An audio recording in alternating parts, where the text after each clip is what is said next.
Okewood of the Secret Service. By Valentine Williams.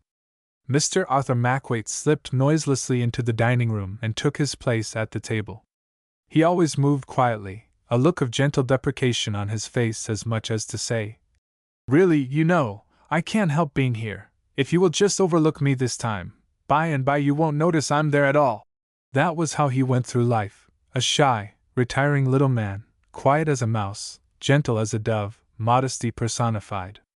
That is, at least, how Mr. Arthur Mackwaite struck his friends in private life. Once a week, however, he fairly screamed at the public from the advertisement columns of The Referee. Mackwaite, in his celebrated curbstone sketches, wit, pathos, tragedy, the epitome of London life, universally acclaimed as the greatest portrayer of London characters since the late Chas Dickens, in tremendous demand for public dinners, the popular favorite, a few dates still vacant, 23 Laleham Villas, 7 Kings, phone, and so on. But only professionally did Mr. Mackwaite thus blow his own trumpet, and then in print alone. For the rest, he had nothing great about him but his heart. A long and bitter struggle for existence had left no hardness in his smooth-shaven, flexible face, only wrinkles. His eyes were gray and keen and honest, his mouth as tender as a woman's. His daughter, Barbara, was already at table pouring out the tea. High tea is still an institution in music-hall circles. Mr. Mackwaite always gazed on this tall, handsome daughter of his with amazement, as the great miracle of his life. He looked at her now fondly and thought how distinguished, yes, that was the word, she looked in the trim blue serge suit in which she went daily to her work at the War Office. "Rations a bit slender tonight, Daddy," she said, handing him his cup of tea. "Only sardines and bread and butter and cheese. Our meatless day, eh?" "It'll do very well for me, Barbara, my dear," he answered in his gentle voice. "There have been times when your old dad was glad enough to get a cup of tea and a bite of bread and butter for his supper. And there's many a one worse off than we are today. Any luck at the agent's, Daddy?" Mr. Mackwaite shook his head. "These reviews are fair killing the trade, my dear, and that's a fact.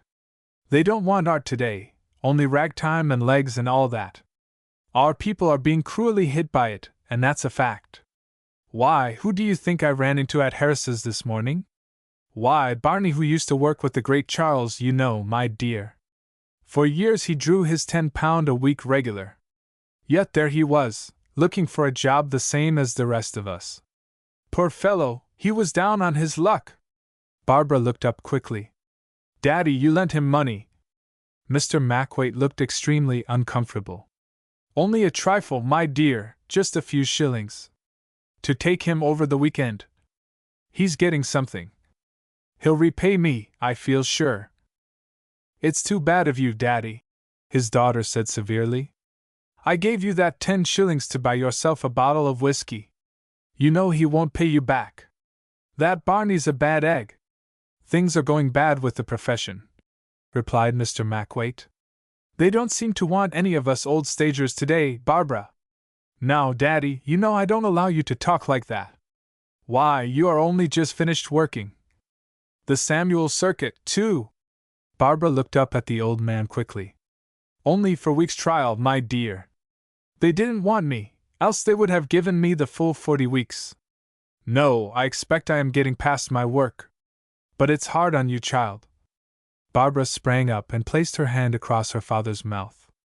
"I won't have you talk like that, Mac." That was her pet name for him. "You've worked hard all your life and now it's my turn. Men have had it all their own way before this war came along. Now women are going to have a look in. Presently, when I get to be supervisor of my section and they raise my pay again, you will be able to refuse all offers of work.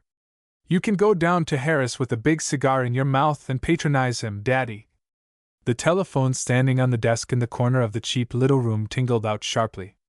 Barbara rose and went across to the desk.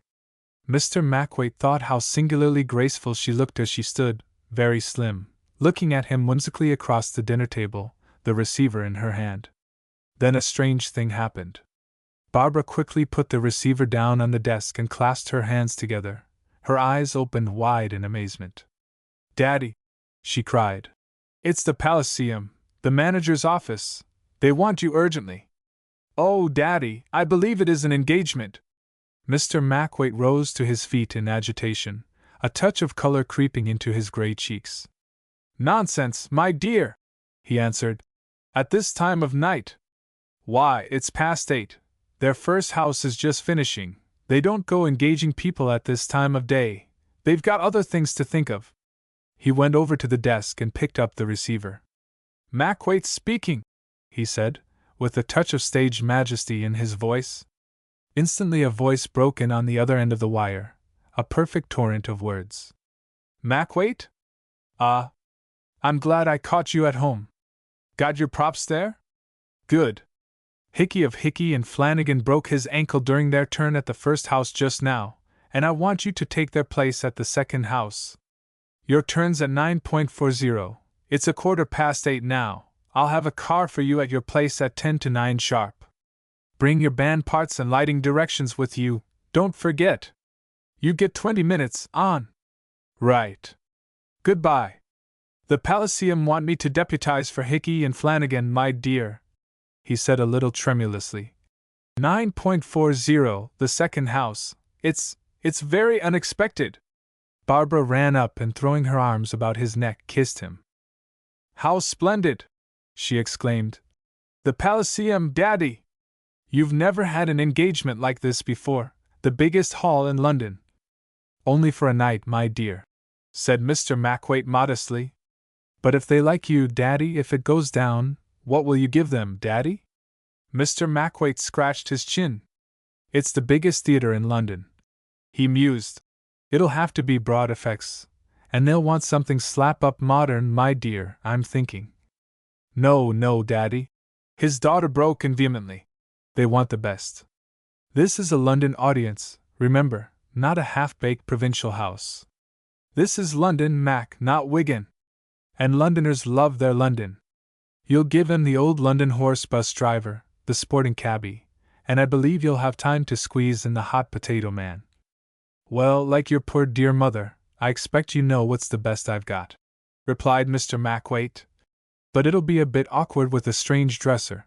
I can't get hold of Potter at this time of night, and a stranger is sure to mix up my wigs and things." "Why, Daddy, I'm going with you to put out your things." "But a lady clerk in the War Office, Barbara, a government official, as you might say, go behind at a music hall. It don't seem proper, right, my dear?" "Nonsense, Mac. Where's your theater trunk? Come along. We'll have to try and get a taxi. They're sending a car at 10 to 9, my dear." "Good gracious. What swells we are! And it's 8:30 already. Who is on the bill with you?" "My dear, I haven't an idea. I'm not very well up in the London programs, I'm afraid, but it is sure to be a good program. The Palaceum is the only house that's had the courage to break away from this rotten revue craze." Barbara was in the hall now, her arms plunged to the shoulder in a great basket trunk that smelled faintly of cocoa butter. Right and left she flung coats and hats and trousers and band parts, selecting with a sure eye the properties which Mr. Macwaite would require for the sketches he would play that evening. In the middle of it all the throbbing of a car echoed down the quiet road outside. Then there came a ring at the front door. At 9:30 that night, Barbara found herself standing beside her father in the wings of the vast Palaceum stage. Just at her back was the little screened-off recess where Mr. Macwaite was to make the quick changes that came in the course of his turn. Here, since her arrival in the theater, Barbara had been busy laying out coats and hats and rigs and grease paints on the little table below the mirror with its 2 brilliant electric bulbs, whilst Mr. Macwaite was in his dressing-room upstairs changing into his first costume. Now, old Macwaite stood at her elbow in his rig-out as an old London bus driver in the identical, characteristic clothes which he had worn for this turn for the past 25 years. He was far too old a hand to show any nervousness he might feel at the ordeal before him. He was chatting in undertones in his gentle, confidential way to the stage manager. All around them was that curious preoccupied stillness, the hush of the powerhouse, which makes the false world of the stage so singularly unreal by contrast when watched from the back. The house was packed from floor to ceiling, for the Palaceum's policy of breaking away from revue and going back to Mr. Macwaite called straight vaudeville was triumphantly justifying itself. Standing in the wings, Barbara could almost feel the electric current running between the audience and the comedian who, with the quiet deliberation of the finished artist, was going through his business on the stage. As he made each of his carefully studied points, he paused, confident of the vast rustle of laughter swelling into a hurricane of applause which never failed to come from the towering tiers of humanity before him, stretching away into the roof where the limelights blazed and spluttered. Save for the low murmur of voices at her side, the silence behind the scenes was absolute. No one was idle. Everyone was at his post, his attention concentrated on that diminutive little figure in the ridiculous clothes which the spotlights tracked about the stage. It was the high-water mark of modern music hall development. The perfect smoothness of the organization gave Barbara a great feeling of contentment, for she knew how happy her father must be. Everyone had been so kind to him. "I shall feel a stranger amongst the top-liners of today, my dear," he had said to her in the car on their way to the hall. She had had no answer ready, for she had feared he spoke the truth. Yet everyone they had met had tried to show them that Arthur Macwaite was not forgotten. The stage door keeper had known him in the days of the old aquarium, and welcomed him by name. The comedian who preceded Mr. Macwaite, and who was on the stage at that moment, had said, "Hello, Mac! Come to give us young UNS some tips?" And even now the stage manager was talking over old days with her father. "You had a rough but good schooling, Mac," he was saying. "But, by Jove, it gave us finished artists. If you saw the penny reading line that comes trying to get a job here, and gets it, by gad, it'd make you sick. I tell you, I have my work cut out staving them off. It's a pretty good show this week, though, and I've given you a good place, Mac. You're in front of Nureldin." "Nureldin?" repeated Mr. Macwaite. "What is it, Fletcher? A conjurer?" "Good Lord, man, where have you been living?" replied Fletcher. "Nureldin is the greatest vaudeville proposition since Lottie Collins. Conjurer! That's what she is, too, by Jove! She's the newest thing in Oriental dancers, Spaniard or something, wonderful clothes, what there is of them, and jewelry. Wait till you see her." "Dear me," said Mr. Macwaite. "I'm afraid I'm a bit behind the times. Has she been appearing here long?" "First appearance in London, old man, and she's made good from the word go. She's been in Paris and all over the continent, and America, too, I believe, but she had to come to me to soar to the top of the bill. I saw at once where she belonged.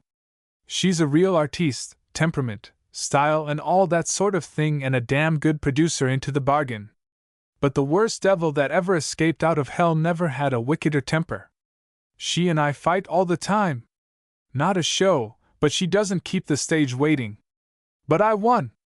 I won't have her prima donna tricks in this theater, and so I've told her. Hullo, Georgie's finishing."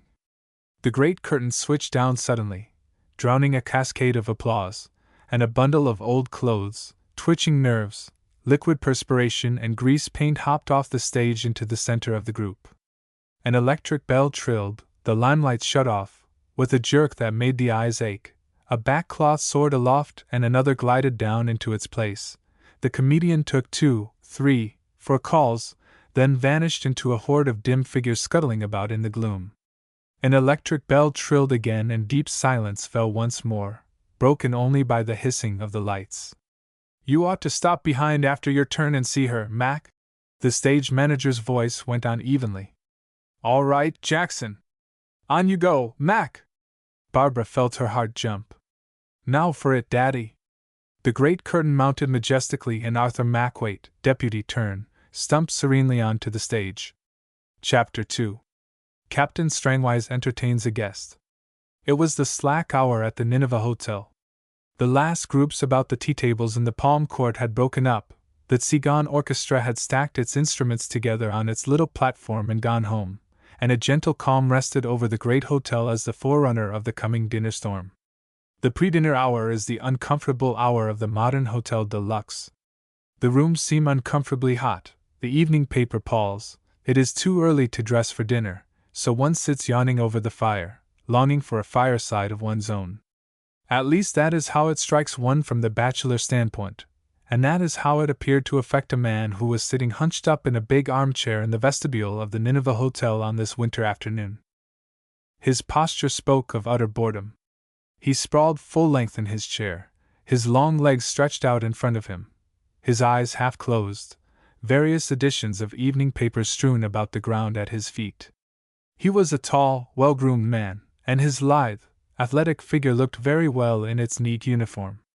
A pretty little woman who sat at one of the writing desks in the vestibule glanced at him more than once. He was the sort of man that women look at with interest. He had a long, shrewd, narrow head, the hair dark and close-cropped, a big, bold, aquiline nose, and a firm, masterful chin, dominated by a determined line of mouth emphasized by a thin line of mustache. He would have been very handsome but for his eyes, which, the woman decided as she glanced at him, were set rather too close together. She thought she would prefer him as he was now, with his eyes glittering in the firelight through their long lashes. But what was most apparent was the magnificent physical fitness of the man. His was the frame of the pioneer, the man of the earth's open spaces and uncharted wilds. He looked as hard as nails, and the woman murmured to herself, as she went on with her note, "On leave from the front." Presently the man stirred, stretched himself, and finally sat up. Then he started, sprang to his feet, and strode easily across the vestibule to the reception desk. An officer was standing there in a worn uniform, a very shabby kit bag by his side, a dirty old Burberry over his arm. "Okewood," said the young man and touched the other on the shoulder. "Isn't it Desmond Okewood? By Jove, I am glad to see you." The newcomer turned quickly. "Why, hello," he said. "If it isn't Maurice Strangwise! But good heavens, man, surely I saw your name in the casualty list. Missing, wasn't it?" "Yep," replied the other, smiling. "That's so. It's a long story and it'll keep. But tell me about yourself, this." He kicked the kit bag with the toe of his boot. "Looks like a little leave. Just in from France?" He smiled again, baring his firm, white teeth, and looking at him Desmond suddenly remembered, as one recalls a trifle, his trick of smiling. It was a frank enough smile, but well, some people smile too much. "Got in just now by the leave train," answered Desmond. "How much leave have you got?" asked Strangwise. "Well," said the other, "it's a funny thing, but I don't know. Say, are they giving unlimited leave over there now?" Desmond laughed. "Hardly," he replied. "But the War Office just applied for me to come over, and here I am. What they want me for, whether it's to advise the War Council or to act as quartermaster to the Jewish battalion, I can't tell you.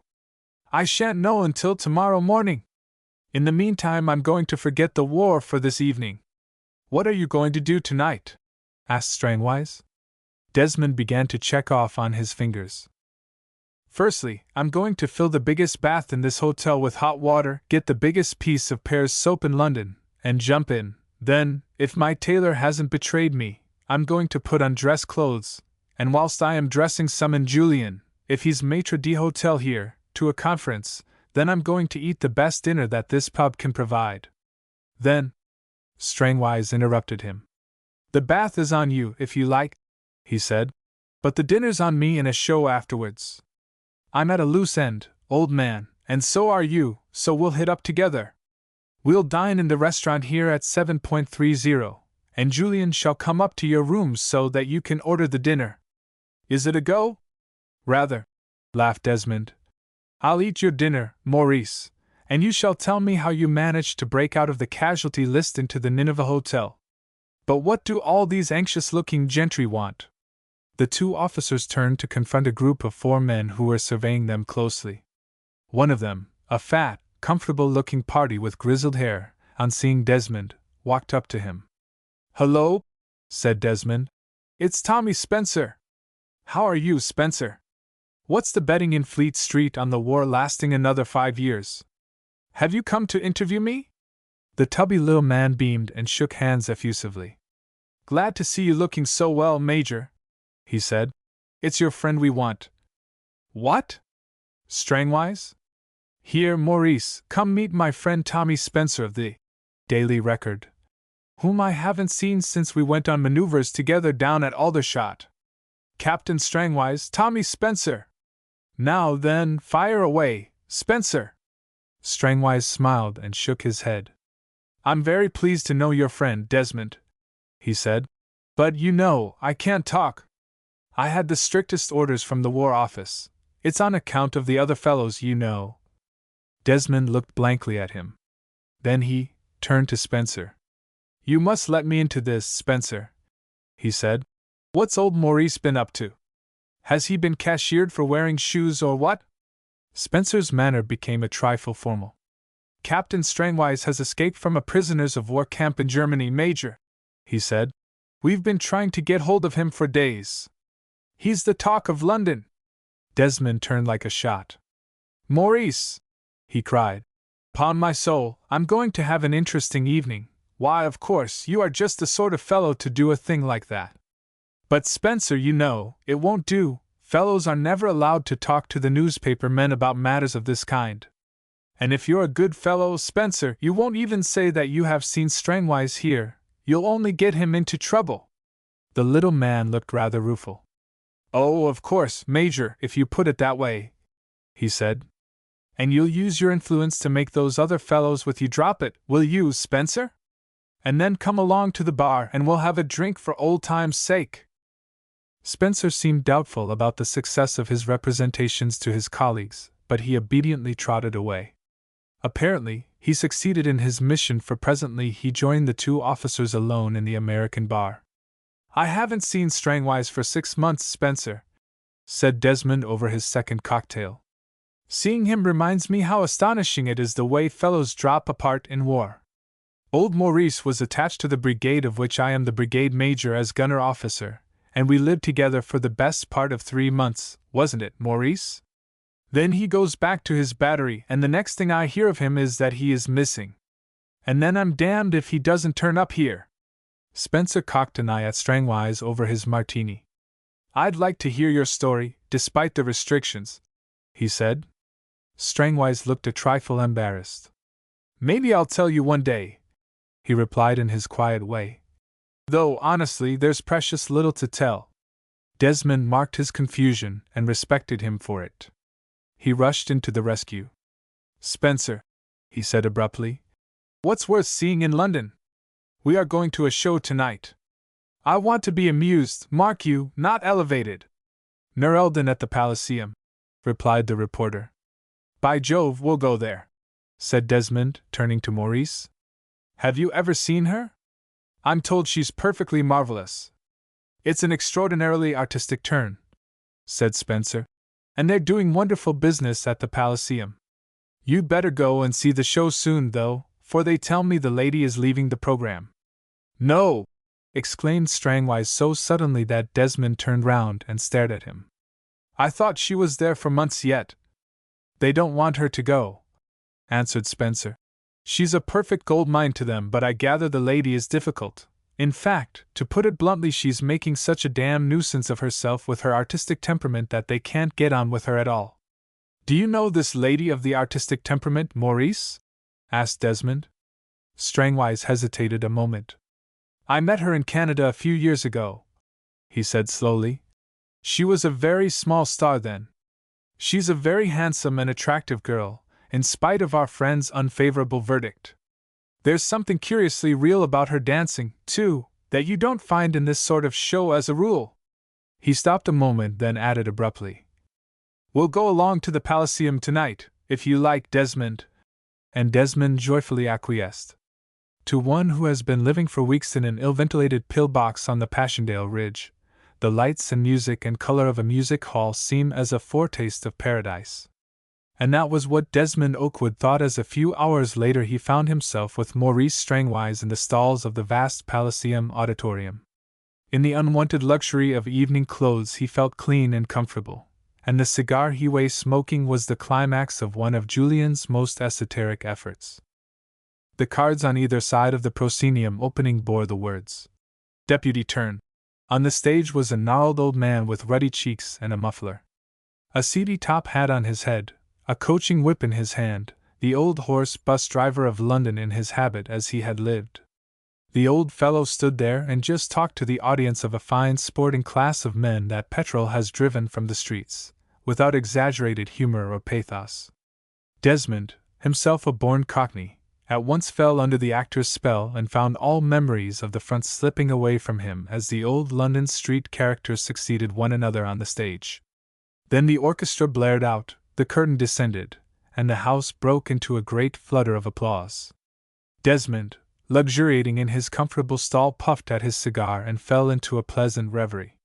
He was contrasting the ghastly nightmare of mud and horrors from which he had only just emerged with the scene of elegance, of civilization, around him. Suddenly, his attention became riveted on the stage. The atmosphere of the theater had changed. Always quick at picking up influences, Desmond instantly sensed a new mood in the throngs around him. A presence was in the theater, an instinct awakening, a material influence. The great audience was strangely hushed. The air was heavy with the scent of incense. The stringed instruments and oboes in the orchestra were wandering into rhythmic, updater's note. A line appears to be missing from the source here, dropped. Maurice touched his elbow. "There she is," he said. Desmond felt inclined to shake him off roughly. The interruption jarred on him. For he was looking at this strangely beautiful girl with her skin showing very brown beneath a wonderful silver tiara-like headdress, and in the broad interstices of a cloth of silver robe with short, stiffly wired-out skirt. She was seated, an idol, on a glittering black throne, at her feet with their tapering dyed nails a fantastically attired throng of worshippers. The idol stirred into life, the music of the orchestra died away. Then a tom-tom began to beat its nervous pulse-stirring throb, the strident notes of a reed pipe joined in, and the dancer, raised on her toes on the dais, began to sway languorously to and fro. And so she swayed and swayed with sinuously curving limbs while the drums throbbed out faster with ever-shortening beats, with now and then a clash of brazen cymbals that was torture to overwrought nerves. The dancer was the perfection of grace. Her figure was lithe and supple as a boy's. There was a suggestion of fire and strength and agility about her that made one think of a panther as she postured there against a background of barbaric color. The grace of her movements, the exquisite blending of the colors on the stage, the skillful grouping of the throng of worshippers, made up a picture which held the audience spellbound and in silence until the curtain dropped. Desmond turned to find Strangwise standing up. "I thought of just running round behind the scenes for a few minutes," he said carelessly. "What, to see Nerldin? By Jove, I'm coming, too!" promptly exclaimed Desmond. Strangwise demurred. He didn't quite know if he could take him.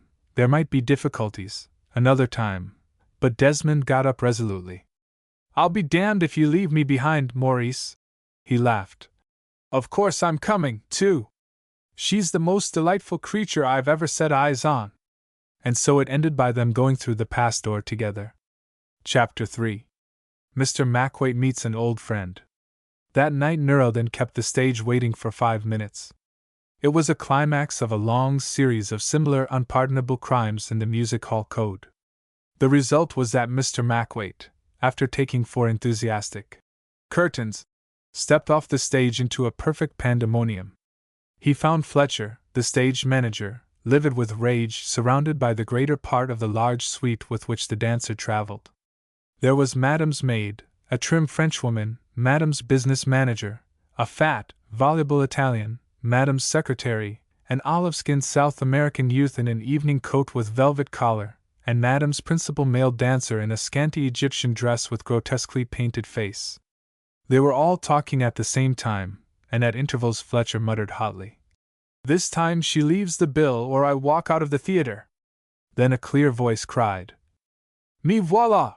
and a dainty apparition in an ermine wrap tripped into the center of the group, tapped the manager lightly on the shoulder, and said, "Allons! I am ready!" Mr. Mackwaite's face creased its mask of paint into 1,000 wrinkles. For, on seeing him, the dancer's face lighted up, and running to him with hands outstretched, she cried, "Tiens! Monsieur Arthur!" while he ejaculated, "Why, it's little Marcel!"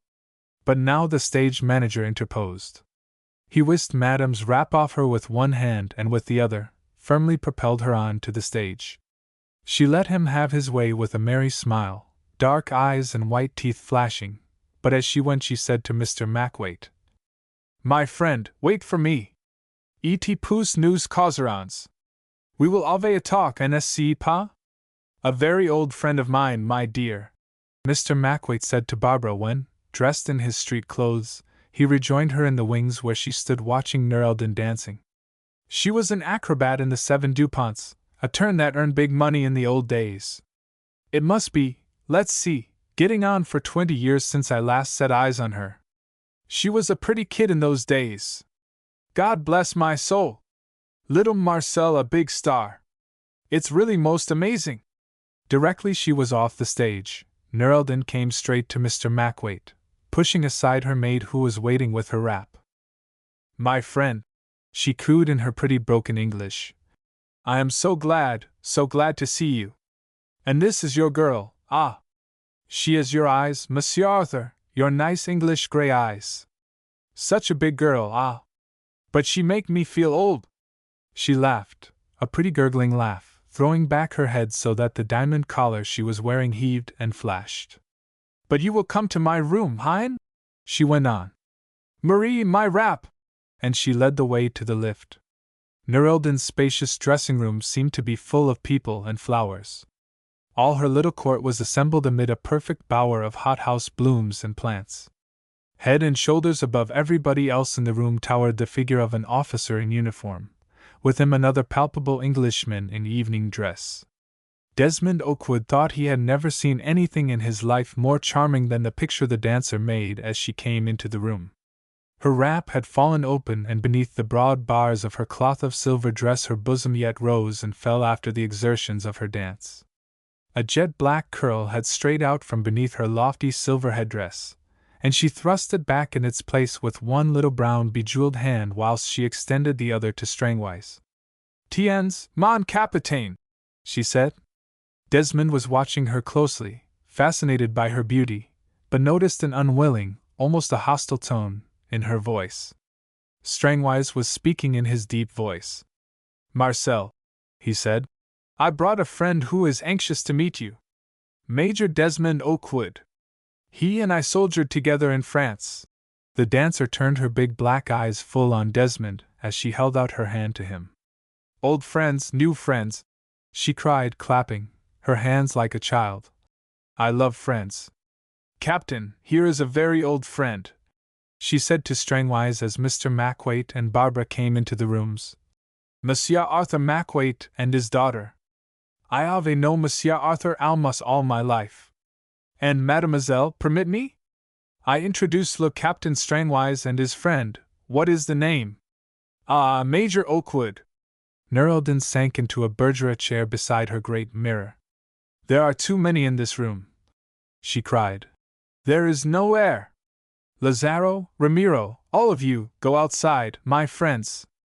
As Madame's entourage surged out, Strangwise said, "I hear you are leaving the Palaceum, Marcel." He spoke so low that Mr. Macwaite and Barbara, who were talking to Desmond, did not hear. Marcel, taking off her heavy headdress, answered quickly, "Who told you that?" "Never mind," replied Strangwise. "But you never told me you were going. Why didn't you?" His voice was stern and hard now, very different from his usual quiet and mellow tones. But he was smiling. Marcel cast a glance over her shoulder. Barbara was looking round the room and caught the reflection of the dancer's face in a mirror hanging on the wall. To her intense astonishment, she saw a look of despair, almost of terror, in Nerelden's dark eyes. It was like the frightened stare of some hunted beast. Barbara was so much taken aback that she instinctively glanced over her shoulder at the door, thinking that the dancer had seen something there to frighten her. But the door was shut. When Barbara looked into the mirror again, she saw only the reflection of Nerelden's pretty neck and shoulders. The dancer was talking again in low tones to Strangwise. But Barbara swiftly forgot that glimpse of the dancer's face in the glass. For she was very happy. Happiness, like high spirits, is eminently contagious, and the two men at her side were supremely content. Her father's eyes were shining with his little success of the evening. On the way upstairs, Fletcher had held out hopes to him of a long engagement at the Palaceum, while as for the other, he was radiant with the excitement of his first night in town after long months of campaigning. He was thinking that his leave had started most propitiously. After a man has been isolated for months amongst muddy masculinity, the homeliest woman will find favor in his eyes. And to either of these women, in whose presence he so unexpectedly found himself within a few hours of landing in England, could the epithet homely be applied. Each represented a distinct type of beauty in herself, and Desmond, as he chatted with Barbara, was mentally contrasting the two women. Barbara, tall and slim and very healthy, with her braided brown hair, creamy complexion and gray eyes, was essentially English. She was the typical woman of England of the broad green valleys and rolling downs and snuggling hamlets, of England of the white cliffs gnawed by the restless ocean. The other was equally essentially a woman of the South. Her dark eyes, her upper lip just baring her firm white teeth, spoke of hot Latin or gypsy blood surging in her veins. Hers was the beauty of the East, sensuous, arresting, conjuring up pictures of warm, perfumed nights, the thrumming of guitars, a great yellow moon hanging low behind the palms. "Barbara!" called Nerelden from the dressing table. Mr. Mackwaite had joined her there and was chatting to Strangwise. "You will stay and talk to me while I change NSC, Pa? Your papa and these gentlemen are going to drink a whiskey soda with that animal Fletcher, terrible, and you shall join them presently." The men went out, leaving Barbara alone with the dancer.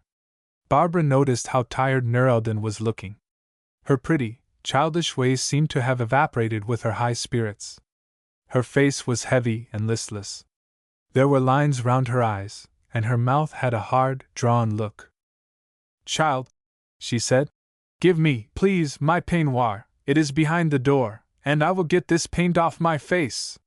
Barbara fetched the wrapper and sat down beside the dancer. But Nerelden did not move. She seemed to be thinking. Barbara saw the hunted look she had already observed in her that evening creeping over her face again. "It is a hard life, this life of ours, a life of change, ma petite. A great artiste has no country, no home, no fireside. For the past 5 years I have been roaming about the world. Often I think I will settle down, but the life holds me." She took up from her dressing table a little oblong plain silver box. "I want to ask you a favor, ma petite Barbara," she said. "This little box is a family possession of mine. I have had it for many years. The world is so disturbed today that life is not safe for anybody who travels as much as I do. You have a home, a safe home with your dear father. He was telling me about it. Will you take this little box and keep it safely for me until the war is over, until I ask you for it?" "Yes, of course," said Barbara. "If you wish it, though, what with these air raids, I don't know that London is particularly safe, either." "Ah, that is good of you," cried Nerelden. "Anyhow, the little box is safer with you than with me. See, I will wrap it up and seal it, and then you will take it home with you, NSC, Pa?" She opened a drawer and, swiftly hunting among its contents, produced a sheet of white paper and some sealing wax. She wrapped the box in the paper and sealed it up, stamping the seals with a camel signet ring she drew off her finger. Then she handed the package to Barbara. There was a knock at the door. The maid, noiselessly arranging Madame's dresses in the corner, opened it. "You will take care of it well for me," the dancer said to Barbara, and her voice vibrated with a surprising eagerness. "You will guard it preciously until I come for it." She laughed and added carelessly, "Because it is a family treasure, a life mascot of mine, hein?" Then they heard Strangwise's deep voice outside. Nerelden started. "Le captain is there, madame," said the French maid. "Y say Monsieur Mackwaite ask for mademoiselle." The dancer thrust a little hand from the folds of her silken kimono. "Au revoir, ma petite," she said. "We shall meet again. You will come and see me, NSC, Pa? And say nothing to anybody about." She pointed to Barbara's bag where the little package was reposing. "It shall be a secret between us, hein? Promise me this, mon enfant." "Of course I promise, if you like," said Barbara, wonderingly. At 8:30 the next morning, Desmond Okewood found himself in the anteroom of the Chief of the Secret Service in a cross and puzzled mood. The telephone at his bedside had roused him at 8 a.m. from the first sleep he had had in a real bed for 2 months. In a drowsy voice he had protested that he had an appointment at the War Office at 10 o'clock, but a curt voice had bidden him dress himself and come to the chief forthwith. Here he was, accordingly, breakfastless, his chin smarting from a hasty shave. What the devil did the chief want with him anyhow? He wasn't in the Secret Service, though his brother, Francis, was. A voice broke in upon his angry musing. "Come in, Okewood," it said. The chief stood at the door of his room, a broad-shouldered figure in a plain jacket suit. Desmond had met him before. He knew him for a man of many questions but a few confidences, yet his recollection of him was of a suave, imperturbable personality. Today, however, the chief seemed strangely preoccupied. There was a deep line between his bushy eyebrows as he bent them at Desmond, motioning him to a chair. When he spoke, his manner was very curt. "What time did you part from the Macwaits at the theater last night?" Desmond was dumbfounded. How on earth did the chief know about his visit to the Palaceum? Still, he was used to the omniscience of the British intelligence, so he answered promptly. "It was latish, sir, about midnight, I think. They went home to Seven Kings alone."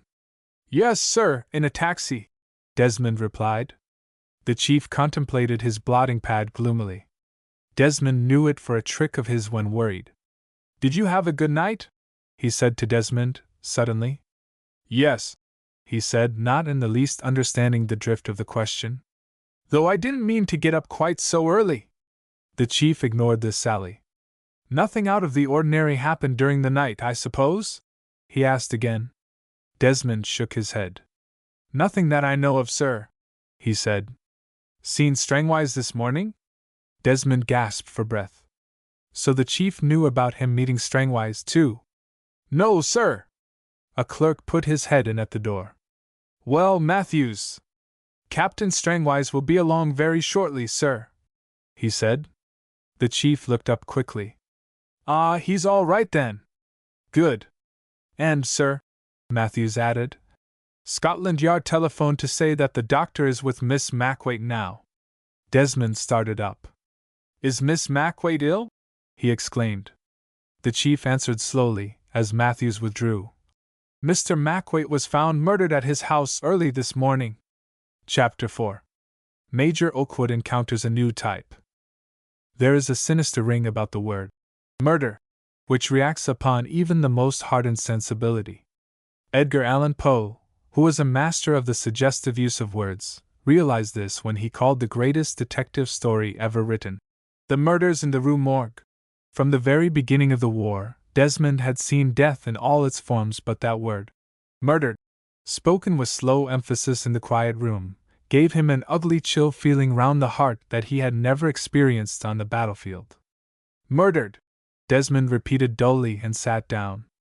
He felt stunned. He was not thinking of the gentle old man cruelly done to death, or of the pretty Barbara prostrate with grief. He was overawed by the curious fatality that had plucked him from the horrors of Flanders only to plunge him into a tragedy at home. "Yes," said the chief bluntly. "By a burglar apparently. The house was ransacked." "Chief," he broke out, "you must explain. I'm all at sea. Why did you send for me? What have you got to do with criminal cases anyway? Surely this is a Scotland Yard matter." The chief shook his head. "I sent for you in default of your brother, Okewood," he said. "You once refused an offer of mine to take you into my service, but this time I had to have you, so I got the War Office to wire. Then my appointment for 10 o'clock today was with you," Desmond exclaimed in astonishment. The chief nodded.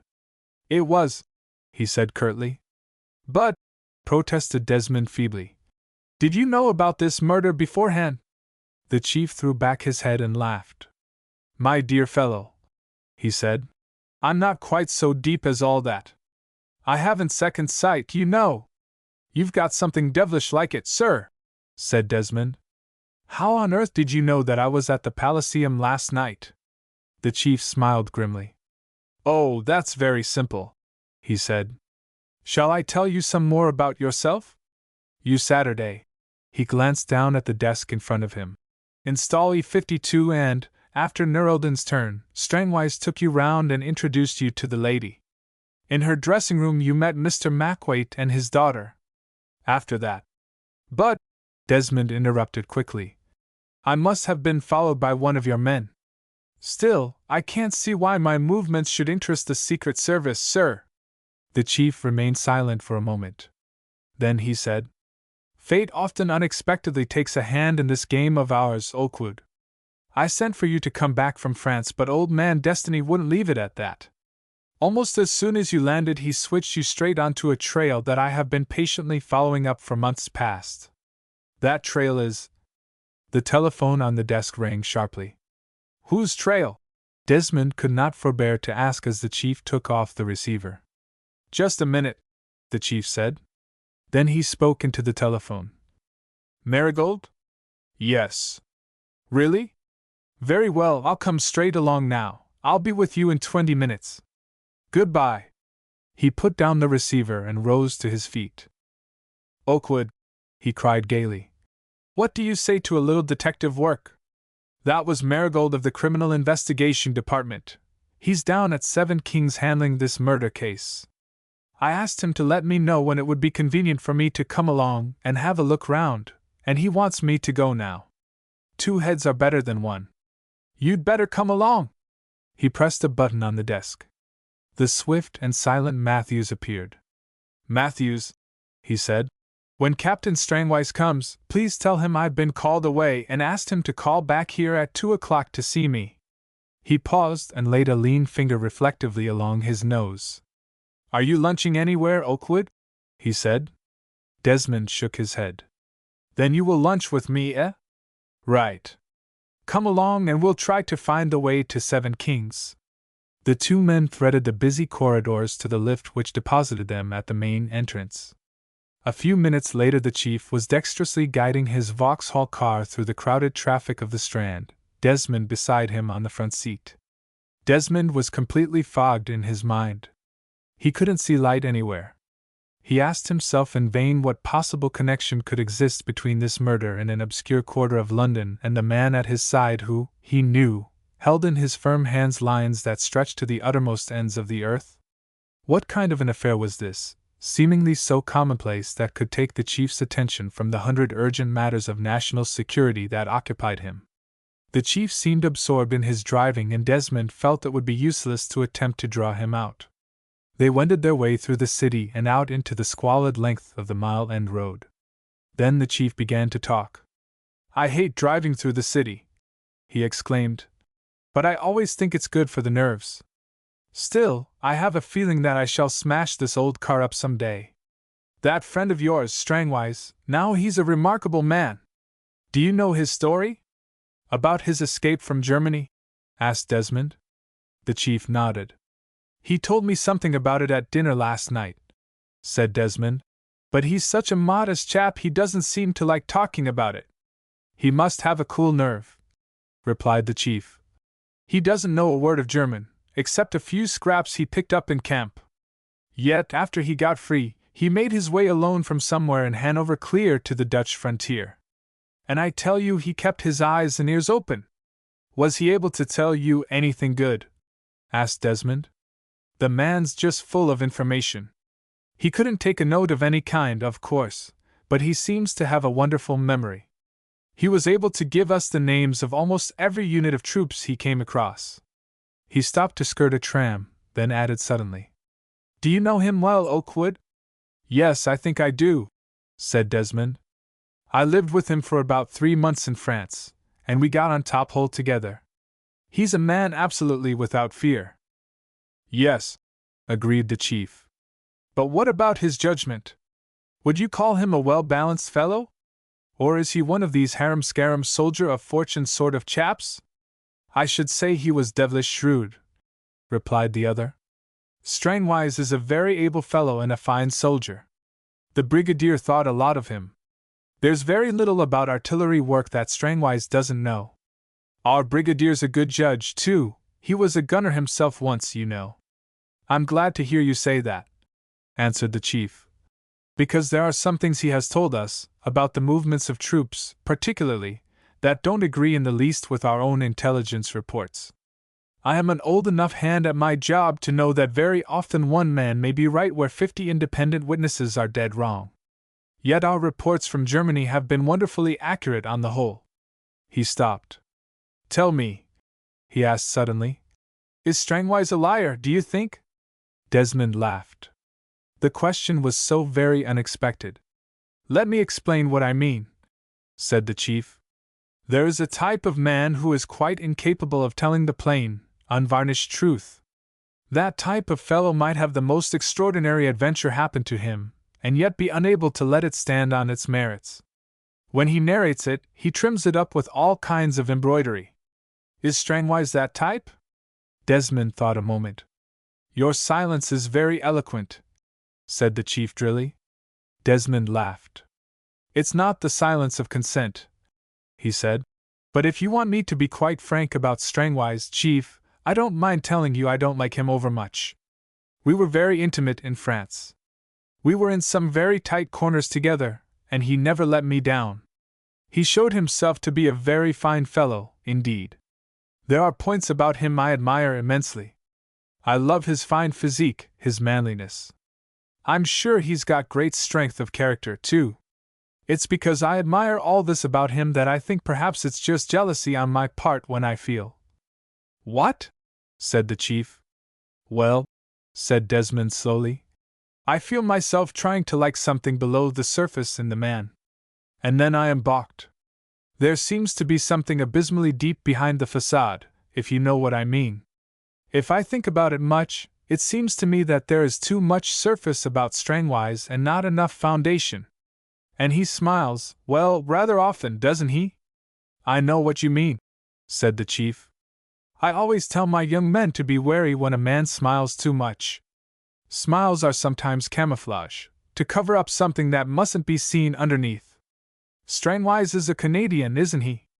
I think so, answered Desmond. Anyhow, he has lived there. But he got his commission over here. He came over sometime in 1915, I believe, and joined up. Ah, here we are, cried the chief, steering the car down a turning marked Laleham Villas. Laleham Villas proved to be an immensely long terrace of small two-story houses, each one exactly like the other, the only difference between them lying in the color of the front doors and the arrangement of the small strip of garden in front of each. The houses stretched away on either side in a vista of smoke-discolored yellow brick. The road was perfectly straight and, in the dull yellow atmosphere of the winter morning, unspeakably depressing. The abode of small clerks and employees, Laleham Villas had rendered up, an hour before, its daily tribute of humanity to the city-bound trains of the Great Eastern Railway. The Macquaits' house was plainly indicated, about 200 yards down on the right-hand side, by a knot of errand boys and bare-headed women grouped on the sidewalk. A large, phlegmatic policeman stood at the gate. You'll like Marigold, said the chief to Desmond as they got out of the car. Quite a remarkable man and very sound at his work. British officers don't number detective inspectors among their habitual acquaintances, and the man that came out of the house to meet them was actually the first detective that Desmond had ever met. Ever since the chief had mentioned his name, Desmond had been wondering whether Mr. Marigold would be lean and pale and bewildering like Mr. Sherlock Holmes or breezy and wiry like the detectives in American crook plays. The man before him did not bear the faintest resemblance to either type. He was a well-set-up, broad-shouldered person of about 45, very carefully dressed in a blue serge suit and black overcoat, with a large, even-tempered countenance, which sloped into a high forehead. The neatly brushed but thinning locks carefully arranged across the top of the head testified to the fact that Mr. Marigold had sacrificed most of his hair to the vicissitudes of his profession. When it is added that the detective had a small, yellow mustache and a pleasant, cultivated voice, there remains nothing further to say about Mr. Marigold's external appearance. But there was something so patent about the man, his air of reserve, his careful courtesy, his shrewd eyes, that Desmond at once recognized him for a type, a cast from a certain specific mold. All services shape men to their own fashion. There is the type of guardsman, the type of airman, the type of naval officer. And Desmond decided that Mr. Marigold must be the type of detective, though, as I have said, he was totally unacquainted with the genus.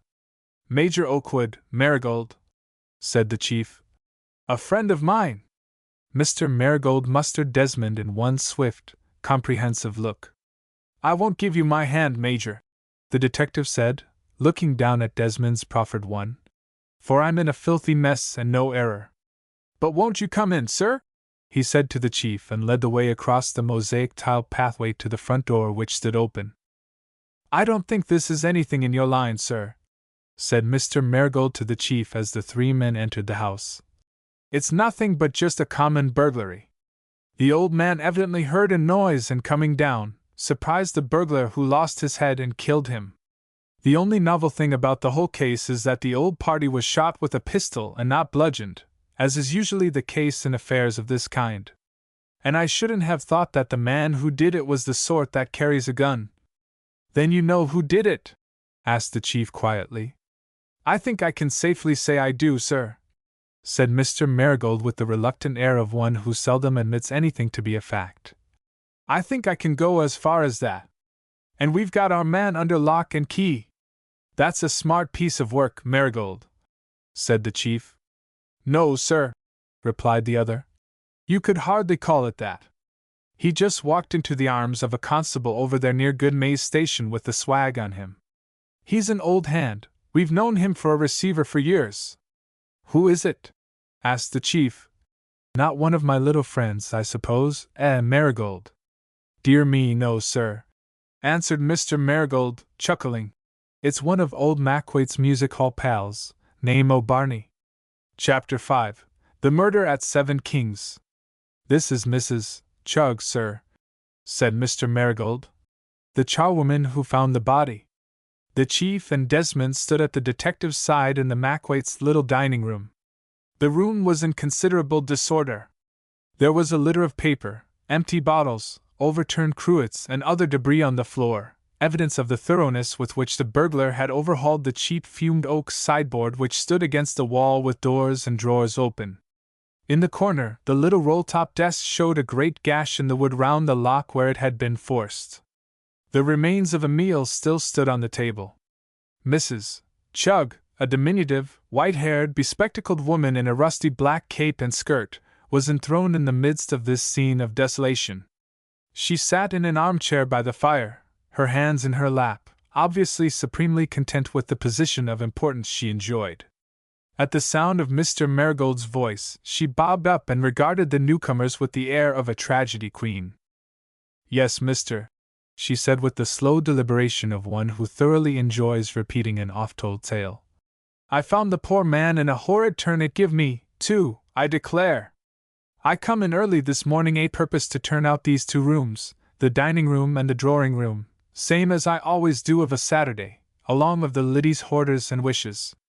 I come in ere fust, to pull up the blinds and that, and directly I switches on the light burglars, I says to myself, burglars. That's what it is, seeing the nasty mess the place was in. Up I nips to Miss Macwaite's room on the first floor and in I bursts. Miss, says I, miss, there's been burglars in the house, and then I sees the poor lamb all tied up there on her blessed bed. Lor, mister, the turn it give me and I ain't telling you no lies. She was strapped up that tight with a towel crammed in her mouth she couldn't hardly draw her breath. I undid her pretty quick and the fust thing she says and I gets the towel out of her mouth, the poor dear, is Mrs. Chugg, she says all of a tremble as you might say, Mrs. Chugg says she, my father, says she. With that up she jumps but she adn put foot to the floor down she drops. It was along of her being tied up orl that time, dire see, mister. I gets her back on the bed. You lie still, miss, says I, and I'll pop in and tell your pa to come in to you. Well, I went to the old gentleman's room. Empty. Mrs. Chugg paused to give her narrative dramatic effect. And where did you find Mr. Macwaite? Asked the chief in such a placid voice that Mrs. Chugg cast an indignant glance at him. I was just going downstairs to see if he was in the kitchen or out at the back, she continued, unheeding the interruption. When they're on the landing, I sees a foot a-sticking out from under the curtain. I pulls back the curtain and oh lor! Oh dear, the poor gentleman, 'im as never did a bad turn to no one. Come, Mrs. Chugg, said the detective. The charwoman wiped her eyes and resumed. He was lying on his back in his dressing gown, his face all burnt black, like, and a fair smother o' blood. Under his head there was a pool o' blood, mister, yer may believe me or not. Mr. Marigold cut in decisively. Do you wish to see the body, sir? The detective asked the chief. They're upstairs photographing it. The chief nodded. He and Desmond followed the detective upstairs, whilst Mrs. Chugg resentfully resumed her seat by the fire. On her face was the look of one who has cast pearls before swine. Any fingerprints? Asked the chief in the hall. Oh no, he said. Barney's far too old a hand for that sort o' thing. The landing proved to be a small space, covered with oilcloth and raised by a step from the bend made by the staircase leading to the first story. On the left-hand side was a window looking on a narrow passage separating the Mackwaite house from its neighbors and leading to the back door. By the window stood a small wickerwork table with a plant on it. At the back of the landing was a partition, glazed halfway up, and a door, obviously the bathroom. The curtain had been looped right over its brass rod. The body lay on its back at the foot of the table, arms flung outward, one leg doubled up, the other with the foot just jutting out over the step leading down to the staircase. The head pointed towards the bathroom door. Over the right eye the skin of the face was blackened in a great patch, and there was a large blue swelling, like a bruise. In the center there was a good deal of blood on the face which obscured the hole made by the entrance of the bullet. The eyes were half closed. A big camera, pointed downwards, was mounted on a high double ladder straddling the body and was operated by a young man in a bowler hat who went on with his work without taking the slightest notice of the detective and his companions. Close range, murmured Desmond, after glancing at the dead man's face. A large caliber automatic pistol, I should think. Why do you think it was a large caliber pistol, Major? Asked Mr. Marigold attentively. I've seen plenty of men killed at close range by revolver and rifle bullets out at the front, replied Desmond, but I never saw a man's face messed up like this. In a raid once I shot a German at point-blank range with my revolver, the ordinary army issue pattern, and I looked him over after. But it wasn't anything like this. The only thing I've seen approaching it was one of our sergeants who was killed out on patrol by a Hun officer who put his gun right in our man's face. That sergeant was pretty badly marked, but... He shook his head. Then he added, addressing the detective, Let's see the gun. Have you got it? Mr. Marigold shook his head. He hadn't got it on him, he answered. He swears he never had a gun. I expect he chucked it away somewhere. It'll be our business to find it for him. He smiled rather grimly, then added, Perhaps you'd care to have a look at Miss Mackwaite's room, sir. Is Miss Mackwaite there? Asked the chief. I got her out of this quick, replied Mr. Marigold. She's had a bad shock, poor girl, though she gave her evidence clearly enough for all that, as far as it goes, and that's not much. Some friends nearby have taken her in. The doctor has given her some bromide and says she's got to be kept quiet. What's her story? Queried the chief. She can't throw much light on the business. She and her father reached home from the theater about 12:15, had a bit of supper in the dining room, and went up to bed before 1 o'clock. Miss Mackwaite saw her father go into his room, which is next to hers, and shut the door. The next thing she knows is that she woke up suddenly with some kind of a loud noise in her ears. That was the report of the pistol, I've no doubt. She thought for a minute it was an air raid. Then suddenly a hand was pressed over her mouth. Something was crammed into her mouth, and she was firmly strapped down to the bed. Did she see the man? Asked Desmond. She didn't see anything from first to last, answered the detective. As far as she is concerned, it might have been a woman, or a black man who trussed her up. It was quite dark in her bedroom, and this burglar fellow, after binding and gagging her, fastened a bandage across her eyes into the bargain. She says she heard him moving about her room and then creep out very softly. The next thing she knew was Mrs. Chugg arriving at her bedside this morning, What time did this attack take place? Asked the chief. She has no idea, answered the detective. She couldn't see her watch, and they haven't got a striking clock in the house. But can she make no guess? Well, she says she thinks it was several hours before Mrs. Chugg arrived in the morning, as much as 3 hours, she thinks. And what time did Mrs. Chugg arrive? At 6:30. About Macwaite. How long was he dead when they found him? What does the doctor say? About 3 hours approximately, but you know, they can't always tell to an hour or so. Well, said the chief slowly, it looks as if one might figure the murder as having been committed sometime between 3 and 3:30 a.m. My idea exactly, said Mr. Marigold. Shall we go upstairs? He conducted the chief and Desmond up the short flight of stairs to the first story. He pushed open the first door he came to. Macwaite's room on the back, he said. Bed slept in, as you see, old gentleman's clothes on a chair. Obviously he was disturbed by some noise made by the burglar, and came out to see what was doing. And here, he indicated a door adjoining, is Miss Macwaite's room on the front, as you observe. They don't use the 2 rooms on the second floor, except for box rooms. One's full of old Macwaite's theater trunks and stuff. They keep no servant. Mrs. Chugg comes in each morning and stays all day. She goes away after supper every evening. Desmond found himself looking into a plainly furnished but dainty bedroom with white furniture and a good deal of chintz about. There were some photographs and pictures hanging on the walls. The room was spotlessly clean and very tidy. Desmond remarked on this, asking if the police had put the room straight. Mr. Marigold looked quite shocked. Oh, no, everything is just as it was when Mrs. Chugg found Miss Macwaite this morning. There's Miss Macwaite's gloves and handbag on the toilet table just as she left 'em last night. I wouldn't let her touch her clothes even. She went over to Mrs. Appleby's in her dressing gown, in a taxi. Then Master Burglar didn't burgle this room? Asked the chief. Nothing touched, not even the girl's money, replied Marigold.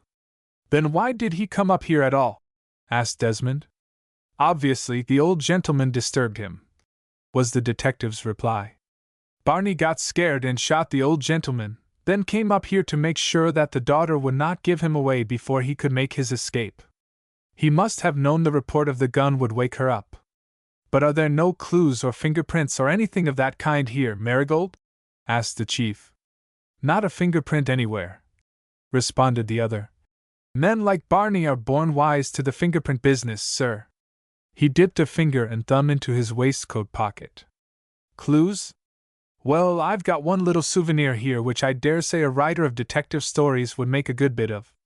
He held in his hand a piece of paper folded flat. He unfolded it and disclosed a loop of dark hair. There, he said mockingly, straightening out the hair and holding it up in the light. That's calculated to set one's thoughts running all over the place, isn't it? That piece of hair was caught in the buckle of one of the straps with which Miss Macwaite was bound to the bed. Miss Macwaite, I would point out, has brown hair. Whose hair do you think that is? Desmond looked closely at the strand of hair in the detective's fingers. It was long and fine and glossy and jet black. The chief laughed and shook his head. Haven't an idea, Marigold, he answered. Barney's, I should imagine, that is, if he goes about with black ringlets falling round his shoulders. Barney? Echoed the detective. Barney's as bald as I am. Besides, if you saw his sheet, you'd realize that he has got into the habit of wearing his hair short. He carefully rolled the strand of hair up, replaced it in its paper and stowed it in his waistcoat pocket. It just shows how easily one is misled in a matter of this kind, he went on. Supposing Barney hadn't got himself nabbed, supposing I hadn't been able to find out from Miss Macwaite her movements on the night previous to the murder, that strand of hair might have led me on a fine wild goose chase. But damn it, Marigold, exclaimed the chief, laughing. You haven't told us whose hair it is. Why, Nurldin's, of course. The smile froze on the chief's lips, the laughter died out of his eyes. Desmond was amazed at the change in the man. The languid interest he had taken in the different details of the crime vanished. Something seemed to tighten up suddenly in his face and manner. "Why Eldon?" he asked curtly. Mr. Marigold glanced quickly at him. Desmond remarked that the detective was sensible of the change too. "Simply because Miss Mackwaite spent some time in the dancer's dressing room last night, sir," he replied quietly. "She probably sat at her dressing table and picked up this hair in hers or in her veil or something, and it dropped on the bed where one of Master Barney's buckles caught it up." He spoke carelessly, but Desmond noticed that he kept a watchful eye on the other. The chief did not answer. He seemed to have relapsed into the preoccupied mood in which Desmond had found him that morning. "I was going to suggest, sir," said Mr. Marigold diffidently, "if you had the time, you might care to look in at the yard and see the prisoner. I don't mind telling you that he is swearing by all the tribes of Judah that he's innocent of the murder of old Mackwaite. He's got an amazing yarn. Perhaps you'd like to hear it." Mr. Marigold suddenly began to interest Desmond. His proposal was put forward so modestly that one would have thought the last thing he believed possible was that the chief should acquiesce in his suggestion. Yet Desmond had the feeling that the detective was far from being so disinterested as he wished to seem. It struck Desmond that the case was more complicated than Mr. Marigold admitted, and that the detective knew it. Had Mr. Marigold discovered that the chief knew a great deal more about this mysterious affair than the detective knew himself? And was not his attitude of having already solved the problem of the murder, his treatment of the chief as a dilettante criminologist, simply an elaborate pose to extract from the chief information which had not been proffered? The chief glanced at his watch. "Right," he said. "I think I'd like to go along." "I have a good deal to do here still," observed Mr. Marigold. "So, if you don't mind, I won't accompany you. But perhaps, sir, you would like to see me this afternoon?" The chief swung round on his heel and fairly searched Mr. Marigold with a glance from beneath his bushy eyebrows. The detective returned his gaze with an expression of supreme innocence. "Why, Marigold," answered the chief, "I believe I should. 6 o'clock suit you?" "Certainly, sir," said Mr. Marigold. Desmond stood by the door, vastly amused by this duel of wits. The chief and Mr. Marigold made a move towards the door. Desmond turned to open it, and came face to face with a large framed photograph of the chief hanging on the wall of Miss Mackwaite's bedroom. "Why, chief," he cried, "you never told me you knew Miss Mackwaite!" The chief professed to be very taken aback by this question. "Dear me, didn't I, Okewood?" he answered with eyes laughing. "She's my secretary." Chapter 6. Name O'Barney. "Miss Mackwaite telephoned to ask if I could go and see her," said the chief to Desmond as they motored back to Whitehall. "Marigold gave me the message just as we were coming out. She asked if I could come this afternoon. I'm going to send you in my place, Okewood. I've got a conference with the head of the French intelligence at 3, and the Lord knows when I shall get away. I've a notion that you and Miss Mackwaite will work very well together." "Certainly," said Desmond. "She struck me as being a very charming and clever girl. Now I know the source of your information about my movements last night." "That you certainly don't," answered the chief promptly. "If I thought you did duff and number 39 should be sacked on the spot. Then it wasn't Miss Mackwaite who told you. I haven't seen or heard from Miss Mackwaite since she left my office yesterday evening." "You were followed. But why?" "I'll tell you all about it at lunch." Baited once more, Desmond retired into his shell. By this he was convinced of the utter impossibility of making the chief vouchsafe any information except voluntarily. Mr. Marigold had evidently announced their coming to Scotland Yard, for a very urbane and delightful official met them at the entrance, and conducted them to a room where the prisoner was already awaiting them in charge of a plain-clothes man. There the official excused himself and retired, leaving them alone with the prisoner and his escort. Barney proved to be a squat, podgy, middle-aged Jew of the familiar East End Polish or Russian type. He had little black beady eyes, a round fat white face, and a broad squabby Mongol nose. His clothes were exceedingly seedy, and the police had confiscated his collar and tie. This absence of neckwear, coupled with the fact that the lower part of his face was sprouting with a heavy growth of beard, gave him a peculiarly villainous appearance. He was seated on a chair, his head sunk on his breast. His eyes were hollow, and his face overspread with a horrible sickly greenish pallor, the hue of the last stage of fear. His hands, resting on his knees, twisted and fiddled continually. Every now and then convulsive shudders shook him. The man was quite obviously on the verge of a collapse. As the chief and Desmond advanced into the room, the Jew looked up in panic. Then he sprang to his feet with a scream and flung himself on his knees, crying, "Ah, no! Don't take me away! I ain't done no 'arm, gentlemen! S'welp me, gentlemen, I ain't a murderer! I swear!" "Get him up," said the chief in disgust. "And look here, can't you give him a drink? I want to speak to him. He's not fit to talk rationally in this state." The detective pushed a bell in the wall, a policeman answered it, and presently the prisoner was handed a stiff glass of whiskey and water. After Barney had swallowed it, the chief said, "Now look here, my man, I want you to tell me exactly what happened last night. No fairy tales, remember.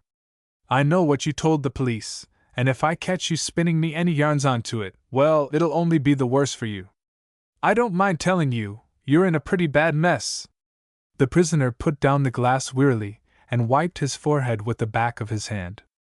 Though the room was bitterly cold, the perspiration stood out in beads on his brow.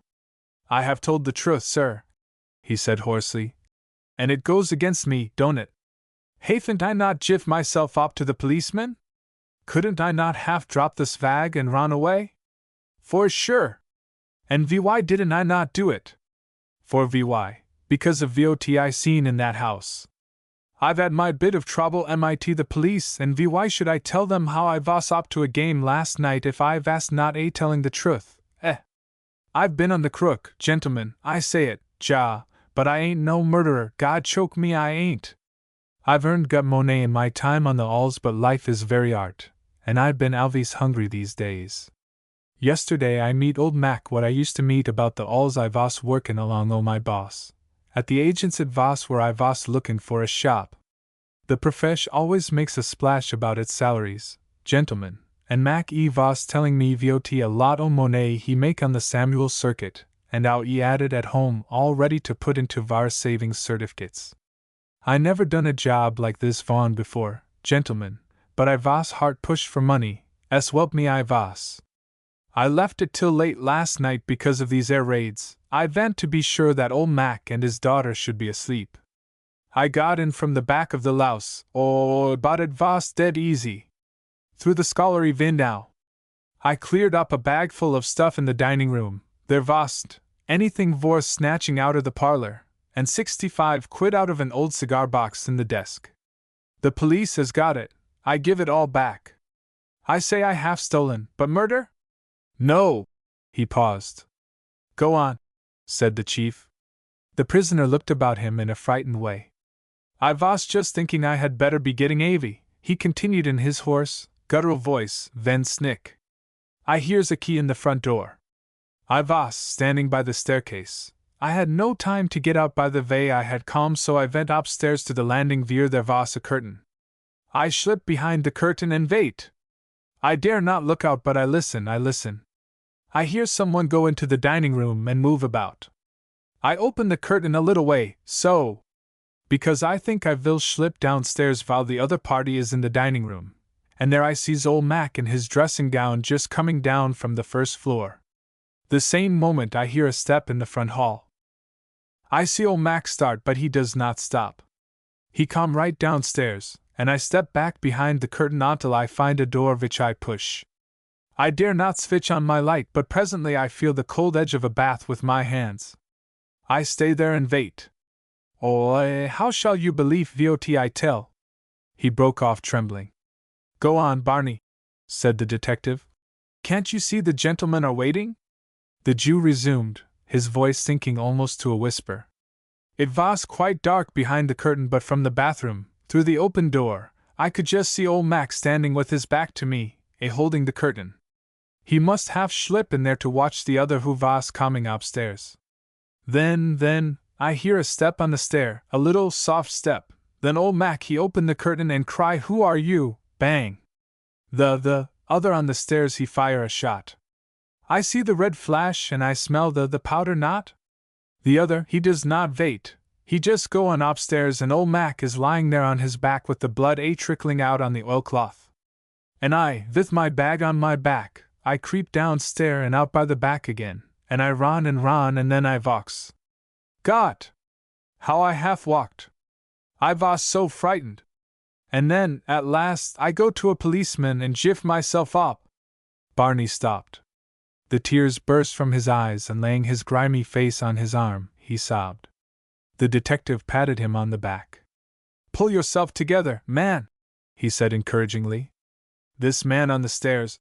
Queried the chief. Did you see him? ACH was, replied the prisoner, turning a tear-stained face towards him. I have seen nothing, except old Mac's back which was right in front of me. It was so dark. But couldn't you see the other person at all, not even the outline? Persisted the chief. The prisoner made a gesture of despair. It was so dark, I say. Nothing have I seen. I have heard only his step. What sort of step? Was it heavy or light or what? Did this person seem in a hurry? A little light tread, so. 1, 2. 1, 2, and quick like he think he sneak upstairs without nobody seeing. Did he make much noise? ACH was. Hardly at all. The tread, was so light like a woman's. Like a woman's, repeated the chief, as if talking to himself. Why do you think that? Because for why it was so gentle. The staircase, she half not squeak as she half squeak when I half creep away. The chief turned to the plain-clothes man. You can take him away now, officer, he said. Barney sprang up trembling. Not back to the cell, he cried imploringly. I cannot be alone. Oh, gentlemen, you will speak for me. I have not had trouble with the police this long time. My wife's cousin, he is an elder of the shul, he will tell you how poor we have been. But the chief crossed the room to the door, and the detective hustled the prisoner away. Then the official whom they had seen before came in. Glad I caught you, he said. I thought you would care to see the post-mortem report. The doctor has just handed it in. The chief waved him off. I don't think there's any doubt about the cause of death, he replied. We saw the body ourselves. Quite so, replied the other. But there is something interesting about this report all the same. They were able to extract the bullet. Oh, said the chief. That ought to tell us something. It does, answered the official. We've submitted it to our small arms expert, and he pronounces it to be a bullet fired by an automatic pistol of unusually large caliber. The chief looked at Desmond. You were right there, he said. And, the official went on, our man says further that, as far as he knows, there is only one type of automatic pistol that fires a bullet as big as this one. And that is? Asked the chief. An improved pattern of the German Mauser pistol, was the other's startling reply. The chief tapped a cigarette meditatively on the back of his hand. Okewood, he said, you are the very model of discretion. I have put your reticence to a pretty severe test this morning, and you have stood it very well. But I can see that you are bristling with questions like a porcupine with quills. 0 hour has arrived. You may fire away. They were sitting in the smoking room of the United Service Club. The senior, as men call it, is the very parliament of Britain's professional navy and army. Even in these days when war has flung wide the portals of the two services to all comers, it retains a touch of rigidity. Famous generals and admirals look down from the lofty walls in silent testimony of wars that have been. Of the war that is, you will hear in every cluster of men round the little tables. Every day in the hour after luncheon battles are fought over again, personalities criticized, and decisions weighed with all the vigorous freedom of wardroom or the mess anteroom. And so today, as he sat in his padded leather chair, surveying the chief's quizzing face across the little table where their coffee was steaming, Desmond felt the oddness of the contrast between the direct, matter-of-fact personalities all around them, and the extraordinary web of intrigue which seemed to have spun itself round the little house at Seven Kings. Before he answered the chief's question, he studied him for a moment under cover of lighting a cigarette. How very little, to be sure, escaped that swift and silent mind. At luncheon the chief had scrupulously avoided making the slightest allusion to the thoughts with which Desmond's mind was seething. Instead he had told, with the gusto of the born raconteur, a string of extremely droll yarns about double-crosses, that is, obliging gentlemen who will spy for both sides simultaneously, he had come into contact with during his long and varied career. Desmond had played up to him and repressed the questions which kept rising to his lips. Hence the chief's unexpected tribute to him in the smoking-room. "Well," said Desmond slowly, "there are one or two things I should like to know. What am I here for? Why did you have me followed last night? How did you know, before we ever went to Seven Kings, that Barney did not murder old Macwaite? And lastly—" He paused, fearing to be rash, then he risked it. "And lastly, Nur-el-Din?"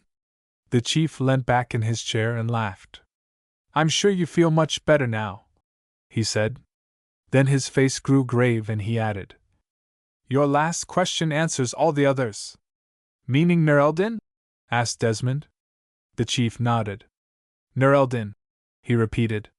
"That's why you're here, that's why I had you followed last night, that's why I—" He hesitated for the word. "Let's say, presumed, one knows for certain so little in our work, that our friend Barney had nothing to do with the violent death of poor old Macwaite. Nur-el-Din in the center, the kernel, the hub of everything." The chief leant across the table and Desmond pulled his chair closer. "There's only one other man in the world can handle this job, except you," he began. "And that's your brother Francis. Do you know where he is, Okewood?" "He wrote to me last from Athens," answered Desmond. "But that must be nearly 2 months ago." The chief laughed. "His present address is not Athens," he said. "If you want to know, he's serving on a German staff somewhere at the back of Jerusalem the Golden. Frankly, I know you don't care about our work, and I did my best to get your brother. He has had his instructions, and as soon as he can get away he will. That was not soon enough for me. It had to be him or you. So I sent for you." He stopped and cleared his throat. Desmond stared at him. He could hardly believe his eyes. This quiet, deliberate man was actually embarrassed. "Okewood," the chief went on, "you know I like plain speaking, and therefore you won't make the mistake of thinking I'm trying to flatter you." Desmond made a gesture.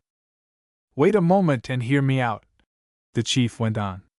"What is required for this job is a man of great courage and steady nerve. Yes, we have plenty of fellows like that. But the man I am looking for must, in addition to possessing those qualities, know German and the Germans thoroughly, and when I say thoroughly I mean to the very core, so that, if needs be, he may be a German, think German, act German. I have men in my service who know German perfectly and can get themselves up to look the part to the life. But they have never been put to the searching test. Not one of them has done what you and your brother successfully accomplished. The first time I came across you, you had just come out of Germany after fetching your brother away. To have lived for weeks in Germany in wartime and to have got clear away is a feat which shows that both you and he can be trusted to make a success of one of the most difficult and critical missions I have ever had to propose. Francis is not here. That's why I want you." The chief paused as if weighing something in his mind. "It's not the custom of either service, Okewood," he said, "to send a man to certain death. You're not in this creepy, crawly business of ours. You're a pukka soldier and keen on your job. So I want you to know that you are free to turn down this offer of mine here and now, and go back to France without my thinking a bit the worse of you." "Would you tell me something about it?" asked Desmond. "I'm sorry I can't," replied the other. "There must be only 2 men in this secret, myself and the fellow who undertakes the mission. Of course, it's not certain death. If you take this thing on, you'll have a sporting chance for your life. But that's all. It's going to be a desperate game played against a desperate opponent. Now do you understand why I didn't want you to think I was flattering you? You've got your head screwed on right, I know, but I should hate to feel afterwards, if anything went wrong, that you thought I had buttered you up in order to entice you into taking the job on." Desmond took 2 or 3 deep puffs of his cigarette and dropped it into the ashtray. "I'll see you," he said. The chief grinned with delight. "By Jove!" he exclaimed. "I knew you were my man." Chapter 7. Nureldin. The love of romance is merely the nobler form of curiosity. And there was something in Desmond Okewood's Anglo-Irish parentage that made him fiercely inquisitive after adventure. In him two men were constantly warring, the Irishman, eager for romance yet too indolent to go out in search of it, and the Englishman, cautious yet intensely vital withal, courting danger for danger's sake. All his ill humor of the morning at being snatched away from his work in France had evaporated. In the chief he now saw only the magician who was about to unlock to him the realms of adventure. Desmond's eyes shone with excitement as the other, obviously simmering with satisfaction, lit another cigarette and began to speak. "The British public, Okewood," he said, hitching his chair closer, "would like to see espionage in this country rendered impossible. Such an ideal state of things is, unfortunately, out of the question. Quite on the contrary, this country of ours is honeycombed with spies. So it will ever be, as long as we have to work with natural means. At present we have no caps of invisibility or magician's carpets available. As we cannot hope to kill the danger, we do our best to scotch it. Personally, my modest ambition is to make espionage as difficult as possible for the enemy by knowing as many as possible of his agents and their channels of communication, and by keeping him happy with small results, to prevent him from finding out the really important things, the disclosure of which would inevitably compromise our national safety." He paused and Desmond nodded. "The extent of our business," the chief resumed, "is so large, the issues at stake so vital, that we at the top have to ignore the non-essentials and stick to the essentials. By the non-essentials I mean the little potty spies actuated by sheer hunger or mere officiousness, the neutral busybody who makes a tip-and-run dash into England, the starving waiter, miserably underpaid by some thieving rogue in a neutral country, or the frank swindler who sends back to the fatherland and is duly paid for long reports about British naval movements which he has concocted without setting foot outside his Bloomsbury lodgings. These folk are dealt with somehow, and every now and then one of 'em gets shot, just to show that we aren't asleep, don't you know? But spasmodic reports we can afford to ignore. What we are death on is anything like a regular news service from this country to Germany, and to keep up this steady flow of reliable information is the perpetual striving of the men who run the German Secret Service. These fellows, my dear Okewood, move in darkness. Very often we have to grope after 'em in darkness, too. They don't get shot, or hardly ever, they are far too clever for that. Between us and them it is a never-ending series of move and counter-move, check and counter-check. Very often we only know of their activities by enemy action based on their reports. Then there is another leak to be caulked, another rat-hole to be nailed up, and so the game goes on. Hitherto I think I may say we have managed to hold our own." The chief stopped to light another cigarette. Then he resumed, but in a lower voice. "During the past month, Okewood," he said, "a new organization has cropped up. The objective of every spy operating in this country is, as you may have surmised, naval matters, the movements of the fleet, the military transports, and the food convoys. This new organization has proved itself more efficient than any of its predecessors. It specializes in the movement of troops to France, and in the journeys of the hospital ships across the Channel. Its information is very prompt and extremely accurate, as we know too well. There have been some very disquieting incidents in which, for once in a way, luck has been on our side, but as long as this gang can work in the dark there is the danger of a grave catastrophe. With its thousands of miles of sea to patrol, the Navy has to take a chance sometimes, you know. Well, on 2 occasions lately, when chances were taken, the Hun knew we were taking a chance, and what is more, when and where we were taking it." The chief broke off, then looking Desmond squarely in the eyes, said, "This is the organization that you're going to beak up." Desmond raised his eyebrows. "Who is at the head of it?" he asked quietly. The chief smiled a little bitterly. "By George!" he cried, slapping his thigh. "You've rung the bell in one. Okewood, I'm not a rich man, but I would gladly give a year's pay to be able to answer that question. To be perfectly frank with you, I don't know who is at the back of this crowd, His mouth set in a grim line. I'm going to know, he added whimsically. What's more, you're going to find out for me. Desmond smiled at the note of assurance in his voice. I suppose you've got something to go on? He asked. There's Nereldin, for instance. What about her? That young person, replied the chief, is to be your particular study. If she is not the center of the whole conspiracy, she is, at any rate, in the thick of it. It will be part of your job to ascertain the exact role she is playing. But what is there against her? Queried Desmond. What is there against her? The bad company she keeps is against her.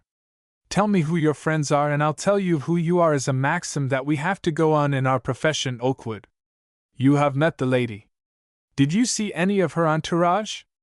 Her business manager, a fat Italian who calls himself Lazzaro, did you notice him? Would you be surprised to hear that Lazzaro alias Sacchetti alias Le Tardenois is a very notorious international spy who, after working in the Italian Secret Service in the pay of the Germans, was unmasked and kicked out of Italy? That was before the war? This pleasant gentleman subsequently did 5 years in the French penal settlements in New Caledonia for robbery with violence at Aix-les-Bains. Oh, we know a whole lot about him. And this woman's other friends. Do you know, for instance, where she often spends the weekend? At the country place of one Brian Mowbray, whose name used to be Bernhard Marburg, a very old hand indeed in the German Secret Service. She has identified herself right and left with the German espionage service in this country. One day she lunches with a woman spy, whose lover was caught and shot by the French. Then she goes out motoring with. But why in heaven's name are all these people allowed to run loose? Broke in Desmond. Do you mean to say you can't arrest them? Arrest them? Arrest them? Of course, we can arrest them. But what's the use?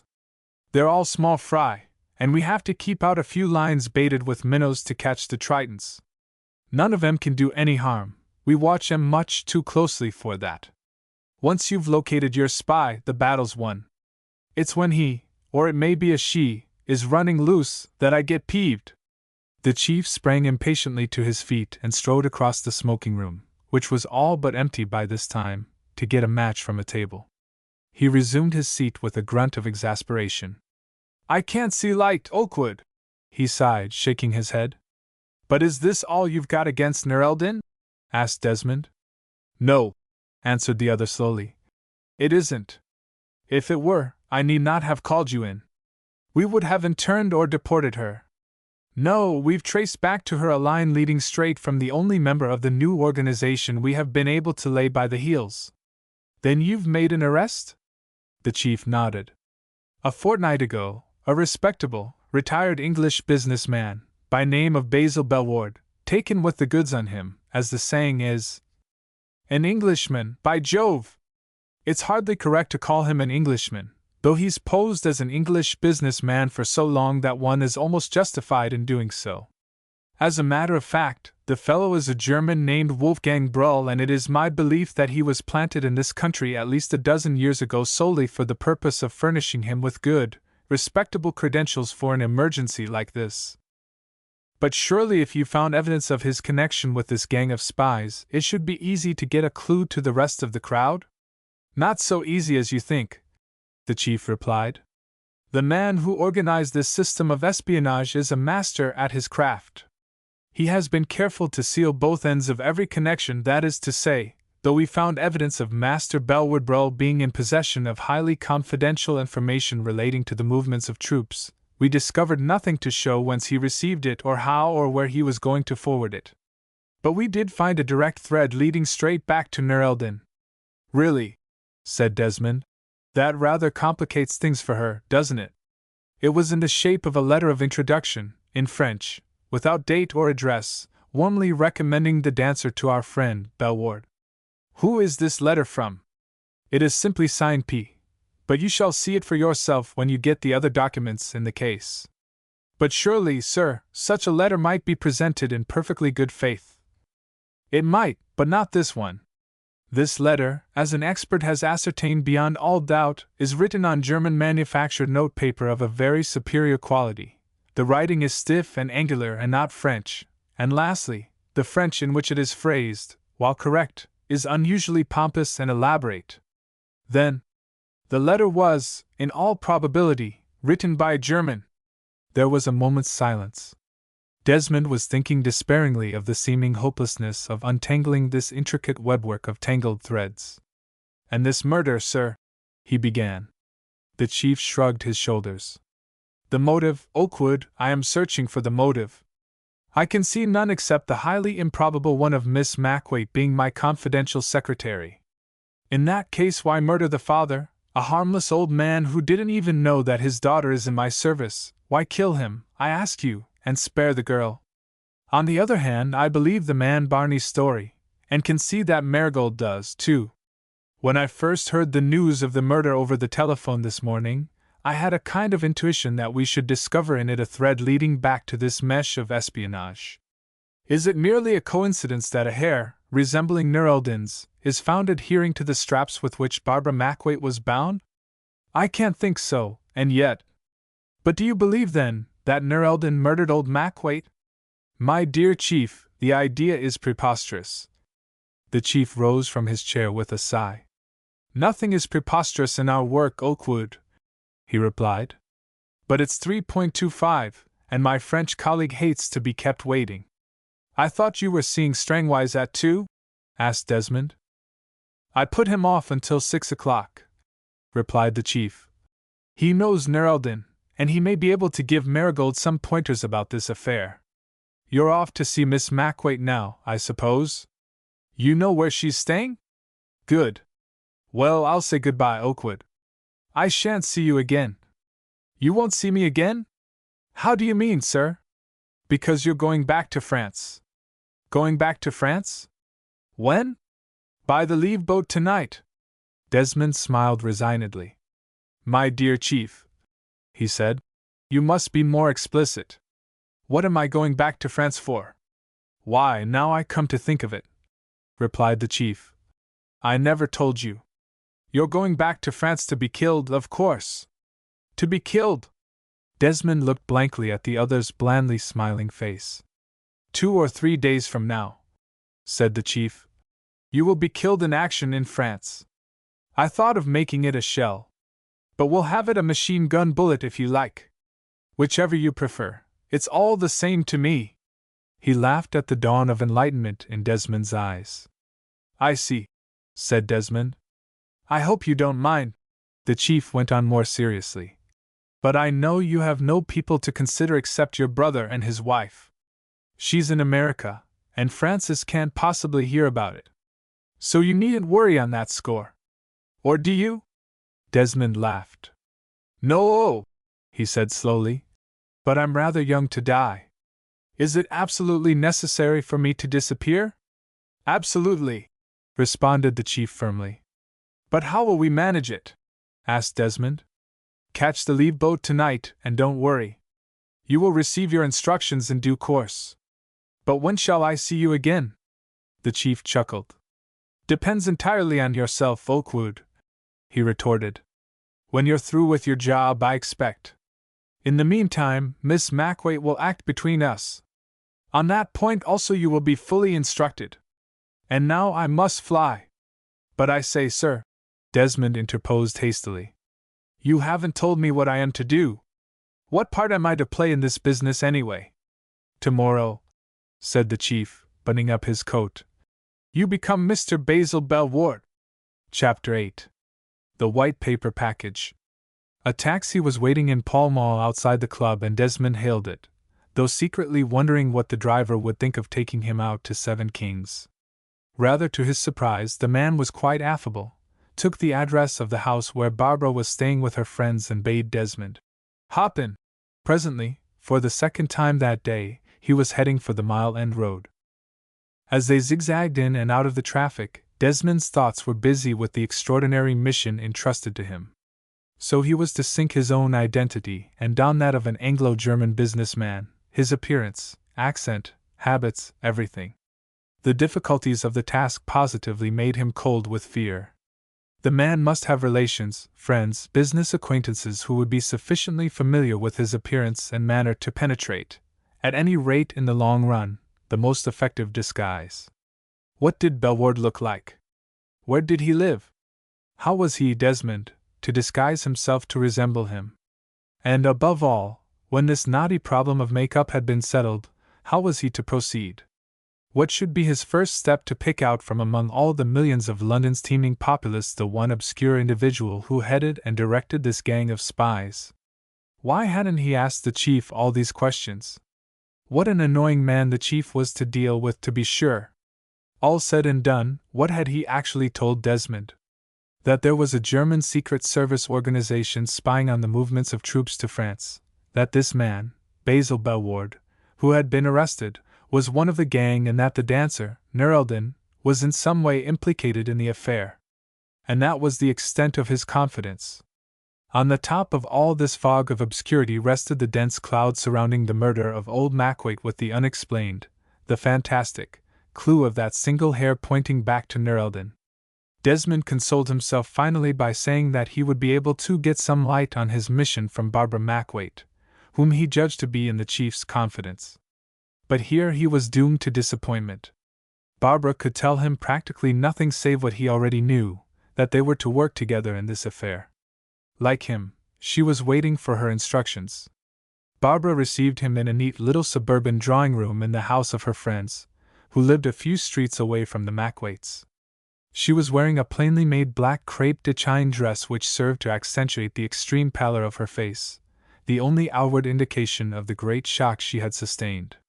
She was perfectly calm and collected, otherwise, and she stopped Desmond, who would have murmured some phrases of condolence. "Ah, no, please," she said. "I don't think I can speak about it yet." She pulled a chair over for him and began to talk about the chief. "There's not the least need for you to worry," she said with a little woeful smile, like a sun-ray piercing a rain cloud. "If the chief says go back to France and wait for instructions, you may be sure that everything is arranged, and you will receive your orders in due course. So shall I. That's the chief all over. Until you know him, you think he loves mystery for mystery's sake. It isn't that at all. He just doesn't trust us. He trusts nobody. But that hardly seems fair to us," began Desmond. "It's merely a precaution," replied Barbara. "The chief takes no risks. I've not the least doubt that he has decided to tell you nothing whatsoever about your part until you are firmly settled in your new role. I'm perfectly certain that every detail of your part has already been worked out." "Oh, that's not possible," said Desmond.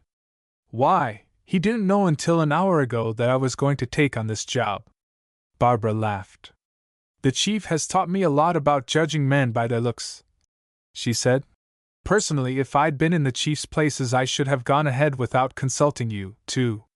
The girl spoke with such directness that there was not the least suggestion of a compliment in her remark, but Desmond blushed to the roots of his hair. Barbara noticed it and added hastily, "I'm not trying to pay you a compliment, I'm just judging by your type. I believe I can always tell the man that will take on any job, however dangerous, and carry it through to the end." Desmond blushed more furiously than ever. He made haste to divert the conversation into a safer channel.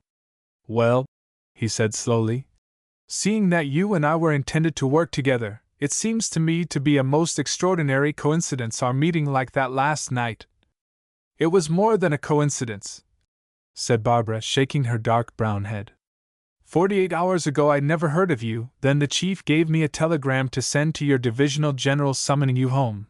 After that he told me that we were to work together, and a few hours later I run into you in Nerelden's dressing room." She broke off suddenly, her gray eyes big with fear. She darted across the room to an ormolu table on which her handbag was lying. With astonishment, Desmond watched her unceremoniously spill out the contents onto the table, and rake hastily amongst the collection of articles which a pretty girl carries round in her bag. Presently she raised herself erect and turning, faced the officer. She was trembling as though with cold, and when she spoke, her voice was low and husky. "Gone!" she whispered. "Have you lost anything?" Desmond asked anxiously.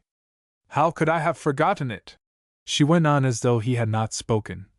"How could I have forgotten it? Nearly 12 hours wasted, and it explains everything. What will the chief think of me?" Slowly she sank down on the sofa where she had been sitting, then, without any warning, dropped her head into her hands and burst into tears. Desmond went over to her. "Please don't cry," he said gently.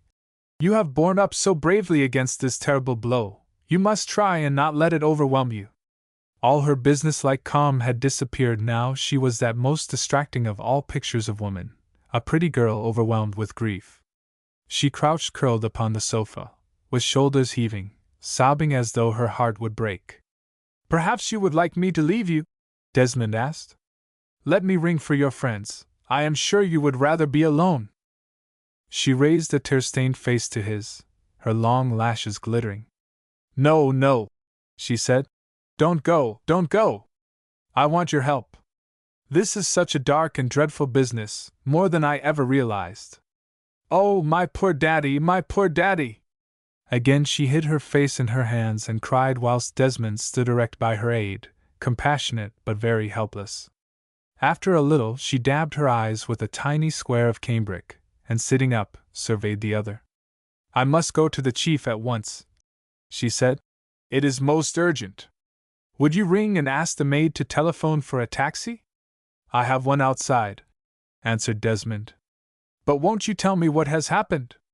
"Why," said Barbara, "it has only just dawned on me why our house was broken into last night, and poor Daddy so cruelly murdered. Whoever robbed the house did not come after our poor little bits of silver or Daddy's savings in the desk in the dining room. They came after something that I had." "And what was that?" asked Desmond. Then Barbara told him of her talk with Nur Eldin in the dancer's dressing room on the previous evening and of the package which Nur Eldin had entrusted to her care. "This terrible business put it completely out of my head," said Barbara. "In the presence of the police this morning, I looked over my bedroom and even searched my handbag which the police sent back to me this afternoon without finding that the burglars had stolen anything. It was only just now, when we were talking about our meeting in Nur Eldin's room last night, that her little package suddenly flashed across my mind. And then I looked through my handbag again and convinced myself that it was not there." "But are you sure the police haven't taken it?" "Absolutely certain," was the reply. "I remember perfectly what was in my handbag this morning when I went through it, and the same things are on that table over there now." "Do you know what was in this package?" said Desmond.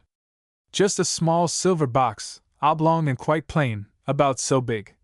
She indicated the size with her hands. "About as large as a cigarette box.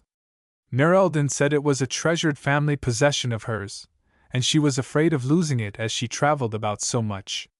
She asked me to say nothing about it and to keep it until the war was over or until she asked me for it."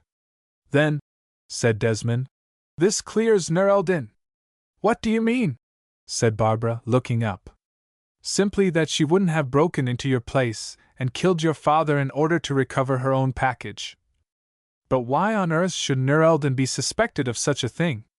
Have you heard nothing about this young lady from the chief?" "Nothing. I had not thought anything about her until Daddy discovered an old friend in her last night and introduced me." The chief's infernal caution again, thought Desmond, secretly admiring the care with which that remarkable man, in his own phrase, sealed both ends of every connection. "If I'm to work with this girl," said Desmond to himself, "I'm going to have all the cards on the table here and now." So forthwith he told her of the chief's suspicions of the dancer, the letter recommending her to Bellward found when the cheese merchant had been arrested, and lastly of the black hair which had been discovered on the thongs with which Barbara had been fastened.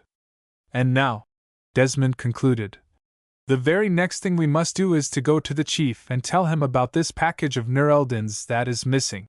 Barbara interposed quickly. "It's no use your coming," she said. "The chief won't see you. When he has sent a man on his mission, he refuses to see him again until the work has been done. If he wishes to send for you or communicate with you, he will. But it's useless for you to try and see him yourself. You can drop me at the office." Desmond was inclined to agree with her on this point, and said so. "There's one thing especially that puzzles me, Miss Macwaite," Desmond observed as they drove westward again. "And that is, how anyone could have known about your having this box of Nur Eldin's." Was there anybody else in the room when she gave you the package? No, said Barbara. I don't think so. Wait a minute though, Nurelden's maid must have come in very shortly after, for I remember they opened the door when Captain Strangwise came to tell me Daddy was waiting to take me home. Do you remember if Nurelden actually mentioned the package in the presence of the maid? As far as I can recollect, just as the maid opened the door to Captain Strangwise, Nurelden was impressing on me again to take great care of the package. I don't think she actually mentioned the box, but I remember her pointing at my bag where I had put the package. The maid didn't see Nurelden give you the box? No, I'm sure of that. The room was empty save for us two. It was only just before Captain Strangwise knocked that I noticed Marie arranging Nurelden's dresses. She must have come in afterwards without my seeing her. Well then, this girl, Marie, didn't see the dancer give you the box, but she heard her refer to it. Is that right? Yes, and of course, Captain Strangwise. What about him? He must have heard what Nurelden was saying, too. Desmond rubbed his chin. I say, you aren't going to implicate old Strangwise too, are you? He asked. Barbara did not reflect his smile. He seems to know Nurelden pretty well, she said. And I'll tell you something else. That woman's afraid of your friend, the captain. What do you mean? Asked Desmond. I was watching her in the glass last night as he was talking to her while you and I and Daddy were chatting in the corner. I don't know what he said to her, but she glanced over her shoulder with a look of terror in her eyes. I was watching her face in the glass. She looked positively hunted. The taxi stopped. Desmond jumped out and helped his companion to alight. Au revoir, she said to him. Never fear, you and I will meet very soon again. With that she was gone. Desmond looked at his watch. It pointed to 6:15. Now I wonder what time the leave train starts tonight, he said aloud, one foot on the sideboard of the taxi. At 7:45, sir, said a voice. Desmond glanced round him. Then he saw it was the taxi driver who had spoken. 7:45, eh? Said Desmond. From Victoria, I suppose? Yes, sir, said the taxi man. By Jove, I haven't much time, ejaculated the officer. And there are some things I want to get before I go back across the channel. And I shall have to see the railway transport officer about my pass. That's all right, sir, said the taxi man. I have your papers here. He handed Desmond a couple of slips of paper which he took from his coat pocket. Those will take you back to France all right, I think you'll find. Desmond looked at the papers. They were quite in order and correctly filled up with his name, rank and regiment, and date. The taxi man cut short any further question by saying, If you'll get into the cab again, sir, I'll drive you where you want to go, and then wait while you have your dinner and take you to the station. By the way, your dinner's ordered too. But who the devil are you? Asked Desmond in amazement. On special service, the same as you, sir, said the man with a grin, and Desmond understood. Really, the chief was extremely thorough. They went to the stores in the Haymarket, to Fortnum and Mason's, and lastly, to a small, grubby shop at the back of Mayfair where Desmond and his brother had bought their cigarettes for years past. Desmond purchased 100 of their favorite brand, the Dionysus, as a reserve for his journey back to France, and stood chatting over old times with the fat, oily-faced Greek manager as the latter tied up his cigarettes into a clean white paper parcel, neatly sealed up with red sealing wax. Then Desmond drove back to the Nineveh Hotel, where he left his taxi-driving colleague in the courtyard on the understanding that at 7:25 the taxi would be waiting to drive him to the station. Desmond went straight upstairs to his room to put his kit together. In the strong, firmly woven web spread by the chief, he felt as helpless as a fly caught in a spider's mesh. He had no idea of what his plans were. He only knew that he was going back to France, and that it was his business to get on the leave boat that night. As he passed along the thickly carpeted, silent corridor to his room, he saw the door of Strangwise's room standing ajar. He pushed open the door and walked in unceremoniously. A suitcase stood open on the floor with Strangwise bending over it. At his elbow was a table crowded with various parcels, a case of razors, different articles of kit, and some books. Desmond halted at the door, his box of cigarettes dangling from his finger. "Hello, Maurice," he said. "Are you off too?" Strangwise spun round sharply. The blood had rushed to his face, staining it with a dark, angry flush. "My God, how you startled me!" he exclaimed rather testily. "I never heard you come in." He turned rather abruptly and went on with his packing. He struck Desmond as being rather annoyed at the intrusion. The latter had never seen him out of temper before. "Sorry if I butted in," said Desmond, sliding his box of cigarettes off his finger onto the littered table and sitting down on a chair. "I came in to say goodbye. I'm going back to France tonight." Maurice looked round quickly. He appeared to be quite his old self again and was all smiles now. "So soon?" he said. "Why, I thought you were getting a job at the War Office." Desmond shook his head. "Not good enough," he replied. "It's back to the sandbags for mine." "But where are you off to?" "Got a bit of leave. The intelligence folks seem to be through with me at last, so they've given me 6 weeks." "Going to the country?" asked Desmond. Strangwise nodded. "Yep," he said. "Down to Essex to see if I can get a few duck or snipe on the fens." "I wish you were coming with me." "So do I, old man," echoed Desmond heartily. Then he added in a serious voice, "By the way, I haven't seen you since last night. What a shocking affair this is about old Macwaite, isn't it? Are there any developments, do you know?" Strangwise very deliberately fished a cigarette out of his case, which was lying open on the table, and lit it before replying. "A very dark affair," he said, blowing out a cloud of smoke and flicking the match into the grate. "You are discreet, I know, Okewood. The intelligence people had me up this morning, to take my evidence." Strangwise's surmise about Desmond's discretion was perfectly correct. With Desmond Okewood discretion was second nature, and therefore he answered with feigned surprise. "Your evidence about what?" "About our meeting the Macwaites last night." After he had spoken he realized he had blundered. Surely, after all, the chief would have told Strangwise about their investigations at Seven Kings. Still, "No," replied Strangwise. "But about Nur el-Din." The chief had kept his own counsel about their morning's work. Desmond was glad now that he had dissimulated. "You see, I know her pretty well," Strangwise continued. "Between ourselves, I got rather struck on the lady when she was touring in Canada some years ago, and in fact I spent so much more money than I could afford on her that I had to discontinue the acquaintance. Then I met her here when I got away from Germany a month ago. She was lonely, so I took her about a bit. Okewood, I'm afraid I was rather indiscreet." "How do you mean?" Desmond asked innocently. "Well," said Strangwise slowly, contemplating the end of his cigarette, "it appears that the lady is involved in certain activities which considerably interest our intelligence. But there, I mustn't say any more." "But how on earth is Nur what's her name concerned in this murder, Maurice?" Strangwise shrugged his shoulders. "Ah, you'd better ask the police. But I tell you she'll be getting into trouble if she's not careful." Throughout this conversation Desmond seemed to hear in his ears Barbara's words. "That woman's afraid of your friend." He divined that for some reason or other, Strangwise wanted to create a bad impression in his mind about the dancer. He scanned Morris's face narrowly. Its impenetrability was absolute.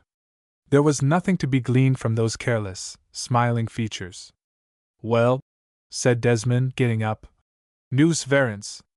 I shall have to make a bolt for it now if I don't want to miss my train. Goodbye, Maurice, and I hope you'll get some birds." "Thanks, old man. Au revoir, and take care of yourself." "My salams to the General." They shook hands warmly, then Desmond grabbed his box of cigarettes and its neat white wrapper with the bold red seals and hurried off to his room. Strangwise stood for a moment gazing after him. He was no longer the frank, smiling companion of a minute before. His mouth was set hard and his chin stuck out at a defiant angle.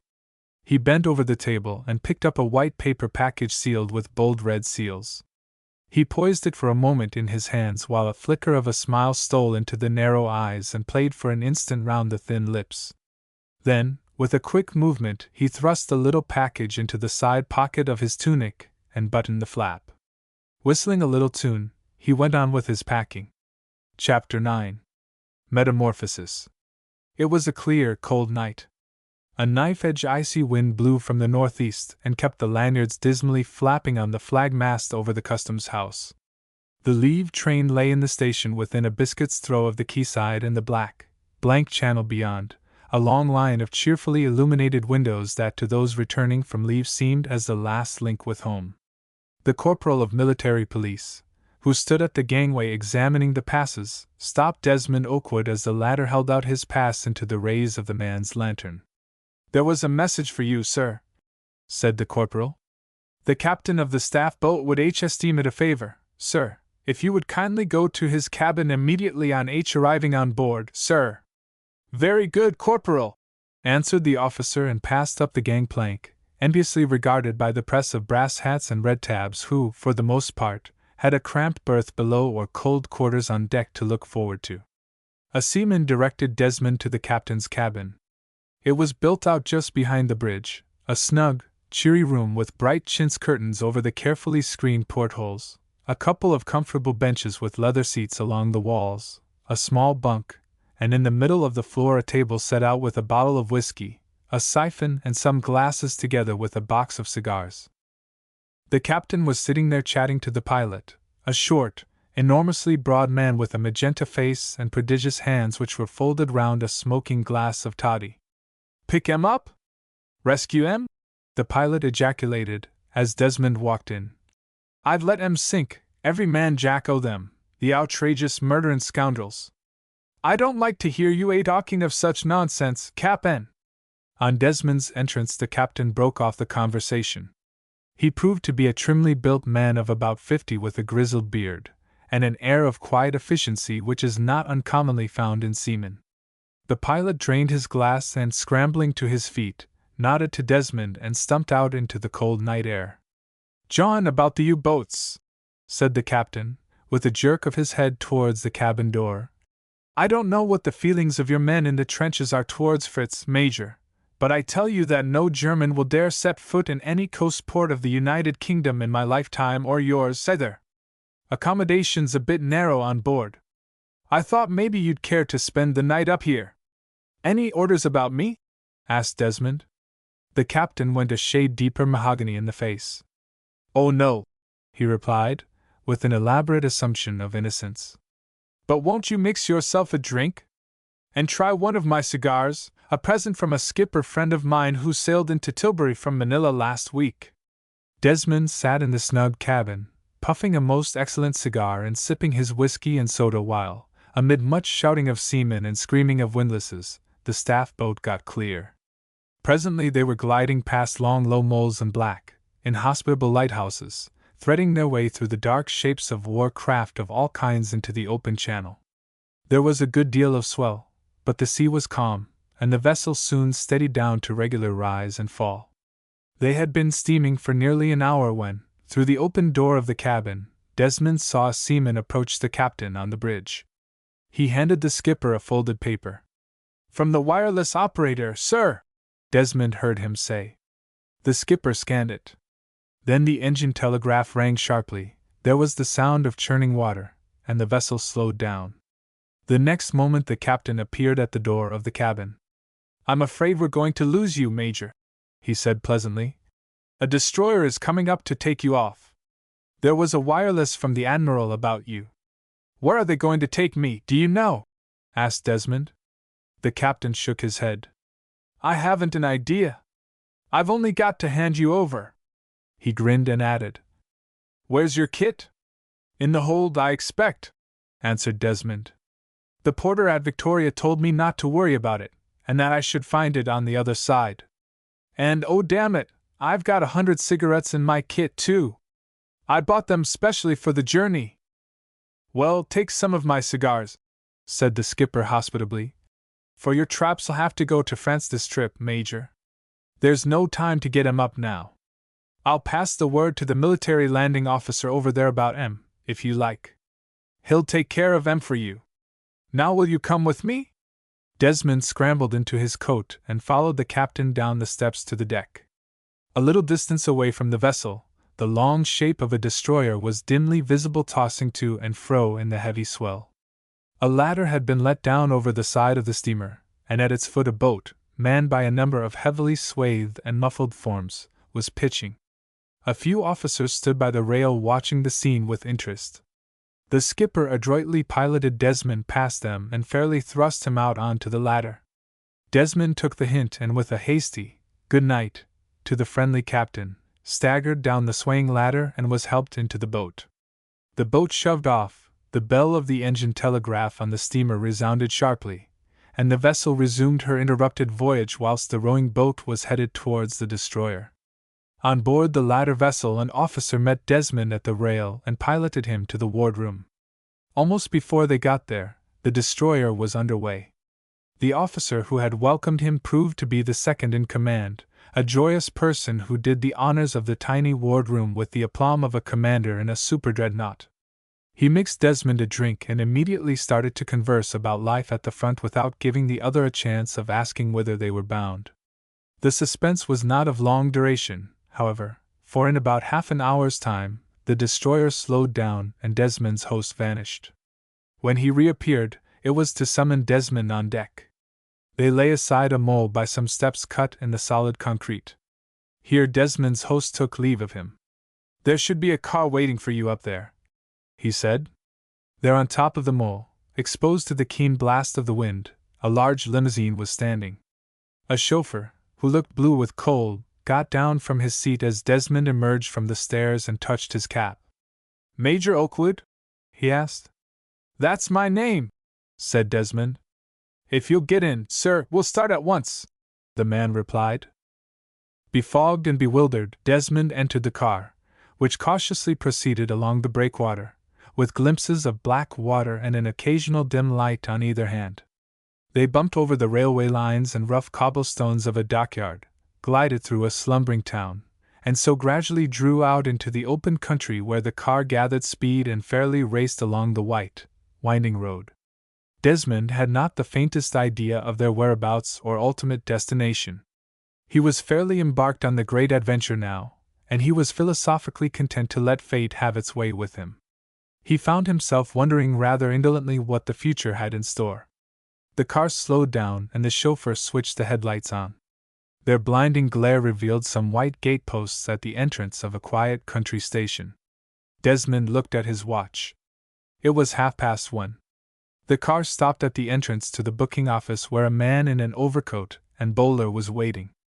"This way, Major, please," said the man in the bowler, and led the way into the dark and silent station.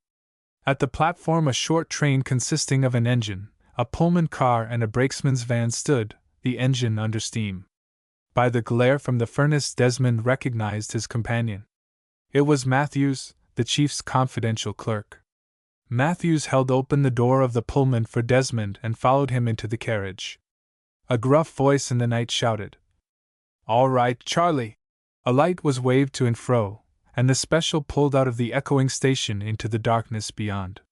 In the corner of the Pullman a table was laid for supper.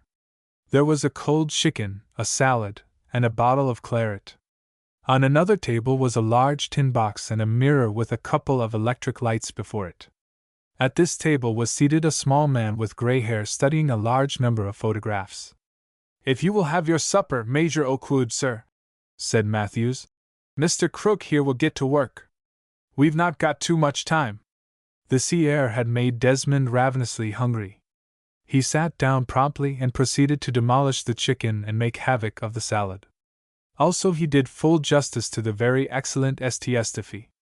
As he ate he studied Matthews, who was one of those undefinable Englishmen one meets in tubes and buses, who might be anything from a rate collector to a rat catcher. He had sandy hair plastered limply across his forehead, a small mustache, and a pair of watery blue eyes.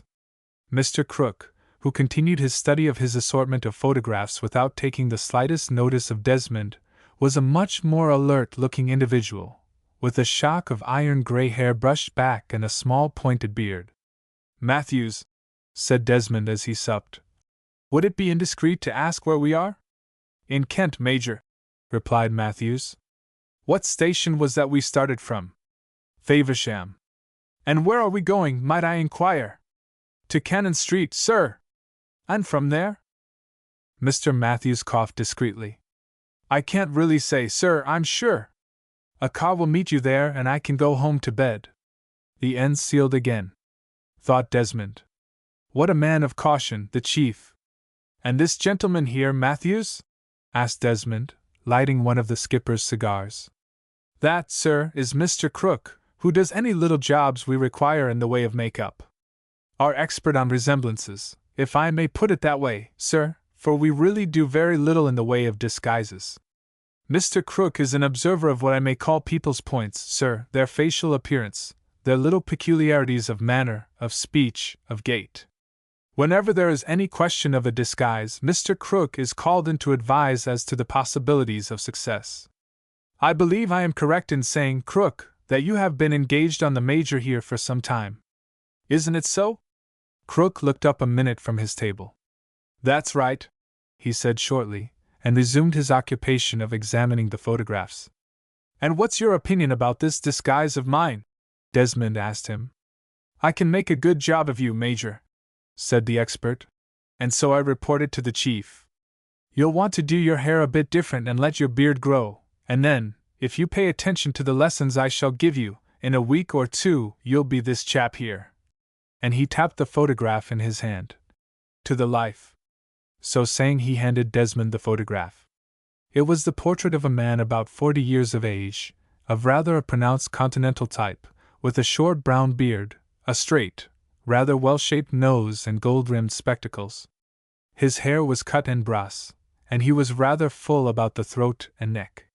Without a word, Desmond stretched out his hand and gathered up a sheaf of other photos, police photos of Mr. Basil Bellward, front face and profile seen from right and left, all these poses shown on the same picture, some snapshots and various camera studies. Desmond shook his head in despair. He was utterly unable to detect the slightest resemblance between himself and this rather commonplace-looking type of business man. Now if you just step into the compartment at the end of the Pullman, Major, said Crook, you'll find some civilian clothes laid out. Would you mind putting them on? You needn't trouble about the collar and tie, or coat and waistcoat for the moment. Then we'll get along with the work. The train rushed swaying on through the darkness. Desmond was back in the Pullman car in a few minutes, arrayed in a pair of dark gray tweed trousers, a white shirt and black boots and socks, a cutaway coat and waistcoat of the same tweed stuff, a black bowler hat of rather an old-fashioned and staid pattern, and a black overcoat with a velvet collar. He left in the compartment where he changed. He found that Crook had opened his tin box and set out a great array of grease paints, wigs, twists of tow of various colors, and a number of pots and phials of washes and unguents, together with a whole battery of fine paint brushes. In his hand he held a pair of barber's clippers and the tips of a comb, and a pair of scissors protruded from his vest pocket. Crook whisked a barber's wrap round Desmond and proceeded, with clippers and scissors, to crop and trim his crisp black hair. TSD, he clicked with his tongue. I didn't realize your hair was so dark, Major. It'll want a dash of henna to lighten it. The man worked with incredible swiftness. His touch was light and sure, and Desmond, looking at his reflection in the glass, wondered to see what fine, delicate hands this odd little expert possessed. Matthews sat and smoked in silence and watched the operation, whilst the special ran on steadily Londonwards. When the clipping was done, Crook smeared some stuff on a towel and wrapped it round Desmond's head. That'll brighten your hair up a lot, sir. Now for a crepe beard just to try the effect. We've got to deliver you at Cannon Street ready for the job, Mr. Matthews and me, but you won't want to worry with this nasty messy beard once you get indoors. You can grow your own beard, and I'll pop in and henna it a bit for you every now and then. There was the smart of spirit gum on Desmond's cheeks, and Crook gently applied a strip of tow to his face. He had taken the mirror away so that Desmond could no longer see the effect of the gradual metamorphosis. A mirror only confuses me, said the expert, breathing hard as he delicately adjusted the false beard. I've got this picture firm in my head, and I want to get it transferred to your face. Somehow a mirror puts me right off. It's the reality I want. As he grew more absorbed in his work, he ceased to speak altogether. He finished the beard, trimmed the eyebrows, applied a dash of henna with a brush, leaning backwards continually to survey the effect. He sketched in a wrinkle or two round the eyes with a pencil, wiped them out, then put them in again. Then he fumbled in his tin box, and produced 2 thin slices of gray rubber. "Sorry," he said. "I'm afraid you'll have to wear these inside your cheeks to give the effect of roundness. You've got an oval face and the other man has a round one. I can get the fullness of the throat by giving you a very low collar, rather open and a size too large for you." Desmond obediently slipped the 2 slices of rubber into his mouth, and tucked them away on either side of his upper row of teeth. They were not particularly uncomfortable to wear. "There's your specs," said Crook, handing him a spectacle case. "And there's the collar. Now if you'll put on the rest of the duds, we'll have a look at you, sir." Desmond went out and donned the vest and coat and overcoat, and thus arrayed, returned to the Pullman, hat in hand. Crook called out to him as he entered. "Not so springy in the step, sir, if you please. Remember you're 43 years of age with a continental upbringing. You'll have to walk like a German, toes well turned out and down on the heel every time. So, that's better.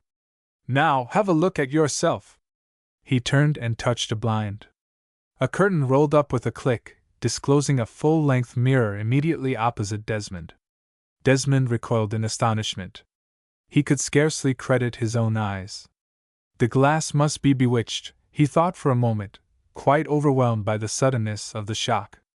For instead of the young face set on a slight athletic body that the glass was wont to show him, he saw a square, rather solid man in ugly, heavy clothes, with a brown silky beard and gold spectacles. The disguise was baffling in its completeness. The little wizard, who had effected this change and who now stood by, bashfully twisting his fingers about, had transformed youth into middle age. And the bewildering thing was that the success of the disguise did not lie so much in the external adjuncts, the false beard, the penciled wrinkles, as in the hideous collar, the thick padded clothes, in short, in the general appearance. For the first time since his talk with the chief at the United Service Club, Desmond felt his heart grow light within him. If such miracles were possible, then he could surmount the other difficulties as well. "Crook," he said, "I think you've done wonders. What do you say, Matthews?" "I've seen a lot of Mr. Crook's work in my day, sir," answered the clerk, "but nothing better than this. It's a masterpiece, Crook, that's what it is."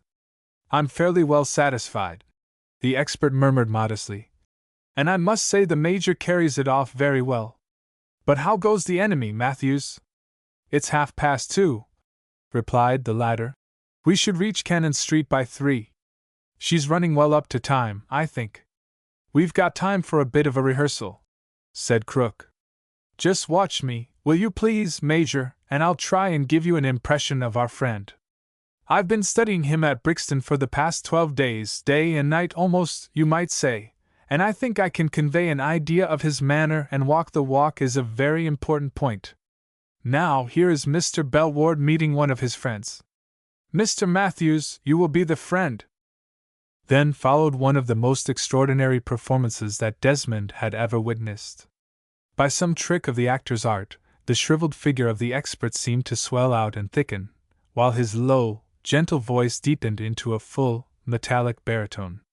Of accent in his speech there was none, but Desmond's ear, trained to foreigners' English, could detect a slight continental intonation, a little roll of the R's, an unfamiliar sound about those open O's of the English tongue, which are so fatal a trap for foreigners speaking our language. As he watched Crook, Desmond glanced from time to time at the photograph of Bellward which he had picked up from the table. He had an intuition that Bellward behaved and spoke just as the man before him. Then, at Crook's suggestion, Desmond assumed the role of Bellward. The expert interrupted him continually. "The hands, Major, the hands, you must not keep them down at your sides. That is military. You must move them when you speak. So and so." Or again, "You speak too fast. Too youthfully, if you understand me, sir. You are a man of middle age. Life has no further secrets for you. You are poised and getting a trifle ponderous. Now try again. But the train was slackening speed. They were running between black masses of squalid houses. As the special thumped over the bridge across the river, Mr. Crook gathered up his paints and brushes and photographs and arranged them neatly in his black tin box. To Desmond he said, "I shall be coming along to give you some more lessons very soon, Major. I wish you could see Bellward for yourself. You are very apt at this game, and it would save us much time. But I fear that's impossible." Even before the special had drawn up alongside the platform at Cannon Street, Crook and Matthews swung themselves out and disappeared. When the train stopped, a young man in a bowler hat presented himself at the door of the Pullman. "The car is there, Mr. Bellward, sir," he said, helping Desmond to alight. Desmond, preparing to assume his new role, was about to leave the carriage when a sudden thought struck him. What about his uniform strewn about the compartment where he had changed? He ran back. The compartment was empty. Not a trace remained of the remarkable scenes of their night journey. "This is for you," said the young man, handing Desmond a note as they walked down the platform. Outside the station, a motor car with its noisy throbbing awoke the echoes of the darkened and empty courtyard. Desmond waited until he was being whirled over the smooth asphalt of the city streets before he opened the letter. He found a note and a small key inside the envelope. "On reaching the house to which you will be conveyed," the note said, "you will remain indoors until further orders. You can devote your time to studying the papers you will find in the desk beside the bed. For the present you need not fear detection as long as you do not leave the house." Then followed a few rough jottings, obviously for his guidance. "Housekeeper Martha, half-blind, stupid, odd man, John Hill, mostly invisible, no risk from either. You are confined to house with heavy chill. Do not go out until you get the word." The last sentence was twice underlined. The night was now pitch dark. Heavy clouds had come up and obscured the stars, and a drizzle of rain was falling. The car went forward at a good pace, and Desmond, after one or two ineffectual attempts to make out where they were going, was lulled by the steady motion into a deep sleep. He was dreaming fitfully of the tossing channel as he had seen it but a few hours before when he came to his senses with a start. He felt a cold draught of air on his face, and his feet were dead with cold. A figure stood at the open door of the car. It was the chauffeur. "Here we are, sir," he said. Desmond stiffly descended to the ground. It was so dark that he could distinguish nothing, but he felt the grit of gravel under his feet, and he heard the melancholy gurgle of running water. He took a step forward and groped his way into a little porch smelling horribly of mustiness and damp. As he did so, he heard a whir behind him, and the car began to glide off. Desmond shouted after the chauffeur. Now that he stood on the very threshold of his adventure, he wanted to cling desperately to this last link with his old self. But the chauffeur did not or would not hear, and presently the sound of the engine died away, leaving Desmond to the darkness, the sad splashing of distant water, and his own thoughts. And then, for one brief moment, all his courage seemed to ooze out of him. If he had followed his instinct, he would have turned and fled into the night, away from that damp and silent house, away from the ceaseless splashing of waters, back to the warmth and lights of civilization. But his sense of humor, which is very often better than courage, came to his rescue. "I suppose I ought to be in the devil of a rage," he said to himself, "being kept waiting like this outside my own house. Where the deuce is my housekeeper? By gad, I'll ring the place down." The conceit amused him, and he advanced further into the musty porch hoping to find a bell. But as he did so his ear caught the distant sound of shuffling feet. The shuffle of feet drew nearer, and presently a beam of light shone out from under the door. A quavering voice called out, "Here I am, Mr. Bellward, here I am, sir!"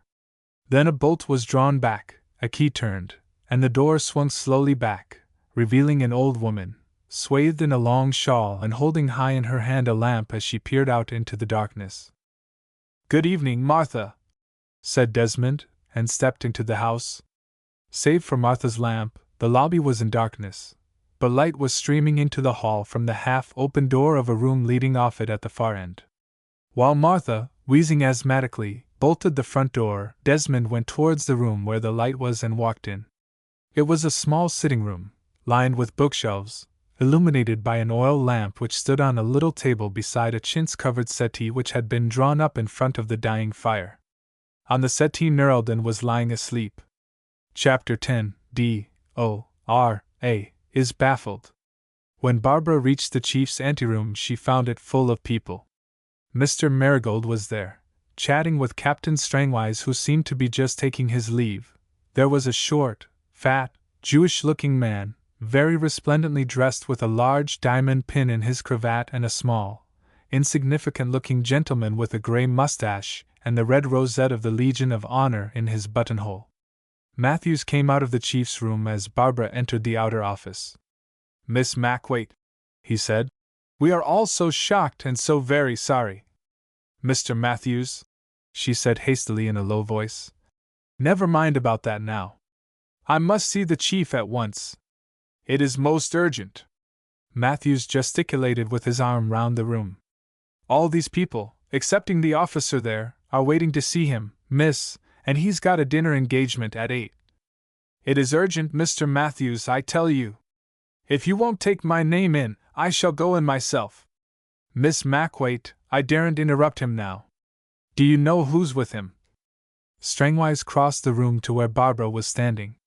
"I can guess what brings you here, Miss Mackwaite," he said gently.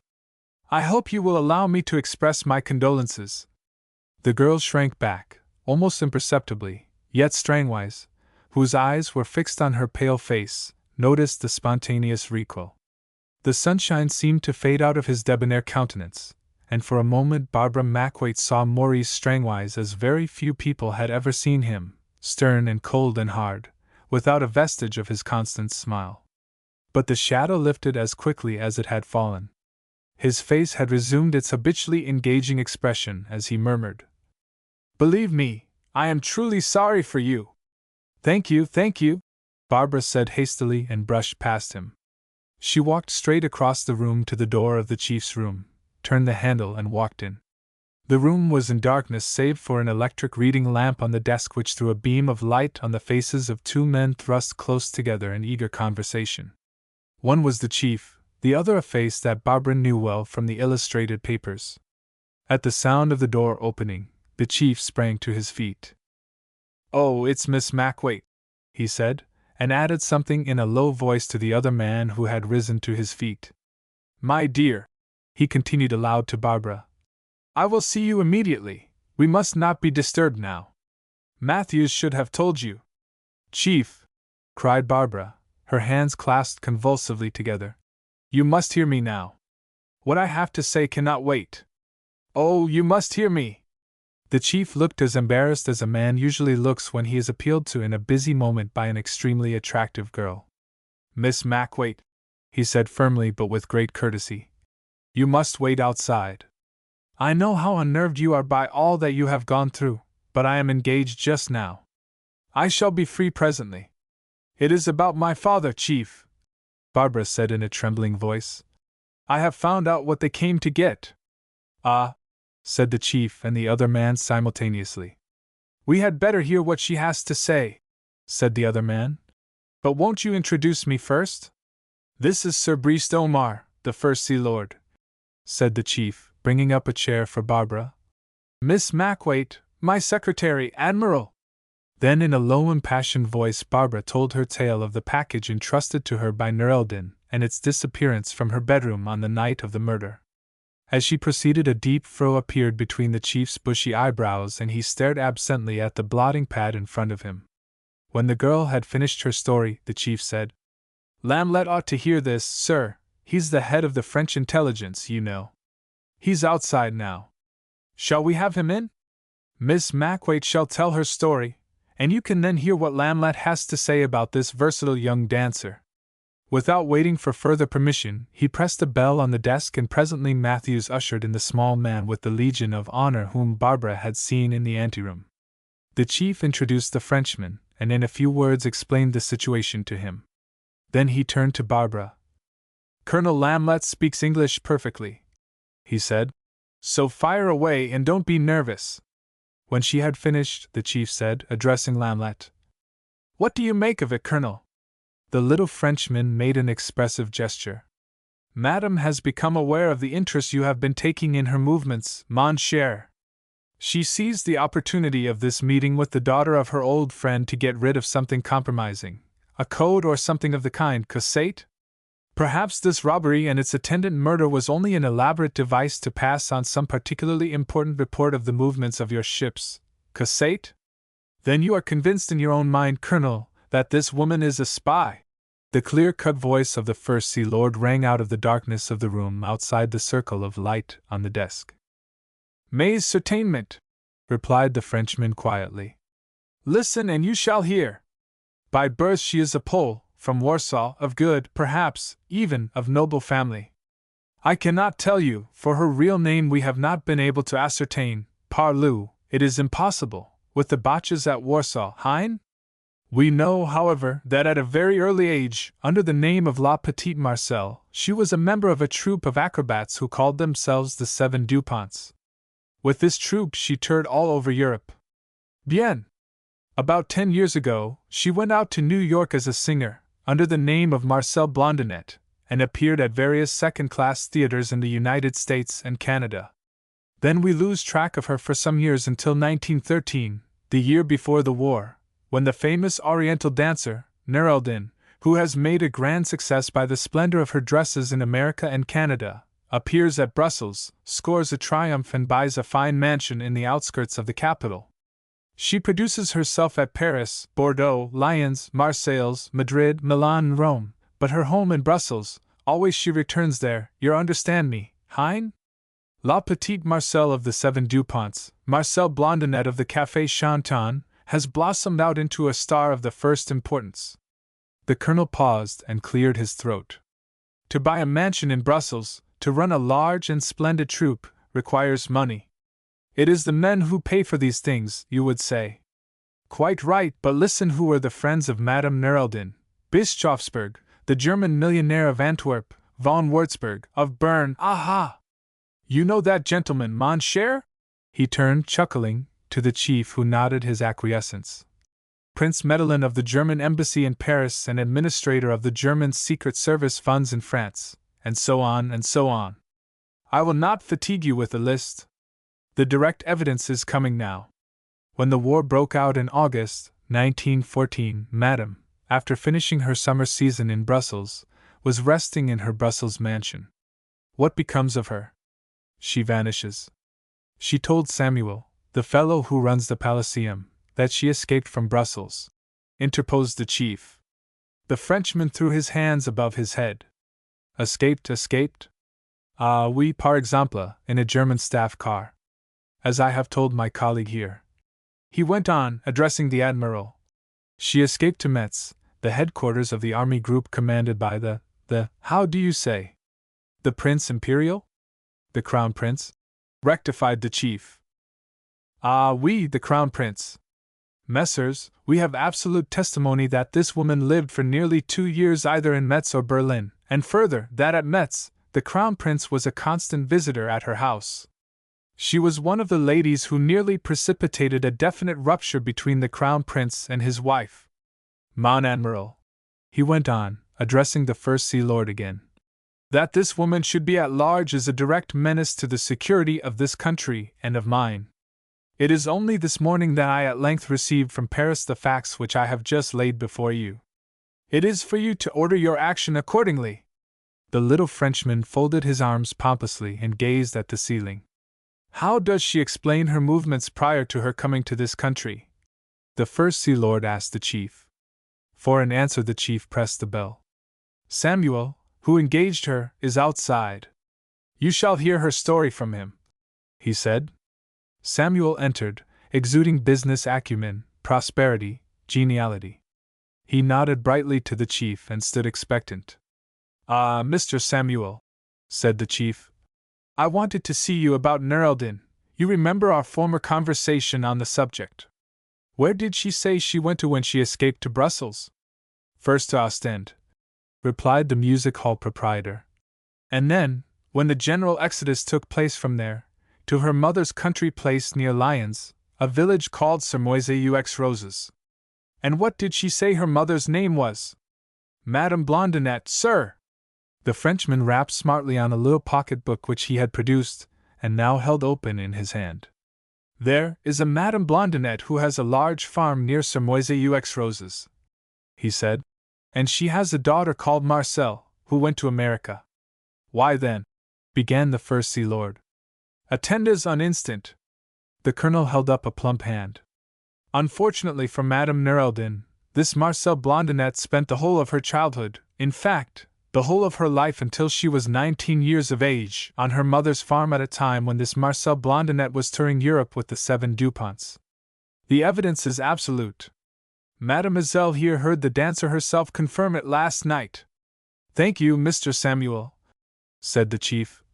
We shan't require you any more. But I'm afraid your Nerldin will have to break her contract with you. She's done that already, sir, said Samuel ruefully. The chief sprang to his feet excitedly. Broken it already? He cried. What do you mean? Explain yourself. Don't stand there staring at me. Mr. Samuel looked startled out of his life. There was a bit of a row between her and the stage manager last night about her keeping the stage waiting again, he said. And after lunch today she rang up to say she would not appear at the Palaceum tonight, or any more at all. It's very upsetting for us, and I don't mind telling you, gentlemen, that I've been to my solicitors about it. And why the blazes didn't you come and tell me? Demanded the chief furiously. Well, sir, I thought it was only a bit of pique on her part, and I hoped to be able to talk the lady round. I know what these stars are. You've seen her then? The chief snapped out. No, I haven't, Mr. Samuel lamented. I've been twice to the Nineveh, that's where she's stopping, and each time she was out. The chief dismissed him curtly. When the door had closed behind him, the chief said to the First Sea Lord, This is where Diori steps in, I think, sir. Decidedly, replied the admiral. Will you take the necessary steps? The chief nodded and pressed the bell. Matthews appeared. Anything from the Nineveh? He asked. The lady has not returned, sir. Anything from Gordon and Duff? No, sir, nothing all day. The telephone on the desk whirred. The chief lifted the receiver. Yes. Oh, it's you, Gordon? No, you can say it now, this is a private line. He listened at the receiver for a couple of minutes. The room was very still. All right, come to the office at once. The chief hung up the receiver and turned to the admiral. She's given us the slip for the moment, he said. That was Gordon speaking. He and Duff have been shadowing our lady friend out of doors for days. She left the hotel on foot after lunch this afternoon with my 2 fellows in her wake. There was a bit of a crush on the pavement near Charing Cross and Duff was pushed into the roadway and run over by a motor bus. In the confusion, Gordon lost the trail. He's wasted all this time trying to pick it up again instead of reporting to me at once. Zut! Cried the Frenchman. Chapter 11. Credentials. The sight of Nerldin filled Desmond with alarm. For a moment his mind was overshadowed by the dread of detection. He had forgotten all about Mr. Crook's handiwork in the train, and his immediate fear was that the dancer would awake and recognize him. But then he caught sight of his face in the mirror over the mantelpiece. The grey-bearded man staring oddly at him out of the glass gave him a shock until he realized the metamorphosis that had taken place in his personality. The realization served instantly to still his apprehension. Nerldin lay on her side, one hand under her face which was turned away from the fire. She was wearing a big black musquash coat, and over her feet she had flung a tweed overcoat, apparently one of Mr. Bellwood's from the hat stand in the hall. Her hat, a very dainty little affair of plain black velvet, was skewered with a couple of jeweled hatpins to the upholstery of the settee. Desmond watched her for a moment. Her face looked drawn and tired now that her eyelids, with their long sweeping black lashes, were closed, shutting off the extraordinary luminosity of her eyes. As he stood silently contemplating her, she stirred and moaned in her sleep and muttered some word 3 or 4 times to herself. Desmond was conscious of a great feeling of compassion for this strangely beautiful creature. Knowing as he did of the 100-eyed monster of the British Secret Service that was watching her, he found himself thinking how frail, How helpless, how unprotected she looked, lying there in the flickering light of the fire. A step resounded behind him, and old Martha shuffled into the room, carefully shading the lamp she still carried so that its rays should not fall on the face of the sleeper. "I don't know as I've done right, sir," she mumbled, "letting the poor lady wait here for you like this, but I couldn't hardly help it, sir. She says as how she must see you, and seeing as how your first telegram said you was coming at 9:30, I lets her stop on." "When did she arrive?" asked Desmond softly. "About 6 o'clock," answered the old woman. "Walked all the way up from Winfield Station, too, sir, and that cold she was when she arrived here, fair blue with the cold she was, poor dear. Directly she opened her lips, I sees she's a furrin lady, sir. She asks after you, and I tells her as how you are away and won't be back till this evening. 'Oh,' she says, then I wait, and in she comes without so much as with your leave or by your leave. She told me as how you knew her, sir, and were expecting to see her, most important, she said it was, so I hots her up a bit o' dinner. I hopes as how I didn't do wrong, Mr. Bellward, sir.' 'Oh, no, Martha, not at all,' Desmond replied, at random. He was sorely perplexed as to his next move. Obviously the girl could not stay in the house. What on earth did she want with him? And could he, at any rate, get at the desk and read the papers of which the notes spoke and which, he did not doubt, were the dossier of the Bellward case, before she awoke? They might, at least, throw some light on his relations with the dancer. She had her dinner here by the fire. Old Martha resumed her narrative. And about 9:15 comes your second telegram, sir, saying as how you could not arrive till 5 o'clock in the morning. Desmond glanced at the clock on the mantelpiece. The hands pointed to 5:15. He had lost all count of the time in his peregrinations of the night. I comes in here and tells the young lady as how you wouldn't be back last night, sir, the old woman continued.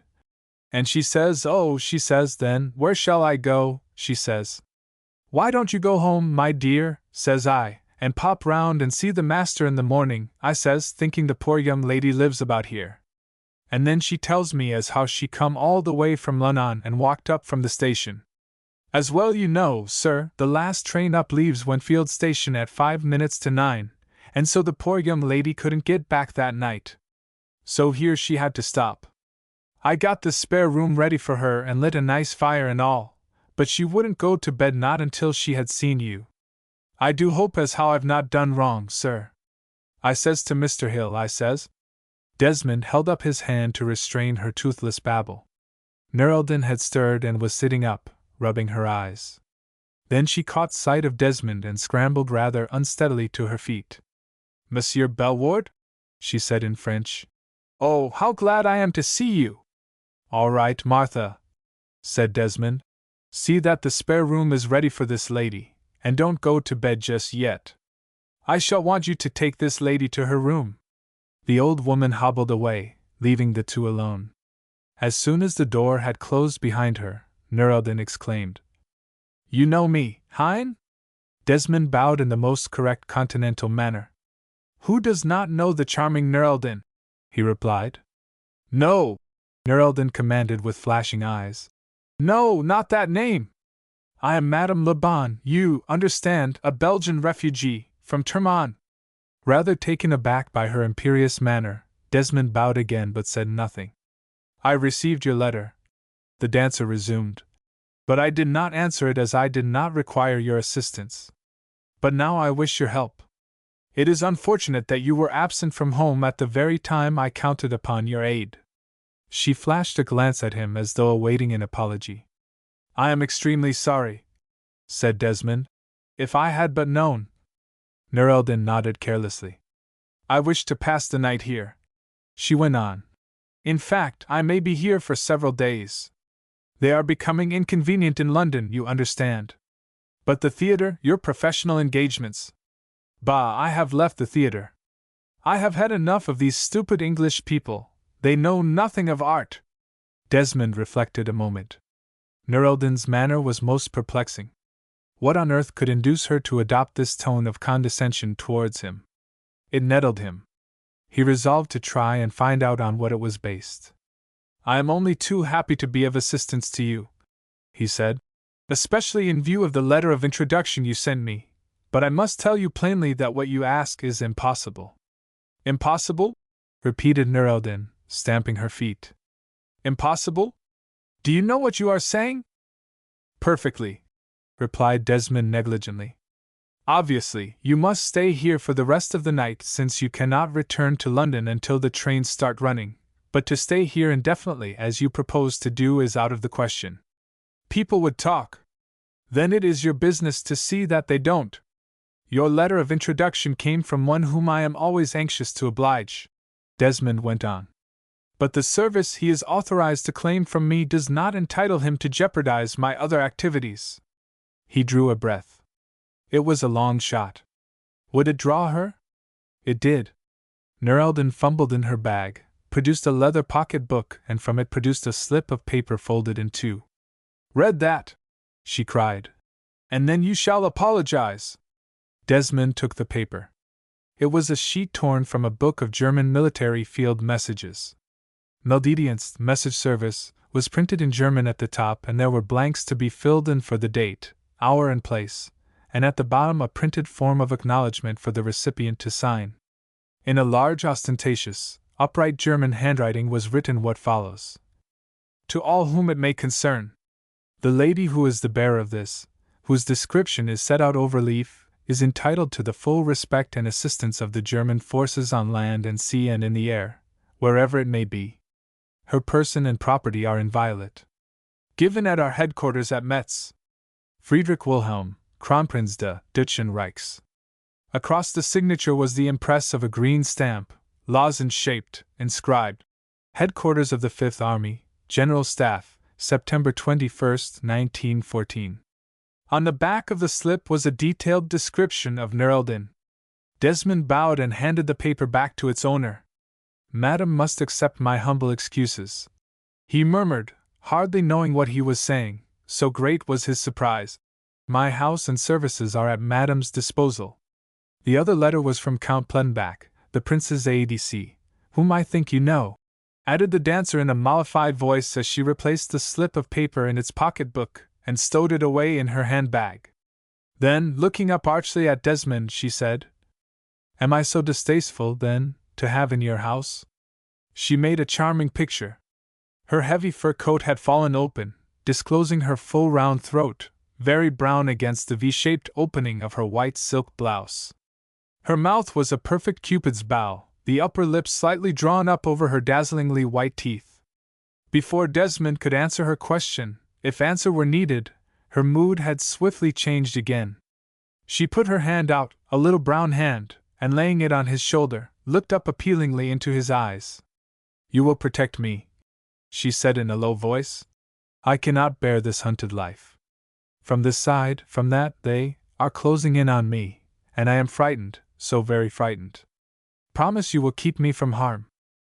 Desmond gazed down into her warm, expressive eyes helplessly.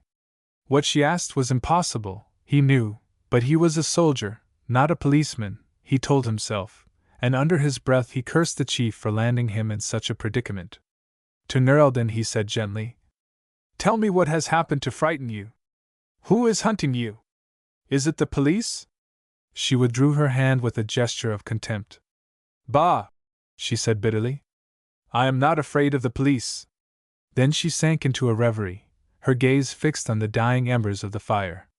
All my life has been a struggle, she went on, after a moment. First with hunger, then with men, then the police. I am used to a hard life. No, it is not the police. Who is it then? Asked Desmond, completely nonplussed. Nureddin let her eyes rest on his face for a moment. You have honest eyes, she said. Your eyes are not German, pardon me, I would not insult your race, I mean they are different from the rest of you. One day, perhaps, those eyes of yours may persuade me to answer your question. But I don't know you well enough yet. She broke off abruptly, shaking her head. I am tired, she sighed, and all her haughty manner returned. Let the old woman show me to my room. I will take déjeuner with you at 1 o'clock. Desmond bowed and stepping out into the hall, called the housekeeper. Old Martha shuffled off with the girl, leaving Desmond staring with vacant eyes into the fire. He was conscious of a feeling of exultation, despite his utter weariness and craving for sleep. This girl, with her queenly ways, her swiftly changing moods, her broad gusts of passion, interested him enormously. If she were the quarry, why, then, the chase were worthwhile. But the end? For a brief moment, he had a vision of that frail, clinging figure swaying up against some blank wall before a file of leveled rifles. Then again he seemed to see old Macwaite lying dead on the landing of the house at Seven Kings. Had this frail girl done this unspeakable deed? To send her to the gallows or before a firing squad, was this to be the end of his mission? And the still, small voice of conscience answered, "Yes. That is what you have come here to do." Old Martha came shuffling down the staircase. Desmond called to her, remembering that he did not yet know where his bedroom was. "Will you light me up to my room, Martha?" he said. "I want to be sure that the sheets are not damp." So saying, he extinguished the lamp on the table and followed the old woman upstairs. Chapter 12. At the Mill House. Clad in a suit of Mr. Basil Bellwood's pajamas of elaborate blue-flowered silk, Desmond lay propped up in bed in Mr. Bellwood's luxuriously fitted bedroom, sipping his morning coffee, and studying with absorbed interest a sheet of blue foolscap. A number of papers lay strewn about the eiderdown quilt. At the head of the bed a handsome Sheraton bureau stood open. As the French say, Mr. Bellwood had refused himself nothing. His bedroom was most tastefully furnished. The furniture was mahogany, every piece carefully chosen, and the chintz of curtains and upholstery was bright and attractive. A most elaborate mahogany wardrobe was fitted into the wall, and Desmond, investigating it, had found it to contain a very large assortment of clothes of every description, all new or nearly so, and bearing the name of a famous tailor of Cork Street. Folding doors, resembling a cupboard, disclosed, when open, a marble basin with hot water laid on, while a curtained door in the corner of the room gave access to a white-tiled bathroom. Mr. Bellwood, Desmond had reflected after his tour of the room on his arrival, evidently laid weight on his personal comfort, for the contrast between the cheerful comfort of his bedroom and the musty gloom of the rooms downstairs was very marked. A bright log fire hissed on the open hearth, and the room was pleasantly warm. Old Martha's coffee was excellent, and Desmond, very snug in Mr. Bellwood's comfortable bed, noted with regret that the clock on the mantel-shelf marked 11:45. But then he thought of the tete-a-tete luncheon that awaited him at 1 o'clock and his face cleared.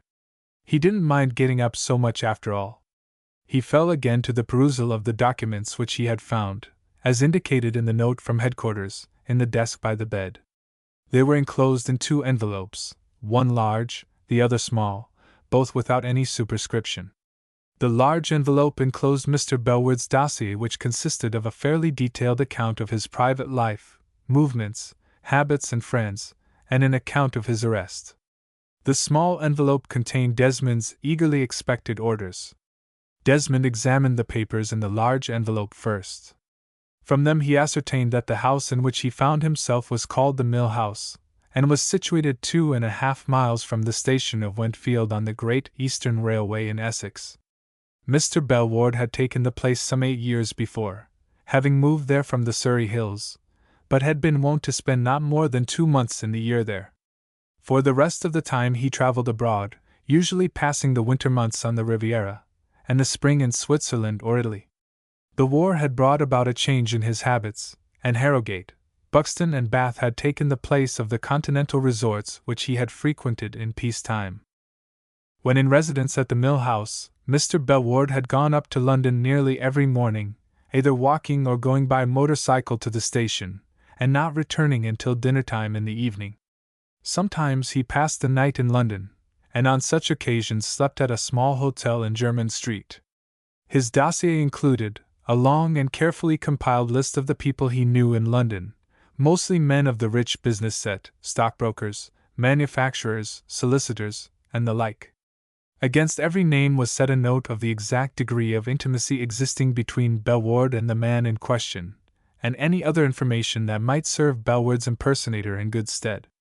Desmond laid this list aside for the moment, intending to study it more closely at his leisure. Of intercourse with his neighbors in the country, Mr. Bellward apparently had none.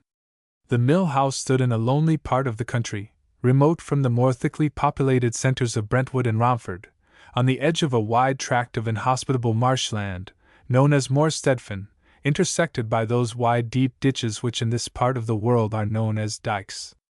At this stage in the report there was a note to the effect that the rector of Wentfield had called twice at the mill house but had not found Mr. Bellward at home, and that his visits had not been returned. There were also some opinions apparently culled locally regarding the tenant of the mill house, set out something in this wise.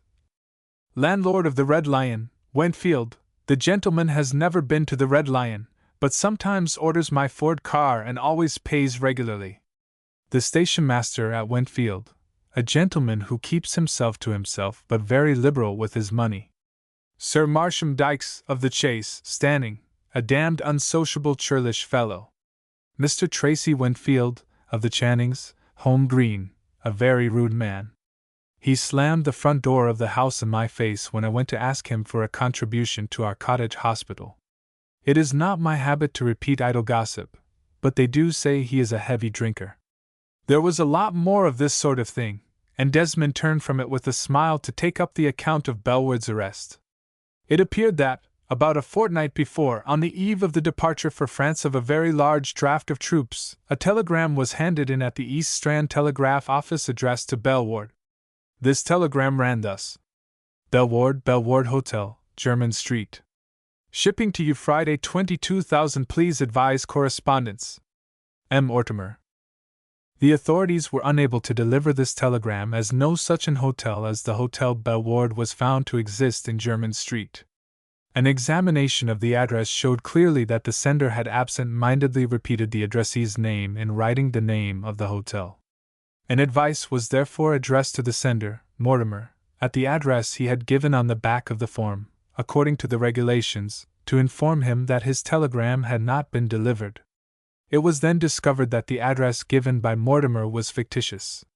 Suspicion being thus aroused, the telegram was forwarded to the Postal Censor's Department, whence it reached the intelligence authorities, who promptly spotted the connection between the wording of the telegram and the imminent departure of the drafts, more especially as the dates tallied.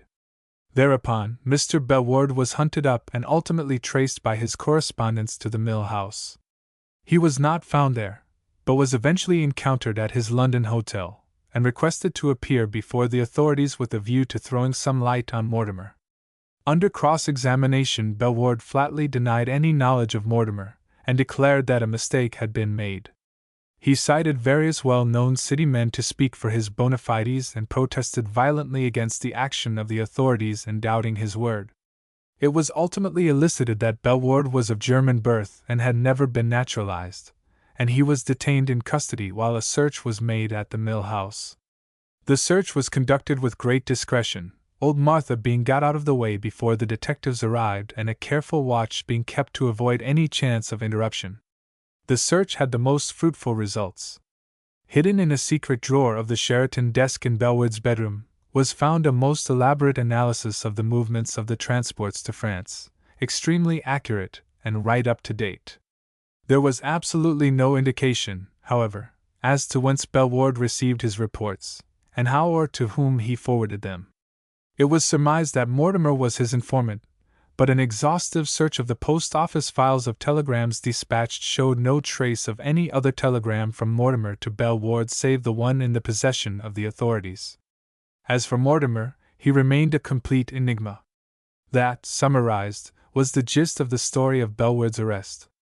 The report laid great stress on the fact that no one outside half a dozen intelligence men had any knowledge, a. of Bellward being an unnaturalized German, b. of his arrest. Desmond's orders, which he reserved to the last, were short and to the point. They consisted of 5 numbered clauses. 1. You will have a free hand. The surveillance of the house was withdrawn on your arrival and will not be renewed. 2.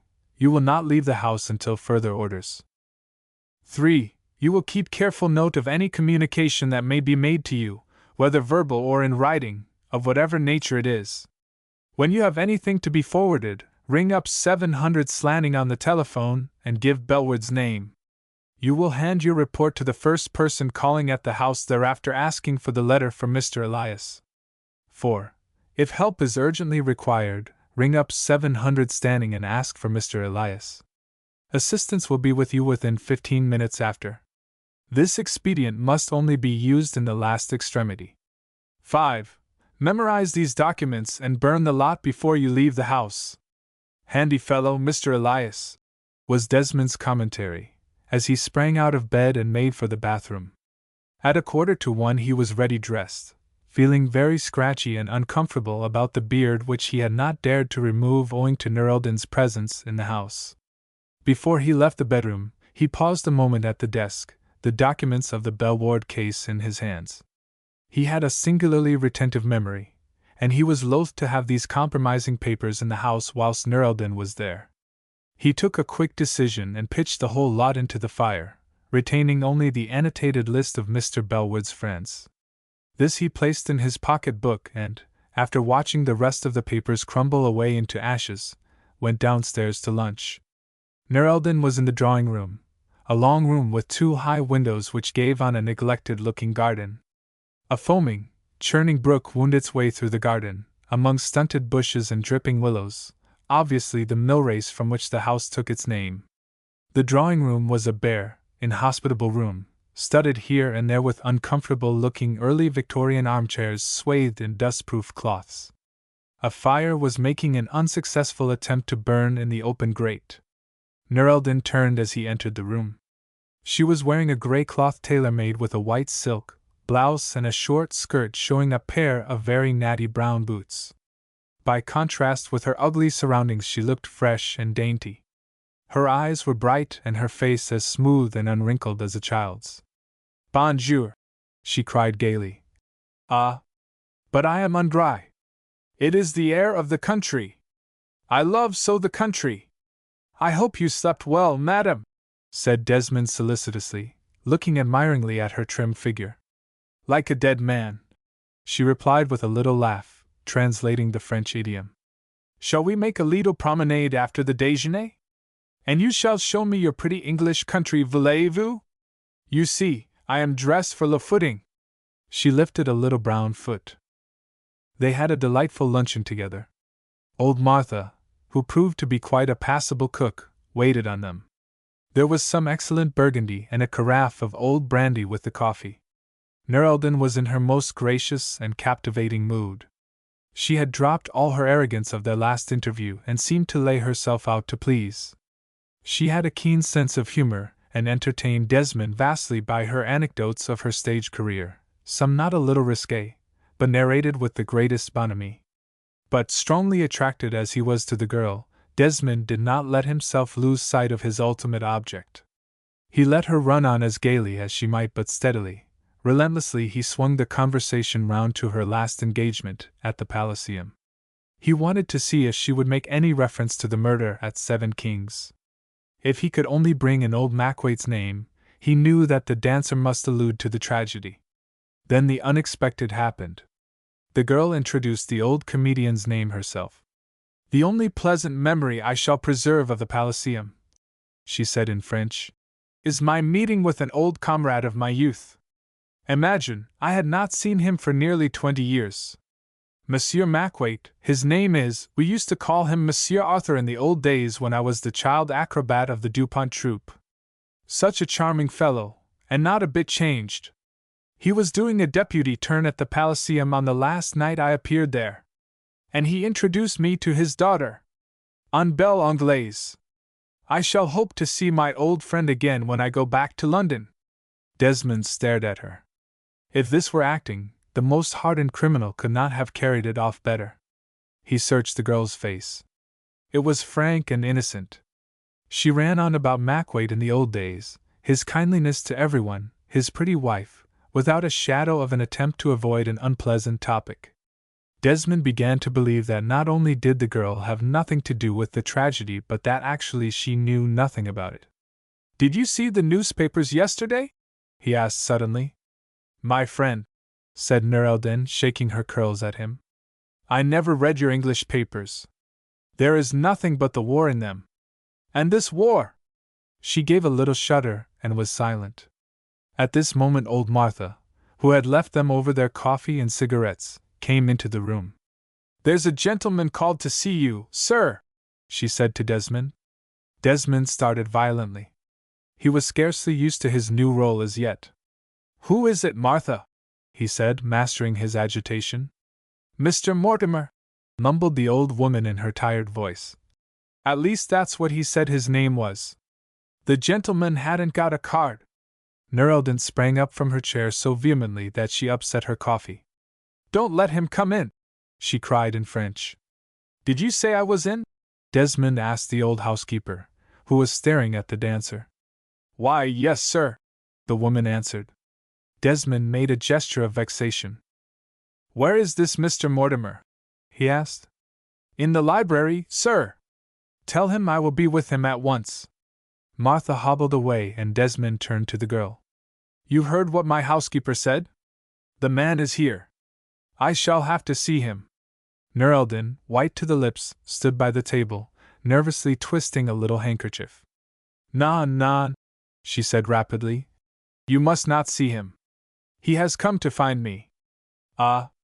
If he should find out what I have done, you will not give me up to this man?"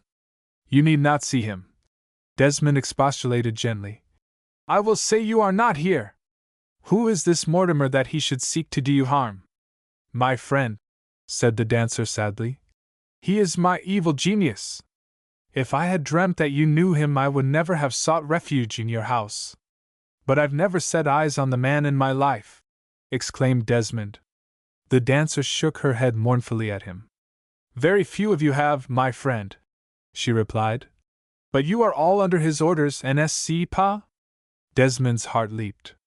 Was Mortimer's the guiding hand of this network of conspiracy?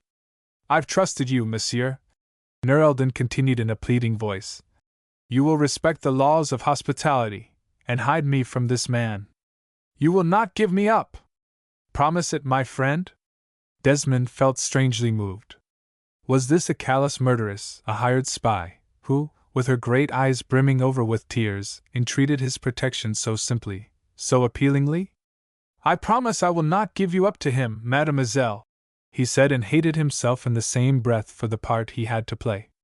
Then he left her still standing by the table, lost in thought. Desmond walked through the hall to the room in which he had found Nerldon asleep on his arrival. His nerves were strung up tight for the impending encounter with this Mortimer, whatever he was. Desmond did not hesitate on the threshold of the room.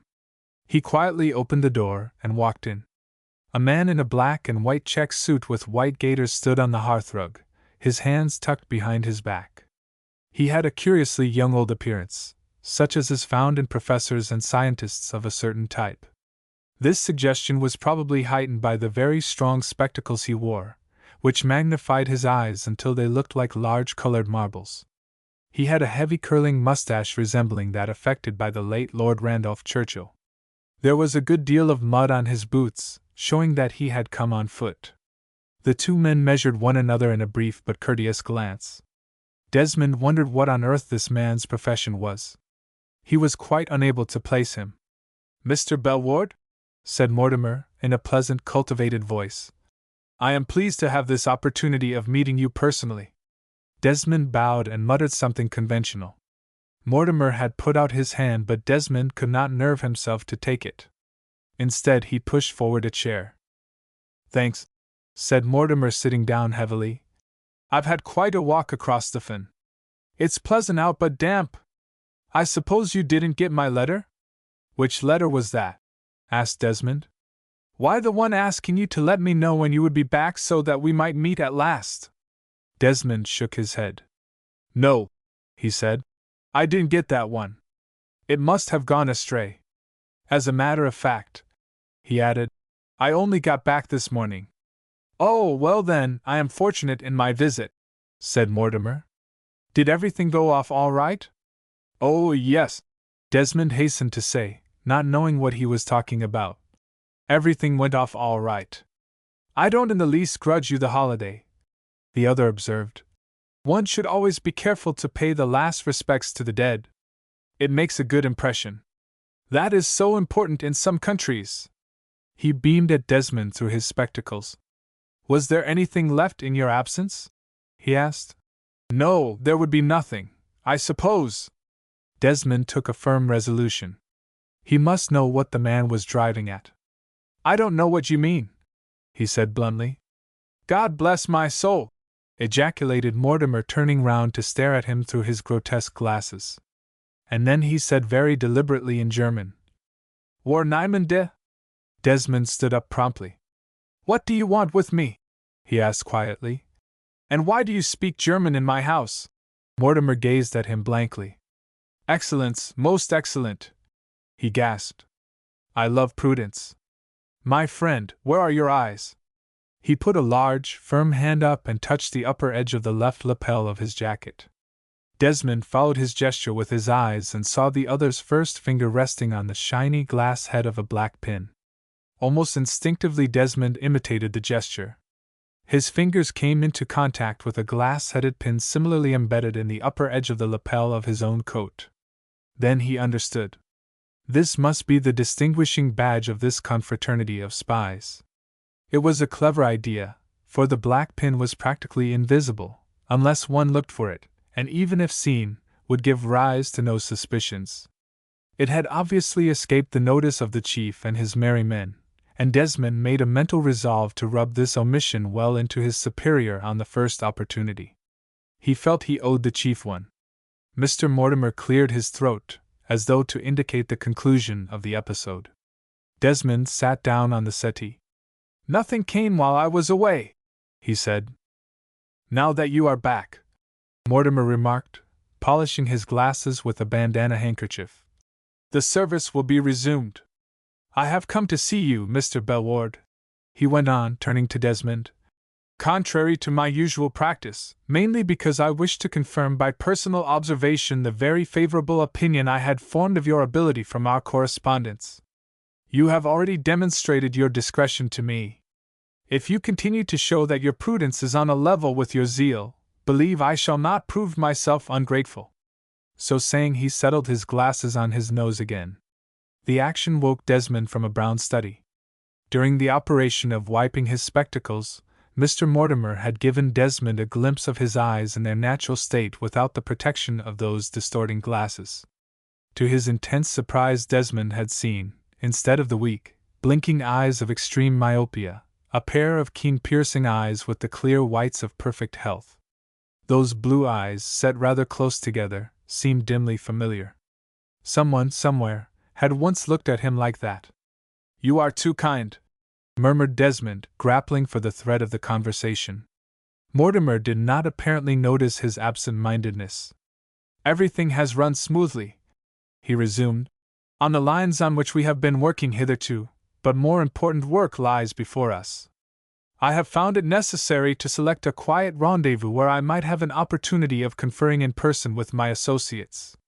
The first of these conferences will take place very shortly.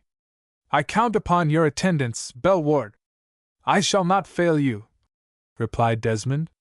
But where is this rendezvous of yours, might I ask? Mortimer shot a quick glance at him.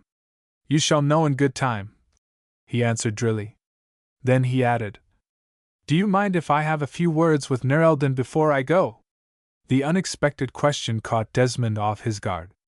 Nerelden? He stammered feebly. She is staying with you, I believe, said Mortimer pleasantly. Desmond shook his head. There must be some mistake, he averred stoutly. Of course I know who you mean, but I have never met the lady. She is not here. What led you to suppose she was? But even as he spoke, his eyes fell on a black object which lay near his arm, stretched out along the back of the settee. It was a little velvet hat, skewered to the upholstery of the settee by a couple of jeweled hatpins. A couple of gaudy cushions lay between it and Mortimer's range of vision from the chair in which the latter was sitting. If only Mortimer had not spotted it already! Desmond's presence of mind did not desert him. On the pretext of settling himself more comfortably, he edged up another cushion until it rested upon the other two, thus effectively screening the hat from Mortimer's view even when he should get up. I wish you were here, Desmond added, smiling. One could not have a more delightful companion to share one's solitude, I imagine. The lady has disappeared from London under rather suspicious circumstances, Mortimer said, letting his grotesque eyes rest for a moment on Desmond's face. To be quite frank with you, my dear fellow, she has been indiscreet, and the police are after her. You don't say! Cried Desmond. Indeed, it is a fact, replied the other. I wish she would take you as her model, my dear Bellward. You are the pattern of prudence, are you not? He paused perceptibly, and Desmond held his breath. She has very few reputable friends, Mortimer continued presently. Under a cloud as she is, she could hardly frequent the company of her old associates, Mowbray and Lazaro and Mrs. Malplaquet. You doubtless know whom I mean. I know she has a very strong recommendation to you, so I naturally thought, well, no matter. He rose and extended his hand. Au revoir, Bellward, he said. You shall hear from me very soon. You've got a snug little place here, I must say, and everything in charming taste. I like your pretty cushions. The blood flew to Desmond's face and he bent down, on pretense of examining the cushions, to hide his confusion. They aren't bad, he said. I got them at Harrod's. He accompanied Mortimer to the front door and watched him disappear down the short drive and turn out of the gate into the road. Then, feeling strangely ill at ease, he went back to join Nerldon in the dining room. But only the housekeeper was there, clearing the table. If you're looking for the young lady, sir, said old Martha. She's gone out. Oh, said Desmond, with a shade of disappointment in his voice. Will she be back for tea? She's not coming back at all, answered the old woman. She told me to tell you she could not stop, sir. And she wouldn't let me disturb you either, sir.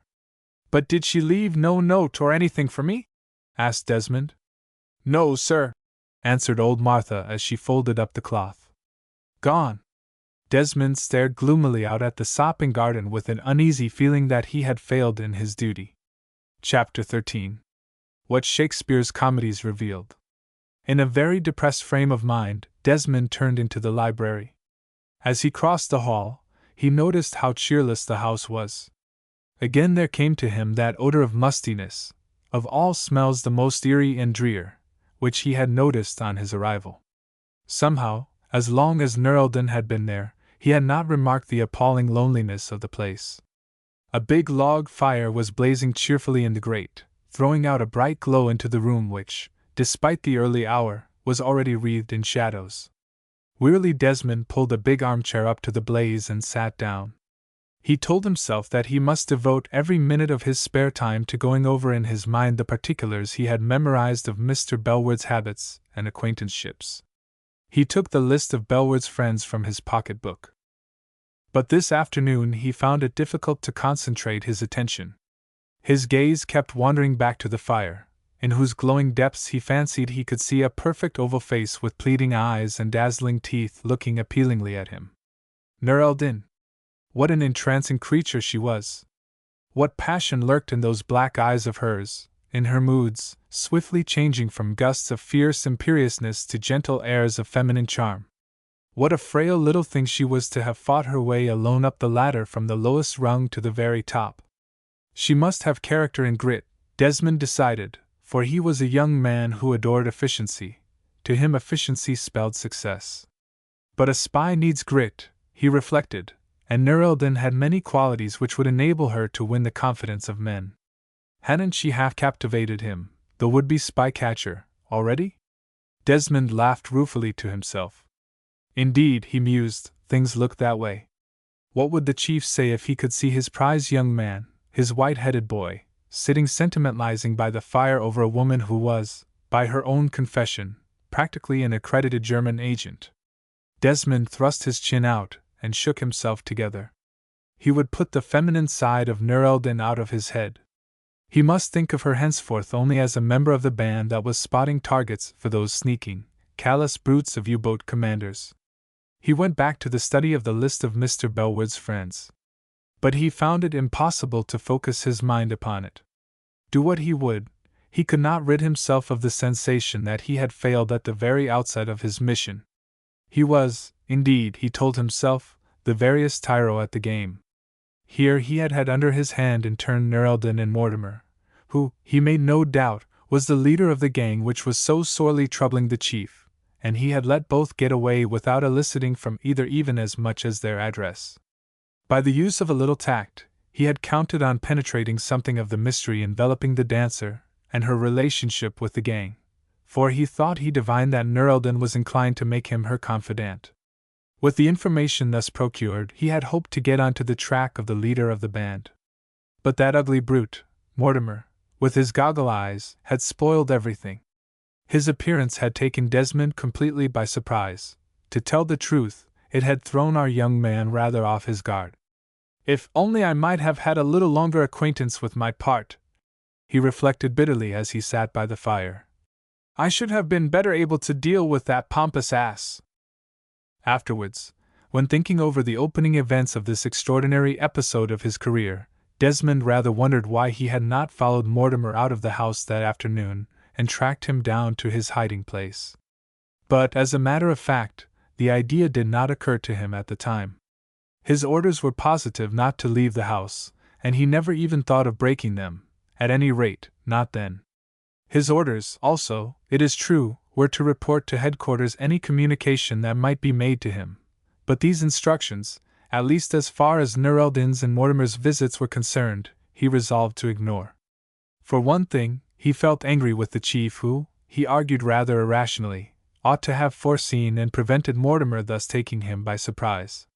The chief liked secrets. Well, for a change, he should be kept in the dark and the laugh would be on Desmond's side. For a few minutes after Mortimer's departure, Desmond had felt strongly inclined to go to the telephone which stood on the desk in the library and ring up Mr. Elias, as he should have done, but he resisted this impulse. Now, thinking things over in the firelight, he was glad he had refrained. He would ferret out for himself the exact part that Nur el-Din and Mortimer were playing in this band of spies. Nothing definite had come of his interviews with them as yet. It would be time enough to communicate with headquarters when he had something positive to report. Then Desmond thrust the paper he had been studying back in his pocket-book and jumped up. He felt that the inaction was stifling him. He determined to go for a walk round the garden. That, at least, was in the spirit of his orders. Remembering that he was supposed to be suffering from a chill, he donned a heavy ulster of Bellwood's which was hanging in the hall and wound a muffler round his neck. Then, cramming a soft cap on his head, he noted with satisfaction that Bellwood's hats fitted him remarkably well. He opened the front door and stepped outside. The rain had stopped, but the whole atmosphere reeked of moisture. Angry-looking, dirty brown clouds chased each other across the lowering sky, and there was a constant sound of water, trickling and gurgling and splashing, in his ears. An untidy-looking lawn with a few unkempt and overgrown rhododendron bushes dotted here and there ran its length in front of the house and terminated in an iron railing which separated the grounds from a little wood. A badly waterlogged drive, green with grass in places, ran past the lawn in a couple of short bends to the front gate. On the other side the drive was bordered by what had once been a kitchen garden but was now a howling wilderness of dead leaves, mud and gravel with withered bushes and half a dozen black, bare and dripping apple trees set about at intervals. At the side of the house the kitchen garden stopped and was joined by a flower garden, at least so Desmond judged it to have been by a half-ruined pergola which he had noticed from the drawing-room windows.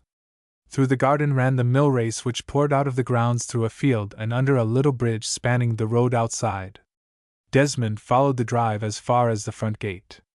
The surrounding country was as flat as a pancake, and in almost every field lay great glistening patches of water where the land had been flooded by the incessant rain. The road on which the house was built ran away on the left to the mist-shrouded horizon without another building of any kind in sight. Desmond surmised that more Stedford lay in the direction in which he was looking. To the right, Desmond caught a glimpse of a ghostly spire sticking out of some trees and guessed that this was Winfield Church. In front of him the distant roar of a passing train showed where the Great Eastern Railway line lay.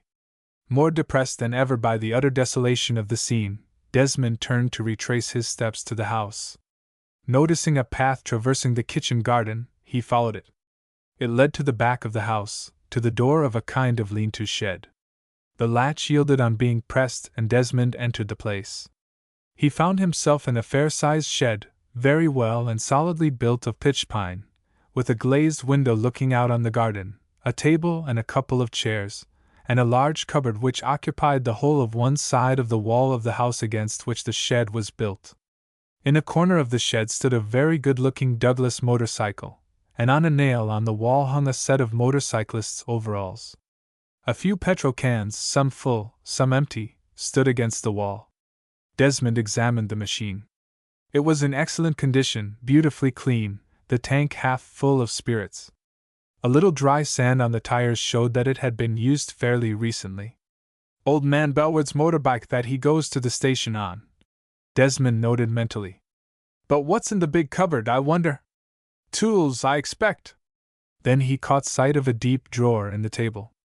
It was half open, and he saw that it contained various tools and spare parts, neatly arranged, each one in its appointed place. He went over to the cupboard and tried it. It was locked.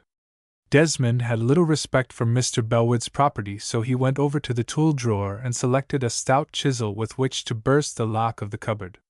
But the cupboard was of oak, very solidly built, and he tried in vain to get a purchase for his implement. He leant his left hand against the edge of the cupboard whilst with his right he jabbed valiantly with the chisel. Then an extraordinary thing happened. The whole cupboard noiselessly swung outwards while Desmond, falling forward, caught his forehead a resounding bang against the edge of the recess in which it moved. He picked himself up in a very savage frame of mind. A severe blow on the head is not the ideal cure for hypochondria, but the flow of objurgatives froze on his lips. For he found himself looking into Mr. Bellwood's library. He stepped into the room to see how the cupboard looked from the other side. He found that a whole section of bookshelves had swung back with the cupboard. In other words, that the cupboard in the toolshed and the section of bookshelves were apparently all of one piece. He carefully examined the walls on either side of the recess in the library to see how the mechanism worked. The bookshelves were open, made of mahogany, the sides elaborately carved with leaves and flowers. Desmond ran his hand down the perpendicular section immediately on the right of the recess. About halfway down, to be exact, it was in line with the fifth shelf from the floor. His fingers encountered a little knob which gave under pressure, the heart of a flower which released the section of bookshelves. Going back to the shed, Desmond examined the place against which his hand had rested as he sought to force the lock of the cupboard. As he expected, he found a similar catch let into the surface of the oak, but so cunningly inlaid that it could scarce be detected with the naked eye. Before proceeding further with his investigations, Desmond softly turned the lock of the library door. He also shot forward a bolt he found on the inside of the door of the shed. He did not want to be interrupted by the housekeeper or the odd man. Then he went back to the library and pulled the cupboard to behind him. It moved quite easily into place. He wanted to have a look at the bookshelves, for he was curious to know whether the cupboard was actually all of one piece with the section of bookshelves as it seemed to be. He was prepared to find that the books were merely library dummies, but no! He tried half a dozen shelves at random, and every book he pulled out was real. Desmond was not easily baffled, and he determined to scrutinize every shelf of this particular section in turn. With the aid of one of those step-ladders folding into a chair which you sometimes see in libraries, he examined the topmost shelves but without result. He took down in turn Macaulay's History of England, a handsome edition of the works of Swift, and a set of Molière without getting any nearer the end of his quest.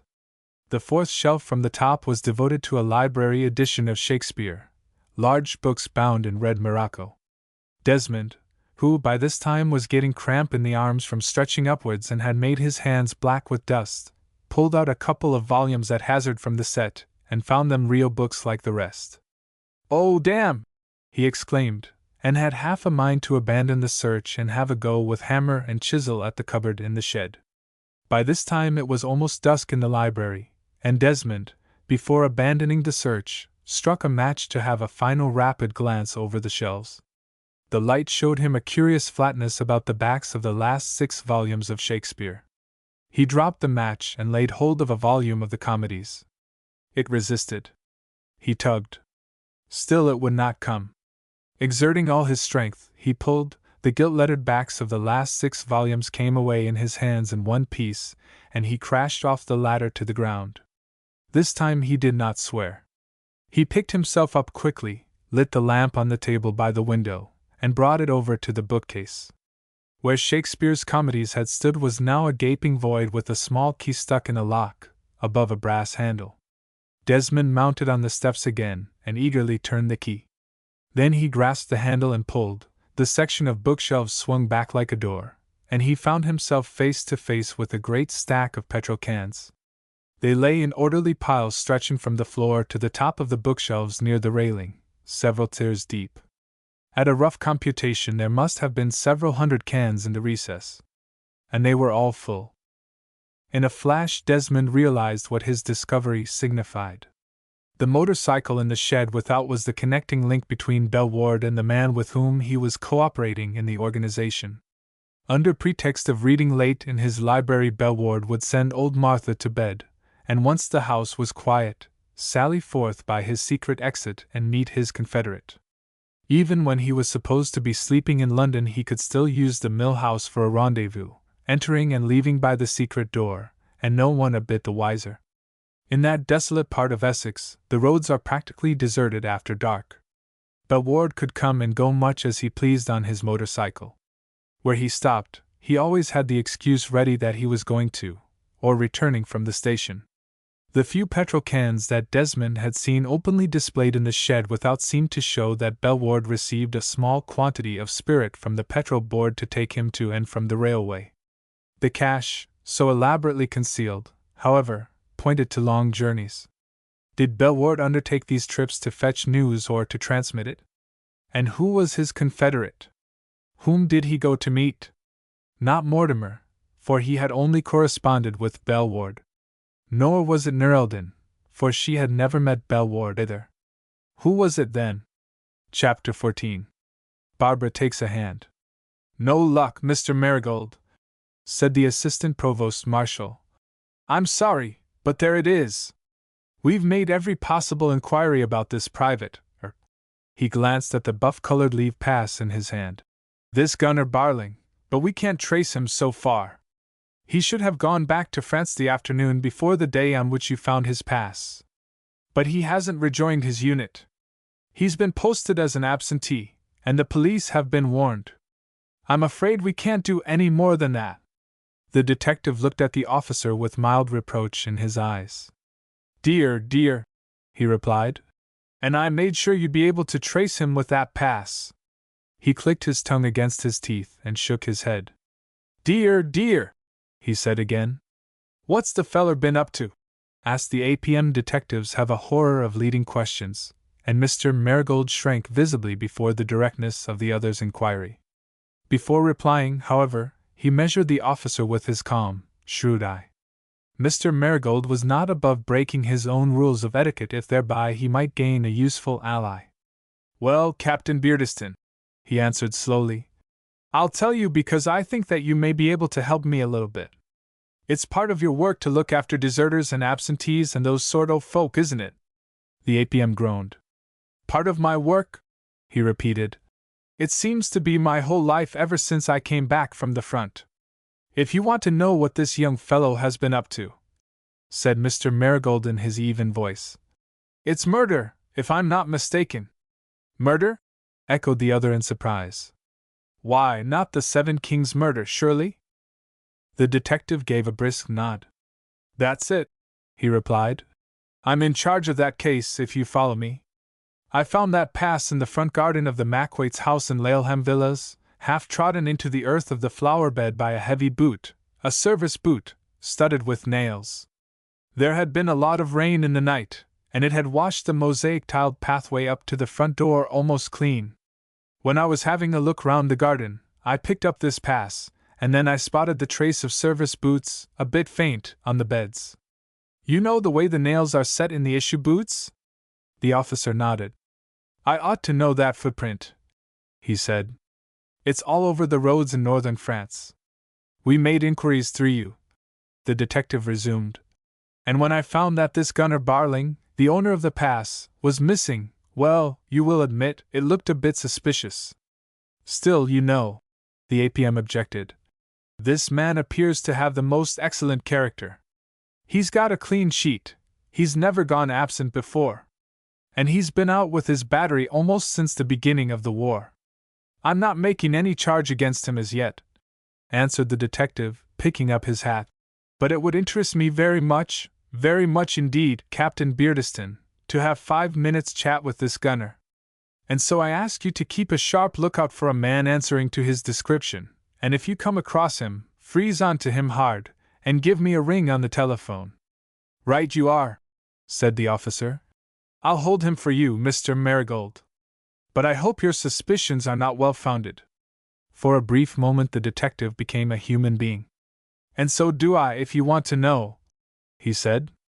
One can forgive those lads who are fighting out there almost anything. I've got a boy in France myself. A little sigh escaped him, and then Mr. Marigold remembered. The Yard. I'll bid you good day, he added in his most official voice, and took his leave.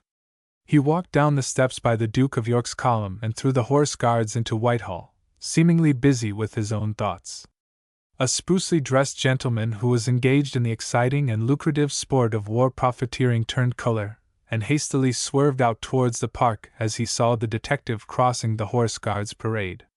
He was unpleasantly reminded of making the acquaintance of Mr. Marigold over a bucket shop a few years ago, with the result that he had vanished from the eye of his friends for 18 months. He congratulated himself on thinking that Mr. Marigold had not seen him, but he would have recognized his mistake could he but have caught sight of the detective's face. A little smile flitted across Mr. Marigold's lips, and he murmured to himself, "Our old friend is looking very prosperous just now. I wonder what he's up to." Mr. Marigold didn't miss much. The detective made his way to the chief's office. Barbara Mackwaite, in a simple black frock with white linen collar and cuffs, was at her old place in the anteroom. A week had elapsed since the murder, and the day before, Mr. Marigold knew, the mortal remains of poor old Mackwaite had been laid to rest. He was rather surprised to see the girl back at work so soon. She did not speak to him as she showed him into the chief, but there was a question lurking in her gray eyes. Mr. Marigold looked at her, and gravely shook his head. "Nothing fresh," he said. The chief was unusually exuberant. Mr. Marigold found him surrounded, as was his wont, by papers, and a fearsome collection of telephone receivers. He listened in silence to Mr. Marigold's account of his failure to trace Barling. "Marigold," he said, when the other had finished, "we must undoubtedly lay hold of this fellow. Let's see now. I have it!" He scribbled a few lines on a writing pad and tossed it across to the detective. "If your friend's innocent," he chuckled, "that'll fetch him to a dead certainty. If he murdered Mackwaite, of course he won't respond. Read it out and let's hear how it sounds." The chief leaned back in his chair and lit a cigarette while the detective read out. "If Gunner Barling, etc., etc., will communicate with Messrs. Blank and Blank solicitors, he will hear of something to his advantage. Difficulties with the military can be arranged." "But I say, sir," objected Mr. Marigold, "the military authorities will hardly stand for that last, will they?" "Won't they, by Jove?" retorted the chief grimly. "They will if I tell them to. No official soullessness for me, thank you. And now, Marigold, just ask Matthews to fill in Barling's regimental number and all that, and the name and address of the solicitors who do this kind of thing for us. And tell him we'll insert the ad.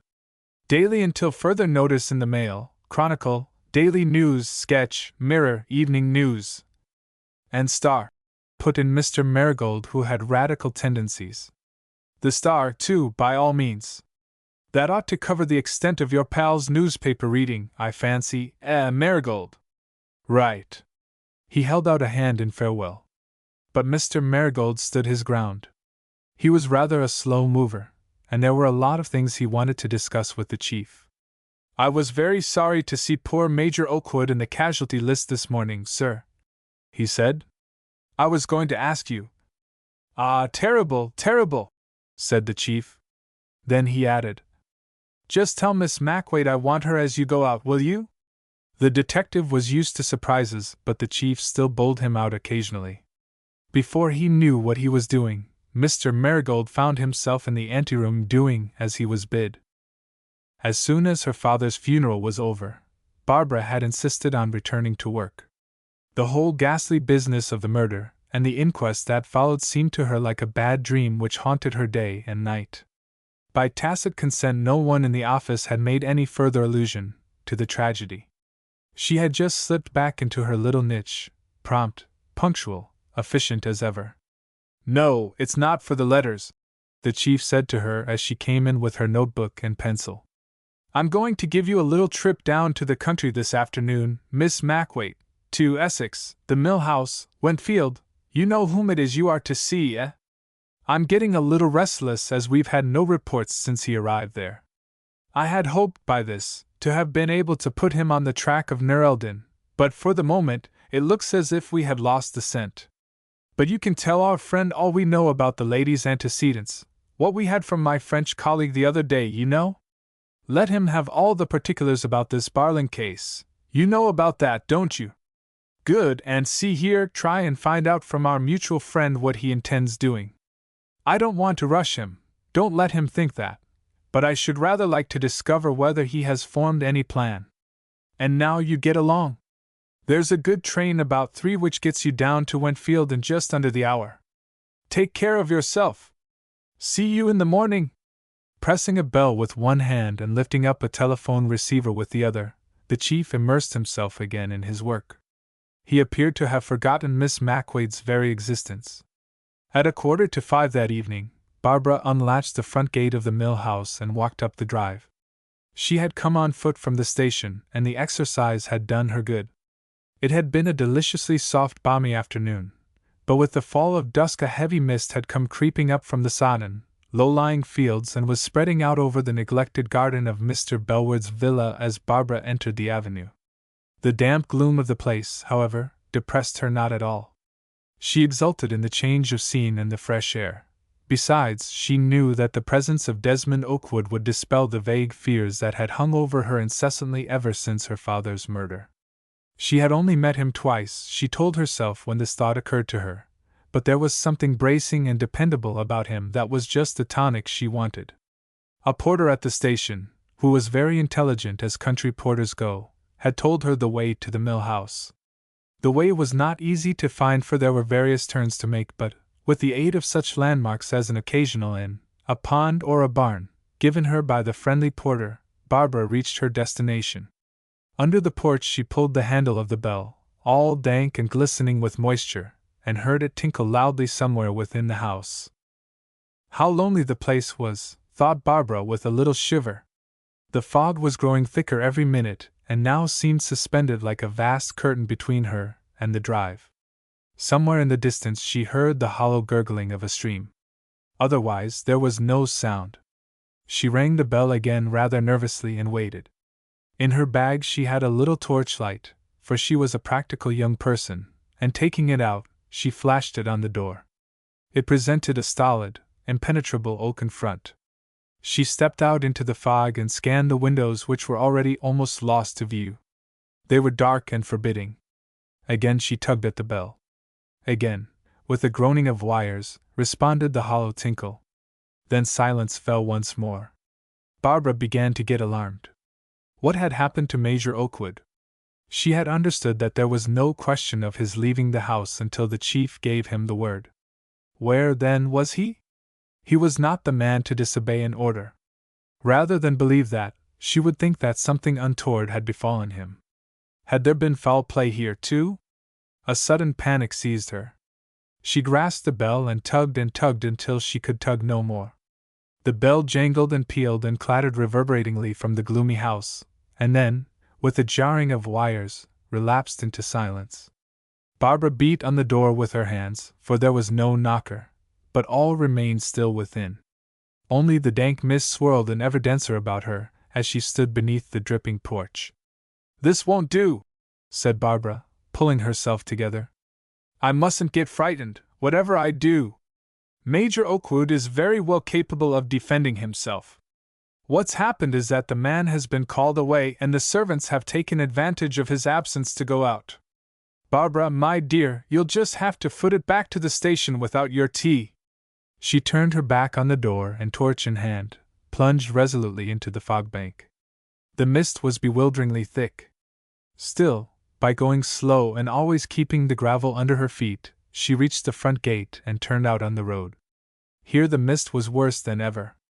She had not taken 4 paces before she had lost all sense of her direction. The gate, the railways, were gone. She was groping in a clinging pall of fog. Her torch was worse than useless. It only illuminated swirling swathes of mist and confused her, so she switched it out. In vain she looked about her, trying to pick up some landmark to guide her. There was no light, no tree, no house visible, nothing but the dank, ghostly mist. To some temperaments, nature has no terrors. Barbara, to whose imagination an empty house at dusk had suggested all kinds of unimaginable fears, was not in the least frightened by the fog. She only hoped devoutly that a motor car or a trap would not come along behind and run her down, for she was obliged to keep to the road. The hard surface beneath her feet was her only guide. She smiled over her predicament as she made her way along. She frequently found herself going off the road, more than once into patches of water, with the result that in a few minutes her feet were sopping. Still she forged ahead, with many vain halts to reconnoiter, while the fog, instead of lifting, seemed to thicken with every step she took. By this time she knew she was completely lost. Coming from the station there had been, she remembered, a crossroads with a signboard set up on a grass patch, about 1/4 of a mile from the mill house. She expected every minute to come upon this fork. Again and again she swerved out to the left from her line of march, groping for the signpost with her hands, but she never encountered it. Few sounds came to break in upon the oppressive silence of the mist. Once or twice Barbara heard a train roaring along in the distance, and, at one of her halts, her ear caught the high-rising note of a motor engine a long way off. Except for these occasional reminders of the proximity of human beings, she felt she must be on a desert island instead of less than 20 miles from London.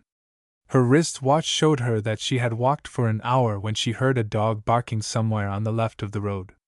Presently she saw a blurred patch of radiance apparently on the ground in front of her. So deceptive are lights seen through a fog that she was quite taken aback suddenly to come upon a long low house with a great beam of light streaming out of the door. The house was approached by a little bridge across a broad ditch. By the bridge stood a tall, massive post upon which a sign squeaked softly as it swayed to and fro. The inn was built round 3 sides of a square, the left-hand side being the house itself, the center, the kitchen, and the right-hand side a tumble-down stable and some sheds. The welcome blaze of light coming from the open door was very welcome to Barbara after her long journey through the mist. She dragged her wet and weary feet across the little bridge and went up to the inn door. She stood for a moment at the entrance, dazzled by the effect of the light on her eyes, which were smarting with the fog. She found herself looking into a long, narrow taproom, smelling of stale beer and tobacco fumes, and lit by oil lamps suspended in wire frames from the raftered ceiling.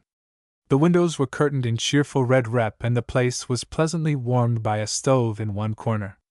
By the stove was a small door apparently leading into the bar, for beside it was a window through which Barbara caught a glimpse of beer engines and rows of bottles. Opposite the doorway in which she stood was another door leading probably to the back of the house. Down the center of the room ran a long table. The taproom was empty when Barbara entered, but as she sat down at the table, the door opposite opened, and a short, foreign-looking woman came out. She stepped dead on seeing the girl. Her face seemed familiar to Barbara. "Good evening," said the latter. "I've lost my way in the fog and I'm very wet. Do you think I could have my shoes and stockings dried and get some tea?" "A moment! I go to tell Mr. Rass," said the woman with a very marked foreign accent and in a frightened kind of voice, and slipped out by the way she came. Where have I met that woman before? Barbara asked herself, as she crossed a tile stove to get warm.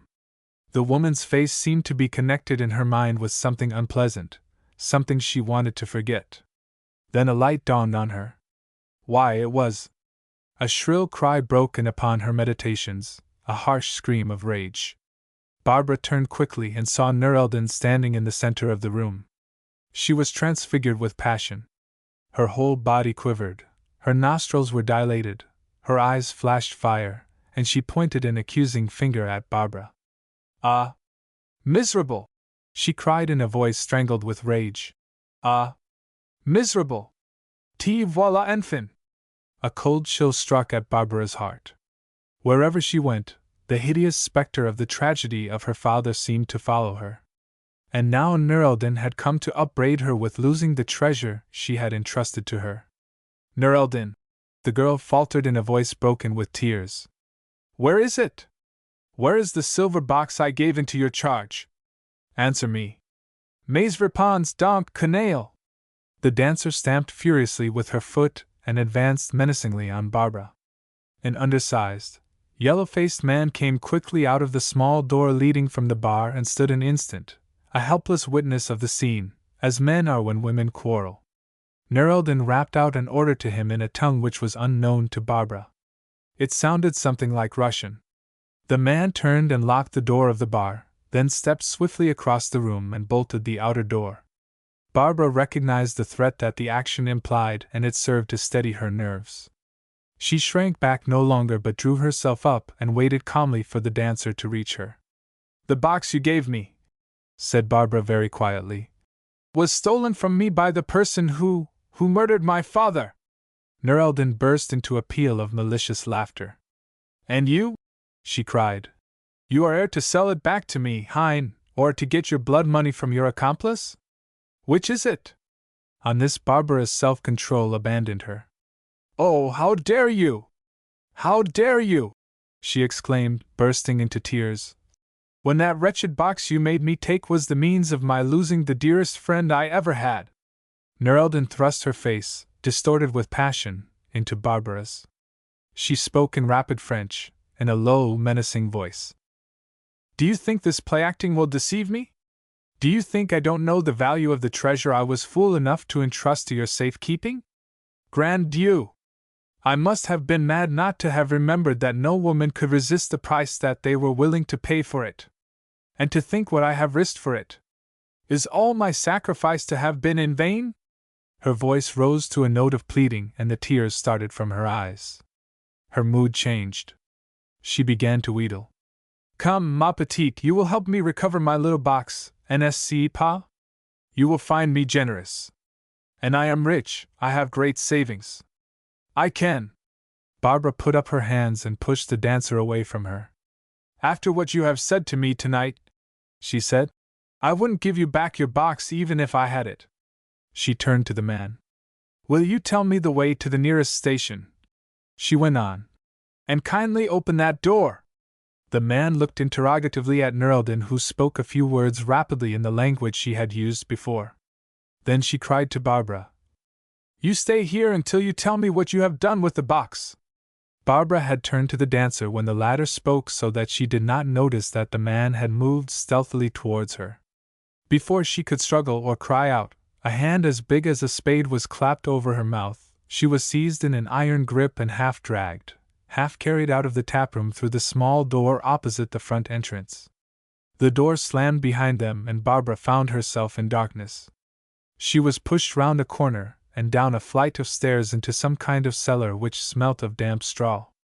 Here the grip on her mouth was released for a second, but before she could utter more than a muffled cry the man thrust a handkerchief into her mouth and effectually gagged her.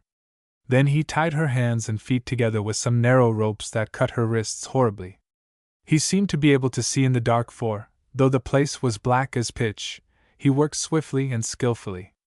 Barbara felt herself lifted and deposited on a bundle of straw. In a little she heard the man's heavy footstep on the stair. There was a crash as of a trapdoor falling to, the noise of a bolt. Then Barbara fainted. Chapter 15. Mr. Belward is called to the telephone. A knocking at the door of the library aroused Desmond from his cogitations. He hastened to replace the volumes of Shakespeare on their shelf and restore all to its former appearance. Then he went to the door and opened it. Old Martha stood in the hall. If you please, sir, she wheezed. The doctor's come. Oh, said Desmond, rather puzzled. What doctor? It's not Dr. Haynes from the village, Mr. Belward, sir, said the housekeeper. It's a gentleman from London. Then Desmond remembered Crook's promise to look him up and guessed it must be he. He bade Martha show the doctor in and bring tea for two. Desmond's surmise was right. The old woman ushered in Crook, looking the very pattern of medical respectability, with Harley Street written all over him from the crown of his glossy top hat to the neat brown spats on his feet. In his hand he carried a small black bag.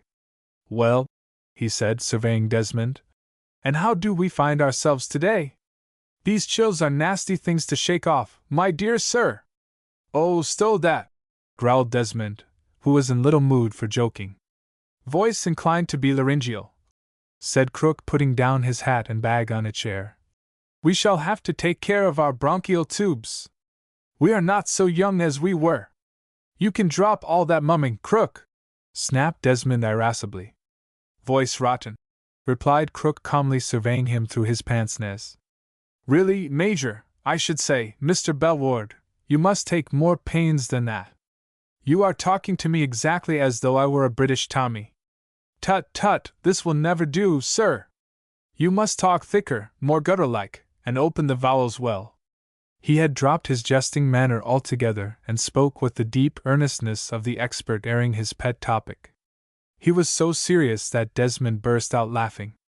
It must be said, however, that he laughed as much like a German as he knew how.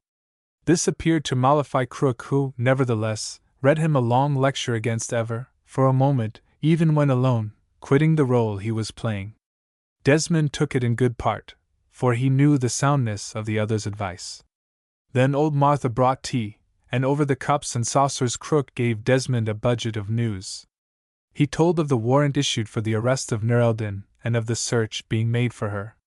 Desmond heard the news of Nur Eldin's disappearance from London with some consternation. He began to realize that his failure to detain Nur Eldin that afternoon might have incalculable consequences. Sunk in thought, he let Crook run on. He was wondering whether he ought to give him a message for the chief, telling him of Nur Eldin's visit and of her flight on the arrival of Mortimer. Now, Desmond had a good deal of pride, and like most proud people, he was inclined to be obstinate. To confess to the chief that he had let both Nur Eldin and Mortimer slip through his fingers was more than he could face. He could not bear to think that the chief might believe him capable of failure, and take independent measures to guard against possible mistakes. Also, in his heart of hearts, Desmond was angry with the chief. He thought the latter had acted precipitately in getting out a warrant for Nur Eldin's arrest before he, Desmond, had had time to get into the skin of his part. So Desmond heard Crook out and made no comment. When the other asked him if he had anything to tell the chief, he shook his head. He was not to know then the consequences which his disobedience of orders was destined to have. If he had realized what the result of his obstinacy would be, he would not have hesitated to send a full report by Crook, and this story might never have been written. But if youth followed reason instead of impulse, the world would stand still. Desmond was still at an age at which a man is willing to take on anything and anybody, and he was confident of bringing his mission to a successful conclusion without any extraneous aid. So Crook, after changing Desmond's makeup and giving him a further rehearsal of his role, packed up his pots and paints and brushes in his black bag and returned to London with nothing to report, as the communiques say. He repeated his visit every day for the next 4 days.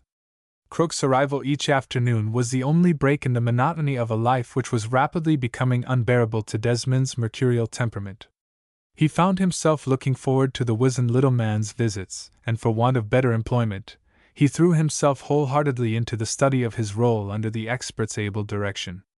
Desmond's beard had sprouted wonderfully, and Crook assured him that, by about the end of the week, the toast substitute, which Desmond found a most unmitigated nuisance, would be no longer necessary. He also showed his pupil how to paint in the few deft lines about the eyes which completed the resemblance between Bellward and his impersonator. The time hung terribly heavily on Desmond's hands. He had long since memorized and destroyed the list of Mr. Bellward's friends. Every morning he spent at least an hour before the mirror in his bedroom working up the role. With every day he felt more confident of himself. With every day he grew more anxious to go to London, and, taking the bull by the horns, boldly visit one of Mr. Bellward's acquaintances and test the effect of his disguise. But no orders came from headquarters to release him from his confinement. Moreover, No word arrived from Nerldon, nor did Mortimer send any message or call again at the mill house. The silence of the two conspirators made Desmond uneasy. Suppose Mortimer, who, he felt sure, had caught him out lying about Nerldon's presence in the house at the time of his visit, had grown suspicious. What if Nerldon had succeeded in making good her escape to the continent? He had had his chance of laying hold of both suspects, and he had failed. Would that chance come again? Desmond doubted it. Every morning he awoke long before the dawn and lay awake until daylight, his mind racked by these apprehensions.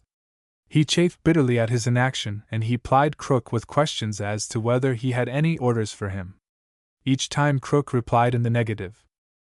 In the library Desmond found an ordnance map of Essex. His military training had given him a good schooling in the use of maps, and he spent many hours studying the section of the country about the mill house, seeking to impress it upon his mind against future emergencies. He was surprised to find how remote the mill house lay from other habitations. Between it and Wentfield Station, once Wentfield village was passed, there were only a few lonely farms, but to the south there was an absolutely uninhabited tract of fen traversed by the road running past the front gate of the mill house. The mill house was duly marked on the map, with a little blue line showing the mill race which Desmond traced to its junction with one of the broad dykes intersecting Morstead Fen. The only inhabited house to the south of the Belward Villa appeared to be a lonely public house situated on the far edge of the fen, a couple of 100 yards away from the road. It was called the Dyke Inn. One afternoon, it was the 5th day after Desmond's arrival at Belward's, Mr. Crook announced that this was to be his last visit.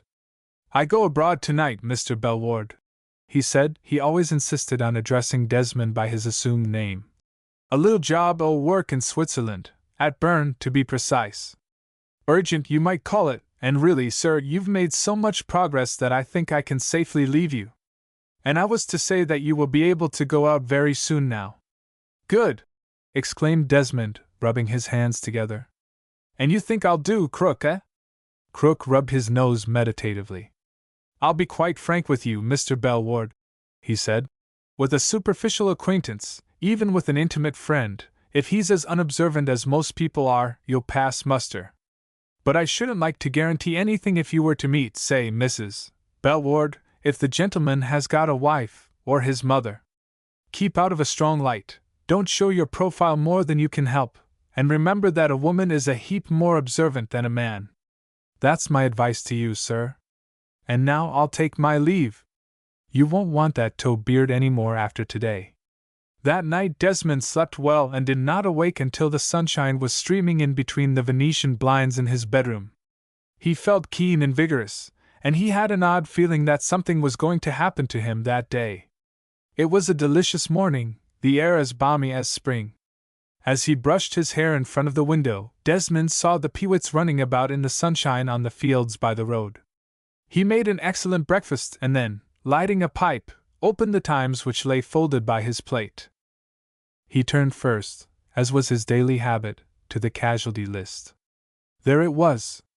Under the names of the killed in action, he read, Okewood Major D. J. P., followed by the name of his regiment.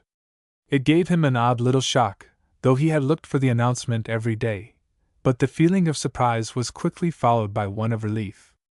That brief line in the casualty list meant the severing of all the old ties until he had hunted down his quarry. Now he was ready to start. He spent the morning in the garden. Here, for the first time, he met Mr. Hill, the odd man, who, on seeing him, became intensely busy picking up handfuls of leaves and conveying them to a fire which was smoldering in a corner.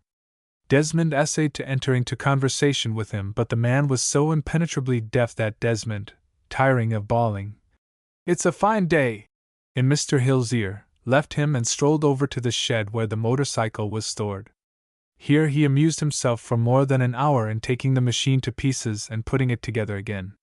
He satisfied himself that the bike was in working order and filled up the tank. He had an idea that this means of conveyance might come in useful. The day was so mild that he lunched by the open window with the sunshine casting rainbows on the tablecloth through the wine glasses. He was just finishing his coffee when the housekeeper came in and told him he was wanted on the telephone. Desmond sprang from his chair with alacrity. His marching orders at last, he thought, as he hurried across the hall to the library. "Hello!" he cried as he picked up the receiver.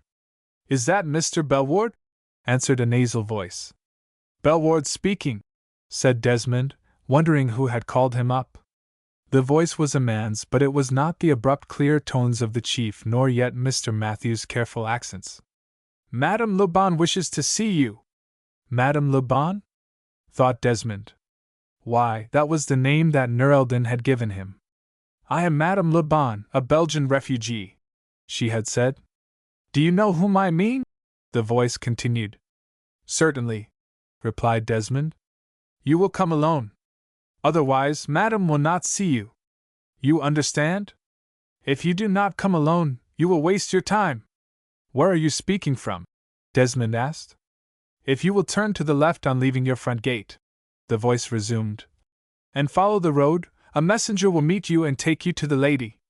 "But," Desmond began, "will you come at once? And alone?" The nasal voice broke in sharply. Desmond took a moment's thought. To go was to disobey orders. Not to go was to risk losing a second chance of meeting Nerelden. To telephone to 700 standing for assistance would bring a hornet's nest about his ears, yet he might only see the dancer if he went alone. He lost no time in making up his mind. The chief must allow him latitude for meeting emergencies of this kind. He would go. "I will come at once," said Desmond. "Good," said the voice, and the communication ceased. Somewhere aloft there sits a sweet little cherub whose especial job is to look after the headstrong. It was doubtless this emissary of Providence that leant down from his celestial seat and whispered in Desmond's ear that it would be delightful to walk out across the fen on this sunny afternoon. Desmond was in the act of debating whether he would not take the motorbike, but the cherub's winning way clinched it, and he plumped for walking. In the hall he met the housekeeper, who told him she wanted to go into Standing to do some shopping that afternoon. Desmond told her that he himself was going out, and would not be back for tea. Then, picking a stout blackthorn out of the hall stand, he strode down the drive and out into the road.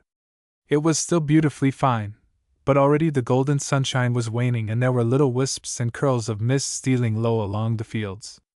Desmond turned to the left, on leaving the mill house, as he was bid, and saw the road running like a khaki ribbon before him into the misty distance.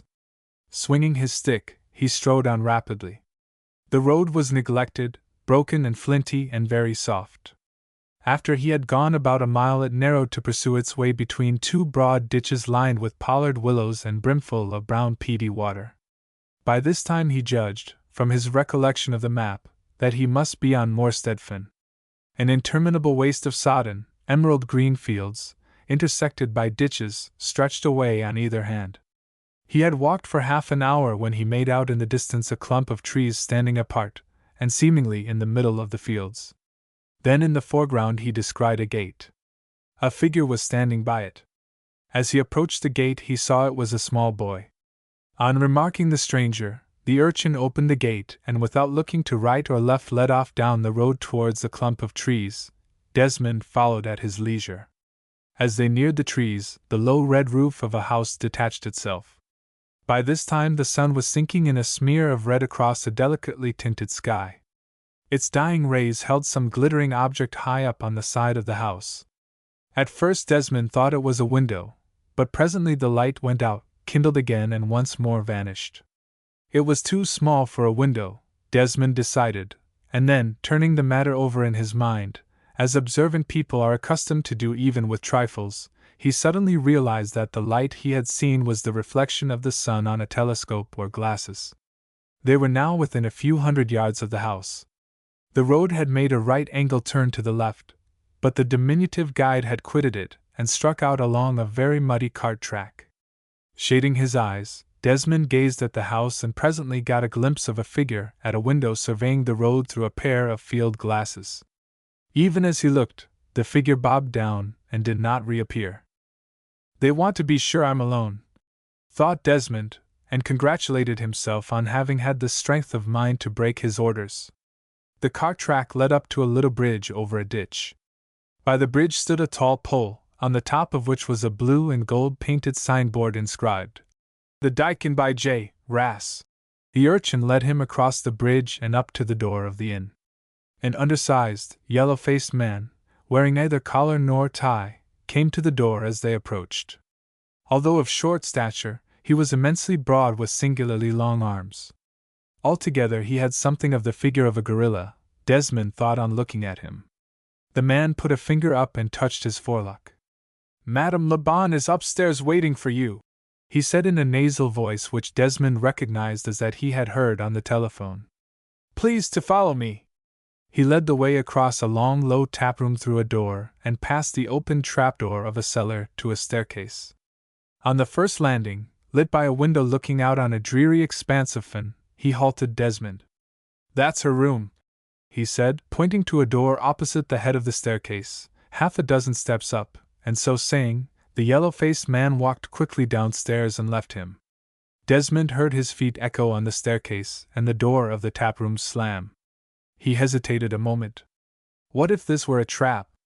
Suppose Mortimer, growing suspicious, had made use of Nerldon to lure him to an ambush in this lonely place? Why the devil hadn't he brought a revolver with him? Then Desmond's Irish blood came to his rescue.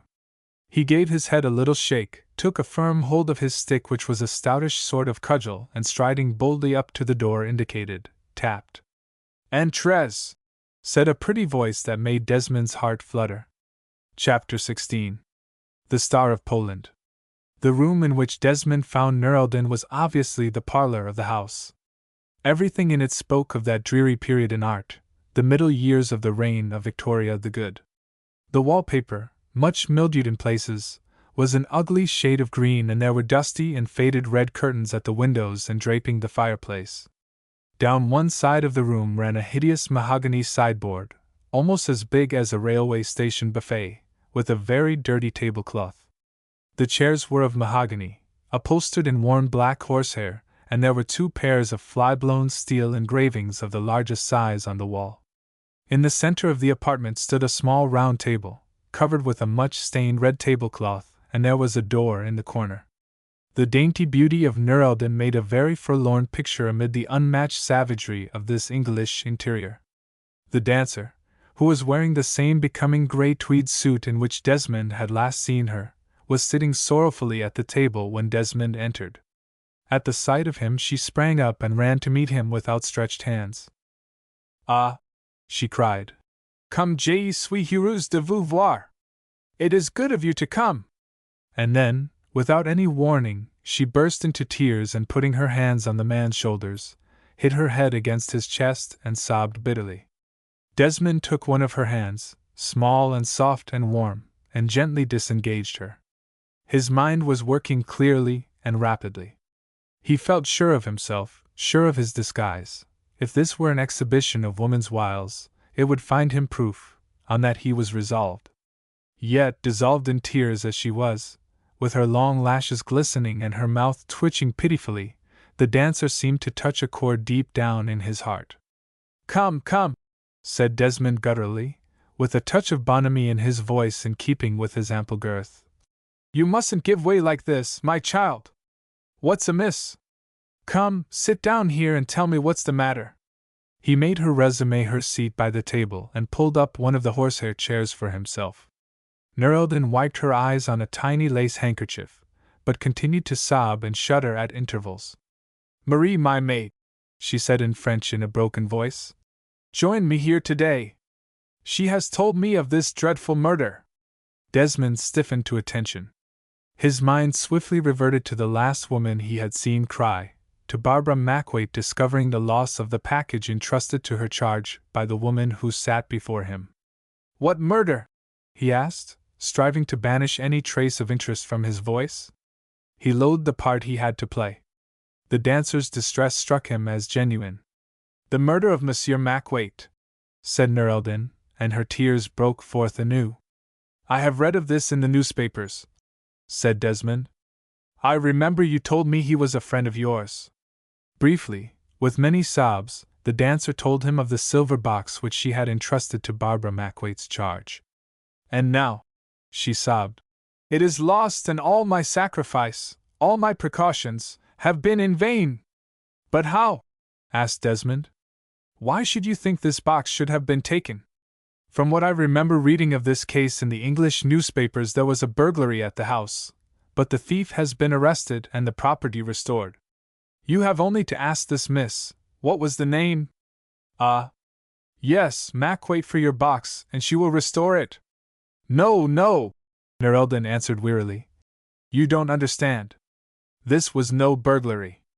The man who murdered Monsieur Arthur murdered him to get my silver box. But, objected Desmond, a silver box?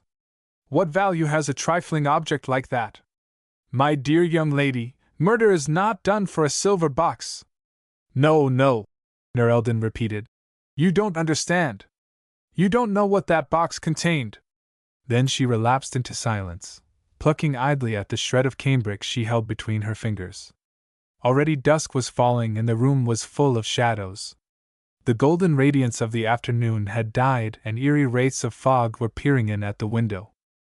Desmond held his peace. He felt he was on the threshold of a confession that might rend the veil of mystery surrounding the murder at Seven Kings. He stared fixedly at the ugly red tablecloth, conscious that the big eyes of the girl were searching his face. You have honest eyes, she said presently. I told you that once before, that night we met at your house. Do you remember? Your eyes are English. But you are a German, hein? My mother was Irish, said Desmond, and felt a momentary relief that, for once, he had been able to speak the truth. I want a friend, the girl resumed wearily. Someone that I can trust. But I look around and I find no one. You serve the German Empire, do you not? Desmond bowed. But not the House of Hohenzollern, the girl cried, her voice trembling with passion. I am not of the Emperor's personal service, if that is what you mean, madam, Desmond returned coldly. Then, since you are not altogether an Iron Prussian, Narration resumed eagerly, you can differentiate. You can understand that there is a difference between working for the cause of Germany and for the personal business of her princes. But certainly, answered Desmond, I am not an errand boy nor yet a detective. I regard myself as a German officer doing his duty on the front. We have many fronts besides the Western and the Eastern. England is one. Ah! Exclaimed the girl, clasping her hands together and looking at him with enraptured eyes. I see you understand. My friend, I am much tempted to make a confidant of you. Desmond looked at her but did not speak. Again he felt that silence was now his only role. He tried hard to fix his mind on his duty, but the man in him was occupied with the woman who looked so appealingly at him. But if I do, the girl went on, and her voice was hurried and anxious, you must swear to me that you will respect my confidence, that you will not betray me to the others, and that you will, if need be, protect me. Seeing that Desmond remained silent, she hastened to add, believe me, what I ask you to do is not in opposition to your duty. My friend, for all my surroundings, I am not what I seem. Fate has drawn me into the system of which you form part, but believe me, I know nothing of the service to which you and Mortimer and the rest belong. She spoke with painful earnestness, and in a tone so mournful that Desmond felt himself profoundly moved. If only she is not acting, he thought, and sought to shake himself free from the spell which this girl seemed able to cast about him at will. Promise me that you will respect my confidence and help me, she said, and held out her hand. Desmond's big hand closed about hers, and he felt an odd thrill of sympathy with her as their hands met. I promise, he said, and murmured to himself something very like a prayer that he might not be called upon to redeem his word. She let her eyes rest for a moment on his. Be careful, she urged warningly, while the ghost of a smile flitted across her face. Very soon I may call upon you to make good your words. I promise, he repeated, and his eyes never left hers. Then, she cried passionately, find out who has stolen for the Crown Prince the Star of Poland at the price of the life of a harmless old man. The Star of Poland, repeated Desmond. What is the Star of Poland? The girl drew herself up proudly, and there was a certain dignity about her manner as she answered. I am a Pole, she said, And to us Poles, the Star of Poland has stood for centuries as a pledge of the restoration of our long-lost kingdom. It was the principal jewel of the Polish coronation sword which vanished many hundreds of years ago, in the 13th century, one of my compatriots once told me, and it was one of the most treasured national possessions in the chateau of our great king, John Sobieski at Wilanów, outside Warsaw. My friend, I am not religious, and since my childhood I have renounced the ancient faith of my fathers, but when I think of the extraordinary chain of circumstances by which this treasure came into my possession, I almost believe that God has chosen me to restore this gem to the king of an independent Poland. 4 years ago I was in the United States, a very humble dancer in vaudeville of the 3rd or 4th class. When I was appearing at Columbus, Ohio, I met a German, a man who had been an officer in the Prussian Guard but had come to grief and had been forced to emigrate. This man's name was Hans von Schornbeck. Like so many German officers who go to America, in his time he had been everything: waiter, lift man, engine driver, and heaven knows what else, but when I met him he was apparently well off. It was only later on that I knew he was one of your principal secret agents in America. He praised my talents highly and offered to furnish the capital to start me as an Oriental dancer with a large company of my own. There was only one condition attaching to his offer, a condition, ma foi, which was not disagreeable to me. It was that, after 6 months' tour in the States and Canada, I should go to Brussels and settle down there in a house that Herr von Schornbeck would present me with. Mon ami, in those days I understood nothing at all of diplomacy. I knew only that I was often hungry and that I had a little talent which, were it given a chance, might keep me from want. Herr von Schornbeck fulfilled his promises to me. I had my company, I did my tour of America and Canada with great success, and finally I came to Europe and made my debut at Brussels. I knew Brussels already from the old days. As a half-starved, unhappy child with a troupe of acrobats, I had often appeared there. But now I came to Brussels as a conqueror. A beautiful villa in the suburb of Laeken was ready to receive me, and I found that a large credit had been opened in my name at one of the principal banks so that I could keep open house. I think I scarcely realized then the role that I was destined to fill by the German Secret Service. In all my life before, I had never been happy, I had never ceased to struggle for my bare existence, I had never had pretty clothes to wear, and motor cars and servants of my own. She paused and glanced around her. The room was almost dark, the fog outside hung like a veil before the window. "Light the lamp," she begged. "I do not like the dark."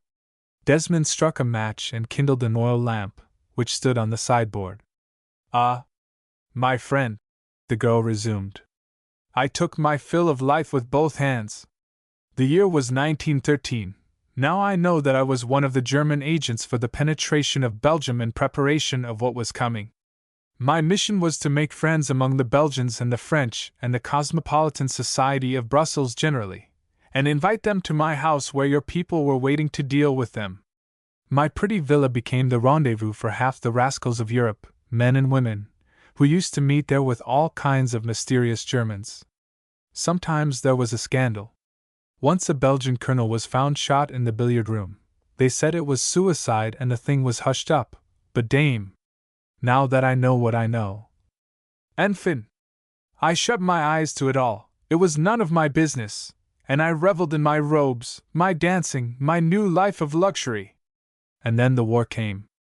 I was at Laeken, resting after a visit to Rome. There was a lot of talk about the war amongst the people who came to my house, but I did not see how it could affect me, an artiste, and I never read the newspapers. My German friends assured me that, in a little while, the German army would be at Brussels, that, if I remained quietly at home, all would be well.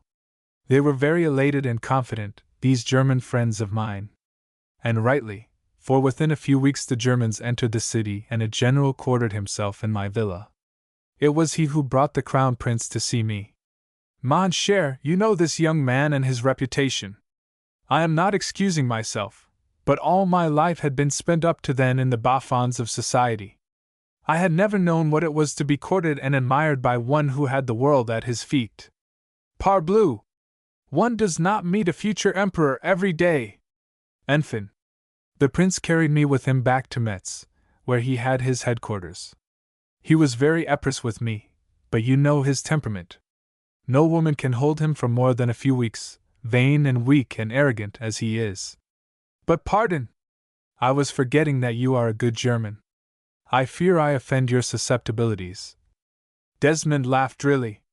Madam, he said, I hope I have preserved sufficient liberty of judgment to have formed my own opinion about our future sovereign. Most Germans have. Alors, she broke in fiercely, her voice shaking with passion.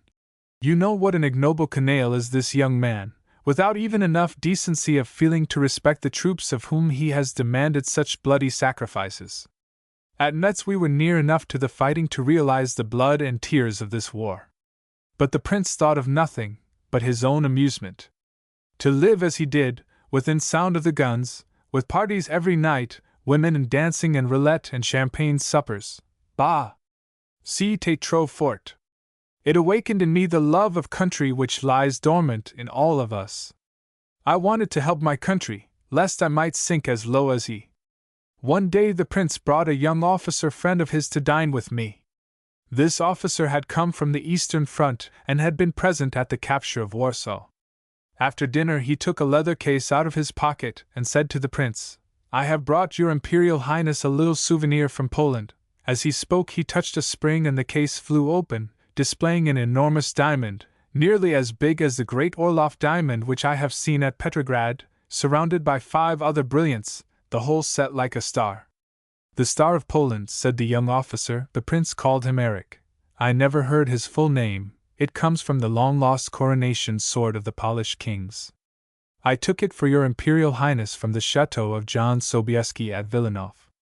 I could not take my eyes off the gem.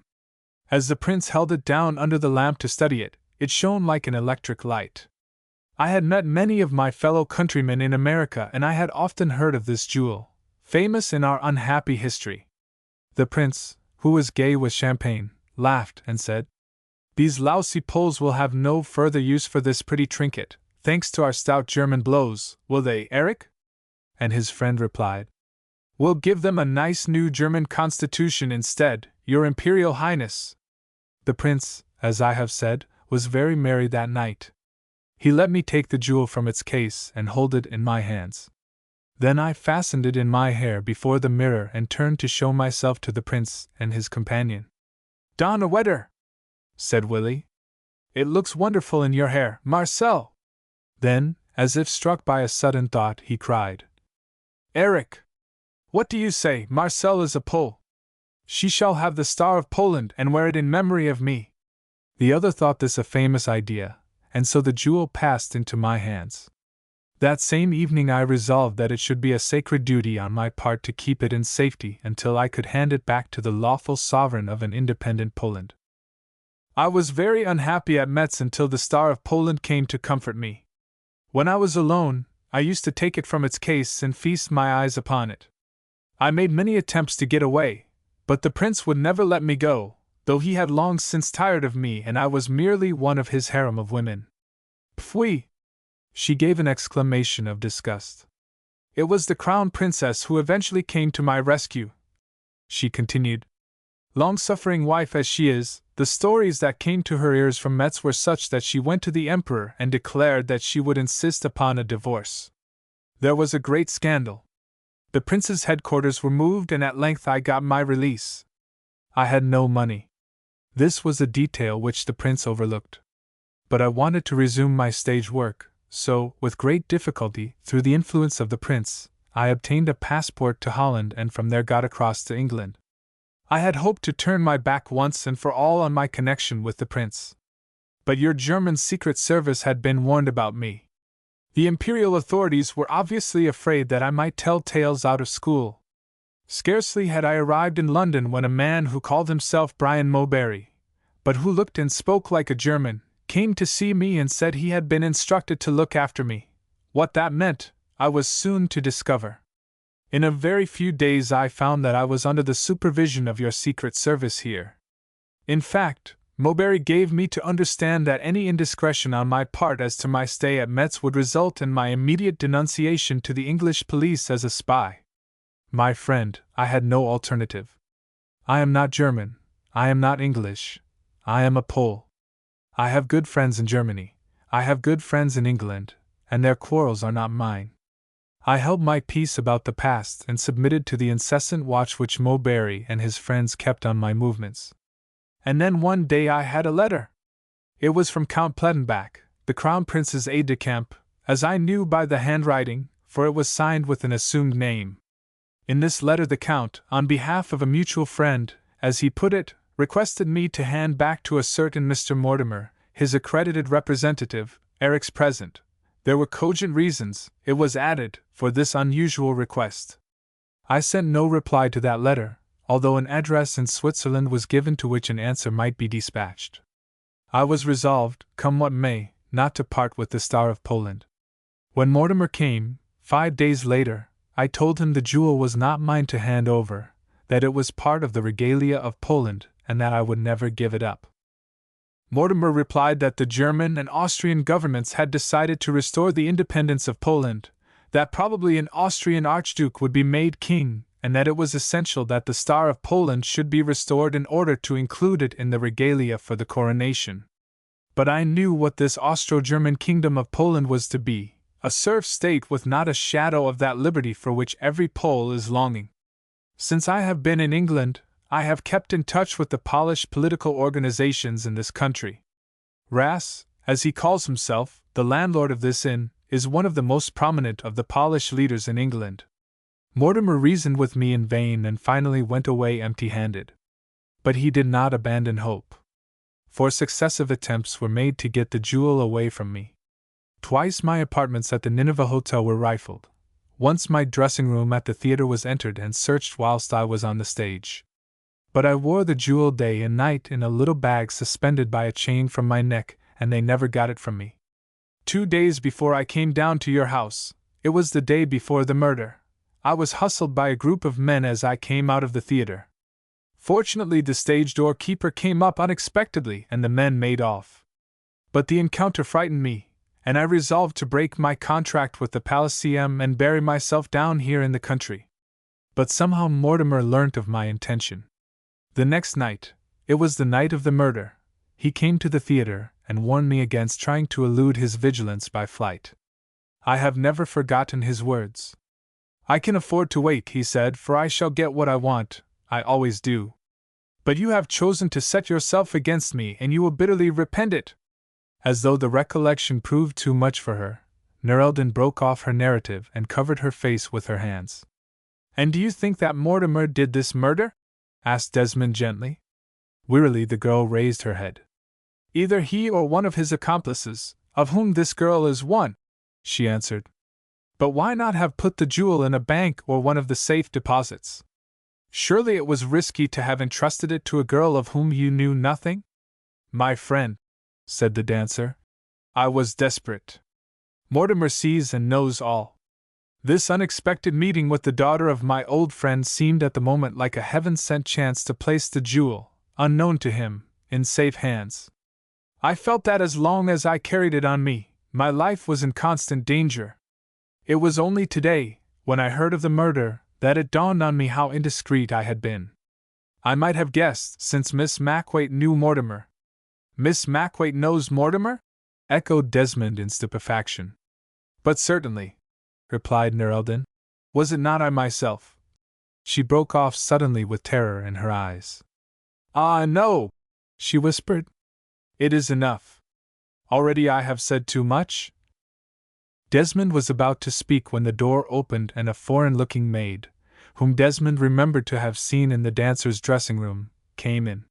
She went swiftly to her mistress and whispered something in her ear. The dancer sprang to her feet. A little moment, you will excuse me, she cried to Desmond and ran from the room. The maid followed her, leaving Desmond alone. Presently, the sound of Nerelden's voice raised high in anger struck on his ears. He stole softly to the door and opened it. Before him lay the staircase deserted. He tiptoed down the stairs to the first landing and listened. The murmur of voices reached him indistinctly from the room below. Then he heard Nerelden crying out again in anger. He craned his ear over the well of the staircase, turning his face to the window which stood on the landing. The window gave on a small yard with a gate over which a lamp was suspended, and beyond it the fen now swathed in fog. The dancer's maid stood beneath the lamp in earnest conversation with a man in rough shooting clothes who held a gun under his arm.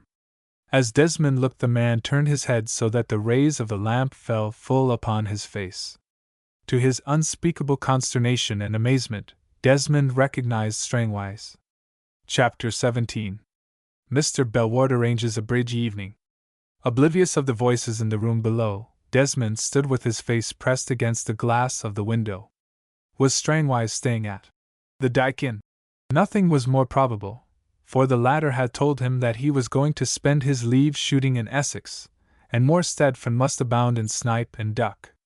But he and Strangwise must not meet. Desmond was chary of submitting his disguise to the other's keen, shrewd eyes. Strangwise knew Nerldon. Indeed, the dancer might have come to the inn to be with him. If he recognized Desmond and imparted his suspicions to the dancer, the game would be up. On the other hand, Desmond could not take him aside and disclose his identity, for that would be breaking faith with the chief. There was nothing for it, he decided, but flight. Yet how could he get away unobserved? There was no exit from the staircase by the door into the taproom where Nerldon was, and to go through the taproom was to risk coming face to face with Strangwise. So Desmond remained where he was by the window and watched. Presently, the woman turned and began to cross the yard, Strangwise, carrying his gun, following her. Desmond waited until he heard a door open somewhere below, and then he acted. Beside the window ran an old lead water pipe which drained the roof above his head. On a level with the sill of the landing below, this pipe took a sharp turn to the left and ran diagonally down to a tall covered in water butt that stood on the flat roof of an outhouse in the little yard. Desmond raised the window very gently and tested the pipe with his hand. It seemed rather insecure and shook under his pressure. With his eye he measured the distance from the sill to the pipe. It was about 4 feet. Desmond reckoned that, if the pipe would hold, by getting out of the window and hanging on to the sill, he might, by a pendulum-like motion, gain sufficient impulse to swing his legs across the diagonally running pipe, then transfer his hands and so slide down to the outhouse roof. He wasted no time in debating the chances of the pipe collapsing under his weight. All his life it had been his practice to take a risk, for such is the Irish temperament, if the object to be attained in any way justified it, and he was determined to avoid at all costs the chance of a meeting with Strangwise. The latter had probably read the name of Okewood in that morning's casualty list, but Desmond felt more than ever that he distrusted the man, and his continued presence in the neighborhood of Nerldon gravely preoccupied him. He stood a moment by the open window and listened. The murmur of voices went on in the taproom, but from another part of the house he heard a deep laugh and knew it to be Strangwise. Trusting to Providence that the roof of the outhouse would be out of sight of the yard door, Desmond swung his right leg over the windowsill and followed it with the other, turning his back on the yard. The next moment he was dangling over the side of the house. Then from the yard below he heard Strangwise call, "Rufus! Rufus!" A heavy footstep sounded on the flags. Desmond remained perfectly still. The strain on his arms was tremendous. If Strangwise should go as far as the gate, so as to get clear of the yard, he must infallibly see that figure clinging to the windowsill. "Where the devil is that doggy?" said Strangwise. Then he whistled, and called again, "Rufus! Rufus!" Desmond made a supreme effort to support the strain on his muscles. The veins stood out at his temples and he felt the blood singing in his ears. Another minute, and he knew he must drop. He no longer had the power to swing himself up to the window ledge again. A bark rang out in the courtyard, followed by the patter of feet. Desmond heard Strangwise speak to the dog and re-enter the house. Then silence fell again. With a tremendous effort Desmond swung his legs athwart the pipe, gripped it with his right hand, then his left, and very gently commenced to let himself down. The pipe quivered beneath his weight, but it held fast, and in a minute he was standing on the roof of the outhouse, cautiously peering through the dank fog that hung about the yard. Screening himself from view behind the tall water butt, he reconnoitered the back of the inn.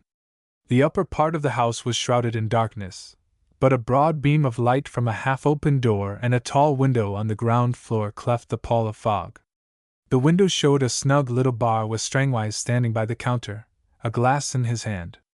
As Desmond watched him, he heard a muffled scream from somewhere within the house. Strangwise heard it too, for Desmond saw him put his glass down on the bar and raise his head sharply. There followed a dull crash from the interior of the inn, and the next moment the yellow-faced man, whom Desmond judged to be Ras, stepped into the circle of light inside the window.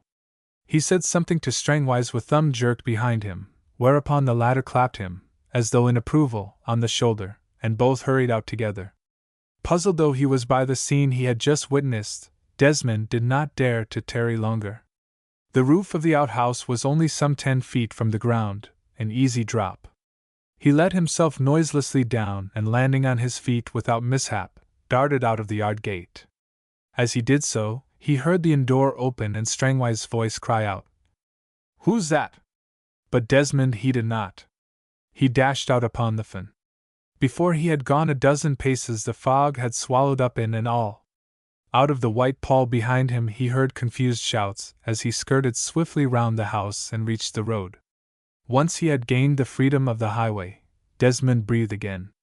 The dense fog that enveloped him, the hard road beneath his feet, gave him a sense of security that he had missed as long as he was in the atmosphere of that lonely, sinister place.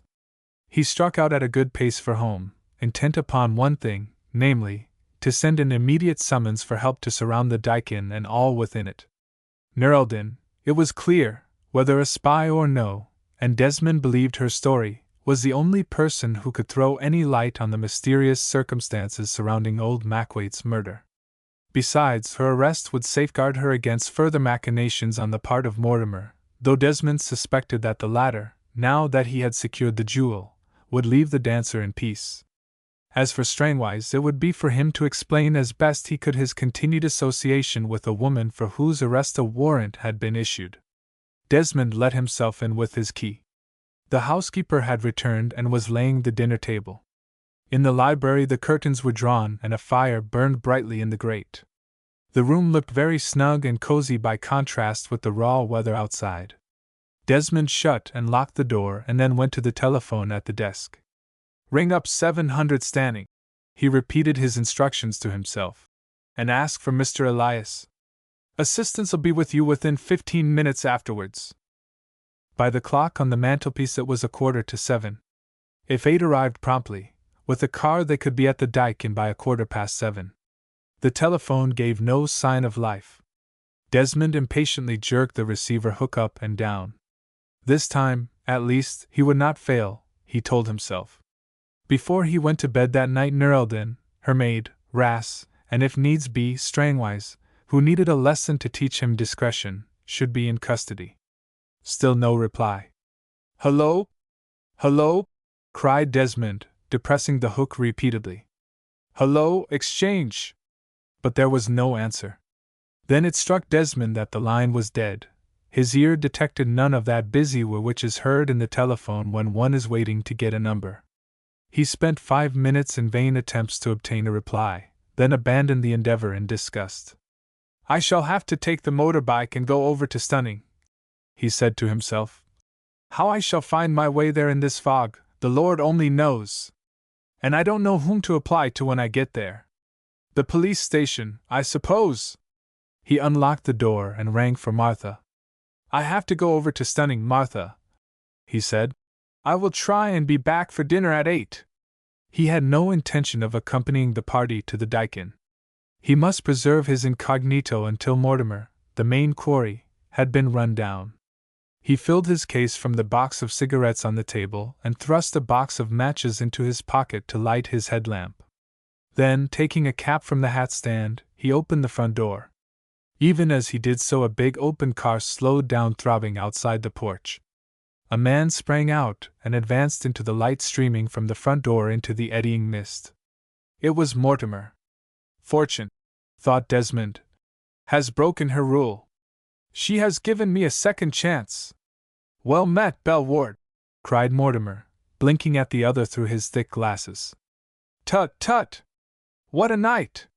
You were never going out, I swear." Already Desmond had decided in his mind the course of action he would pursue. For the moment he must let the party at the Dyke slide in favor of the bigger catch. He must slip away later and have another try at the telephone, and if it were still out of order, he must endeavor to overpower Mortimer, and then go for assistance himself. On a night like this it was useless to think of employing a half-blind old dolt like Martha to take a message. As for the odd man, he lived at Wakefield, and went away at dusk every evening. So Desmond muttered some plausible lie about wanting to have a look at the weather and cordially invited Mortimer in. "You will stay for dinner?" he said. "Gladly," replied the other, sinking with a grunt into the settee. "And I should be glad if we might dine early." Desmond raised his eyebrows. "Because," Mortimer resumed, "I have ventured to ask a few friends round here to have an evening at bridge. Doubtless you have cards, eh?" Desmond pointed to a card table standing in the corner with several packs of cards and markers. Then he rang and told the housekeeper that they would dine as soon as possible. "The coming fortnight," said Mortimer, tucking his napkin into his collar as they sat at the dinner table, "is pregnant with great events. No less than 10 divisions are, I understand, to be transferred to the other side. I have waited to communicate with you until I had confirmation of this report. But now that the matter has been decided, it only remains for us to perfect our arrangements for communicating these plans to our friends beyond the North Sea. Therefore, I thought a friendly bridge evening at the hospitable home of our dear colleague Belward would be in place." He smiled affably and bent over his soup plate. "I shall be delighted to receive our friends," Desmond replied. "A glass of sherry?" "Thank you," said Mortimer. "I shall have to provide a few refreshments," said Desmond. "May I ask how many guests I may expect?" Mortimer reckoned on his fingers. "Let's see," he answered. "There's Max, that's 1, and Madame Malplaquet, that's 2. Number 13 and Baron makes 4 and myself, 5. "And Madame Nereldin?" queried Desmond innocently, but inwardly quaking at his rashness. Mortimer genially shook a finger at him. "Sly dog!" he chuckled. "You're one too many for me in that quarter, I see. I know all about your tête-à-tête with our charming young friend this afternoon." Desmond felt the blood rush to his face. He thought of Nereldin's words. "Mortimer sees and knows all." He picked up his sherry glass and drained it to cover his confusion. "It was hardly gallant of you to bolt so suddenly and leave the lady," Mortimer added. How much did this uncanny creature know? Without waiting for him to reply, Mortimer went on. "I suppose she told you a long story of my persecution, Belward? You needn't shake your head. I taxed her with it, and she admitted as much." "I had no idea that you were staying at the Dyke Inn," said Desmond at a venture. "My friend," replied Mortimer, lowering his voice, "your fair charmer is showing a decided inclination to make a nuisance of herself. I have had to keep an eye on her. It's been a very serious inconvenience to my plans, I can assure you. But you haven't answered my question. What sent you away in such a hurry this afternoon? And in so romantic a fashion? By the window, was it not?" Through sheer apprehension, Desmond was now keyed up to a kind of desperate audacity. The truth is sometimes a very effective weapon in the game of bluff, and Desmond determined to employ it. "I saw someone I didn't want to meet," he replied. "Ah," said Mortimer. "Who was that, I wonder? The Dyke Inn could hardly be described as a frequented resort, I imagine." The entry of old Martha to change the plates prevented Desmond from replying. He used the brief respite to review the situation. He would tell Mortimer the truth. They were man to man now, and he cared nothing even if the other should discover the fraud that had been practiced upon him. Come what might, Mortimer, dead or alive, should be delivered up to justice that night. The housekeeper left the room and Desmond spoke. "I saw an officer I knew in the courtyard," he said. "Oh, Strangwise, I suppose," said Mortimer carelessly. "There's nothing to fear from him, Belward. He's of the beef and beer and no brains stamp of British officer. But how do you know Strangwise?" "I met him at the Nineveh Hotel in town one night," replied Desmond. "I don't care about meeting officers, however, and that's a fact." Mortimer looked at him keenly for a brief instant. "What prudence!" he cried. "Belward, you are the very model of what a secret agent should be. This pheasant is delicious." He turned the conversation into a different channel, but Desmond could not forget that brief searching look. His mind was in a turmoil of half-digested facts, of semi-completed deductions. He wanted to go away somewhere alone and think out this mystery and disentangle each separate web of this baffling skein of intrigue. He must focus his attention on Mortimer and Nerldin. If Mortimer and Strangwise were both staying at the Dyke Inn, then they were probably acquainted. Strangwise knew Nerldin too, knew her well, for Desmond remembered how familiarly they had conversed together that night in the dancers' dressing room at the Palaceum. Strangwise knew Barbara Mackwaite also. Nerldin had introduced them, Desmond remembered, on that fateful night when he had accompanied Strangwise to the Palaceum. Strange, how he was beginning to encounter the man Strangwise at every turn in this sinister affair. And then, with a shock that struck him like a blow in the face, Desmond recalled Barbara's parting words to him in the taxi. He remembered how she had told him of seeing Nerldin's face in the mirror as the dancer was talking to Strangwise that night at the Palaceum, and of the look of terror in the girl's eyes. Nerldin was terrified of Mortimer, for so much she had admitted to Desmond that very afternoon.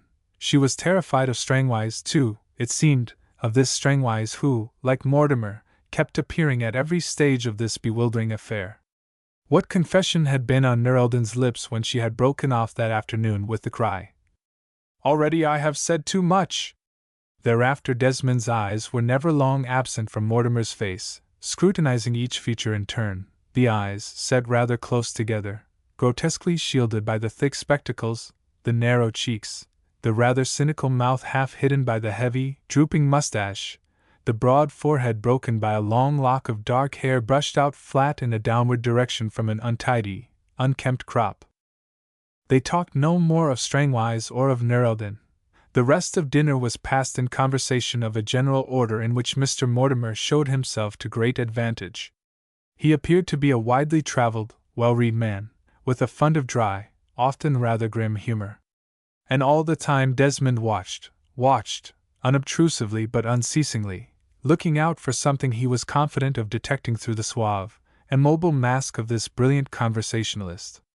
Skillfully, almost imperceptibly, Desmond edged the talk on to the war. In this domain, too, Mortimer showed himself a man of broad views, of big, comprehensive ideas. Towards the strategy and tactics of the two sides, he adopted the attitude of an impartial onlooker, but in his comments he proved himself to have a thorough grasp of the military situation. He talked freely and ably of such things as tanks, the limited objective in the attack and the decentralization of responsibility in the field.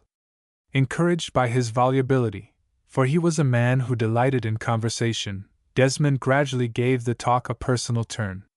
But willing as Mortimer showed himself to discuss the war generally, about his personal share he was as mute as a fish. Try as he would, Desmond could get nothing out of him.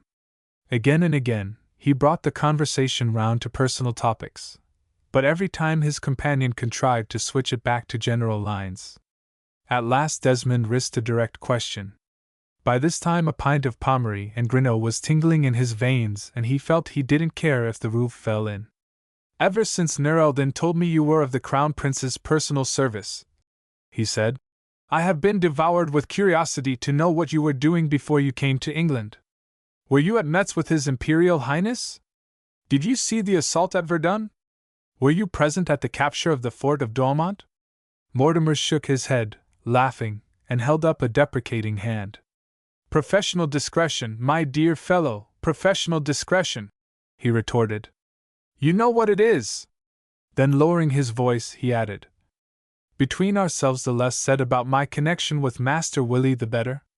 Our colleagues are already restless at what they consider my neglect of my professional work. They attribute it to the wiles of Nerldin. They may if they like, and I don't propose to disillusion them. You understand, Belward?" His voice was commanding, and he bent his brows at Desmond, who hastened to protest that his discretion in the matter would be absolute. When they had had their coffee and Mortimer was contentedly puffing one of Belward's excellent double Coronas, Desmond rose from the table. "If you will excuse me a minute," he said, "I will just go across to the library and see if my housekeeper has put all in order for our guests." Instantly Mortimer got up from the table. "By all means," he said, and emptied his glass of brandy. "So I will come with you." Mortimer meant to stick to him, thought Desmond, that was evident. Then an idea struck him. Why should he not telephone in Mortimer's presence? To ask for Mr. Elias was in no way incriminating, and if help came promptly, Mortimer could be secured and the other spies pounced upon in their turn as they arrived. Therefore, as soon as they reached the library, Desmond walked over to the desk and picked up the telephone receiver from its hook. "Excuse me," he said to Mortimer. "I had forgotten I had to ring up standing." "Oh dear," said Mortimer from his place on the hearth rug where he was warming his coat tails in front of the fire. "Isn't that unfortunate? I wish I had known. Tut tut, how annoying for you!" The telephone seemed quite dead. "I don't understand," said Desmond to Mortimer. "What's annoying?" "The telephone, my dear Bellward." Mortimer spoke in a pompous voice. "The telephone is the symbol of the age in which we live, the age of publicity but also of indiscretion. It is almost as indiscreet to have a telephone in your house as to keep a diary. Therefore, in view of our little party here this evening, to prevent us from being disturbed in any way, I took the liberty of severing the connection, temporarily, mind you, only temporarily. It shall be restored as soon as we break up. I have some small acquaintance with electrical engineering." Desmond was silent. Disappointment had deprived him for the moment of the power of speech. It was to be man to man then, after all. If he was to secure Mortimer and the rest of the gang that night, he must do it on his own. He could not hope for aid. The prospect did not affright him. If Mortimer could have seen the other's eyes at that moment, he might have remarked a light dancing in them that was not solely of Messrs. Pomeroy and Greenough's manufacture. "If I had known you wanted to use the instrument, my dear fellow," Mortimer continued in his bland voice, "I should certainly have waited until you had done your business." "Pray don't mention it," replied Desmond. "You do well to be prudent, Mr. Mortimer." Mortimer shot a sudden glance at him. Desmond met it with a frank, easy smile. "I'm a devil for prudence myself," he observed brightly. Chapter 18. The Gathering of the Spies. Action, or the promise of action, always acted on Desmond Okewood like a nerve tonic. His visit to the inn, followed by the fencing with Mortimer at dinner, had galvanized his nerves jaded with the inaction of the preceding days. He averted his eyes from the future, he put the past resolutely away. He bent his whole attention on the problem immediately before him: how to carry off the role of Bellward in front of 4 strangers, one of whom, at least, he thought, must know the man he was impersonating; how to extract as much information as possible about the gang and its organization before uncovering his hand; finally, how to overpower the 4 men and the 1 woman when the moment had come to strike. Mortimer and he were in the library. By Desmond's direction, old Martha had put out 2 bridge tables and cards. A tantalus stand with siphons and glasses, an assortment of different colored liqueurs in handsome cut-glass carafes, and some plates of sandwiches stood on a side table. At Mortimer's suggestion, Desmond had told the housekeeper that, once the guests had arrived, she might go to bed. The library was very still. There was no sound except for the solemn ticking of the clock on the mantelpiece, or the occasional rustle of the evening paper in Mortimer's hand as he stood in front of the fire. Desmond was sitting on the settee, tranquilly smoking, studying Mortimer and thinking out the problem before him. He measured Mortimer with his eye. The latter was a bigger man than Desmond in every way, and Desmond suspected that he was even stronger than he looked. Desmond wondered whether he should try and overpower him then and there. The other was almost certain to carry a revolver, he thought, while he was unarmed. Failure, he knew, would ruin everything. The gang would disperse to the 4 winds of heaven, while as for Mr. Bellward, well, he would certainly be for it, as the soldiers say. No, he must hold his hand until the meeting had taken place. This was the first conference that Mortimer had summoned, and Desmond intended to see that it should be the last. But first he meant to find out all there was to know about the working of the gang. He resolved to wait, and see what the evening would bring forth. The telephone was a washout. The motorcycle was now his only chance to summon aid, for he knew it was hopeless to think of tackling single-handed odds of 4 to 1, to say nothing of the lady in the case. It must be his business to make an opportunity to slip away on the motorbike to Stanning. 10 minutes to get there, 5 minutes to deliver his message at the police station, if the chief's people made their headquarters there, and 10 minutes to get back if they had a car. Could he leave the meeting for 25 minutes without arousing suspicions? He doubted it, but it must be. There was no other way. And then, with a shock that made him cold with fear, he remembered Mortimer's motor car. If, during his absence, anything occurred to arouse their suspicions, the whole crowd could pile into the car and be away long before Desmond could be back with help. The fog had lifted, and it was a clear night outside. The car would have to be got rid of before he left the house, that was all about it. But how? A means to that end must also be discovered as the evening progressed. By the way, what had Mortimer done with his car? A very faint throbbing somewhere outside answered Desmond's unspoken question. Mortimer flung aside his paper. "Isn't that a car?" he asked. "That'll be they. I sent Max to Wentfield Station to meet our friends." There was the sound of voices, of bustle in the hall. Then the door opened and a man came in. Desmond had a brief moment of acute suspense. Was he supposed to know him? He was a short, ugly fellow with immensely broad shoulders, a heavy puffy face, a gross, broad nose, and a toothbrush mustache. He might have been a butcher to look at. In the top edge of his coat lapel, he wore a small black pin with a glass head. "Well, Max," said Mortimer, "have you brought them all?" The man was mustering Desmond with a suspicious, unfriendly stare. "My friend, Belle Ward," said Mortimer, clapping Desmond on the shoulder. "You've heard of Belle Ward, Max?" And to Desmond's surprise he made some passes in the air. The man's mien underwent a curious change. He became cringing, almost overawed. "Really?" he grunted. "Really now? You don't sigh? Glad to know you're Mr. I'm sure." He spoke with a vile snuffing Cockney accent, and thrust out his hand to Desmond. Then he added to Mortimer, "There's 3 on 'em. That's the count, ain't it? I left the car outside on the drive." At this moment 2 more of the guests entered. One was a tall, emaciated-looking man of about 50 who seemed to be in the last stages of consumption. The other a slightly built young fellow with a shock of black hair brushed back and an olive complexion. He wore pince-nez and looked like a Russian revolutionary. They, too, wore the badge of the Brotherhood, the black pin in the coat lapel. "Good evening, Mr. Mortimer," said the tall man in a guttural voice. "This is Baron."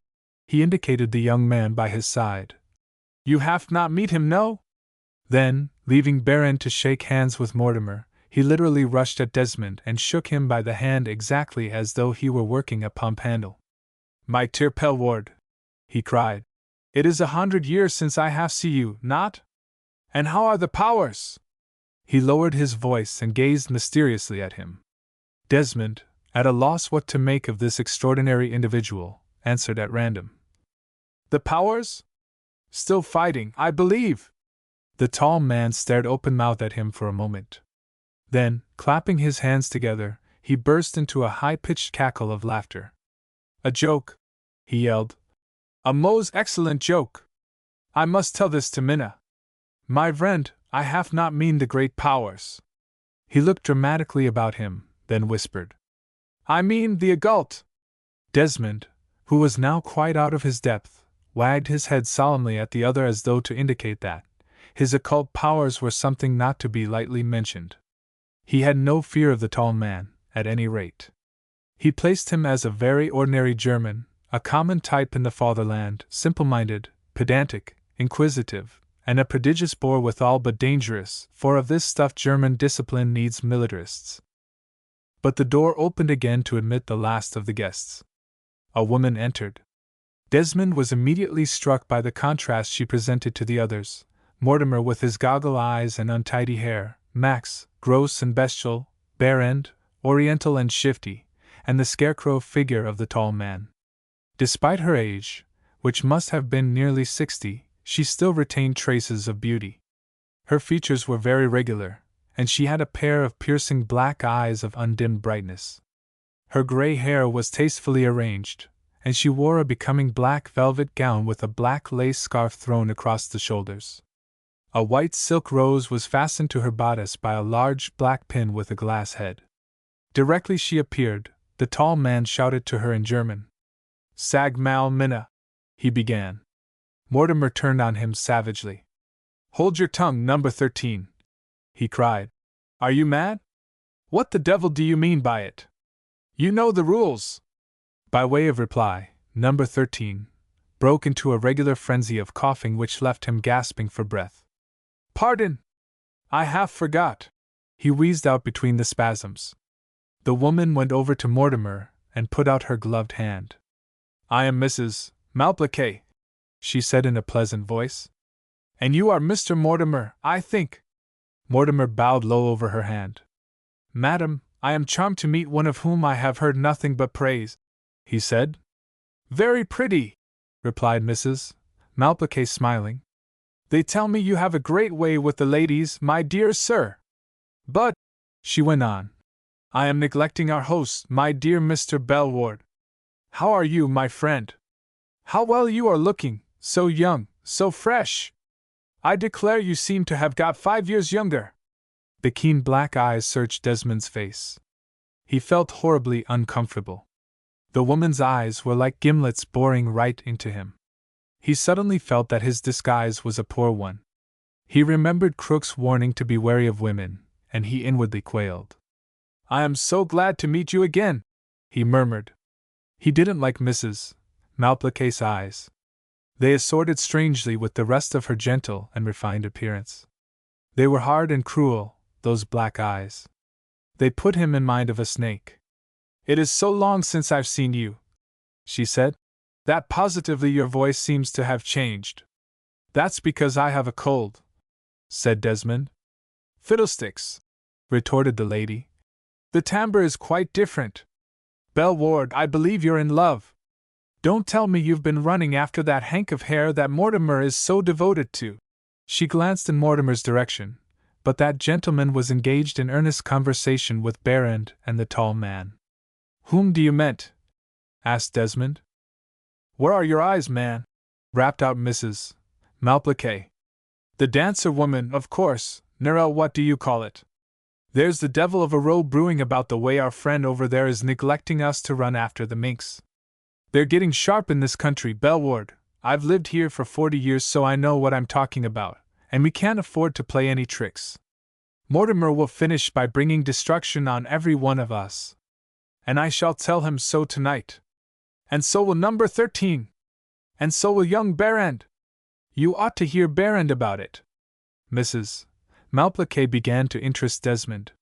She was obviously a woman of refinement, and he was surprised to find her in this odd company.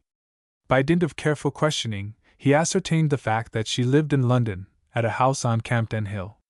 She seemed to know a good many officers, particularly naval men. "I've been keeping my eyes open as I promised, Bellward," she said, "and I believe I've got hold of a likely subject for you. A submarine commander he is, and very psychic. When will you come and meet him at my house?" Mortimer's voice, rising above the buzz of conversation, checked his reply. "If you will all sit down," he said, "we'll get down to business." Despite all distractions, Desmond had been watching for this summons. He had marked down for himself a chair close to the door. For this he now made, after escorting Mrs. Malplaquet to the settee where she sat down beside Berend. Max took the armchair on the left of the fireplace, while number 13 perched himself grotesquely on a high music stool, his long legs curled round the foot. Mortimer stood in his former position on the hearth, his back to the fire. A very odd-looking band, Desmond commented to himself, but he thought he could detect in each of the spies a certain ruthless fanaticism which experience taught him to respect as highly dangerous. And they all had hard eyes. When they were seated, Mortimer said, "About the 14th of this month the British Admiralty will begin the work of shipping to France 10 divisions of American troops now training in this country. The most extraordinary precautions are being taken to complete this huge undertaking with success. It seems to me that the moment has come for us to demonstrate the efficiency of our new organization." He looked round at his audience, but no one said a word. Desmond felt very distinctly that there was a hostile atmosphere against Mortimer in that room. "I asked you to come here tonight," Mortimer went on, "to discuss the plans for sending prompt and accurate information regarding the movements of these transports to the other side. I warn you that this time our mode of procedure will have to be radically different from the methods we have pursued on former occasions. To expend our energies in collecting information at half a dozen different ports of war will be waste of time. The direction of the whole of this enterprise lies in the hands of one man at the Admiralty." Berend, who had struck Desmond as a rather taciturn young man, shook his head dubiously. "That makes things very difficult," he remarked. "Wait," replied Mortimer. "I agree, it is very difficult, the more so as I have reason to believe that the authorities have discovered the existence of our organization." Mrs. Malplaquet and Berend turned to one another simultaneously. "What did I say?" said Berend. "I told you so," said the lady. "Therefore," Mortimer resumed, "our former activities on the coast will practically be paralyzed. We shall have to confine our operations to London, while Max and Mr. Berend here will be entrusted with the task of getting the news out to our submarines." Number 13 broke in excitedly. "Vark in London, Vark in London!"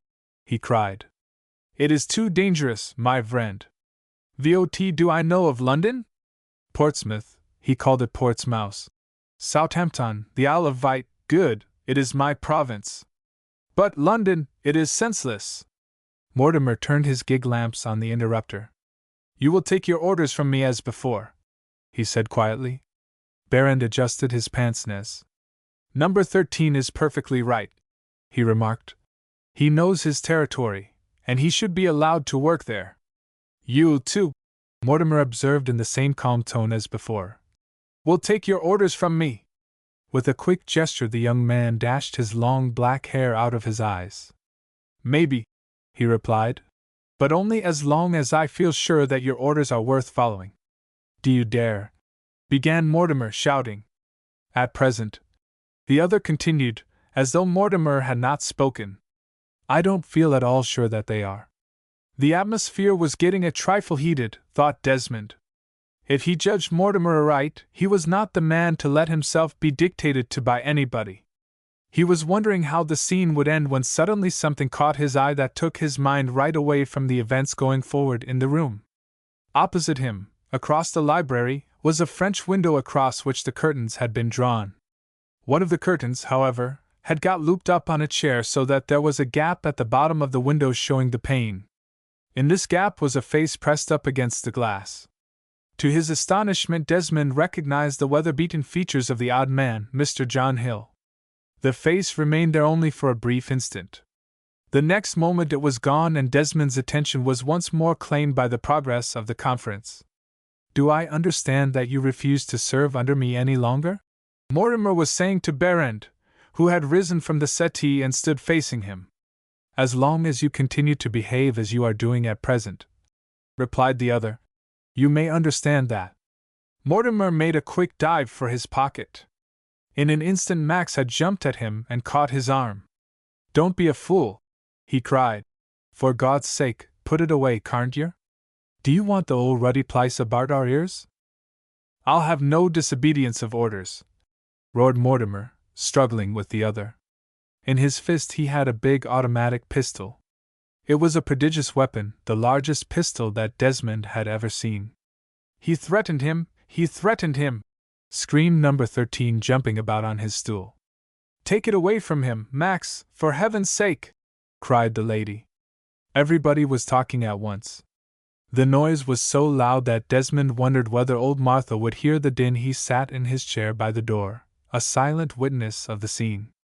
Then suddenly, at the height of the hubbub, he heard the faint humming of a motor car. It lasted for perhaps 30 seconds, then gradually died away. What did it mean? He asked himself. The only living being he knew of outside was John Hill, the odd man, whose face he had just seen. The only car was Mortimer's. Had the odd man gone off in Mortimer's car? He was thankful to note that, in the din, none save him seemed to have heard the car. By this time Mortimer had put up his pistol and Mrs. Malplaquet was speaking. Her remarks were effective and very much to the point. She upbraided Mortimer with his long and mysterious absences which she attributed to his infatuation for Neraldin, and complained bitterly of the dancer's imprudence in consorting openly with notorious folk like Lazaro and Brian Mowbray. "I went to the girl myself," she said, "and begged her to be more circumspect. But Madame would not listen to advice. Madame was doubtless sure of her position with our revered leader, and thought she could reject the friendly counsel of one old enough to be her mother. Berend and Max and number 13 there, all of us, are absolutely agreed that we are not going on with this sort of thing any longer. If you are to remain in charge of our organization, Mr. Mortimer, we want to know where you are to be found and how you spend your time. In short, we want to be sure that you are not playing a game that most of us have at different times played on subordinate agents. I mean, that when the crisis comes, we fall into the trap and you walk away. You had better realize once and for all that we are two old hands for that sort of trick." Here Max took up the thread. Mrs. Malplaquet had put it very straight, so she had, and what he wanted to know was what Mortimer had to say. Mortimer was very suave in his reply, a bad sign, thought Desmond, for it indicated that he was not sure of himself.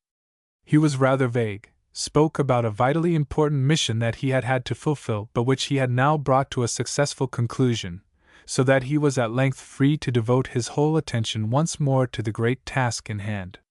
Berend brought his fist crashing down on the arm of the settee. "Words, words!" he cried. "It won't do for me. Isn't there a man in the room besides me? You, Bellward, or you, Max, or you, number 13? Haven't you got any gets, any of you? Are you going to sit here and listen to the soft soap of a fellow who has probably sent better men than himself to their death with tripe of this kind? It may do for you, but by the Lord, it won't do for me." Mortimer cleared his throat uneasily. "Our host is silent," said Mrs. Malplaquet. "What does Mr. Bellward think about it?" Desmond spoke up promptly. "I think it would be very interesting to hear something further about this mission of Mortimer's," he observed. Mortimer cast him a glance of bitter malice. "Well," he said after a pause, "you force my hand. I shall tell you of this mission of mine and I shall show you the evidence, because it seems essential in the interests of our organization. But I assure you I shall not forget this one of confidence you have shown in me, and I shall see that you don't forget it either." As he spoke, he glared fiercely at Desmond through his glasses. "Let's hear about the precious mission," jeered Berend. "Let's see the evidence. The threats'll keep." Then Mortimer told them of how the Star of Poland came into Neraldin's possession, and of the Crown Prince's embarrassment when the German authorities claimed it for the regalia of the new Kingdom of Poland. "The Crown Prince," he said, "summoned me to him in person and gave me the order to make my way to England immediately, and recover the gem at all costs and by any means. Did I whine or snivel about being sent to my death, as some of you were doing just now? No! That is not the way of the Prussian Guard." "The Prussian Guard?" cried number 13 in an awed voice. "Are you also of the Prussian Guard, comrade?" He had risen from his seat, and there was something almost of majesty about his thin, ungainly figure, as he drew himself to his full height. "Aye, comrade, I was," replied Mortimer. "Then," cried number 13, "you are." "No names, comrade," warned Mortimer. "No names, I beg." "No names, no names," repeated the other and relapsed into his seat in a reverie. "How I got to England," Mortimer continued, "matters nothing. How I fulfilled my mission is either here nor there. But I recovered the gem and the proof." He thrust a hand into the inner pocket of his coat and plucked out a white paper package sealed up with broad red seals. Desmond held his breath.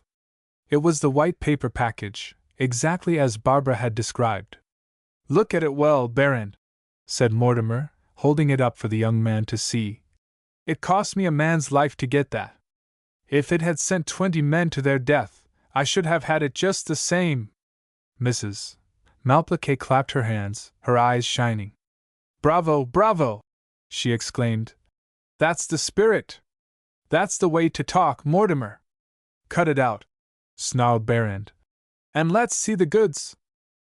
All had left their seats and were gathered in a group about Mortimer as he began to break the gleaming red wax seals. One by one he burst them, the white paper slipped off and disclosed a box of cigarettes. Mortimer stood gazing in stupefaction at the gaudy green and gold lettering of the box. Then, running his thumbnail swiftly along the edge of the box, he broke the paper wrapping. The box burst open and a shower of cigarettes fell to the ground. "So that's your Star of Poland, is it?" cried Berend in a mocking voice. "What have you done with the sparklers, eh?" demanded Max, catching Mortimer roughly by the arm. But Mortimer stood, aimlessly shaking the empty box in front of him, as though to convince himself that the gem was not there. Berend fell on his knees and raked the pile of cigarettes over and over with his fingers. "Nothing there!" he shouted angrily, springing to his feet. "It's all bluff! He's bluffing to the end! See, he doesn't even attempt to find his famous jewel! He knows it isn't there!" But Mortimer paid no heed. He was staring straight in front of him, a strangely woebegone figure with his thatch of untidy hair and round goggle eyes. Then the cigarette box fell to the floor with a crash as Mortimer's hands dropped, with a hopeless gesture, to his sides. "Barbara Mac, wait!" he whispered in a low voice, not seeming to realize that he was speaking aloud. "So that's what she wanted with Nur Eldin?" Desmond was standing at Mortimer's elbow and caught the whisper. As he heard Mortimer speak Barbara's name, he had a sudden premonition that his own unmasking was imminent, though he understood as little of the purport of the other's remark as of the pile of cigarettes lying on the carpet. As Mortimer turned to look at him, Desmond nerved himself to meet the latter's gaze. But Mortimer's face wore the look of a desperate man. There was no recognition in his eyes. Not so with Desmond. Perhaps the bitterness of his disappointment had made Mortimer careless.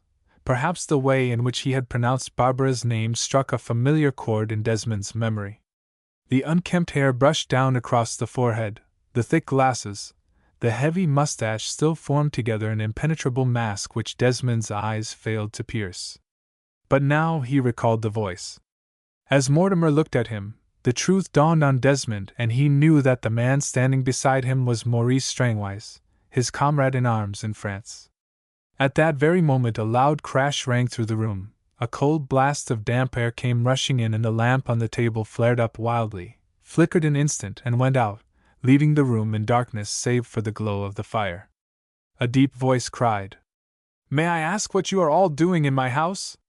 The secret door of the bookshelves had swung back and there, framed in the gaping void, Desmond saw the dark figure of a man. Chapter 19. The Uninvited Guest.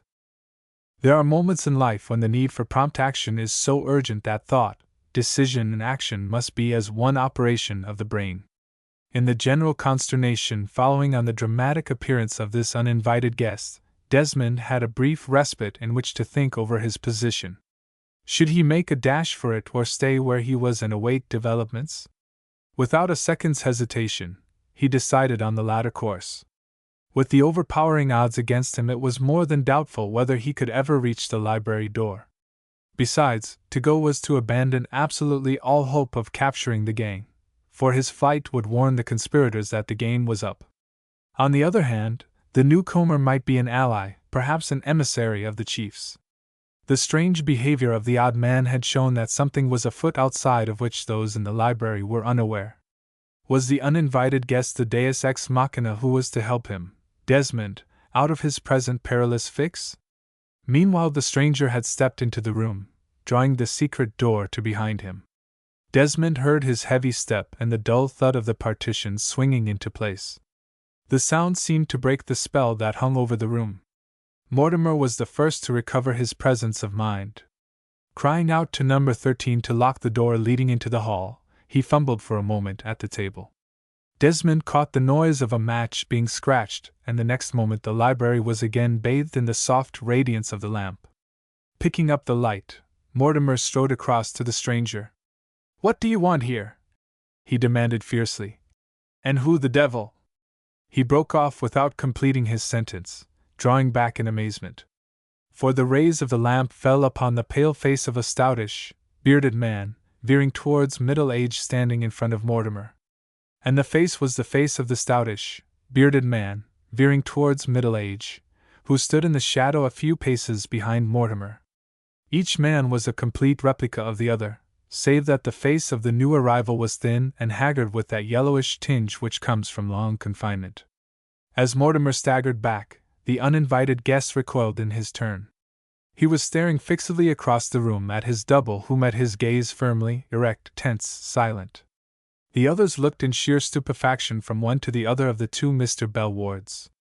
For nearly a minute the only sound in the room was the deep ticking of the clock, counting away the seconds separating him from eternity, Desmond thought. It was Mrs. Malplaquet who broke the silence. Suddenly her nerves snapped under the strain, and she screamed aloud. "Ah!" she cried. "Look! There are two of them! No, no, it can't be!" And she sank half fainting on the sofa. Barrand whipped out a pistol from his hip pocket and thrust it in Mortimer's face. "Is this another of your infernal surprise packets?" he demanded fiercely.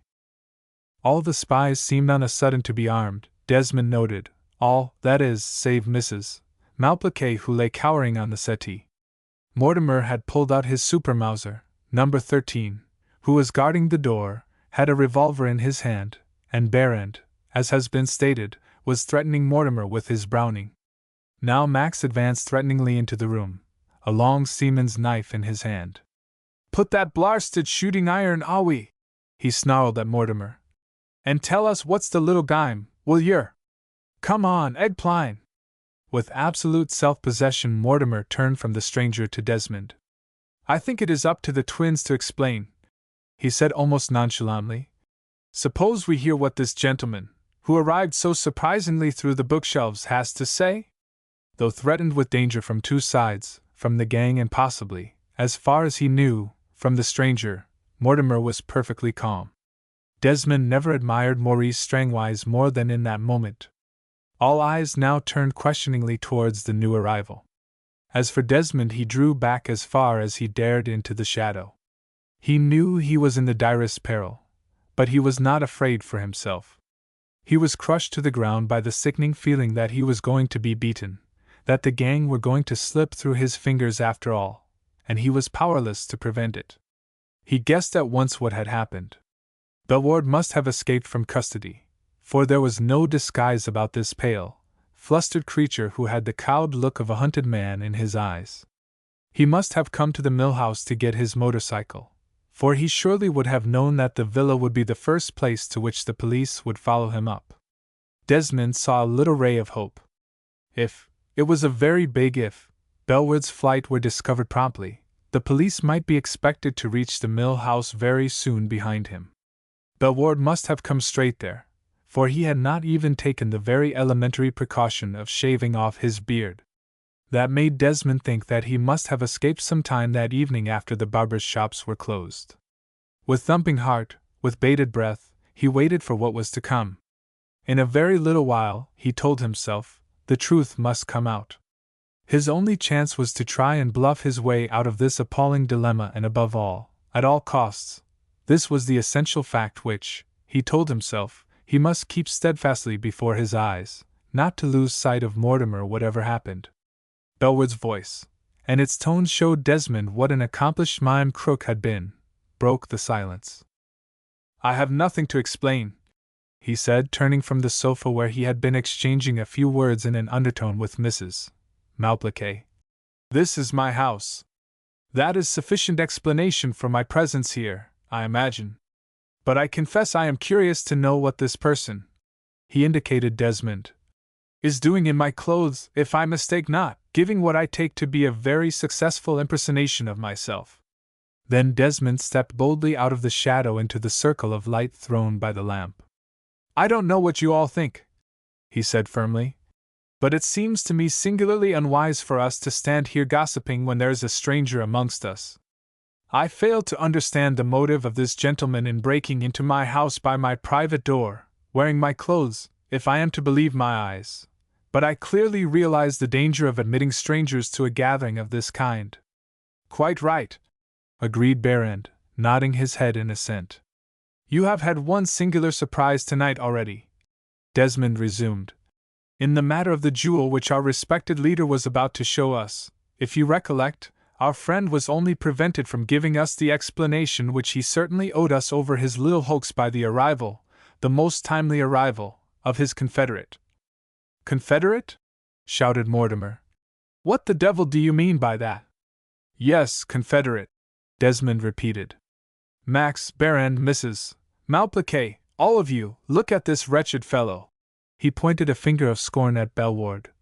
Trembling with fright at the role that has been thrust upon him, to force his way into our midst, to give his accomplice the tip to clear out before the police arrive. Stop! Exclaimed Mortimer, raising his pistol. Berend caught his hand. We'll hear you in a minute, he said.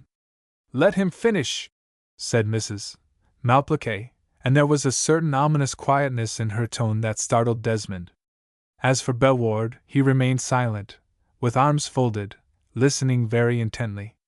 Doubtless, this double of mine, continued Desmond in a mocking voice, is the bearer of the Star of Poland, the wonderful jewel which has required our beloved leader to devote so much of his time to a certain charming lady. Bah! Are you going to let a man like this? And he pointed to Mortimer disdainfully with his hand.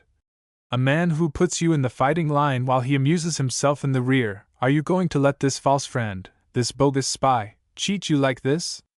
My friends, my advice to you, if you don't want to have another and yet more disagreeable surprise, is to make sure that this impudent impostor is not here for the purpose of selling us all. He raised his voice until it rang through the room, at the same time looking round the group at the faces of the spies to see how his harangue had worked upon their feelings. Max and Berend, he could see, were on his side. Number 13 was obviously undecided. Mortimer and Bellward were, of course, against him. Mrs. Malplaquet sat with her hands in her lap, her eyes cast down, giving no sign. It's high time, Mortimer began violently, but Mrs. Malplaquet put up her hand and checked him. Better hear Bellward, she said softly. I know nothing of what has been taking place in my absence, he said, either here or outside. I only know that I escaped from the escort that was taking me back from Scotland Yard to Brixton Prison this evening, and that the police are hard on my track. I have delayed too long as it is. Every one of us in this room, with the exception of the traitor who is amongst us, he pointed a finger in denunciation at Desmond, is in the most imminent peril as long as we stay here. The rest of you can please yourselves. I'm off. He turned and pressed the spring. The bookshelves swung open. Berend sprang forward. Not so fast, he cried. You don't leave this room until we know who you are. And he covered him with his pistol. Fool! Exclaimed Bellward, who had stopped on the threshold of the secret door. Do you want to trap the lot of us? Tell him, Minna, he said to Mrs. Malplaquet. And for heaven's sake, let us be gone. Mrs. Malplaquet stood up. This is Basil Bellward, she said. See, he's wearing the ring I gave him, a gold snake with emerald eyes. And now, she cried, raising her voice shrilly, before we go, kill that man! And she pointed at Desmond. Bellward had seized her by the arm and was dragging her through the opening in the shed when a shrill whistle resounded from the garden. Without any warning, Mortimer swung round and fired point-blank at Desmond. But Desmond had stooped to spring at the other, and the bullet went over his head. With ears singing from the deafening report of the pistol in the confined space, with the acrid smell of cordite in his nostrils, Desmond leapt at Mortimer's throat, hoping to bear him to the ground before he could shoot again. As he sprang, he heard the crash of glass and a loud report. Someone cried out sharply, "Oh!" as though in surprise, and fell prone between him and his quarry. Then he stumbled, and at the same time received a crashing blow on the head. Without a sound he dropped to the ground across a body that twitched a little and then lay still. Somewhere in the far, far distance Desmond heard a woman crying, long drawn-out wailing lamentations on a high, quavering note. He had a dull, hard pain in his head which felt curiously stiff. Drowsily he listened for a time to the woman sobbing, so tired, so curiously faint that he scarcely cared to wonder what it signified. But at last it grated on him by its insistency, and he opened his eyes to learn the cause of it. His bewildered gaze fell upon what seemed to him a gigantic, ogre-like face, as huge, as grotesque, as a pantomime mask. Beside it was a light, a brilliant light, that hurt his eyes. Then a voice, as faint as a voice on a long-distance telephone, said, "Well, how are you feeling?" The voice was so remote that Desmond paid no attention to it. But he was rather surprised to hear a voice reply, a voice that came from his own lips, curiously enough. "Fine." So he opened his eyes again to ascertain the meaning of this phenomenon. This time the ogre-like face came into focus, and Desmond saw a man with a tumbler in his hand bending over him. "That's right," said the man, looking very intently at him. "Feel a bit better, eh? Got a bit of a crack, what? Just take a mouthful of brandy, I've got it here." Desmond obediently swallowed the contents of the glass that the other held to his lips. He was feeling horribly weak, and very cold. His collar and shirt were unbuttoned, and his neck and shoulders were sopping wet with water. On his ears still fell the wailing of the woman. "Corporal," said the man bending over him, "just go and tell that old hag to hold her noise. She'll have to go out of the house if she can't be quiet." Desmond opened his eyes again. He was lying on the settee in the library. A tall figure in khaki, who had been stirring the fire with his boot, turned at the doctor's summons and left the room. On the table the lamp was still burning, but its rays were neutralized by the glare of a crimson dawn which Desmond could see flushing the sky through the shattered panes of the French window. In the center of the floor lay a long object covered by a tablecloth, beside it a table overturned with a litter of broken glass strewn about the carpet. The woman's sobbing ceased. The corporal came back into the room. "She'll be quiet now, sir," he said. "I told her to get you and the gentleman a cup o' tea." Then, to Desmond, he said, "Nasty ding you got, sir! My word, I thought they'd done for you when I come in at the winder." The telephone on the desk tingled sharply. The door opened at the same moment, and a shabby little old man with sandy side whiskers and moleskin trousers came briskly in. His appearance had a curious effect on the patient on the settee. Despite the doctor's restraining hand, he struggled into a sitting position, staring in bewilderment at the shabby old man who had gone straight to the telephone and lifted the receiver. And well might Desmond stare, for here was Mr. John Hill, the odd man, talking on the telephone. And his voice. "Well?" said the man at the telephone curtly. "Yes, speaking." "You've got her, eh? Good. What's that?" "Well, that's something. No trace of the others?" "Damn!" He slammed down the receiver and turned to face the settee. "Francis!" cried Desmond. And then he did a thing highly unbecoming in a field officer. He burst into tears. Chapter 20. The Odd Man. Desmond and Francis Okewood sat in the dining room of the Mill House finishing an excellent breakfast of ham and eggs and coffee which old Martha had prepared for them. Francis was still wearing Mr. John Hill's greasy jacket and moleskins, but the removal of the sandy whiskers and a remarkable wig, consisting of a bald pate with a fringe of reddish hair, had gone far to restore him to the semblance of his former self. Desmond was feeling a good deal better. His head had escaped the full force of the smashing blow dealt at him by Strangwise with the butt of his pistol. He had instinctively put up his arm to defend his face, and the thickly padded sleeve of Bellwood's jacket had broken the force of the blow. Desmond had avoided a fractured skull at the price of an appalling bruise on the right forearm and a nasty laceration of the scalp. Francis had resolutely declined to enlighten him as to the events of the night until both had breakfasted.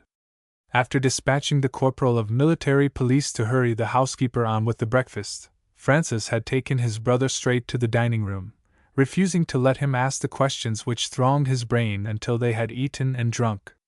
Only when all the ham and eggs had disappeared did Francis, lighting one of Mr. Bellwood's cigars, consent to satisfy his brother's curiosity. "It was only yesterday morning," he said, "that I landed at Folkestone from the continent.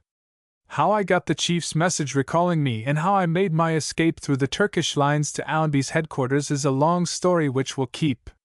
The chief had a car waiting for me at Folkestone, and I reached London in time to lunch with him. We had a long talk and he gave me carte blanche to jump into this business now, when and where I thought I could best help you. Desmond smiled bitterly. The chief couldn't trust me to make good on my own, I suppose, he said.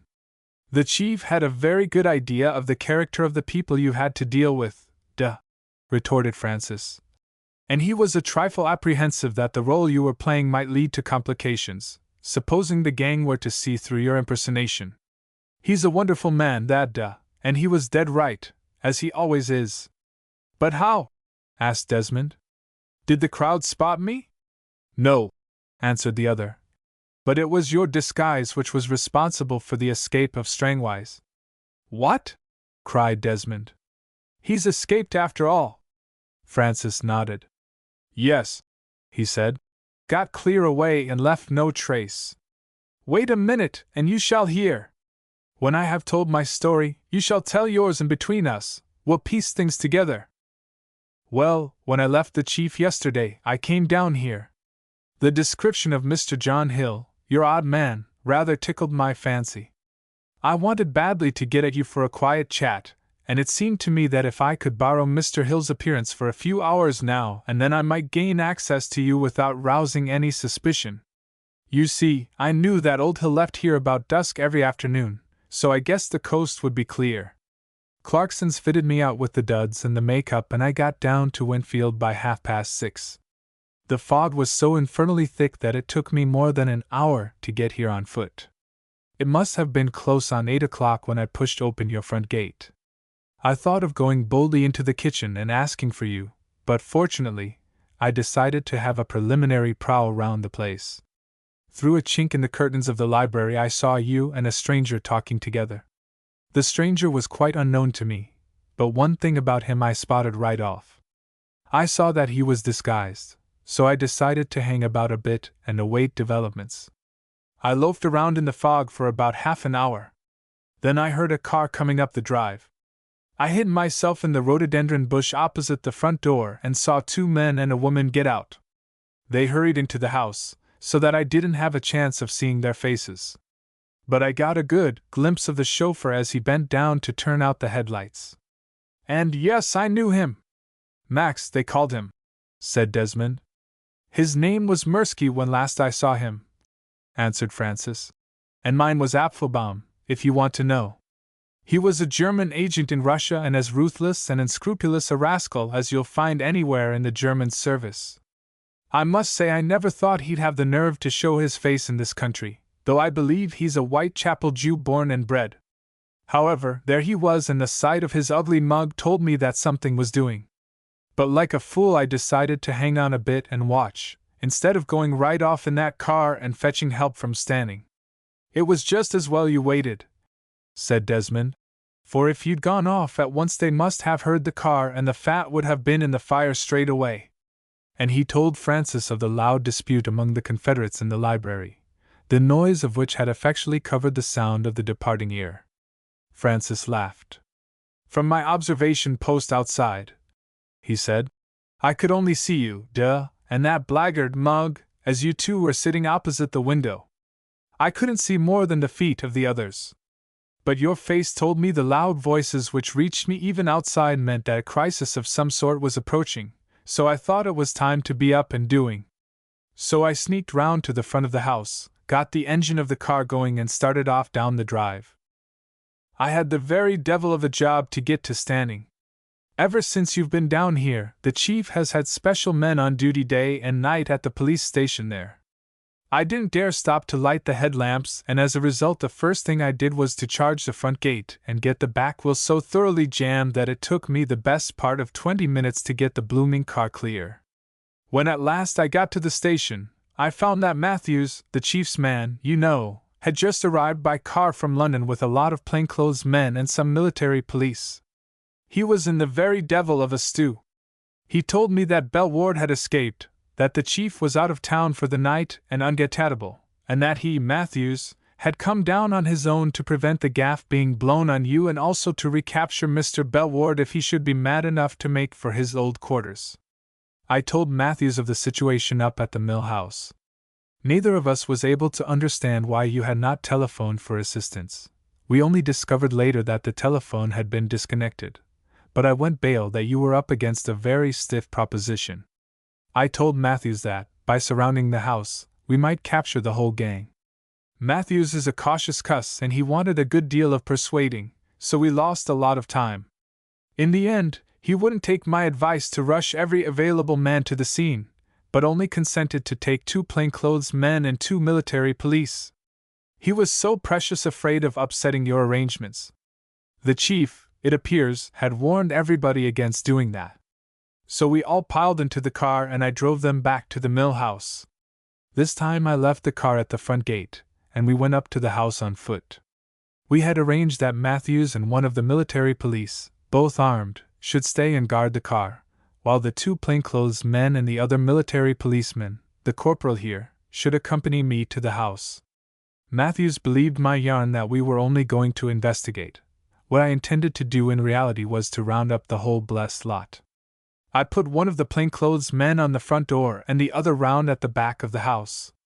Their orders were to stop anybody who came out and at the same time to whistle for assistance. The corporal and I went to our old observation post outside the library window. The moment I glanced into the room I knew that matters had reached a climax. I saw you, looking pretty blue, old man, facing that woman who seemed to be denouncing you. Max stood beside you with a pistol, and beside him was our friend, Mortimer, with a regular whopper of an automatic.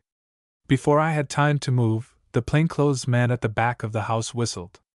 He had found the secret door with Bellward and the woman coming out of it. Then I saw Mortimer fire point blank at you. I had my gun out in a second, but I was afraid of shooting, for fear of hitting you as you went for the other man.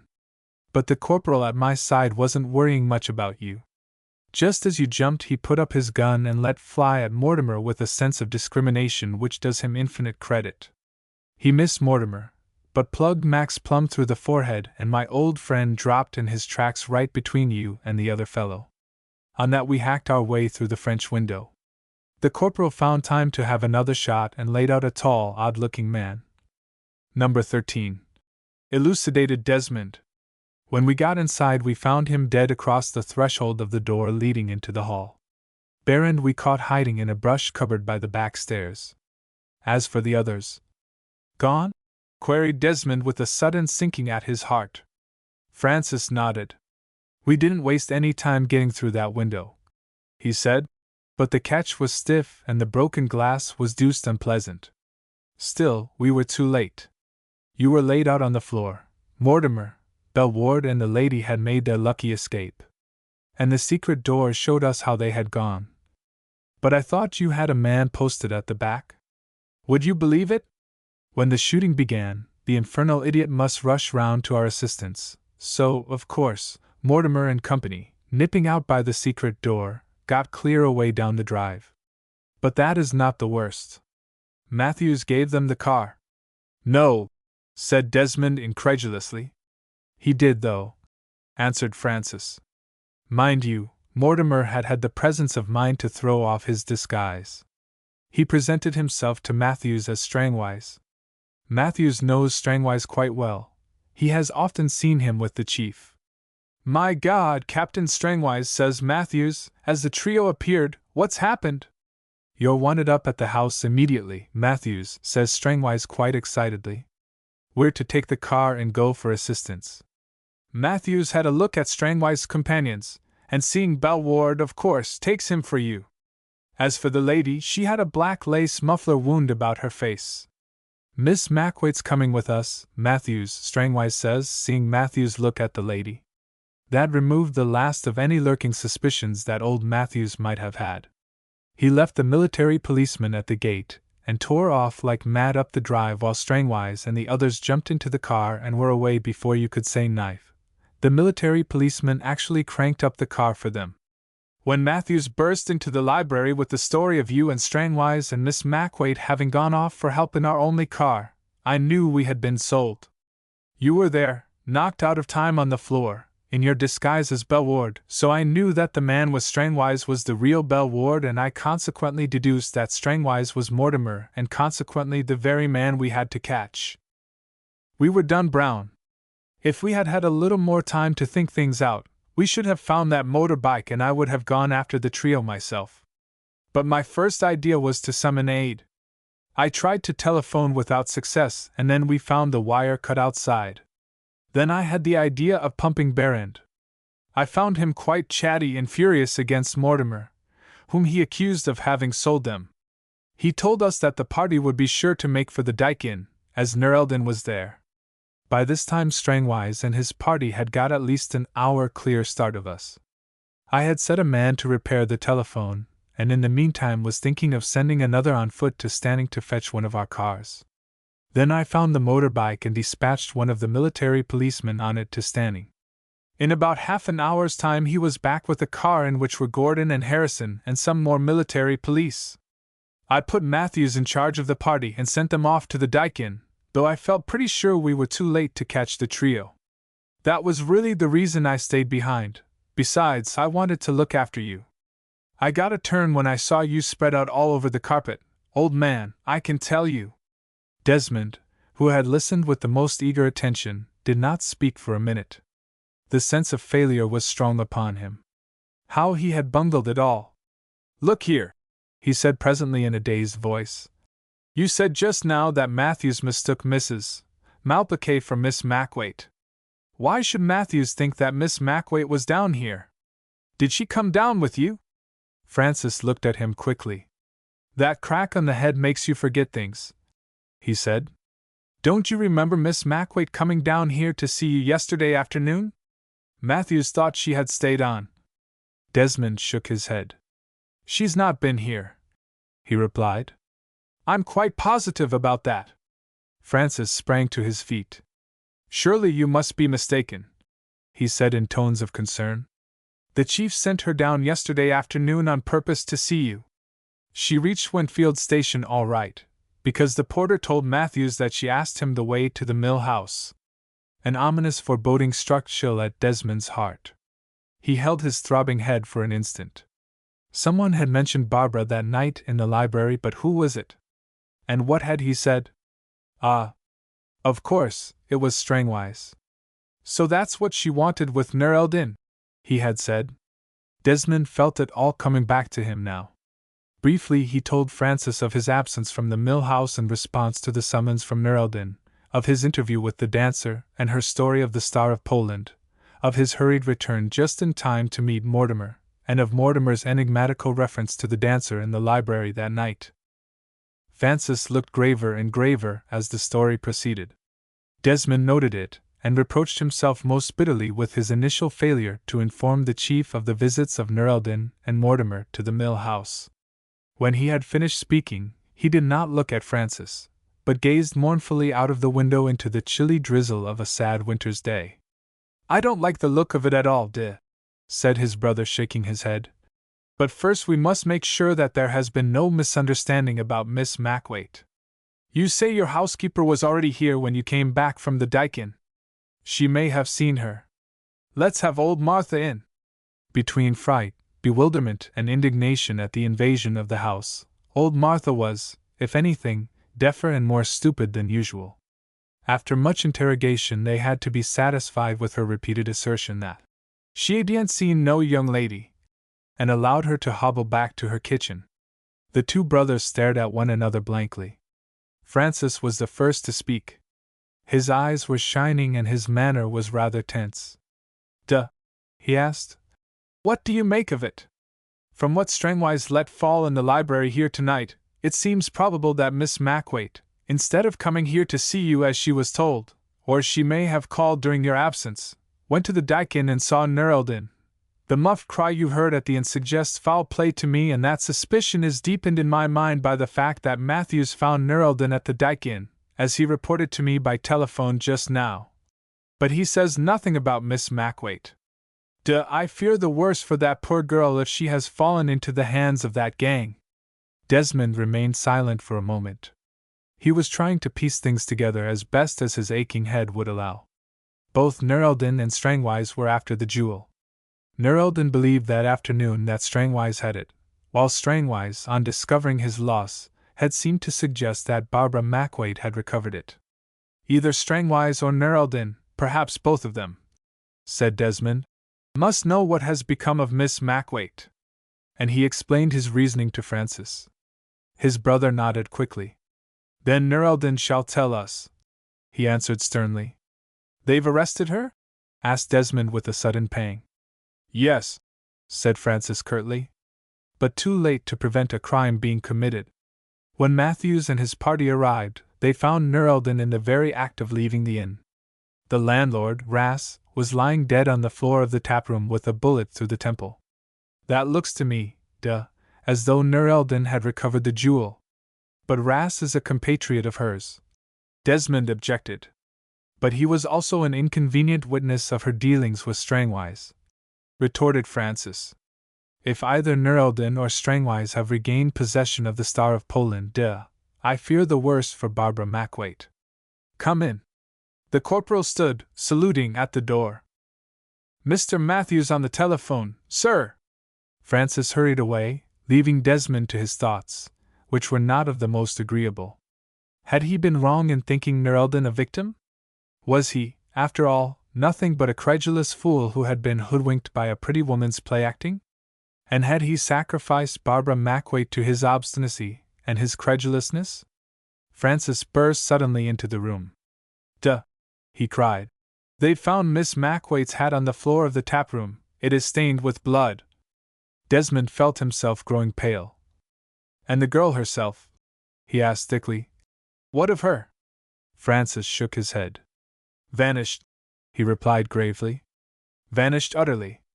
Desmond, he added, we must go over to the Dyken at once. Chapter 21. The Black Velvet Toque. Across Morstead the day was breaking red and sullen. The brimming dikes, fringed with bare pollards, and the long sheets of water spread out across the lush meadows, threw back the fiery radiance of the sky from their gleaming surface. The tall poplars about the Dyken stood out hard and clear in the ruddy light. Beyond them the fen stretched away to the flaming horizon, gloomy and flat and desolate, with nothing higher than the stunted pollards visible against the lurid background. Upon the absolute silence of the scene there presently broke the steady humming of a car. A great light, paled by the dawn, came bobbing and sweeping along the road that skirted the fen's edge. A big open car drew up by the track and branched off to the inn. Its 4 occupants consulted together for an instant, and then alighted. 3 of them were in plain clothes, the other was a soldier. The driver was also in khaki. There is stir, Mr. Matthews, said one of the plain-clothes men, pointing towards the house. See, there's a light in the inn. They followed the direction of his finger, and saw a beam of yellow light gleaming from among the trees. Get your guns out, boys, said Matthews. Give them a chance to put their hands up, and if they don't obey, shoot. Very swiftly but very quietly, the 4 men picked their way over the miry track to the little bridge leading to the yard in front of the inn. The light they had remarked shone from the inn door, a feeble, flickering light as of an expiring candle. Matthews, who was leading, halted and listened. Everything was quite still. Above their head the inn sign groaned uneasily as it was stirred by the fresh morning breeze. You, Gordon, whispered Matthews to the man behind him. They had advanced in Indian file. Take Bates and go round to the back. Harrison will go in by the front with me. Even as he spoke, a faint noise came from the interior of the house. The 4 men stood stock-still and listened. In the absolute stillness of the early morning, the sound fell distinctly on their ears. It was a step, a light step, descending the stairs. Gordon and the soldier detached themselves from the party as Matthews and the other plain-clothes man crossed the bridge swiftly and went up to the inn door. Hardly had Matthews got his foot on the stone step of the threshold than a piercing shriek resounded from the room quite close at hand. The next minute a flying figure burst out of the door and fell headlong into the arms of Matthews, who was all but overbalanced by the force of the impact. He closed with the figure and grappled it firmly. His arms encountered a frail, light body, shaking from head to foot, enveloped in a cloak of some soft, thick material. It's a woman! Cried Matthews. It's Nur el-Din! Exclaimed his companion in the same breath, seizing the woman by the arm. The dancer made no attempt to escape. She stood with bowed head, trembling violently, in a cowering, almost a crouching posture. Harrison, who had the woman by the arm, had turned her head so that he could see her face. She was deathly pale and her black eyes were wide open, the pupils dilated. Her teeth were chattering in her head. She seemed incapable of speech or motion. Nur el-Din? Exclaimed Matthews in accents of triumph. Bring her in, Harrison, and let's have a look at her. But the woman recoiled in terror. She arched her body stiff, like a child in a passion, and strained every muscle to remain where she was cowering by the inn door. Come on, my girl, said the man not unkindly. Don't you hear what the governor says? In you go! Then the girl screamed aloud. No, no! She cried. Not in that house! For the love of God, don't take me back into that room! Ah! For pity's sake, let me stay outside! Take me to prison, but not into that house again! She half fell on her knees in the mire, pleading, entreating, her body shaken by sobs. Then Harrison, who was an ex-guardsman and a 6-footer at that, plucked her off her feet and carried her, still struggling, still imploring with piteous cries, over the threshold into the house. Matthews followed behind. The shutters of the taproom were still closed. Only a strip of the dirty floor, strewn with sawdust, was illuminated by a bar of reddish light from the daybreak outside. On the table a candle, burnt down to the socket of its brass candlestick, flared and puttered in a riot of running wax. Half in the bar of daylight from outside, half in the darkness beyond the open door, against which the flickering candlelight struggled feebly, lay the body of a yellow-faced, undersized man with a bullet wound through the temple. Without effort Harrison deposited his light burden on her feet by the table. Instantly the girl fled, like some frightened animal of the woods, to the farthest corner of the room. Here she dropped sobbing on her knees, rocking herself to and fro in a sort of paroxysm of hysteria. Harrison moved quickly round the table after her, but he was checked by a cry from Matthews, who was kneeling by the body. Let her be, said Matthews. She's scared of this, and no wonder. Come here a minute, Harrison, and see if you know this chap. Harrison crossed the room and looked down at the still figure. He whistled softly. My word, he said. But he copped it all right, sir.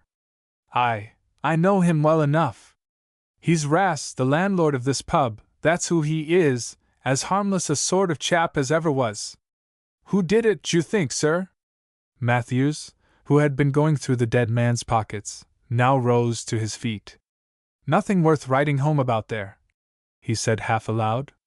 Then to Harrison he added, That's what we've got to discover. Hullo, who's this? The door leading from the bar to the taproom was thrust open. Gordon put his head in. I left Bates on guard outside, sir, he said in answer to an interrogatory glance from Matthews. I've been all over the ground floor and there's not a soul here. He checked himself suddenly. God bless my soul, he exclaimed, his eyes on the figure crouching in the corner. You don't mean to say you've got her? A pretty dance she led Doug and myself. Well, sir, it looks to me like a good night's work. Matthews smiled a self-satisfied smile. I fancy the chief will be pleased, he said, though the rest of 'em seem to have given us the slip. Gordon, you might take a look upstairs. That door in the corner leads to the upper rooms, I fancy, whilst I'm telephoning to Mr. Okewood. He must know about this without delay. You, Harrison, keep an eye on the girl. He went through the door leading into the bar, and they heard him speaking on the telephone which hung on the wall behind the counter. He returned presently with a white tablecloth which he threw over the prostrate figure on the floor. Then he turned to the dancer. Stand up, he said sternly. I want to speak to you. Nur el-Din cast a frightened glance over her shoulder at the floor beside the table where Ras lay. On seeing the white pall that hid him from view, she became somewhat reassured. She rose unsteadily to her feet and stood facing Matthews. In virtue of the powers conferred upon me by the Defense of the Realm Acts, I arrest you for espionage. Matthews rolled off in glib, Official gabbled the formula of arrest, ending with the usual caution that anything the prisoner might say might be used against her at her trial. Then he said to Harrison, "Better put them on her, Harrison." The plain-clothes man took a pace forward and touched the dancer's slender wrists. There was a click and she was handcuffed. "Now take her in there," said Matthews, pointing to the bar. "There's no exit except by this room. And don't take your eyes off her. You understand? Mr. Okewood will be along presently with a female searcher." "Sir," said the plain-clothes man with military precision and touched the dancer on the shoulder. Without a word she turned and followed him into the bar. Gordon entered by the door at the end of the room. "I'd like you to have a look upstairs, sir," he said to Matthews. "There's not a soul in the house, but somebody has been locked up in one of the rooms. The door is still locked, but one of the panels has been forced out. I think you ought to see it." The two men passed out of the taproom together and mounted the stairs. On the landing, Matthews paused a moment to glance out of the window onto the bleak and inhospitable fen, which was almost obscured from view by a heavy drizzle of rain. "BRR!" said Mr. Matthews. "What a horrible place!" Looking up the staircase from the landing, they could see that one of the panels of the door facing the head of the stairs had been pressed out and lay on the ground.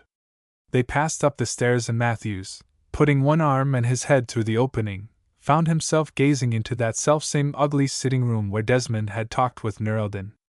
A couple of vigorous heaves burst the fastening of the door. The sitting room was in the wildest confusion. The doors of the sideboard stood wide with its contents scattered higgledy-piggledy on the carpet.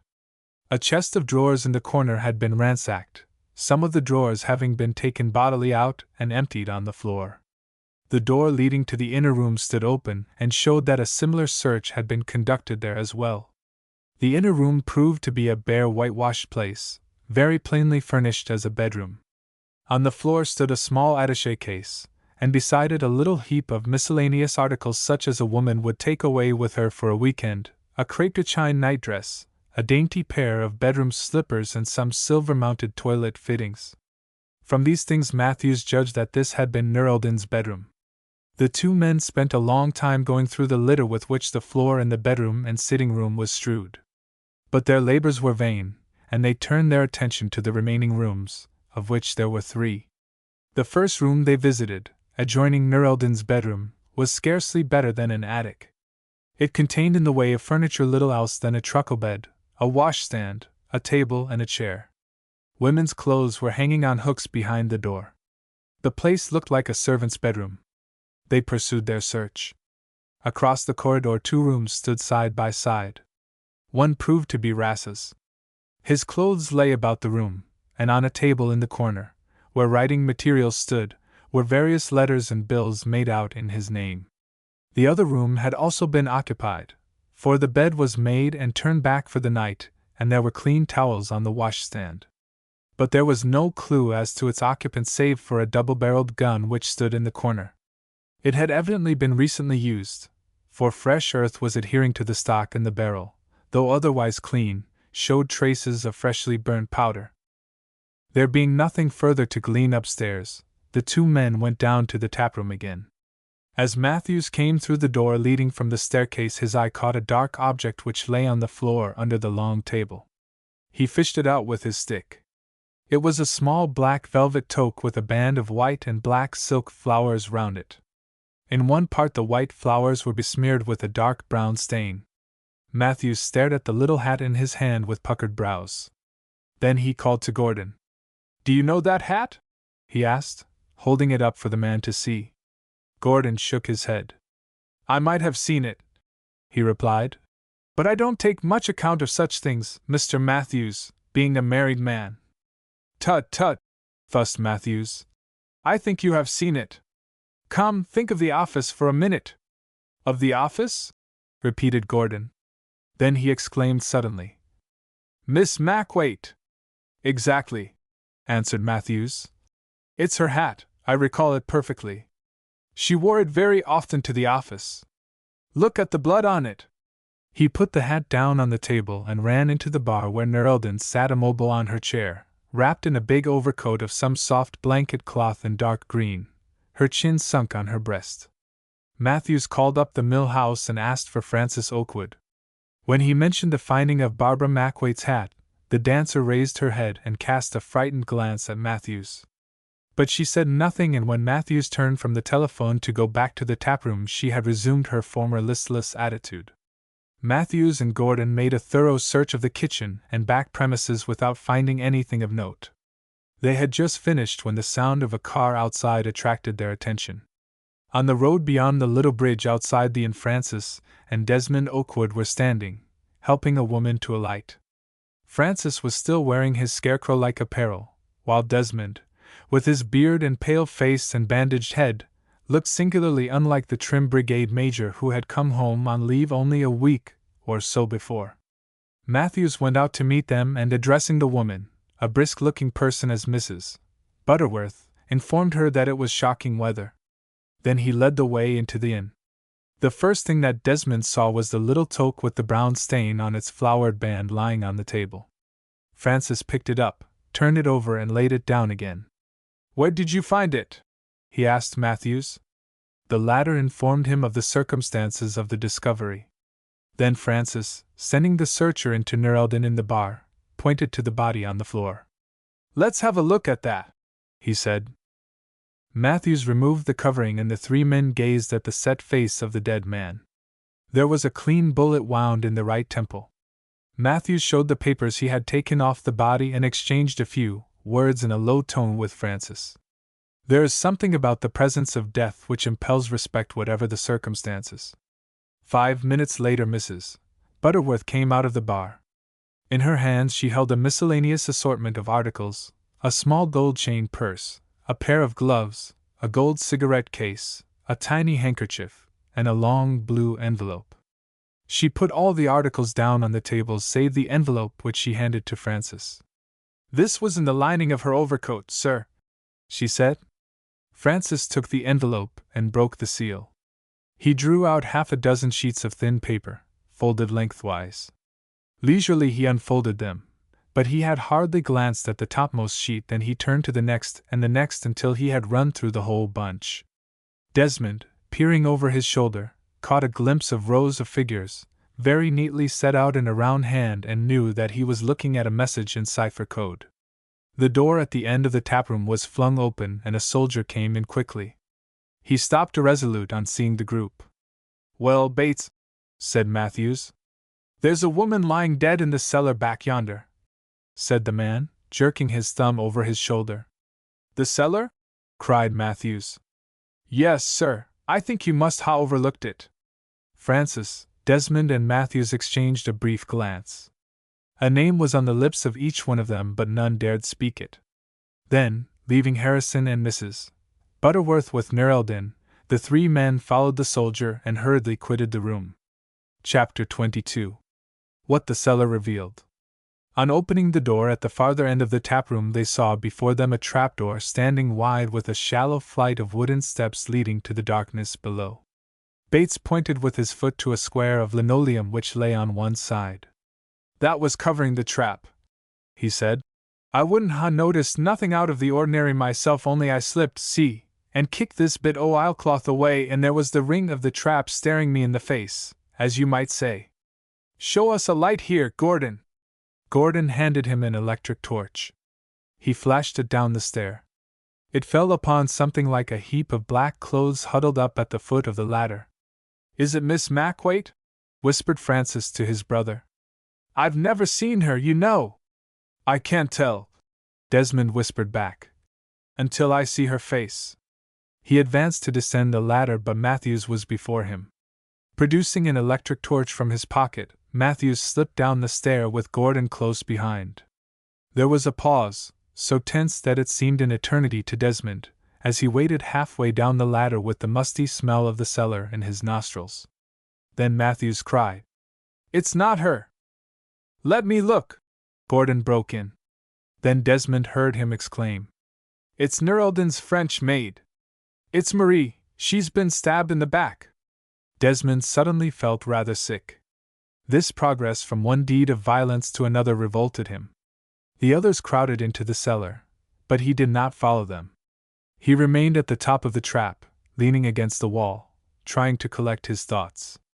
Barbara Mackwaite was now his sole preoccupation.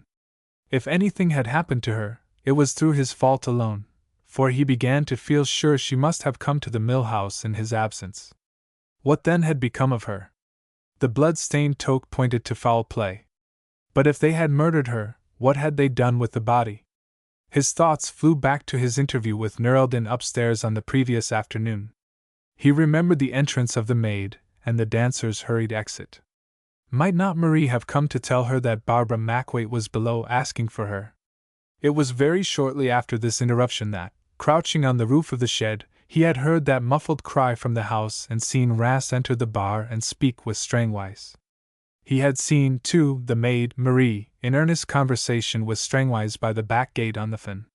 Had both Marie and Ras been in league with Strangwise against the dancer? And had Neraldin discovered their treachery? His mind refused to follow these deductions to their logical sequence, for, black as things looked against Neraldin, he could not bring himself to believe her a murderess. But now there were footsteps on the ladder. They were all coming out of the cellar again. As soon as Francis saw Desmond's face, he caught his brother by the arm and said, "The open air for you, my boy! You look as if you'd seen a ghost. I should have remembered all you've gone through." He walked him quickly through the taproom and out through the inn door into the yard. The rain had ceased and the sun was making a brave attempt to shine through the clouds. The cold air did Desmond good, and after a turn or two in the yard, arm in arm with Francis, he felt considerably better. "Where is Miss Mackwaite?" he asked. "Duh," said his brother. "I don't know, and I don't want to cross-examine Neraldin in there until I have reasoned out some theory which will fit Miss Mackwaite in her place in this horrible affair. The men have gone to search the outhouses and precincts of the inn to see if they can find any traces of her body, but I don't think they will find anything. I believe that Miss Mackwaite is alive." "Alive?" said Desmond. "The blood on that toque of hers might have been Ras's. There is a good deal of blood on the floor.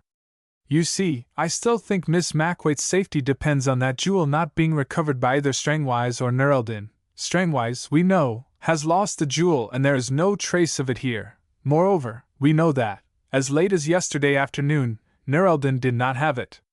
Therefore, she cannot have sent it away.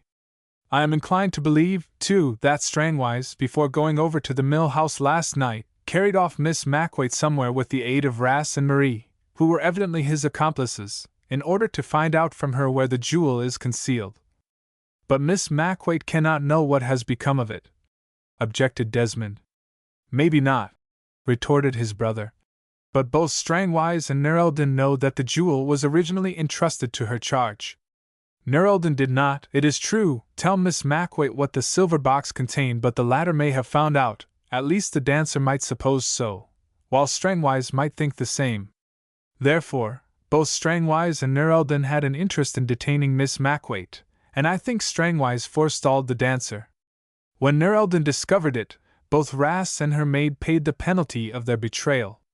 They walked once up and down the yard before Desmond replied. "Francis," he said, "you remember Neraldin's story. I told it to you just as I had it from her." "Perfectly," answered his brother. "Well," Desmond went on deliberately, "I think that story gives us the right measure of Neraldin's character. She may be vain, she may be without morals, she may be weak, she may be an adventuress, but she's not a murderess. If anything, she's a victim." Francis laughed shortly. "Victim be damned!" he cried. "Man alive," he went on, "how can you talk such nonsense in face of the evidence, with this bloody-minded woman's victims hardly cold yet? But horrible as these murders are, the private squabbles of this gang of spies represent neither your interests nor mine in this case. For us the fact remains that Neraldin, besides being the monster of iniquity, is the heart and soul and vitals of the whole conspiracy." Jaded and nervous, Desmond felt a quick sting of resentment at his brother's tone. Why should Francis thus lay down the law to him about Neraldin? Francis knew nothing of the girl or her antecedents, while he, Desmond, flattered himself that he had at least located the place she occupied in this dark conspiracy. And he cried out vehemently, "You're talking like a fool! I grant you that Neraldin has been mixed up with this spy crowd, but she herself stands absolutely apart from the organization. "Half a minute," put in Francis. "Aren't you forgetting that blue envelope we took off her just now?" "What about it?" asked Desmond sharply. "Merely this. The cipher is in 5-figure groups, addressed to a 4-figure group and signed by a 6-figure group." "Well?" "That happens to be the current secret code of the German Great General Staff. If you were to tap a German staff message out in France today, 10 to 1 it would be in that code. Curious coincidence, isn't it? When one is angry, to be baffled in argument does not have a sedative effect as a rule. If we were all philosophers it might, but being merely human beings, cold reason acts on the inflamed temperament, as a red rag is said to affect a bull." Desmond, sick with the sense of failure and his anxiety about Barbara, was in no mood to listen to reason. The cold logic of his brother infuriated him mainly because Desmond knew that Francis was right. "I don't care a damn for the evidence," vociferated Desmond. "It may look black against Nerldon. I dare say it does. But I have met and talked to this girl, and I tell you again that she is not a principal in this affair but a victim." "You talk as if you were in love with the woman," Francis said mockingly. Desmond went rather white. "If pity is a form of love," he replied in a low voice, "then I am, for God knows I never pitied any woman as I pity Nerldon. Only you, I suppose," he added bitterly, "are too much of the policeman, Francis, to appreciate anything like that." Hot tempers run in families, and Francis flared up on the instant. "I may be a policeman, as you say," he retorted, "but I've got enough sense of my duty, I hope, not to allow sentimentality to interfere with my orders." It was a shrewd thrust, and it caught Desmond on the raw. "I'm sick of arguing here," he said hotly. "If you're so mighty clever, you'd better shoot Nerldon first and arrest Strangwise afterwards. Then you'll find out which of us two is right." He turned on his heel and started for the little bridge leading out onto the fen. Francis stood still a moment watching him, then ran after him. He caught up with Desmond as the latter reached the bridge. "Desmond!" he said pleadingly. "Oh, go to hell!" retorted the other savagely, whereupon Francis turned his back on him and walked back to the inn. A car had stopped by the bridge and a man was getting out of it as Desmond moved towards the fen. The next moment he found himself face to face with the chief. The chief's face was hard and cold and stern. There was a furrow between his eyes which deepened when he recognized Desmond. "Well," he said curtly, "and where is my secretary?" "I don't know," Desmond faltered. "Why are you here, then?" came back in that hard, uncompromising voice. Desmond was about to reply, but the other checked him. "I know all you have to say," he resumed, "but no excuse you can offer can explain away the disappearance of Miss Macwaite. Your orders were formal to remain at home. You saw fit to disobey them and thereby, maybe, send Miss Macwaite to her death. No," he added, seeing that Desmond was about to expostulate. "I want to hear nothing from you. However obscure the circumstances of Miss Macwaite's disappearance may be, one fact is perfectly clear, namely, that she went to the mill house, as she was ordered, and you were not there. For no man or woman in my service ever dares to disobey an order I have given." "Chief," Desmond broke in, but again that inexorable voice interposed. "I will hear nothing from you," said the chief. "It is a rule of mine never to interfere with my men in their work, or to see them until their mission has been successfully completed. When you have found Miss Macwaite I will hear you, but not before." Desmond drew himself up. "In that case, sir," he said stiffly, "I will bid you good morning. And I trust you will hear from me very soon again." He walked over to one of the cars waiting outside the inn, spoke a word to the driver and got in. The driver started the engine, and presently the car was bumping slowly along the muddy track to the main road. The chief stood looking after him. "Well," he murmured to himself, "I soaked it into him pretty hard, but he took it like a brick. I do believe he'll find her yet." He shook his head sagely and continued on his way across the yard. Chapter 23. Mrs. Malplaquet goes down to the cellar. In the age of chivalry, woman must have been built of sterner stuff than the girl of today. At least, we read in medieval romance of fair ladies who, after being knocked down by a masterful suitor and carried off across his saddle-bow 30 or 40 miles, are yet able to appear, cold but radiantly beautiful, at the midnight wedding and the subsequent marriage feast. But this is a romance of the present day, the age of nerves and high velocity. Barbara Mackwaite, strong and plucky as she was, after being half-throttled and violently thrown into the cellar of the Dyke Inn, suddenly gave way under the strain and conveniently evaded facing the difficulties of her position by fainting clear away. The precise moment when she came out of her swoon she never knew. The cellar was dark, but it was nothing compared to the darkness enveloping her mind. She lay there on the damp and moldy straw, hardly able, scarcely wanting, to move, overwhelmed by the extraordinary adventure which had befallen her. Was this to be the end of the pleasant trip into the country on which she had embarked so readily only a few hours before? She tried to remember that within 20 miles of her were policemen and taxis and lights and all the attributes of our present-day civilization, but her thoughts always returned, with increasing horror, to that undersized yellow-faced man in the room above, to the face of Nur el-Din, dark and distorted with passion. A light shining down the cellar stairs drew her attention to the entrance. The woman she had already seen and in whom she now recognized Marie, the dancer's maid, was descending, a tray in her hand. She placed the tray on the ground without a word, then went up the stairs again and fetched the lamp. She put the lamp down by the tray and, stooping, cut the ropes that fastened Barbara's hands and feet. "So, mademoiselle," she said, drawing herself erect with a grunt. "Your supper, some tea and meat." She pulled a dirty deal box from a corner of the cellar, and put the tray upon it. Then she rose to her feet and sat down. The maid watched Barbara narrowly while she ate a piece of bread and drank the tea. "At least," thought Barbara to herself, "they don't mean to starve me." The tea was hot and strong, and it did her good. It seemed to clear her faculties, too, for her brain began to busy itself with the problem of escaping from her extraordinary situation. "Mademoiselle was a leetle too clever," said the maid with an evil leer. "She would rob madame, would she? She would play the espion, hein? Eh bien, ma petite, you stay here until you say what you lave done with the box of madame." "Why do you say I have stolen the box?" protested Barbara. "When I tell you I know nothing of it. It was stolen from me by the man who killed my father. More than that I don't know.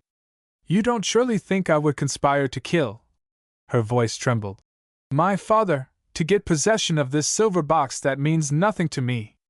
Marie laughed cynically. "Ma foi," she cried.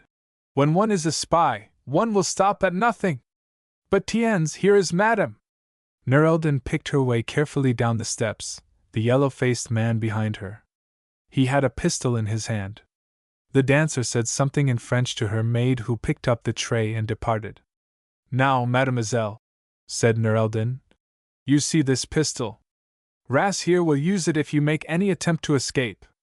You understand me, hein? I come to give you a last chance to say where you have my box." Barbara looked at the dancer defiantly. "I've told you already I know nothing about it. You, if anyone, should be better able to say what has become of it." "Quoi?" exclaimed Nur el-Din in genuine surprise. "Comment?" "Because," said Barbara, "a long black hair, one of your hairs, was found adhering to the straps with which I was fastened." "Tiens," said the dancer, her black eyes wide with surprise. "Tiens." She was silent for a minute, lost in thought.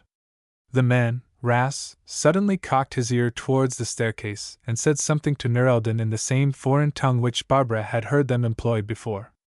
The dancer made a gesture, bidding him to be silent. "He was at my dressing-table that night," she murmured in French, as though to herself. "Then it was he who did it." She spoke rapidly to Barbara. "This man who tied you up, you didn't see him?" Barbara shook her head. "I could see nothing. I don't even know that it was a man. He seized me so suddenly that in the dark I could distinguish nothing. It might have been a woman, yourself, for instance, for all I know." Nur el-Din clasped her hands together. "It was he himself, then," she whispered. "I might have known. Yet he has not got it here." Heavy footsteps resounded in the room above. Ras cried out something swiftly to the dancer, thrust a pistol into her hands, and dashed up the ladder.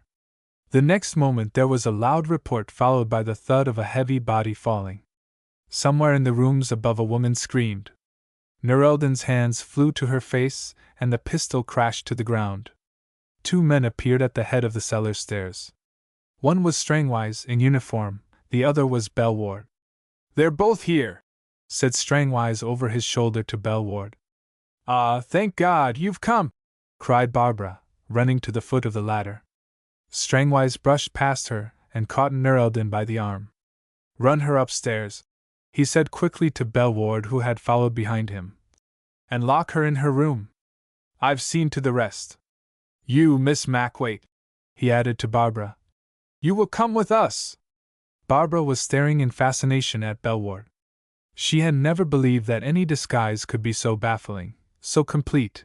Major Okewood, she thought, looked like a different man. But Bellward had grasped the dancer by the 2 arms and forced her up the stairs in front of him. Nerelden seemed too overcome with terror to utter a sound. "Oh, don't be so rough with her, Major Okewood," entreated Barbara. "You'll hurt her." She had her back turned to Strangwise, so she missed the very remarkable change that came over his features at her words. "Okewood," he whispered, but too low for the girl to distinguish the words. "Okewood? I might have guessed. I might have guessed." Then he touched Barbara lightly on the shoulder. "Come," he said. "We must be getting upstairs. We have much to do." He gently impelled her towards the ladder up which Bellward and Nerelden had already disappeared. At the top, he took the lead and conducted Barbara into the taproom. A single candle stood on the table, throwing a wan light into the room. Ras lay on his back in the center of the floor, one hand doubled up under him, one knee slightly drawn up. Barbara started back in horror. Is he, she stammered, pointing at the limp still form. Strangwise nodded. "A spy," he said gravely. "We were well rid of him. Go over there in the corner where you won't see it. Stay," he added, seeing how pale the girl had become. "You shall have some brandy." He produced a flask and measured her out, a portion in the cup. Suddenly, the door leading from the bar opened and a woman came into the room. Her black velvet dress, her gray hair and general air of distinction made her a bizarre figure in that squalid room lit by the guttering candle. "Time we were off," she said to Strangwise. "Bellward's just coming down." "There's the maid," began Strangwise, looking meaningly at Barbara. The woman in black velvet cast a questioning glance at him. Strangwise nodded. "I'll do it," said the woman promptly. "If you'll call her down." Strangwise went to the other door of the taproom and called, "Marie!" There was a step outside and the maid came in, pale and trembling. "Your mistress wants you. She is downstairs in the cellar," he said pleasantly. Marie hesitated an instant and surveyed the group. "Non," she said nervously. "Je ne veux pas descendre." Strangwise smiled, showing his teeth. "No need to be frightened, ma fille," he replied. "Madame here will go down with you," and he pointed to the woman in black velvet. This seemed to reassure the maid, and she walked across the room to the door, the woman following her. As the latter passed Strangwise, he whispered a word in her ear. No, answered the other. "I prefer my own way." And she showed him something concealed in her hand. The 2 women quitted the room together, leaving Strangwise and Barbara alone with the thing on the floor.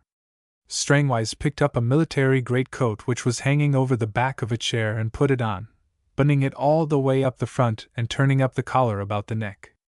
Then he crammed a cap on his head and stood listening intently. A high, gurgling scream, abruptly checked, came through the open door at the farther end of the room. Barbara sprang up from the chair into which she had sunk. "What was that?" she asked, whispering. Strangwise did not reply. He was still listening, a tall, well-set-up figure in the long khaki greatcoat. "But those 2 women are alone in the cellar," exclaimed Barbara. "They are being murdered!" "Ah! What was that?" A gentle thud resounded from below.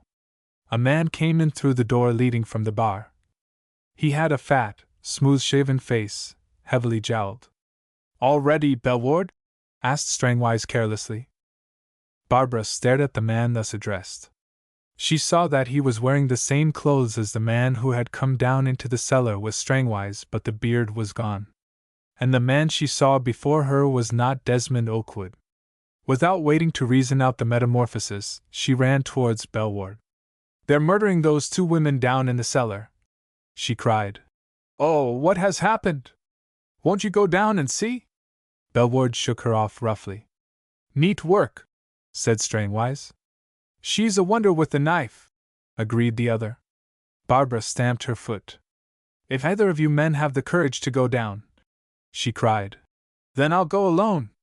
As for you, Captain Strangwise, a British officer—" She never finished the sentence. Strangwise caught her by the shoulder and thrust the cold barrel of a pistol in her face. "Stay where you are," he commanded. "And if you scream, I shoot." Barbara was silent, dumb with horror and bewilderment, rather than with fear. A light shone through the open door at the end of the taproom, and the woman in black velvet appeared, carrying a lamp in her hand.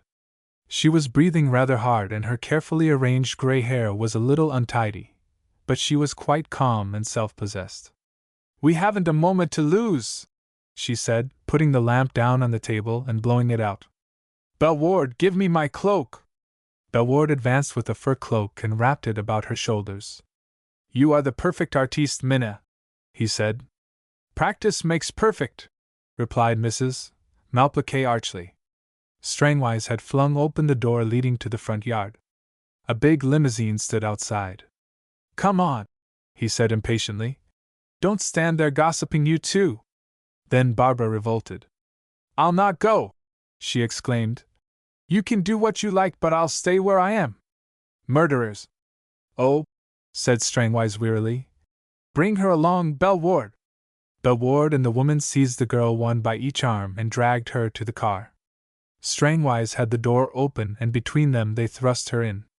Belward and the woman mounted after her, while Strangwise, after starting the engine, sprang into the driving seat outside. With a low hum, the big car glided forth into the cold, starry night. From the upper floor of the dike came the sound of a woman's terrified sobs. Below there reigned the silence of death. Chapter 24. The 2 Deserters. Desmond drove to Wentfield Station in an angry and defiant mood. He was incensed against Francis, incensed against the chief, yet, if the truth were told, most of all incensed against himself. Not that he admitted it for a moment. He told himself that he was very hardly used. He had undergone considerable danger in the course of discharging a mission which was none of his seeking, and he had met with nothing but taunts from his brother and abuse from the chief. "I wash my hands of the whole thing," Desmond declared, as he paced the platform at Wentfield waiting for his train. "As Francis is so precious cocksure about it all, let him carry on in my place. He's welcome to the chief's wiggings. The chief won't get me to do his dirty work again in a hurry. That's flat." Yet all the while the little gimlet that men call conscience was patiently drilling its way through the wall of obduracy behind which Desmond's wounded pride had taken cover. Rail as he would against his hard treatment at the hands of the chief, he knew perfectly well that he could never wash his hands of his mission until Barbara Mackwaite had been brought back into safety. This thought kept thrusting itself forward into the foreground of his mind, and he had to focus his attention steadfastly on his grievances to push it back again. But we puny mortals are all puppets in the hands of fate. Even as the train was bearing Desmond, thus rebellious, Londonwards, destiny was already pulling the strings which was to force the quitter back into the path he had forsaken. For this purpose fate had donned the disguise of a dirty-faced man in a greasy old suit and a spotted handkerchief in lieu of collar, but of him presently. On arriving at Liverpool Street, Desmond, painfully conscious of his unkempt appearance, took a taxi to a Turkish bath in the West End. There his first care was to submit himself to the hands of the barber who, after a glance at his client's bandaged head, muddy clothes and shaggy beard, coughed ominously and relapsed into a most unbarber-like reserve. Desmond heard the cough and caught the look of commiseration on the man's face. "I rather think I want a shave," he said weakly. "I rather think you do, sir," replied the man, busy with his lather. "Had a nasty accident," murmured Desmond. "I fell down and cut my head." "We're used to that here, sir," answered the barber. "But the bath'll make you as right as rain. Why, we had a gentleman in air, only Lars week it was, as adient been 'ome for 5 days and nights, and the coat mose tore off his back along with a bit of turn-up edie at one o' them night clubs. And drunk. Why, you went to bite the rubber, so they was tellin' me. But bless you, he had a nice shave and a couple of hours in the bath and a bit of a nap. We got him his clothes as was tore mended up fine for him, and he went 'ome as sober as a judge and as fresh as a daisy." Desmond had it in his mind to protest against this material interpretation of his disreputable state, but the sight in the mirror of his ignominiously scrubby and battered appearance silenced him. The barber's explanation was as good as any, seeing that he himself could give no satisfactory account of the circumstances which had reduced him to his sorry pass.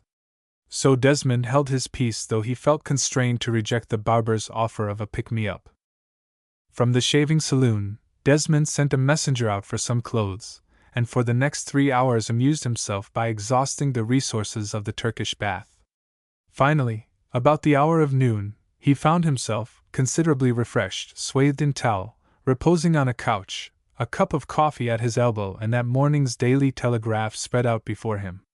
Advertisements, so the experts say, are printed on the front and back of newspapers in order to catch the eye of the indolent, on the chance that, having exhausted the news, they may glance idly over the front and back of the paper before laying it aside. So Desmond, before he even troubled to open his paper, let his gaze wander down the second column of the front page, whence issue daily those anguishing appeals, mysterious messages, heart-rending entreaties and barefaced begging advertisements which give this column its characteristic name. There his eye fell on an advertisement couched in the following terms: "If Gunner Martin Barling, 1820th Battery, RFC, will communicate with Messrs. Mills and Chain, Solicitors 130 Bedford Row, W.C., he will hear of something to his advantage. Difficulties with the military can be arranged." Desmond read this advertisement over once and then, starting at the beginning, read it over again. Gunner Barling, the name conjured up a picture of a jolly, sunburned man, always very spick and span, talking the strange lingo of our professional army gleaned from India, Aden, Malta and the Rock, the type of British soldier that put the retreat from Mons into the history books for all time. Advertisements like this, Desmond reflected dreamily, meant legacies as a rule. He was glad of it, for the sake of Barling, whom he hadn't seen since the faraway days of Aldershot before the war. Buzzer Barling was the brother of one Private Henry Barling, who had been Desmond's soldier servant. He derived the nickname of Buzzer from the fact that he was a signaller.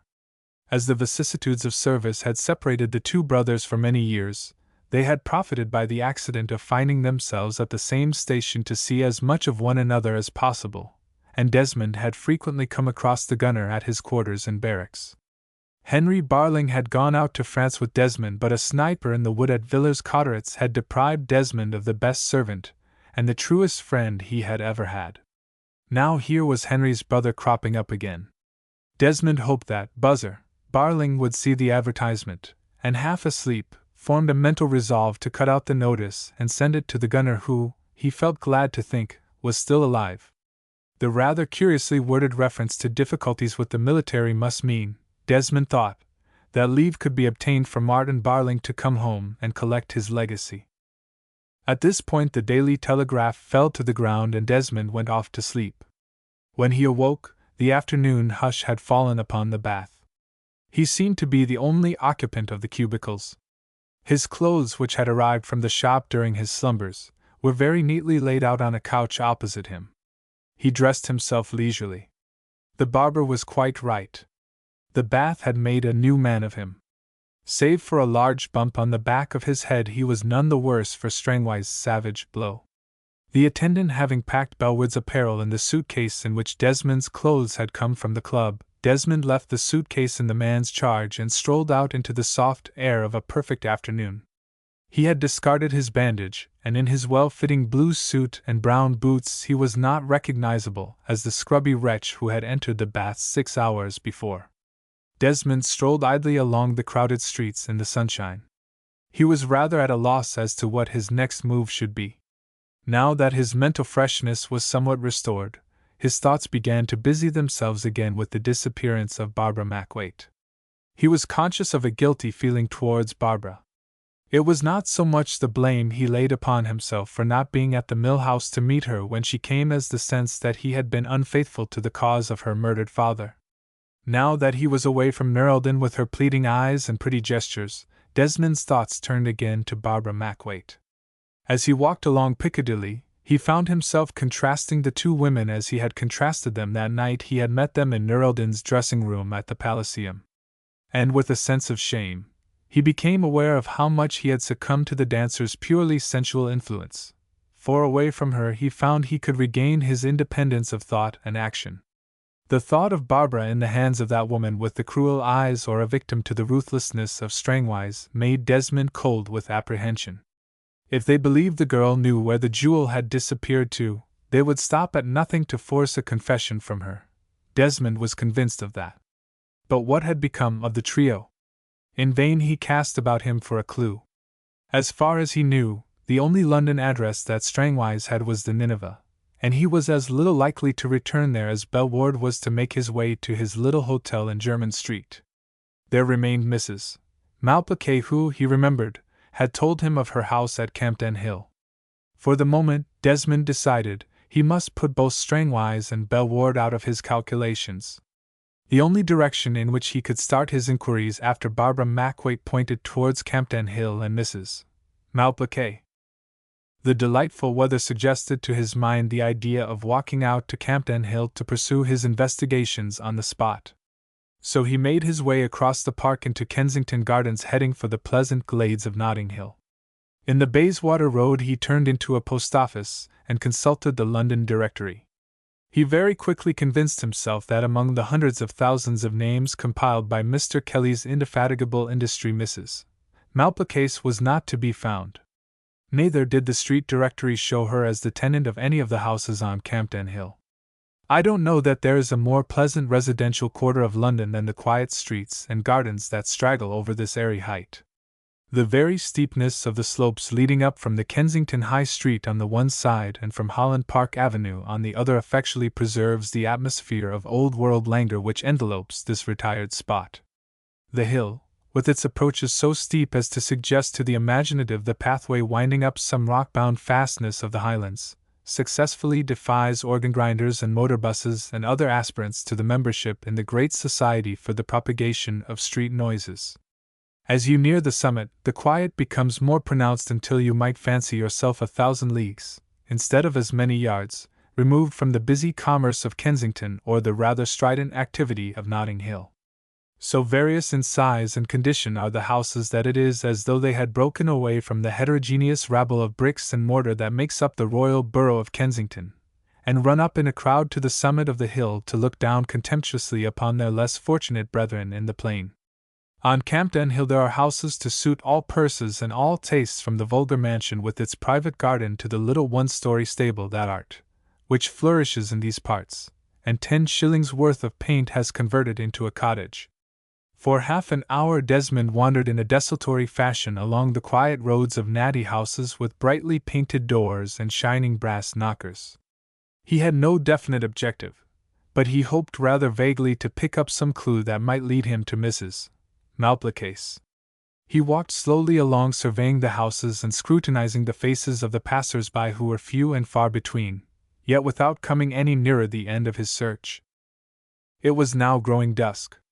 Enthroned on the summit of the hill, the water tower stood out hard and clear against the evening sky. Desmond, who had lost his bearings somewhat in the course of his wanderings, came to a full stop irresolutely, where 2 streets crossed, thinking that he would retrace his footsteps to the main road on the chance of picking up a taxi to take him back to town. He chose one of the streets at random, but it proved to be a crescent and brought him back practically to the spot he had started from. Thereupon, he took the other and followed it up, ignoring various side turnings which he feared might be pitfalls like the last, but the second road was as bad as the first. It was a cul-de-sac and brought Desmond face to face with a blank wall. He turned and looked about him for somebody of whom to ask the way. But the street was entirely deserted. He seemed to be on the very summit of the hill, for all the roads were a-tilt. Though the evening was falling fast, no light appeared in any of the houses and the street lamps were yet unlit. Save for the distant bourdon of the traffic which rose to his ears like the beating of the surf, the breeze rustling the bushes in the gardens was the only sound. Desmond started to walk back slowly the way he had come. Presently, his eyes caught the gleam of a light from above a front door. When he drew level with it, he saw that a gas jet was burning in the fanlight over the entrance to a neat little 2-story house which stood by itself in a diminutive garden. As by this time he was thoroughly sick of wandering aimlessly about, he went up to the neat little house and rang the bell. A maid-servant in a cap and apron who seemed to be drawn to the scale of the house, such an insignificant little person she was, opened the door. "Oh, sir!" she exclaimed when she saw him. "Was it about the rooms?" And she pointed up at the fanlight where, for the first time, Desmond noticed a printed card with the inscription "Dash." The servant's unexpected question put an idea into Desmond's head. He could not return to the club, he reflected, since he was supposed to be killed in action. Why not take a room in this house in the heart of the enemy's country, and spend some days on the watch for Mrs. Malplaquet or for any clue that might lead him to her? So Desmond answered yes, it was about the rooms he had come, promising that she would tell the missus. The little servant showed him into a tiny sitting room, very clean and bright, with blue cretonne curtains and a blue carpet and an engraving of King Cophetua and the Beggar Maid over the mantelpiece. Directly you came into the room, everything in it got up and shouted, "Tottenham Court Road!" Then the door opened and, with a great tinkling and rustling, a stoutish, brisk-looking woman sailed in. The tinkling proceeded from the large amount of cheap jewelry with which she was adorned, the rustling from a black and shiny glacé silk dress. With every movement she made the large drops she wore in her ears chinked, and were answered by a melodious chime from the charm bangles she had on her wrists. She measured Desmond in a short glance, and his appearance seemed to please her, for she smiled as she said in rather a mincing voice, "My, she pronounced it May. Maid said you wished to see the rooms." Desmond intimated that such was his desire. "Pray be seated," said the little woman. "You will understand, I am sure, that I am not in the habit of taking in paying guests, but my husband being at the front, I have a bedroom and this sitting-room free, and I thought—" She stopped and looked sharply at Desmond. "You are an officer, I think?" she asked. Desmond bowed. "My husband is also an officer," replied the woman. "Captain Valjean Smythe. You may have met him." "No? Of course, had you not been of commissioned rank, I should not." She trailed off vaguely. Desmond inquired her terms and surprised her somewhat by accepting them on the spot. "But you have not seen the bedroom," protested Mrs. Valjean Smythe. "I will take it on trust," Desmond replied. "And here," he added, pulling out his note-case, "is a week's rent in advance. I'll go along now and fetch my things. By the way," he went on, "I know some people here at Campden Hill, but very foolishly, I've mislaid the address. Malplaquet, Mrs. Malplaquet. Do you happen to know her house?" "I know most of the nice people living round about here," replied the lady, "but for the moment I cannot recollect. Was it one of the larger houses on the hill, do you know?" "I'm afraid I don't know," said Desmond. "You see, I've lost the address." "Quite," returned Mrs. Valjean Smythe. "I can't say I know the name," she added. However, she consented to consult the handmaiden, who answered to the name of Gladys as to Mrs. Malplaquet's address, but she was as ignorant as her mistress. Promising to return in the course of the evening with his things, and having received exact instructions as to the shortest way to Holland Park Avenue, Desmond took his leave. He felt that he had embarked on a wild goose chase, for, even if the fugitives had made their way to Mrs. Malplaquet's, which was more than doubtful, he imagined they would take care to lie very low so that his chances of coming across any of them were of the most meager. Following the directions he had received, he made his way easily back to the main road. He halted under a street lamp to catch the eye of any passing taxi which might happen to be disengaged. A dirty-faced man in a greasy old suit and a spotted handkerchief knotted about his throat came slouching along the pavement, keeping close to the wall. On catching sight of Desmond's face by the light of the lamp, he stopped irresolutely, and then advanced slowly towards him. "Excuse me, sir," he said falteringly. Desmond looked round at the sound of the man's voice and, seeing a typical street loafer, asked the fellow to get him a taxi. "It is Captain Okewood," said the loafer. "You don't remember me, sir?" Desmond looked at the dirty, rather haggard face with its unshaven chin and shook his head. "I don't think I do," he answered, "though you seem to know my name." The vagrant fumbled in his pocket for a minute and, extracting a scrap of paper, unfolded it and held it out to Desmond. "That's me, sir," he said. "And oh, sir, if you would kindly help me with a word of good advice, just for old time's sake, I'd be very grateful." Desmond took the scrap of paper which the man tendered and held it so as to catch the rays of the lamp. It was a fragment torn from a newspaper. He had hardly set eyes on the cutting than he stretched out his hand to the vagrant. "Why, Gunner Barling," he cried, "I didn't know you! How on earth do you come to be in this state?" The man looked shamefacedly down on the ground. "I'm a deserter, sir," he said in a low voice. "Are you, by George?" replied Desmond. "And now I come to think of it, so am I." Chapter 25. To Mrs. Malplaquet. Clasping Barbara's wrist in a bony grip, Mrs. Malplaquet sat at the girl's side in the back seat of the limousine whilst Bellward placed himself on the seat opposite. The car was powerfully engined, and once the cart track up to the inn was passed and the main road reached, Strangwise opened her out. By the track leading to the inn, the high road made a right-angled turn to the right. This turn they took, leaving the mill house away in the distance to the left of them, and, after skirting the fen for some way and threading a maze of side roads, presently debouched on a straight, broad road. Dazed and shaken by her experiences, Barbara lost all count of time, but after running for some time through the open country in the grey light of dawn, they reached the edge of those long tentacles of bricks and mortar which London thrusts out from her on every side. The outer fringes of the metropolis were still sleeping as the great car roared by. The snug high streets, the red brick parades and Broadways, with their lines of houses with blinds drawn, seemed to have their eyes shut, so blank, so somnolent was their aspect. With their lamps alight, the first trams were gliding out to begin the new day, as the big cars swiftly traversed the eastern suburbs of London. To Barbara, who had had her home at 7 Kings, there was something familiar about the streets as they flickered by, but her powers of observation were dulled, so great was the sense of helplessness that weighed her down. High-booted scavengers with curious snake-like lengths of hose on little trolleys were sluicing the asphalt as the limousine snorted past the mansion house into Pulteney and Cheapside.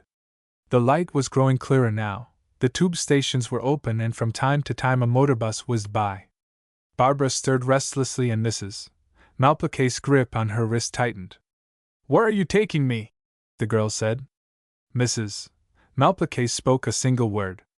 "Bellward," she said in a gentle voice, but it was a voice of command. Bellward leaned forward. "Look at me, Miss Malplaquet," he said. There was a curious insistence in his voice that made Barbara obey. She struggled for a moment against the impulse to do his bidding, for some agency within her told her to resist the summons. But an irresistible force seemed to draw her eyes to his. Bellward did not move. He simply leaned forward a little, his hands on his knees, and looked at her. Barbara could not see his eyes, for the light in the car was still dim, but inch by inch they captured hers. She looked at the black outline of his head and instantly was conscious of a wave of magnetic power that transmitted itself from his will to hers. She would have cried out, have struggled, have sought to break away, but that invisible dance held her as in a vice. A little gasp broke from her lips, but that was all. "So," said Bellward with the little sigh of a man who has just accomplished some bodily effort. "So, you will keep quiet now and do as I tell you. You understand?" No reply came from the girl. She had thrust her head forward and was gazing fixedly at the man. Bellward leaned towards the girl until his stubbly hair actually touched her soft brown curls. He was gazing intently at her eyes. He was apparently well satisfied with his inspection, for he gave a sigh of satisfaction and turned to Mrs. Malplaquet. "She'll give no more trouble now," he remarked airily. "Ah, Bellward," sighed Mrs. Malplaquet. "You're incomparable. What an undefeatable combination you and I would have made if we'd met 20 years sooner!" And she threw him a coquettish glance. "Ah, indeed," returned Bellward pensively. "But a night like this makes me feel 20 years older, Minna. He's a daredevil, this Strangwise. Imagine going back to that infernal inn when the police might have broken in on us any minute. But he is a determined chap, he doesn't seem to know what it is to be beaten. He wanted to make sure that Nur el-Din had not recovered the jewel from him, though he declares that it has never left him day or night since he got possession of it. He fairly made hay of her room back at the inn there." "Well," said Mrs. Malplaquet rather spitefully, "he seems to be beaten this time. He hasn't found his precious Star of Poland." "No," answered the man reflectively. "But I think he will." Mrs. Malplaquet laughed shrilly. "And how, may I ask?" "From what Strangwise told me himself, the thing has utterly vanished. And he doesn't seem to have any clue as to who has taken it." "Perhaps not," replied Bellward, who appeared to have a high opinion of Strangwise. "But like all Germans, our friend is thorough. If he does not see the direct road, he proceeds by a process of elimination until he hits upon it.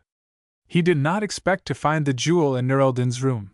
He told me as much himself, but he searched because he is thorough in everything.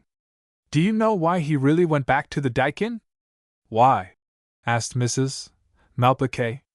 "To secure our young friend here," answered Bellward with a glance at Barbara. Mrs. Malplaquet made a little grimace to bid him to be prudent in what he said before the girl. "Bah!" the man laughed. "You understand nothing of what we are saying, do you?" he said, addressing Barbara. The girl moved uneasily. "I understand nothing of what you are saying," she replied in a strained voice. "This girl was the last person to have the jewel before Strangwise," Bellward said, continuing his conversation with Mrs. Malplaquet. "And she is employed at the headquarters of the Secret Service.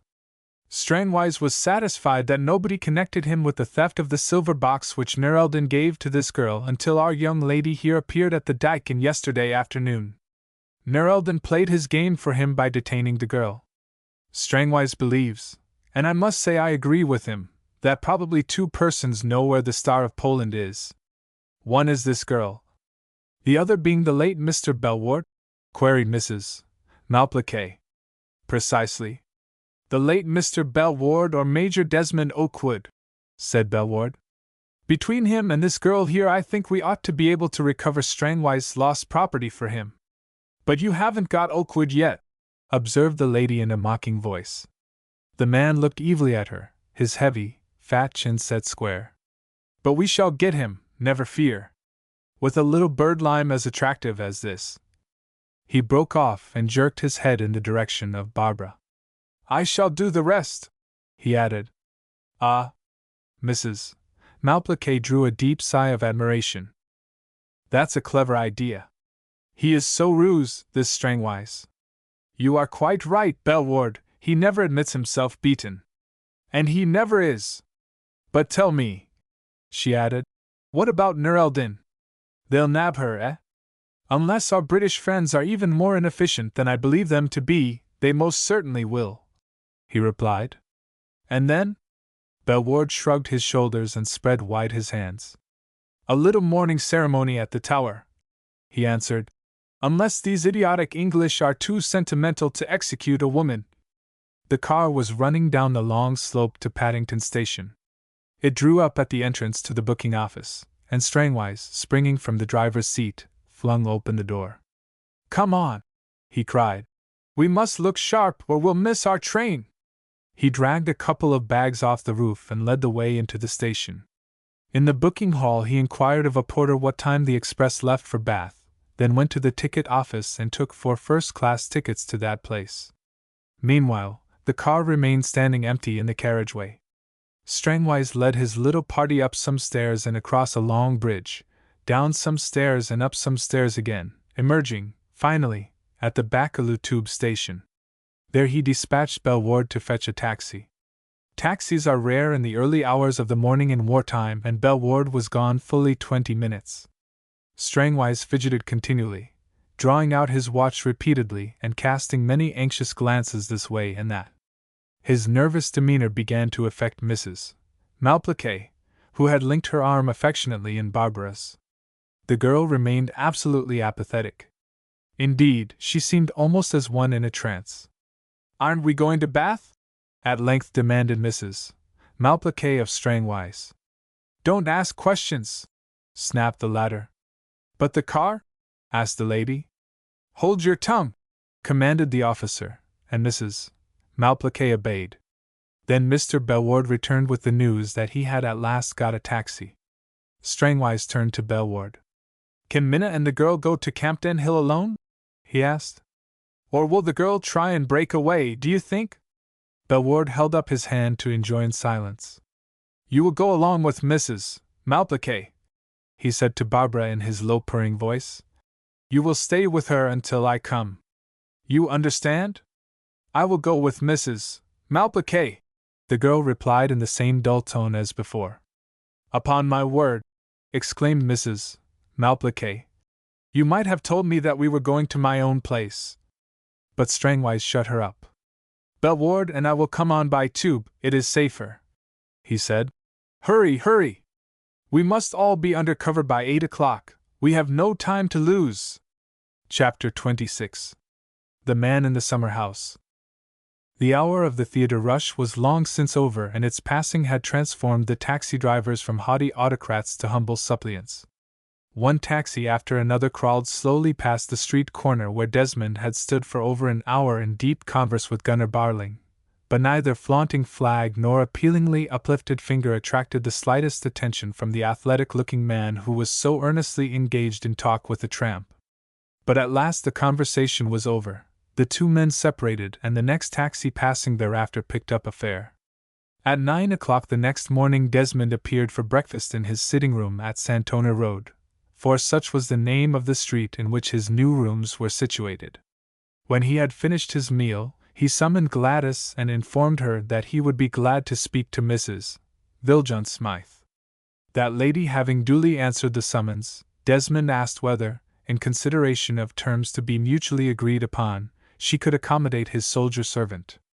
He explained that the last named was of the most exemplary character, and threw out a hint of the value of a batman for such tasks as the cleaning of the family boots and the polishing of brass or silver.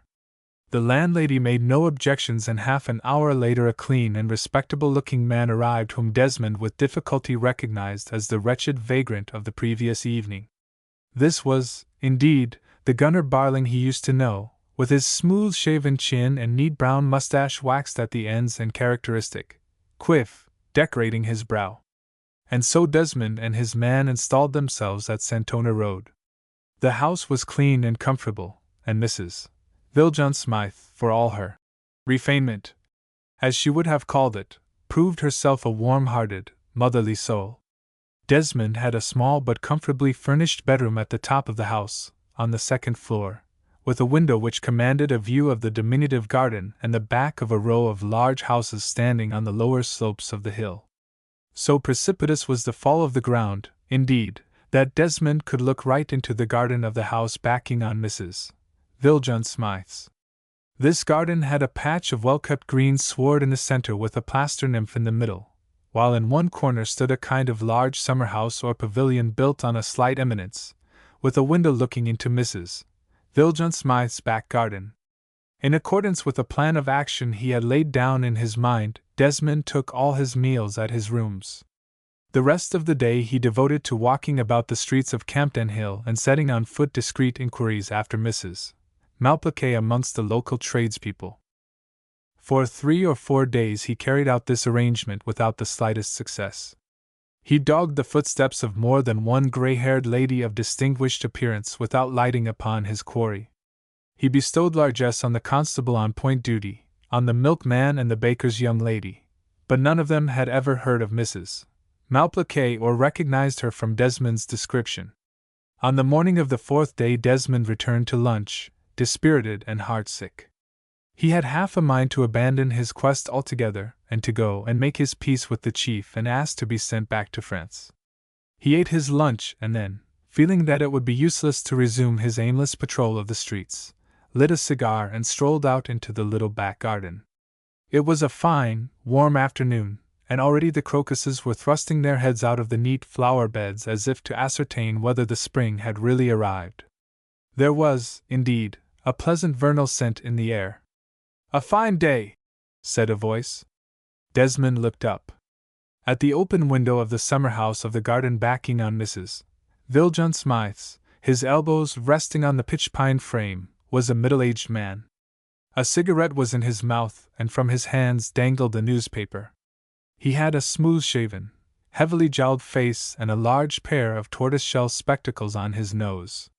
Desmond remembered to have seen the man already looking out of a window opposite his on one of the upper floors of the house. In reply to a casual inquiry, Mrs. Valentine Smythe had informed him that the house was a nursing home kept by a Dr. Radcombe, a nerve specialist. "It is quite like spring," replied Desmond, wondering if this were the doctor. Doctors get about a good deal, and Dr. Radcombe might be able to tell him something about Mrs. Malplaquet. "I think we have seen one another in the mornings sometimes," said the heavily jowled man, "though I have noticed that you are an earlier riser than I am. But when one is an invalid—" "You are one of Dr. Radcombe's patients, then?" said Desmond. "I am," returned the other. "A great man, that, my dear sir. I doubt if there is his equal for diagnosis in the kingdom. He has lived here for some years, I suppose?" "Oh, yes," answered the man. "In fact, he is one of the oldest and most respected residents of Kensington, I believe. I am rather anxious to find some friends of mine who live about here," Desmond remarked, quick to seize his opportunity. "I wonder whether your doctor could help me." "I'm sure he could," the man replied. "The doctor knows everybody."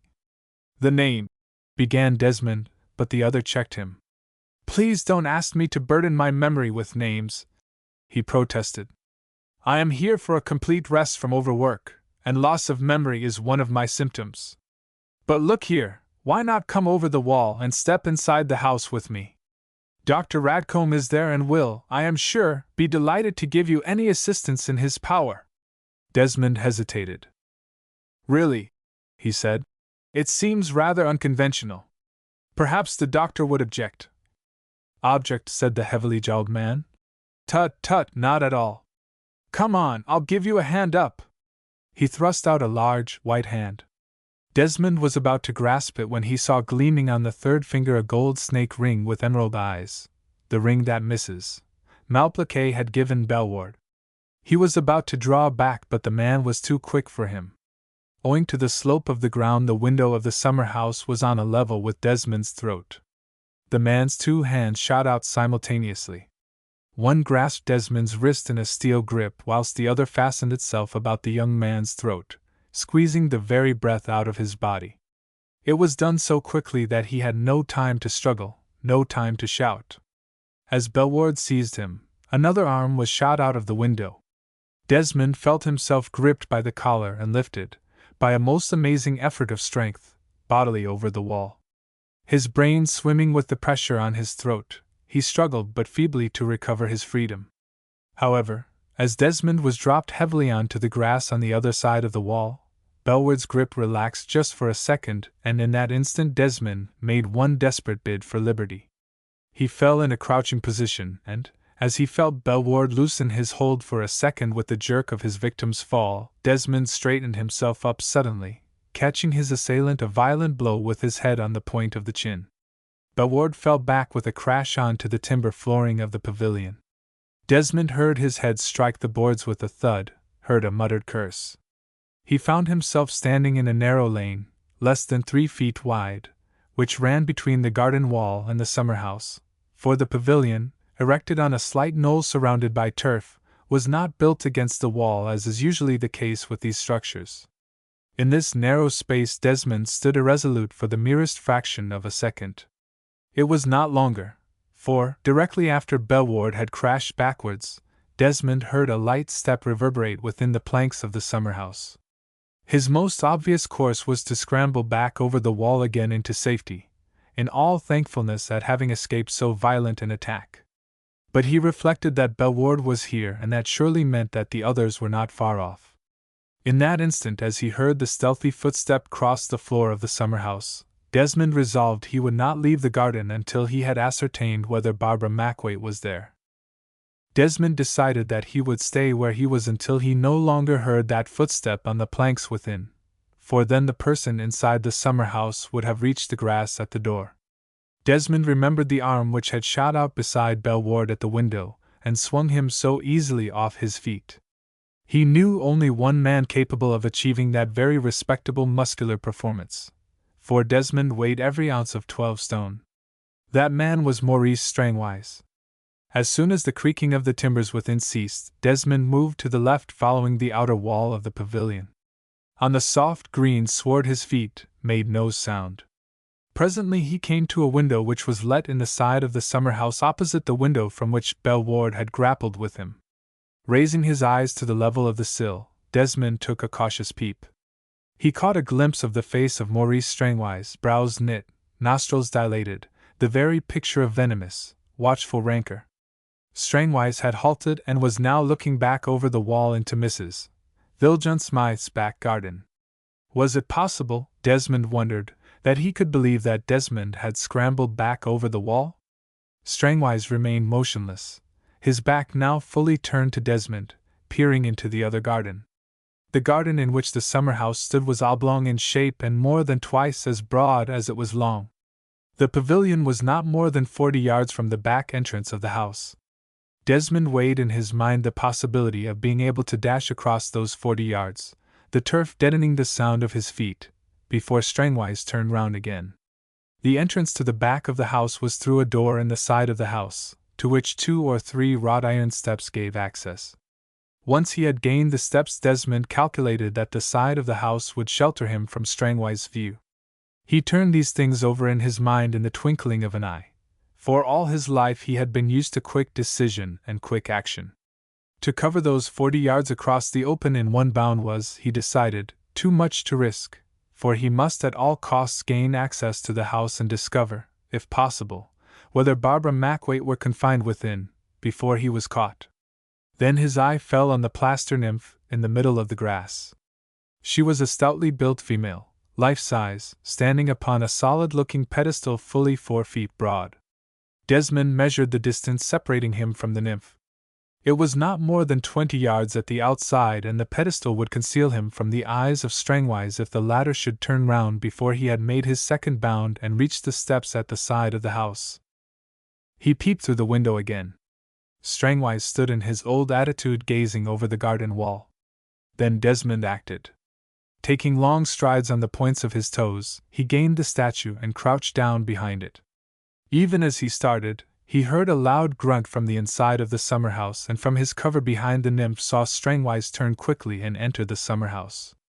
On that, Desmond sprang to his feet again, heedless of whether he was seen from the house, ran lightly across the grass and reached the steps at the side of the house.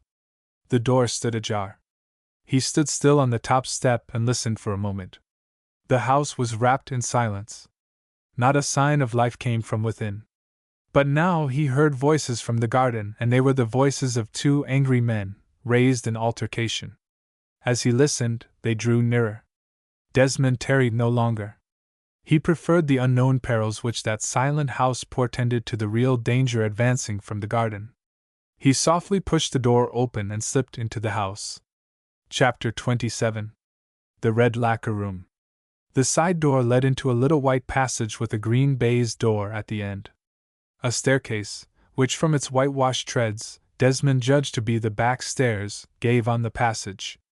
Calculating that the men in the garden would be certain to use the main staircase, Desmond took the back stairs which, on the first landing, brought him face to face with a green baize door, similar in every respect to that on the floor below.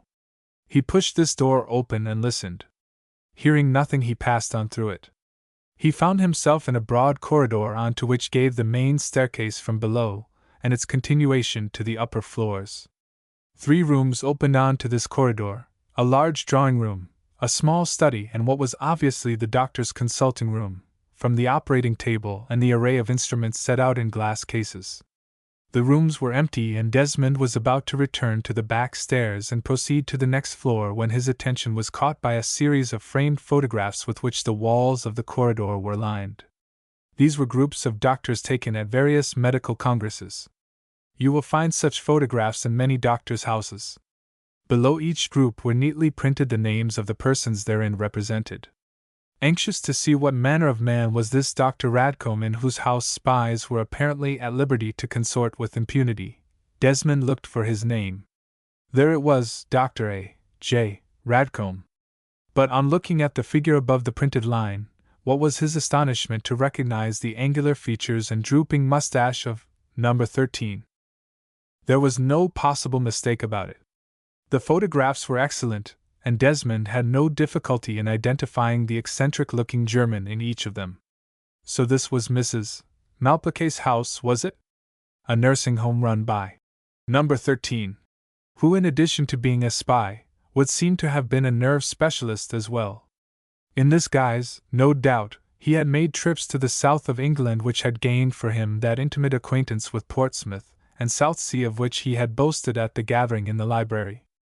In this capacity, moreover, he had probably met Bellward, whose occult powers, to which number 13 had alluded, seemed to point to mesmerism and kindred practices in which German neurasthenic research has made such immense progress. Pondering over his surprising discovery, Desmond pursued his way to the floor above. Here, too, was a green baize door which opened on to a corridor. Desmond walked quickly along it, glancing in, as he passed, at the open doors of 2 or 3 bedrooms. Just beyond where the staircase crossed the corridor were 2 doors, both of which were closed. The one was a white door and might have been a bathroom, the other was enameled a brilliant, glossy red. The second floor was as silent and deserted as the corridor below. But just as Desmond passed the head of the main staircase, he heard the sound of voices. He glanced cautiously down the well of the stairs and saw Strangwise and Bellward talking together. Bellward was on the stairs while Strangwise stood in the corridor. "It's our last chance," Strangwise was saying. "No, no," Bellward replied heatedly. "I tell you it is madness. We must not delay a minute. For heaven's sake, leave the girl alone and let's save ourselves." "What?" cried Strangwise. "And abandon Minna." "Minna is well able to look after herself," answered Bellward in a sulky voice. "It's a question of sauve caput now, every man for himself." "No," said Strangwise firmly. "We'll wait for Minna, Bellward. You exaggerate the danger. I tell you I was at the garden wall within a few seconds of our friend laying you out, and I saw no sign of him in his garden. It was a physical impossibility for him to have got over the wall and back into the house in the time. And in his garden there's nowhere to hide. It's as bare as the Sahara." "But, good heavens!" cried Bellward, throwing his hands excitedly above his head. "The man can't dissolve into thin air. He's gone back to the house, I tell you, and the police will be here at any minute. You know he's not in our garden, for you searched every nook and corner of it yourself. Okewood may be too clever for you, Strangwise, but he's not a magician." "No," said Strangwise sternly. "He is not," and he added in a low voice. "That's why I am convinced that he is in this house." Desmond felt his heart thump against his ribs. Bellward seemed surprised, for he cried quickly, "What? Here?" Strangwise nodded. "You stand here gossiping with that man loose in the house?" exclaimed Bellward vehemently. "Why, the next thing we know the fellow will escape us again."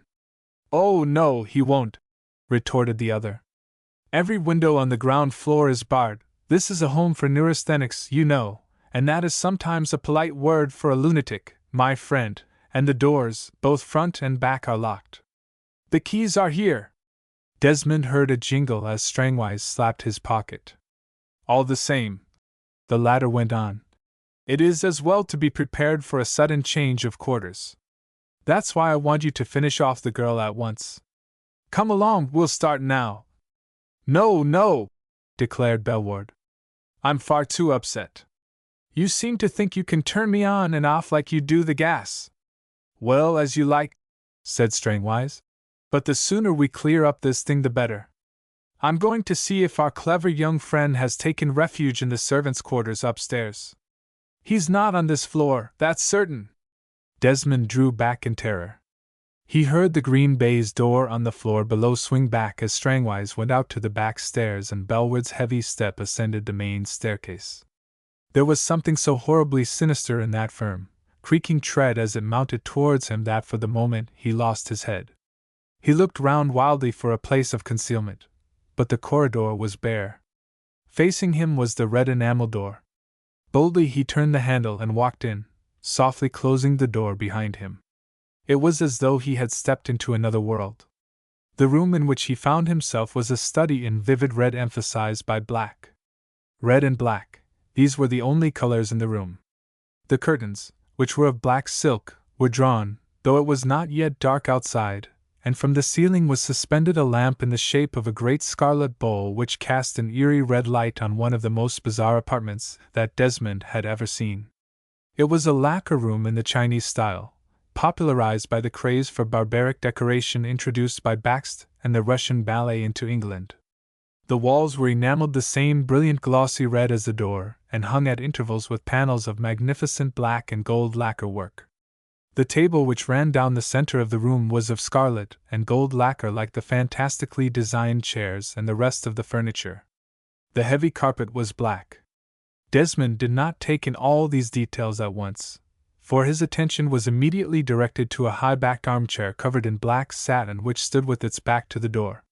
He stared at this chair, for, peeping out above the back, making a splash of deep golden brown against the black sheen of the upholstery, was a mass of curls, Barbara Mackwaite's hair. As he advanced towards the girl, she moaned in a high, whimpering voice. No, no, not again! Let me sleep! Please, please, leave me alone! Desmond sprang to her side. Barbara! He cried and never noticed that he called her by her Christian name. Barbara Mackwaite sat in the big black armchair, facing the black curtained window. Her face was pale and drawn, and there were black circles under her eyes. There was a listless yet highly strung look about her that you see in people who habitually take drugs. She heeded not the sound of his voice. It was as though he had not spoken. She only continued to moan and mutter, moving her body about uneasily as a child does when its sleep is disturbed by nightmares. Then, to his inexpressible horror, Desmond saw that her feet were bound with straps to the legs of the chair. Her arms were similarly tethered to the arms of the chair, but her hands had been left free.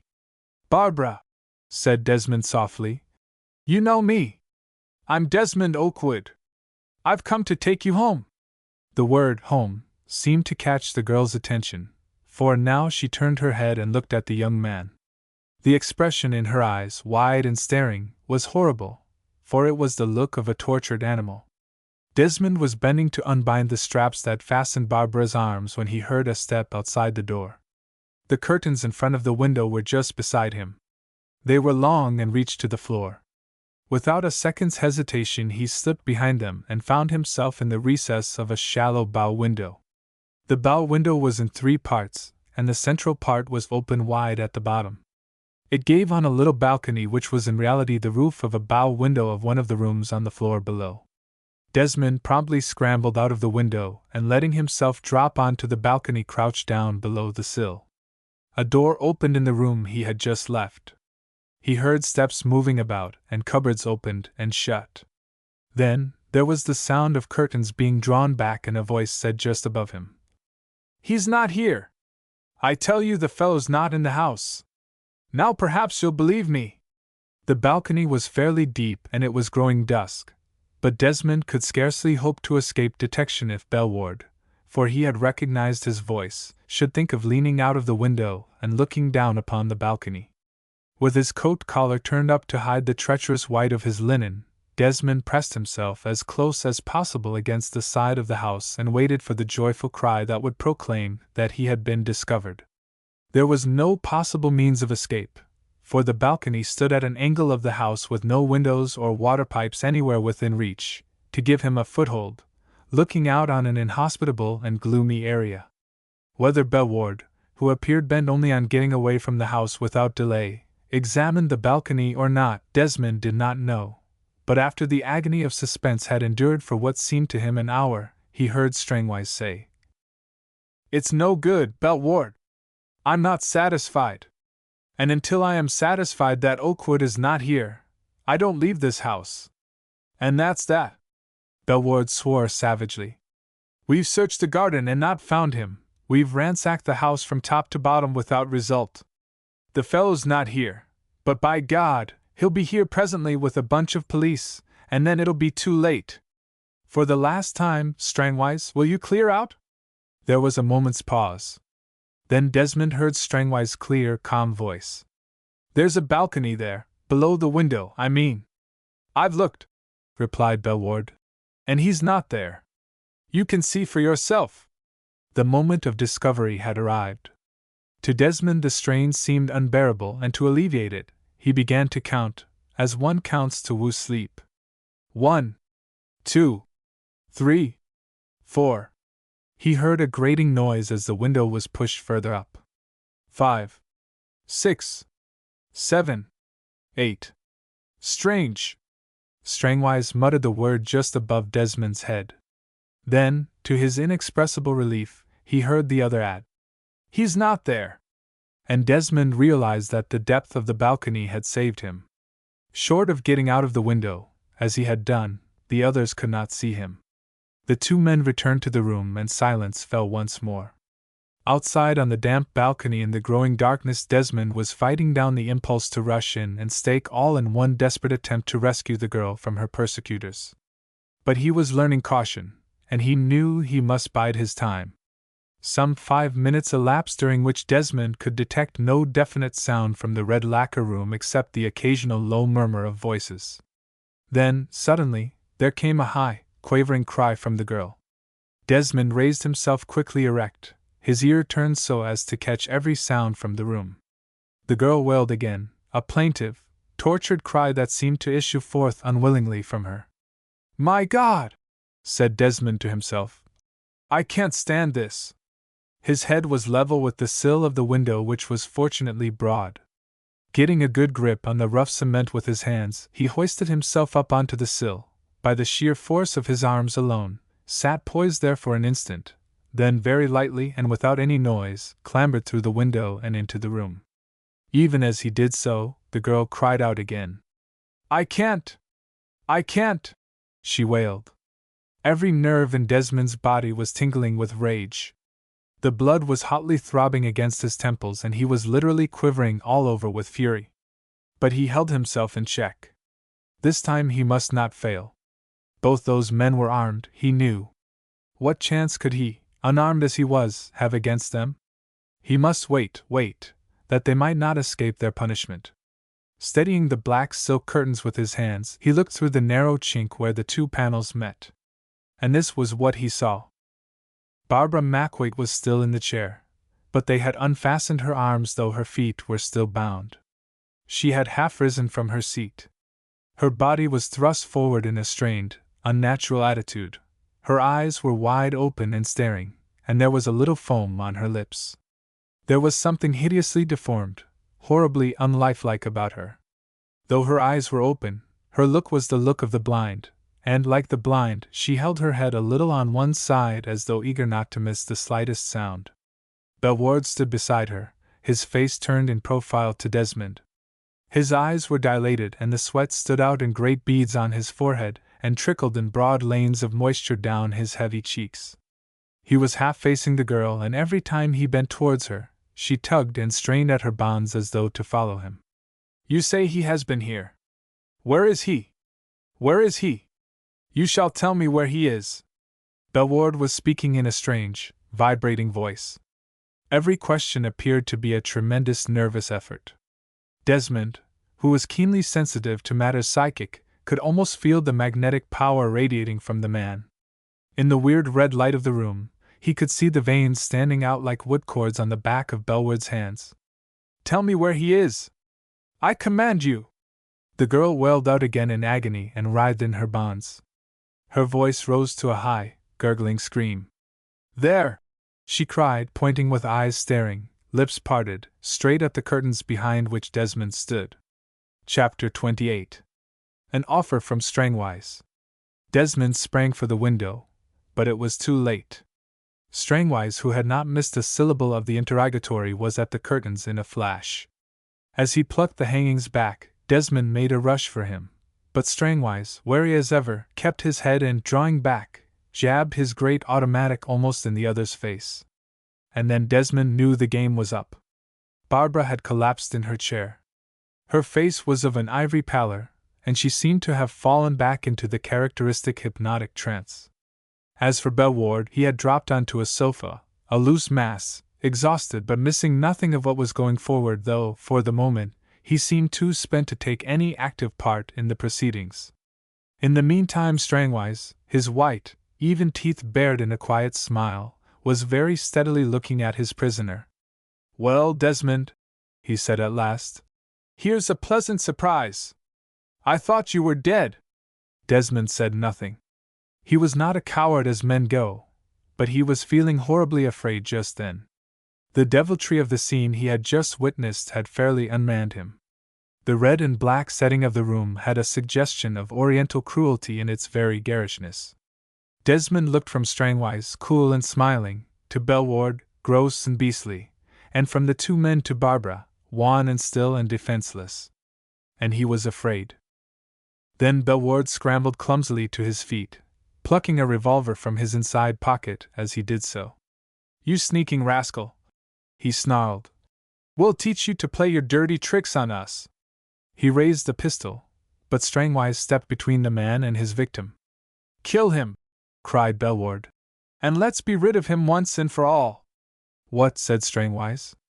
Kill Desmond? Ah, no, my friend, I don't think so. And he added drily. At least not quite yet. But you must be mad, exclaimed Belward, toying impatiently with his weapon.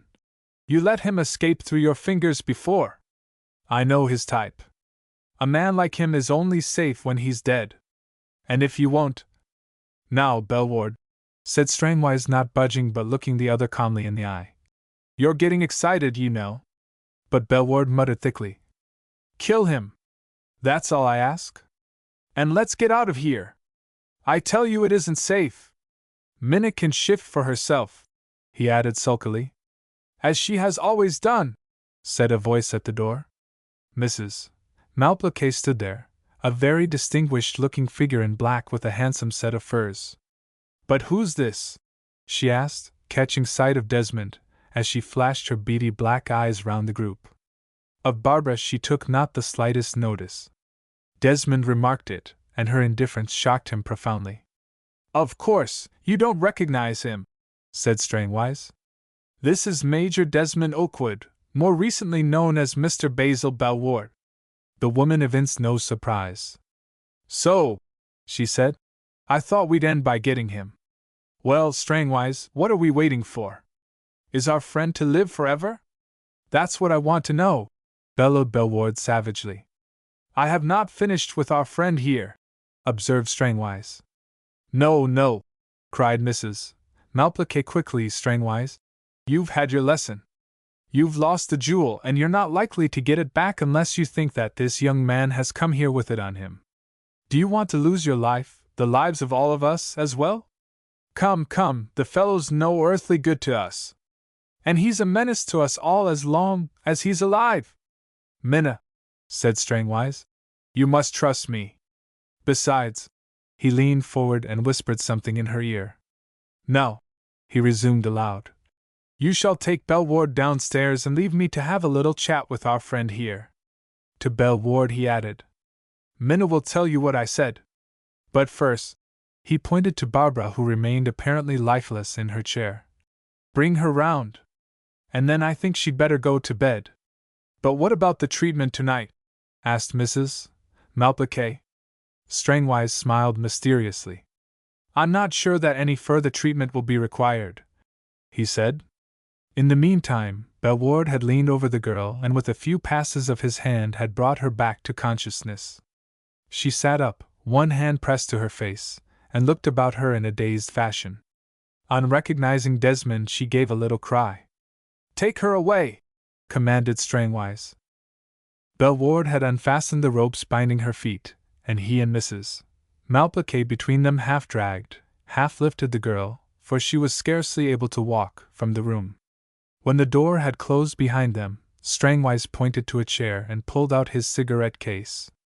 "Sit down, Desmond," he said, "and let's talk. Will you smoke?" He held out his case. A cigarette was the one thing for which Desmond craved. He took one and lit it.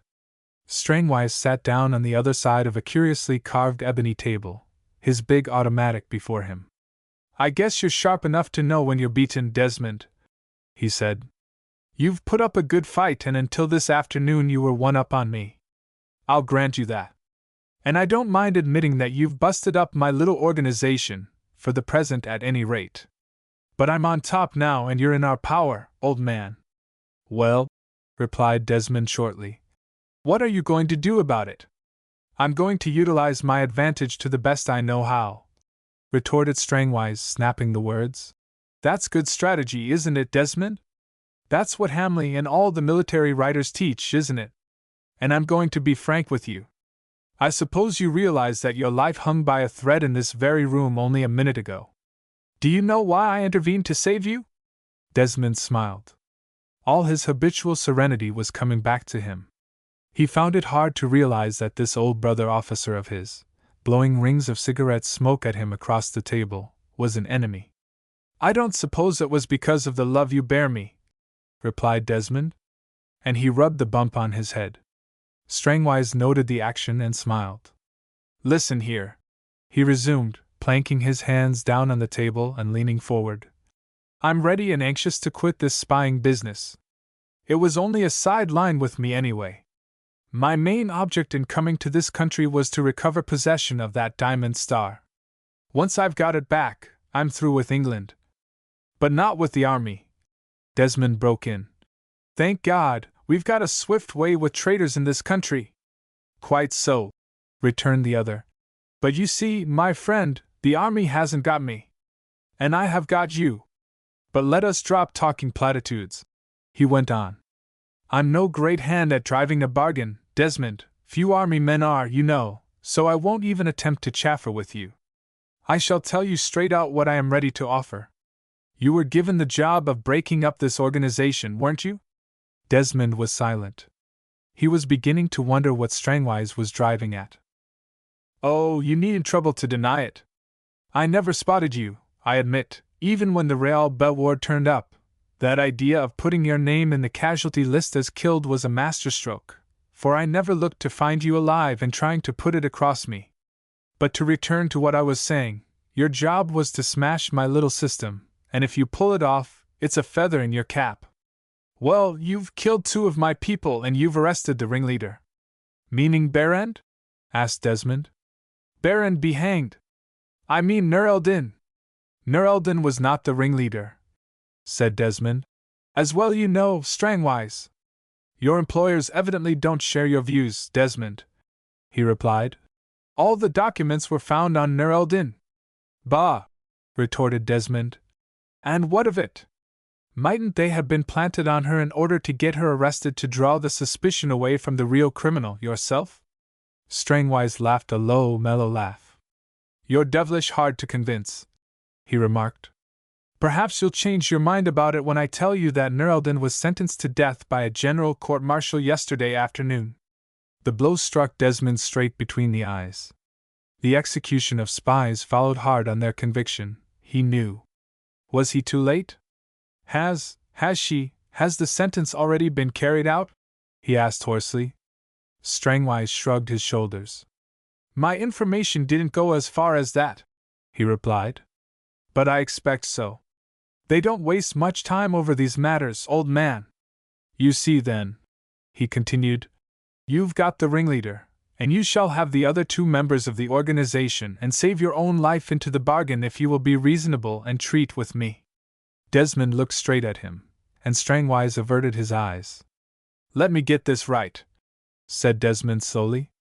"You let me go free, of course. I take it that my liberty includes the release of Miss Mackwaite as well, and in addition, you hand over to me your 2 accomplices, Belward and the Malplaquet woman. That is your offer, isn't it? Well, what do you want from me in exchange? The Star of Poland, said Strangwise in a low voice. But, Desmond began. He was going to add, I haven't got it, but checked himself in time. Why should he show his hand? Strangwise broke in excitedly. Man, he cried, it was grandly done. When first I discovered the gem, I opened the package in which the silver box was wrapped and took the jewel from its case to make sure that it was there. Then I sealed it up again, silver box and all, with the firm intention that no other hand should break the seals but the hand of His Imperial Highness the Crown Prince when I reported to him that I had fulfilled my mission.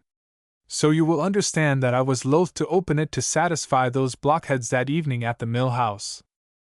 I carried the package on me night and day, and I could hardly believe my eyes when I discovered that a box of cigarettes had been substituted for the silver casket containing the jewel. I then suspected that Barbara Mackwaite, in collusion with Nerldin, whom she had visited at the Dyken that evening, had played this trick on me. But before I escaped from the mill house I picked up one of the cigarettes which fell from the box when I broke the seals. Ah! There you made a slip, Desmond. When I looked at the cigarette I found it was a Dionysus, your own particular brand. Why, I have smoked dozens of them with you in France. The sight of the familiar name reminded me of you, and then I remembered your unexpected visit to me at the Nineveh when I was packing up to go away on leave the evening you were going back to France. I remembered that I had put the package with the jewel on my table for a moment when I was changing my tunic. Your appearance drove it out of my head for the time, and you utilized the chance to substitute a similar package for mine. It was clever, Desmond, 'pon my word it was a stroke of genius, a master coup which in my country would have placed you at the very top of the tree in the great general staff. Desmond listened to this story in amazement. He did not attempt to speculate on the different course events would have taken had he but known that the mysterious jewel which had cost old Mackwaite his life had been in his, Desmond's, possession from the very day on which he had assumed the guise and habiliments of Mr. Belward. He was racking his brains to think what he had done with the box of cigarettes he had purchased at the Dionysus shop on the afternoon of the day he had taken the leave train back to France. He remembered perfectly buying the cigarettes for the journey. But he didn't have them on the journey, for the captain of the leave boat had given him some cigars as Desmond had nothing to smoke. And then with a flash he remembered. He had packed the cigarettes in his kit which had gone over to France in the hold of the leave boat. And to think that there was a £100,000 jewel in charge of the MLO at a French port. The idea tickled Desmond's sense of humor, and he smiled. Come, cried Strangwise, you've heard my terms. This jewel, this Star of Poland, it is nothing to you or your government. You restore it to me and I won't even ask you for a safe conduct back to Germany. I'll just slide out, and it will be as if I had never been to England at all. As for my organization, you, Desmond Okewood, have blown it sky high. He stretched out his hand to Desmond as though he expected the other to produce the gem from his pocket. But Desmond rose to his feet and struck the hand contemptuously on one side. The smile had vanished from his face. Are you sure that is all you have to say to me? He asked. Strangwise had stood up as well. Why, yes, he said. I think so. Well then, said Desmond firmly, just listen to me for a moment. Here's my answer. You've lost the jewel for good and all, and you will never get it back. Your offer to betray your accomplices to me in exchange for the Star of Poland is an empty one, for your accomplices will be arrested with you. And lastly, I give you my word that I shall make it my personal duty to see that you are not shot by clean-handed British soldiers, but strung up by the neck by the common hangman, as the murderer that you are. Strangwise's face underwent an extraordinary change. His suavity vanished, his easy smile disappeared, and he looked balefully across the table as the other fearlessly confronted him. If you are a German, as you seem to be, Desmond went on, then I tell you I shall never have guessed it until this interview between us. But a man who can murder a defenseless old man and torture a young girl and then propose to sell his pals to a British officer at the price of that officer's honor can only be a Hun. and you seem to be a pretty fine specimen of your race. Strangwise mastered his rising passion by an obvious effort, but his face was evil as he spoke. I put that Malplaquet woman off by appealing to her avarice, he said. I've promised her and Belward £1,000 apiece as their share of my reward for recovering the jewel. I only have to say the word Okewood, and your number's up. And you may as well know that Belward will try his hand on you before he kills you. If that girl had known where the Star of Poland was, Belward would have had it out of her. 3 times a day he's put her into the hypnotic sleep. I warn you, you won't like the interrogatory. The door flew open and Belward came in. He went eagerly to Strangwise. Well, have you got it? He demanded. Have you anything further to say, Desmond? Asked Strangwise. Perhaps you would care to reconsider your decisions? Desmond shook his head. You've had my answer, he said doggedly. Then, my friend, said Strangwise to Belward, after dinner you shall try your hand on this obstinate fool. But first we'll take him upstairs. He was close beside Desmond, and as he finished speaking he suddenly caught him by the throat and forced him back into the chair to which Barbara had been tethered. To struggle was useless, and Desmond suffered them to bind his arms and feet to the arms and legs of the chair. Then the 2 men picked him up, chair and all, and bore him from the room upstairs to the 3rd floor. There they carried him into a dark room where they left him, turning the key in the lock as they went away. Chapter 29. For a long time after the retreating footsteps of Strangwise and Belward had died away, Desmond sat listless, preoccupied with his thoughts. They were somber enough. The sinister atmosphere of the house, weighing upon him, seemed to deepen his depression. About his own position he was not concerned at all. This is not an example of unselfishness, it is simply an instance of the force of discipline which trains a man to reckon the cause as everything and himself as naught. And Desmond was haunted by the awful conviction that he had at length reached the end of his tether, and that nothing could now redeem the ignominious failure he had made of his mission. He had sacrificed Barbara Mackwaite. He had sacrificed Nerldon. He had not even been clever enough to save his own skin. And Strangwise, spy and murderer, had escaped and was now free to reorganize his band after he had put Barbara and Desmond out of the way. The thought was so unbearable that it stung Desmond into action. Strangwise should not get the better of him, he resolved, and he had yet this brief interval of being alone in which he might devise some scheme to rescue Barbara and secure the arrest of Strangwise and his accomplices. But how? He raised his head and looked round the room. The curtains had not been drawn, and enough light came into the room from the outside to enable him to distinguish the outlines of the furniture. It was a bedroom, furnished in rather a massive style, with some kind of thick, soft carpet into which the feet sank. Desmond tested his bonds. He was very skillfully tied up. He fancied that with a little manipulation he might contrive to loosen the rope round his right arm, for one of the knots had caught in the folds of his coat. The thongs round his left arm and 2 legs were, however, so tight that he thought he had but little chance of ridding himself of them, even should he get his right arm free, for the knots were tied at the back under the seat of the chair in such a way that he could not reach them. He, therefore, resigned himself to conducting operations in the highly ridiculous posture in which he found himself, that is to say, with a large armchair attached to him, rather like a snail with its house on its back. After a certain amount of maneuvering he discovered that, by means of a kind of slow, lumbering crawl, he was able to move across the ground. It might have proved a noisy business on a parquet floor, but Desmond moved only a foot or 2 at a time and the pile carpet deadened the sound. They had deposited him in his chair in the center of the room near the big brass bedstead. After 10 minutes' painful crawling he had reached the toilet table which stood in front of the window with a couple of electric candles on either side of the mirror. He moved the toilet table to one side, then bumped steadily across the carpet until he had reached the window. And then he gave a little gasp of surprise. He found himself looking straight at the window of his own bedroom at Mrs. Viljoen Smythe's. There was no mistaking it. The electric light was burning and the curtains had not yet been drawn.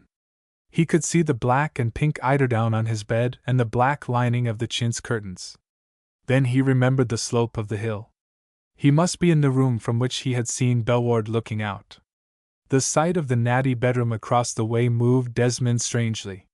It seemed to bring home to him for the first time the extraordinary position in which he found himself, a prisoner in a perfectly respectable suburban house in a perfectly respectable quarter of London, in imminent danger of a violent death. He wouldn't give in without a struggle. Safety stared him in the face, separated only by 100 yards of grass and shrub and wall. He instinctively gripped the arms of the chair to raise himself to get a better view from the window, forgetting he was bound. The ropes cut his arms cruelly and brought him back to earth. He tested again the thongs fastening his right arm. Yes. They were undoubtedly looser than the others. He pulled and tugged and writhed and strained.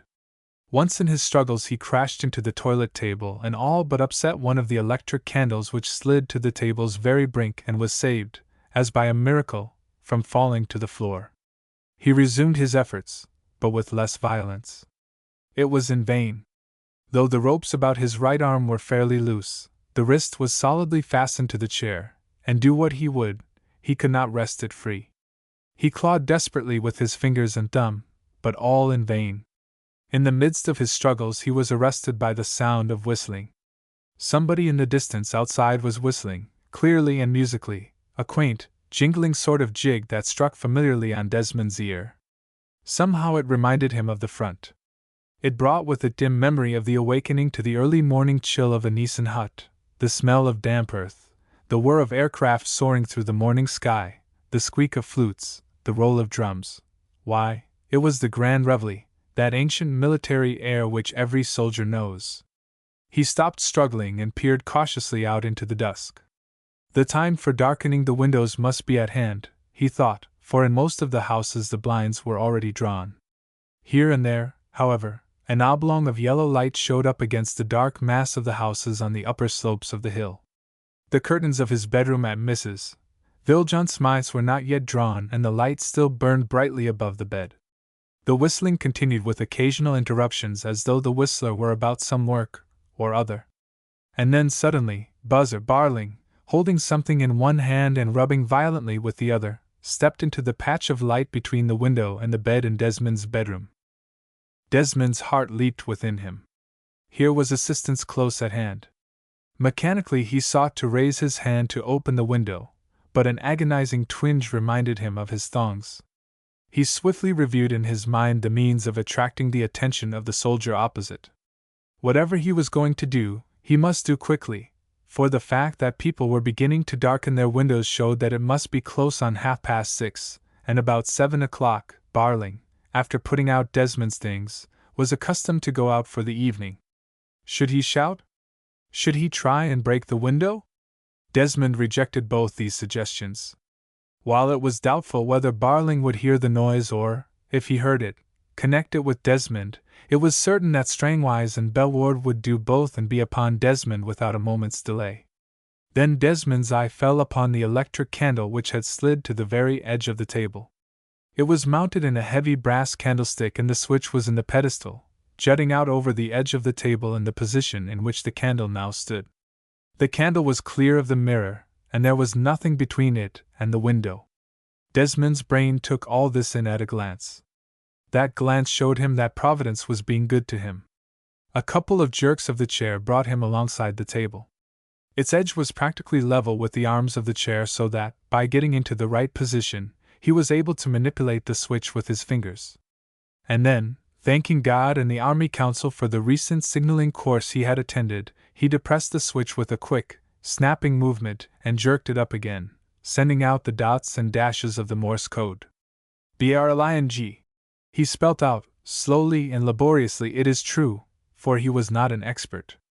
As he worked the switch, he looked across at the illuminated window of the room in which Barling stood, with bent head, earnestly engaged upon his polishing. Bring. The light flickered up and down in long and short flashes. Still, Barling trilled away at the Grand Reveille, nor raised his eyes from his work. Desmond varied the call. Okwodtobring, he flashed. He repeated the call twice and was spelling it out for the third time when Desmond saw the buzzer raise his head. The whistling broke off short. Okwodtobring, flickered the light. The next moment the bedroom opposite was plunged in darkness. Immediately afterwards the light began to flash with bewildering rapidity. But Desmond recognized the call. "I am ready to take your message," it said. "Strangwishasgutme ak. Desmond flashed back. "Fetchhelpatonc ak. Dntrply ak. Sneonediotonedshtoshowundrstnd ak. For he was afraid lest the light flashing from the house opposite might attract the attention of the men downstairs. He was very slow and he made many mistakes, so that it was with bated breath that, after sending his message, he watched the window opposite for the reply. It came quickly. A short flash and a long one followed at once. After that the room remained in darkness. With a sigh of relief Desmond, as quietly as possible, maneuvered the dressing table back into place, and then jerked the chair across the carpet to the position where Strangwise and Bellward had left him in the middle of the floor. It was here that the two men found him, apparently asleep, when they came up half an hour later. They carried him down to the red lacquer room again. "Well, Desmond," said Strangwise, when their burden had been deposited on the floor under the crimson lamp. "Well, Maurice," answered the other. Strangwise noticed that Desmond had addressed him by his Christian name for the first time since he had been in the house, and his voice was more friendly when he spoke again. "I see you're going to be sensible, old man," he said. "Believe me, it's the only thing for you to do. You're going to give up the Star of Poland, aren't you?" "Oh, no, Maurice, I'm not," replied Desmond in a frank, even voice. "I've told you what I'm going to do. I'm going to hand you over to the people at Pentonville to hang as a murderer. And I shouldn't be at all surprised if they didn't run up old Bellward there alongside of you." Strangwise shook his head at him. "You are very ill-advised to reject my offer, Desmond," he said, "for it simply means that I can do nothing more for you. Our friend Bellward now assumes the direction of affairs. I don't think you can realize what you are letting yourself in for. You appear to have been dabbling in intelligence work. Perhaps it would interest you to hear something about this, our latest German method for extracting accurate information from reluctant or untruthful witnesses. Bellward, perhaps you would enlighten him." Bellward smiled grimly. "It is a blend," he explained glibly, "of that extreme form of cross-examination which the Americans call the third degree and hypnotic treatment. Many people, as you are doubtless aware, are less responsive to hypnotic influence than others. An intensified course of the third degree and lack of sleep renders such refractory natures extraordinarily susceptible to mesmeric treatment. It prepares the ground, as it were." Bellward coughed and looked at Desmond over his tortoise-shell spectacles, which he had put on again. "The method has had its best results when practiced on women," he resumed. "Our people in Holland have found it very successful in the case of female spies who come across the Belgian frontier. But some women, Miss Barbara, for example, seem to have greater powers of resistance than others. We had to employ a rather drastic form of the third degree for her, didn't we, Strangwise?" He laughed waggishly. "And you'll be none too easy either," he added. "You beasts!" cried Desmond. "But just you wait, your turn will come." "Yours first, however," chuckled Bellward. "I rather fancy you will think us beasts by the time we have done with you, my young friend." Then he turned to Strangwise. "Where's Minna?" he asked. "With the girl." "Is the girl sleeping?" Strangwise nodded. "She wanted it," he replied. "No sleep for 4 days. I tell you it takes some constitution to hold out against that." "Well," said Bellward, rubbing the palms of his hands together, "as we're not likely to be disturbed, I think we'll make a start." He advanced a pace to where Desmond sat trussed up, hand and foot, in his chair. Bellward's eyes were large and luminous, and as Desmond glanced rather nervously at the face of the man approaching him, he was struck by the compelling power they seemed to emit. Desmond bent his head to avoid the insistent gaze. But in a couple of quick strides Bellward was at his side and, stooping down, had thrust his face right into his victim's. Bellward's face was so close that Desmond felt his warm breath on his cheek whilst those burning eyes seemed to stab through his closed eyelids and steadily, stealthily, draw his gaze. Resolutely Desmond held his head, averted. All kinds of queer ideas were racing through his brain, fragments of nursery rhymes, scenes from his regimental life in India, memories of the front, which he had deliberately summoned up to keep his attention distracted from those merciless eyes, like twin searchlights pitilessly playing on his face. Bellward could easily have taken Desmond by the chin and forced his face up until his eyes came level with the others. But he offered no violence of any kind. He remained in his stooping position, his face thrust forward, so perfectly still that Desmond began to be tormented by a desire to risk a rapid peep just to see what the mesmerist was doing. He put the temptation aside. He must keep his eyes shut, he told himself. But the desire increased, intensified by the strong attraction radiating from Bellward, and finally Desmond succumbed. He opened his eyes to dart a quick glance at Bellward and found the other's staring eyes, with pupils distended, fixed on his. And Desmond felt his resistance ebb. He tried to avert his gaze, but it was too late. That basilisk glare held him fast. With every faculty of his mind he fought against the influence which was slowly, irresistibly, shackling his brain. He laughed, he shouted defiance at Bellward and Strangwise, he sang snatches of songs. But Bellward never moved a muscle. He seemed to be in a kind of cataleptic trance, so rigid his body, so unswerving his stare. The lights in the room seemed to be growing dim. Bellward's eyeballs gleamed redly in the dull crimson light flooding the room. Desmond felt himself longing for some violent shock that would disturb the hideous stillness of the house. His own voice was sounding dull and blunted in his ears. What was the use of struggling further? He might as well give up. A loud crash, the sound of a door slamming, re-echoed through the house. The room shook. The noise brought Desmond back to his senses, and at the same time the chain binding him to Bellward snapped. For Bellward started and raised his head, and Strangwise sprang to the door. Then Desmond heard the door burst open, there was the deafening report of a pistol, followed by another, and Bellward crashed forward on his knees with a sobbing grunt. As Desmond had his back to the door he could see nothing of what was taking place, but some kind of violent struggle was going on, for he heard the smash of glass as a piece of furniture was upset. Then suddenly the room seemed full of people. The thongs binding his hands and feet fell to the ground. Buzzer Barling stood at his side. Chapter 30. Hohenlinden Trench. A man broke quickly away from the throng of people pressing into the room. It was Francis.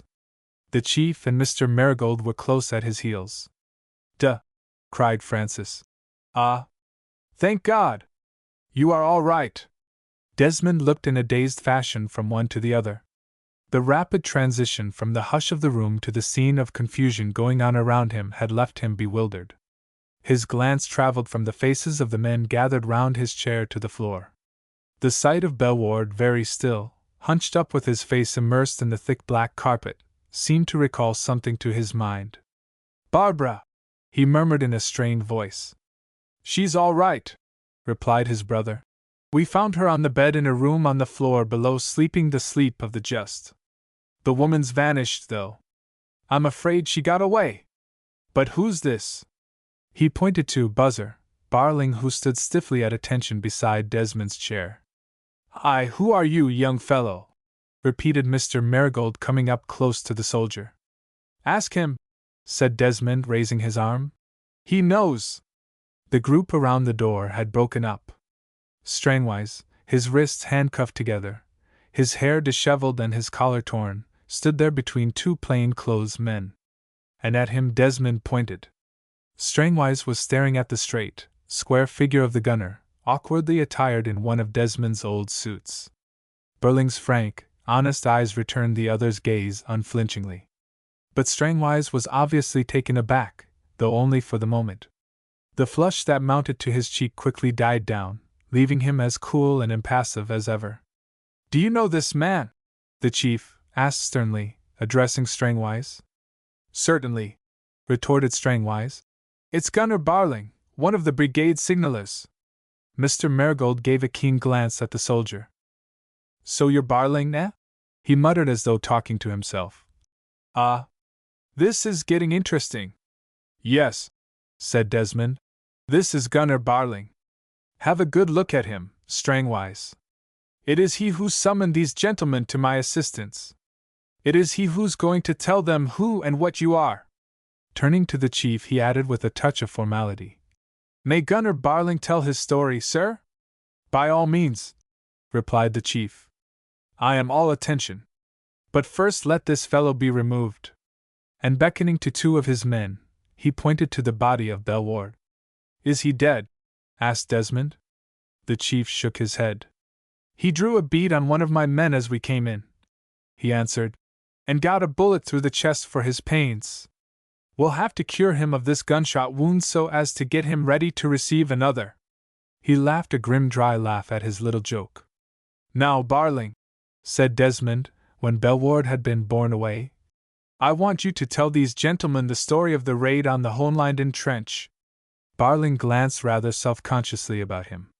But the look of intense, almost nervous watchfulness on the face of Maurice Strangwise seemed to reassure him. And when he spoke straight at Strangwise. Well, he said, Major Okewood here, what I used to know along of my brother being his servant, says as how you gentlemen'll make it all right about my stoppin' absent if I tells you what I know about this orficer. Tell it I will and gladly, for it was all along of him that I spoiled a clean sheet of 18 years' service, gentlemen. When we was down Arras way a few months ago the infantry was a-goin' to do a raid, see? And the captain here was sent along of the infantry party to jine up a line back to the Tillery Brigade headquarters. Well, he took me and another chap, name o' MacDonald, bombardier he was, along with him as signallers. This was a daylight raid, d'ye see, gentlemen? Our chaps went over at 4 o'clock in the afternoon. They was to enter a sort o' bulge in the German front line what they called Hohenlinden Trench, bomb the Gers. Out o' that, push on to the support line and clear out that and then come back. The rocket to fetch 'em home was to go up 40 minutes after they started. Well, me and Mac, that's the bombardier, went over with th officer here just behind the raiding party. O' course Fritz knew we was comin' for it was broad daylight, and that clear you could see for miles over the flats. First thing we knew Fritz had put down a roarin', tearin' barrage, and we hadn't gone not 20 yards before old Mac. Cops one right on the nut, about took his head off, it did. So me and the captain we goes on alone and drops all nice and comfortable in the trench, and I starts getting my line gened up. It was a longish job but I got the brigade line goin' at last. Our chaps had cleared out the front line and was off down the communication trenches to the support. What with machine guns rattlin' and bombs a-goin' off down the trench and Fritz's barrage all over the shop, the row was that awful we had to buzz every single word. There was a bit of a house like, a goodish way in front, ex-farm, they called it, and presently the brigade tells the captain, who was buzzin' to them, to register B battery on to the farm. I can't see the farm nohow from here, says the captain. I could see it as plain, and I pointed it out to him. But no! He couldn't see it. I'll crawl out of the trench a bit, Gunner, says he to me. You sit tight, he says, I'll let you know when to follow. With that he up and out o' the trench, leavin' me and the instruments behind all among the dead Gers, and our lads had killed a tidy few.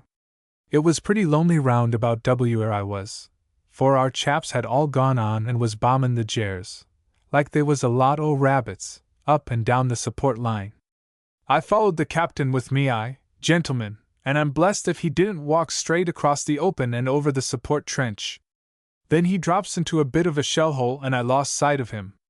Well, I waited and no sign of th officer. The rocket goes up and our lads begin to come back with half a dozen Huns runnin' in front of them with their hands up. Some of the chaps as they passed me wanted to know if I was a-goin' to stay there all night.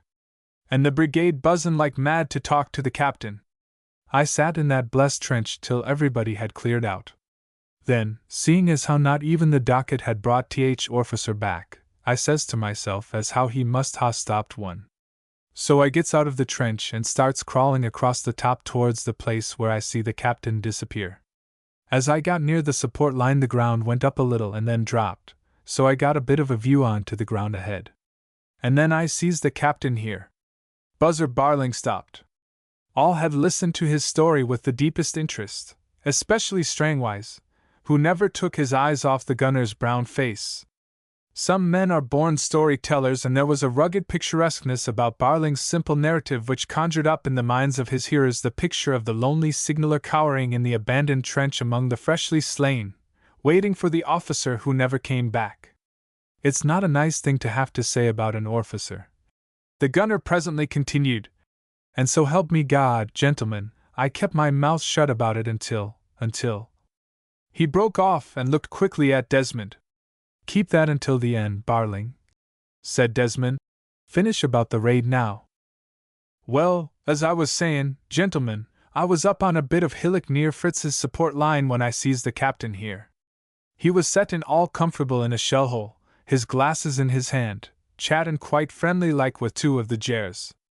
Orficers, I reckon they was, along o' the silver lace on their collars.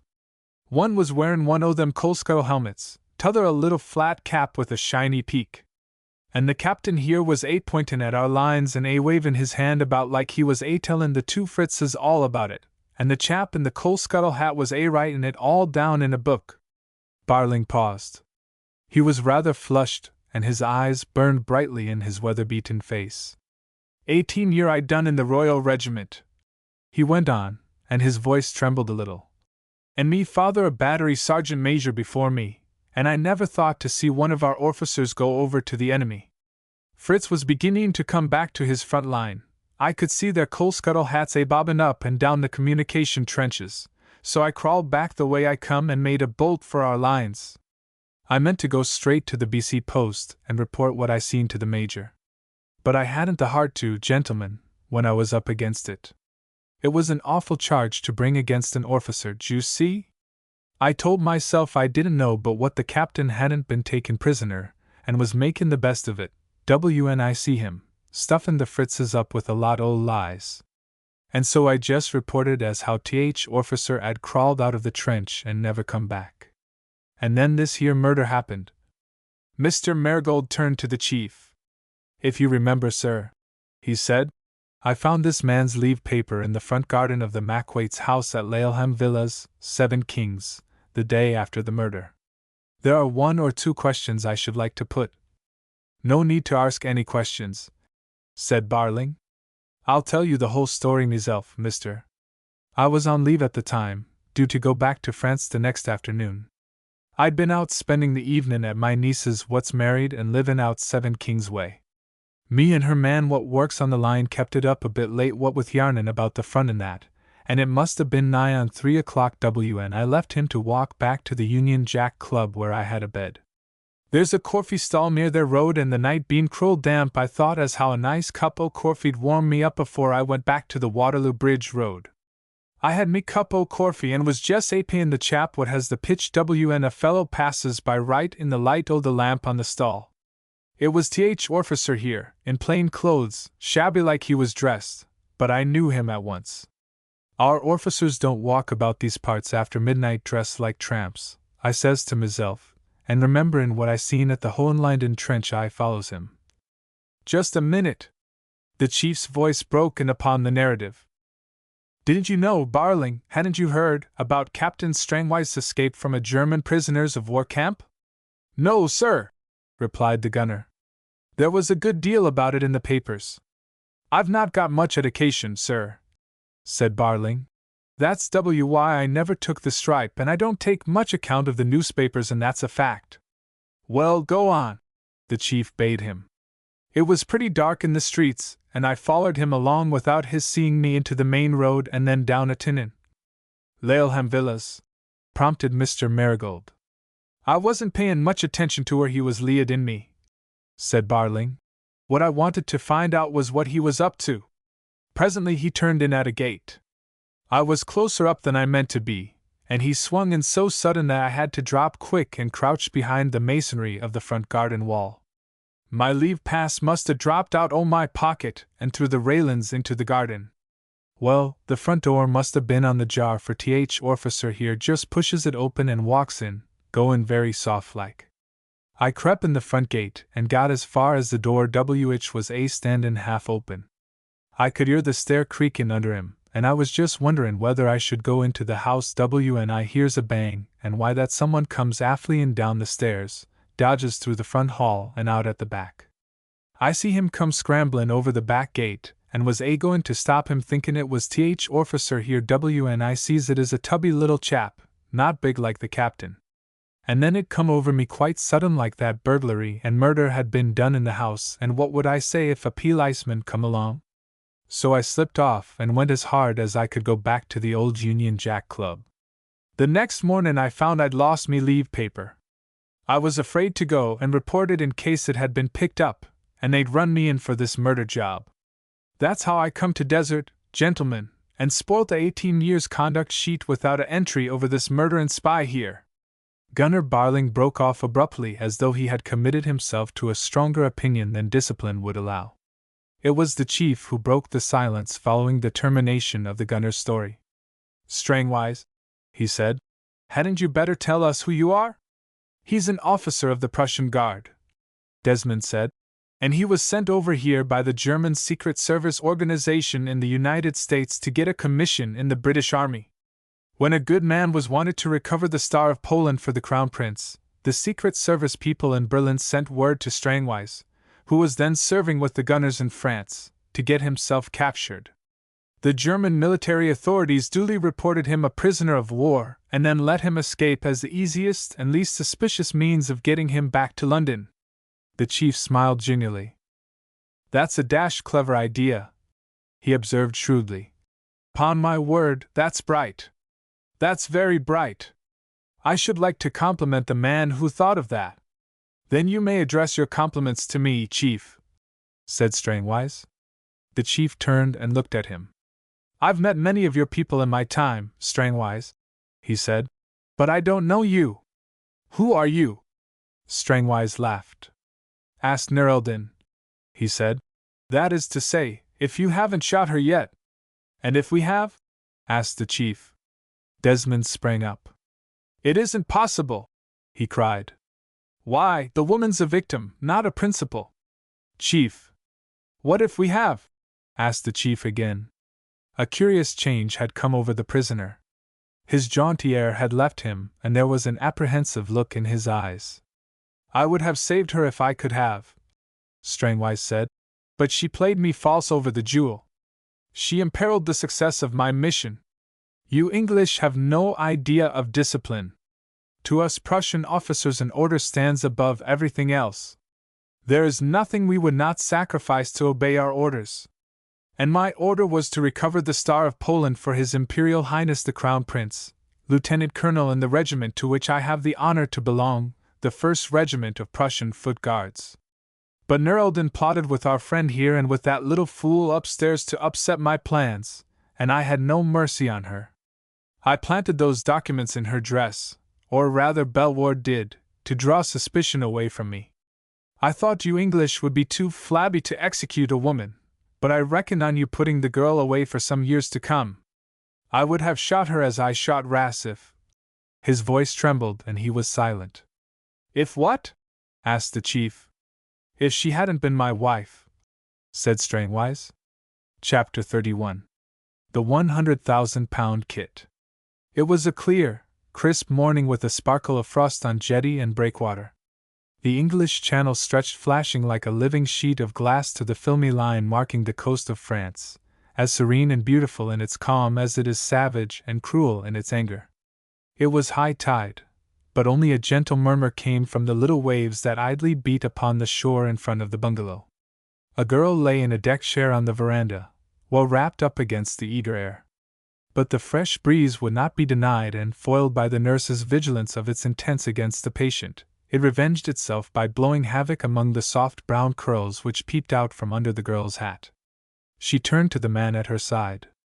"Look," she said, and pointed seawards with her finger.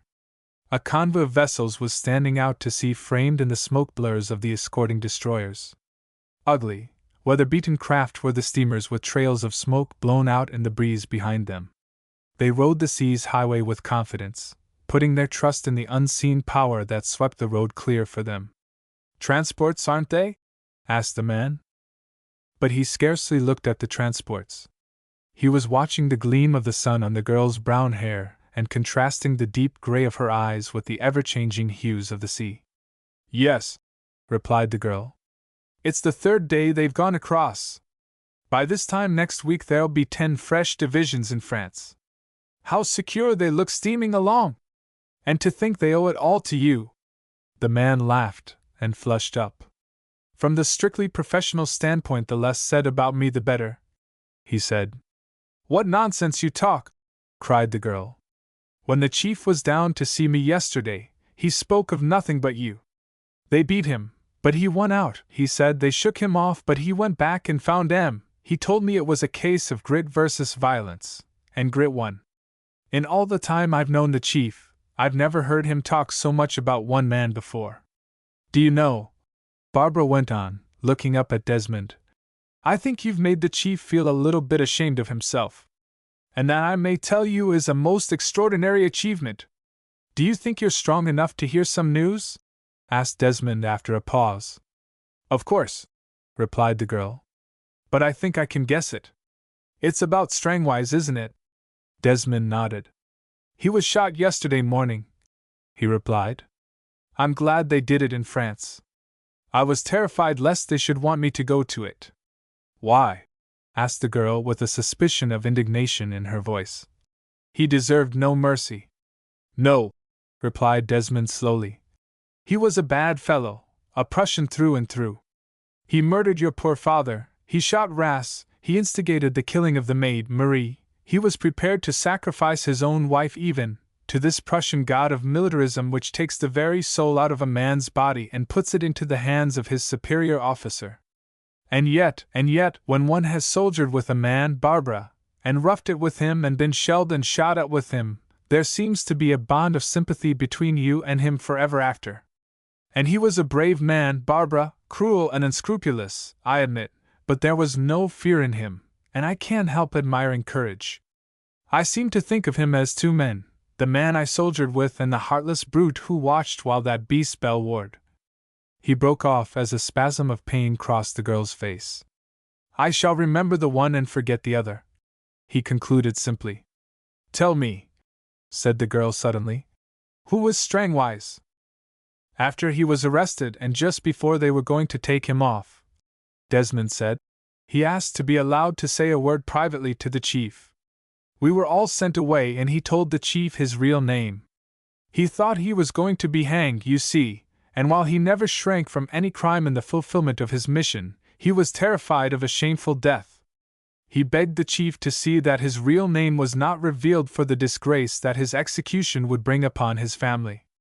Curiously Prussian attitude of mind, isn't it? And what did the chief say? I don't know, but he was mighty short with him, I expect. And what was Strangwise's real name? When he told us that Nerelden was his wife, I knew at once who he was. His name is Hans von Schornbeek. He was in the Prussian Foot Guards, was turned out for some reason or other and went to America where, after a pretty rough time, he was taken on by the German Secret Service organization. He was working for them when he met Nerelden. They were married out there and realizing the possibilities of using her as a decoy in the Secret Service, he sent her to Brussels where the Huns were very busy getting ready for war.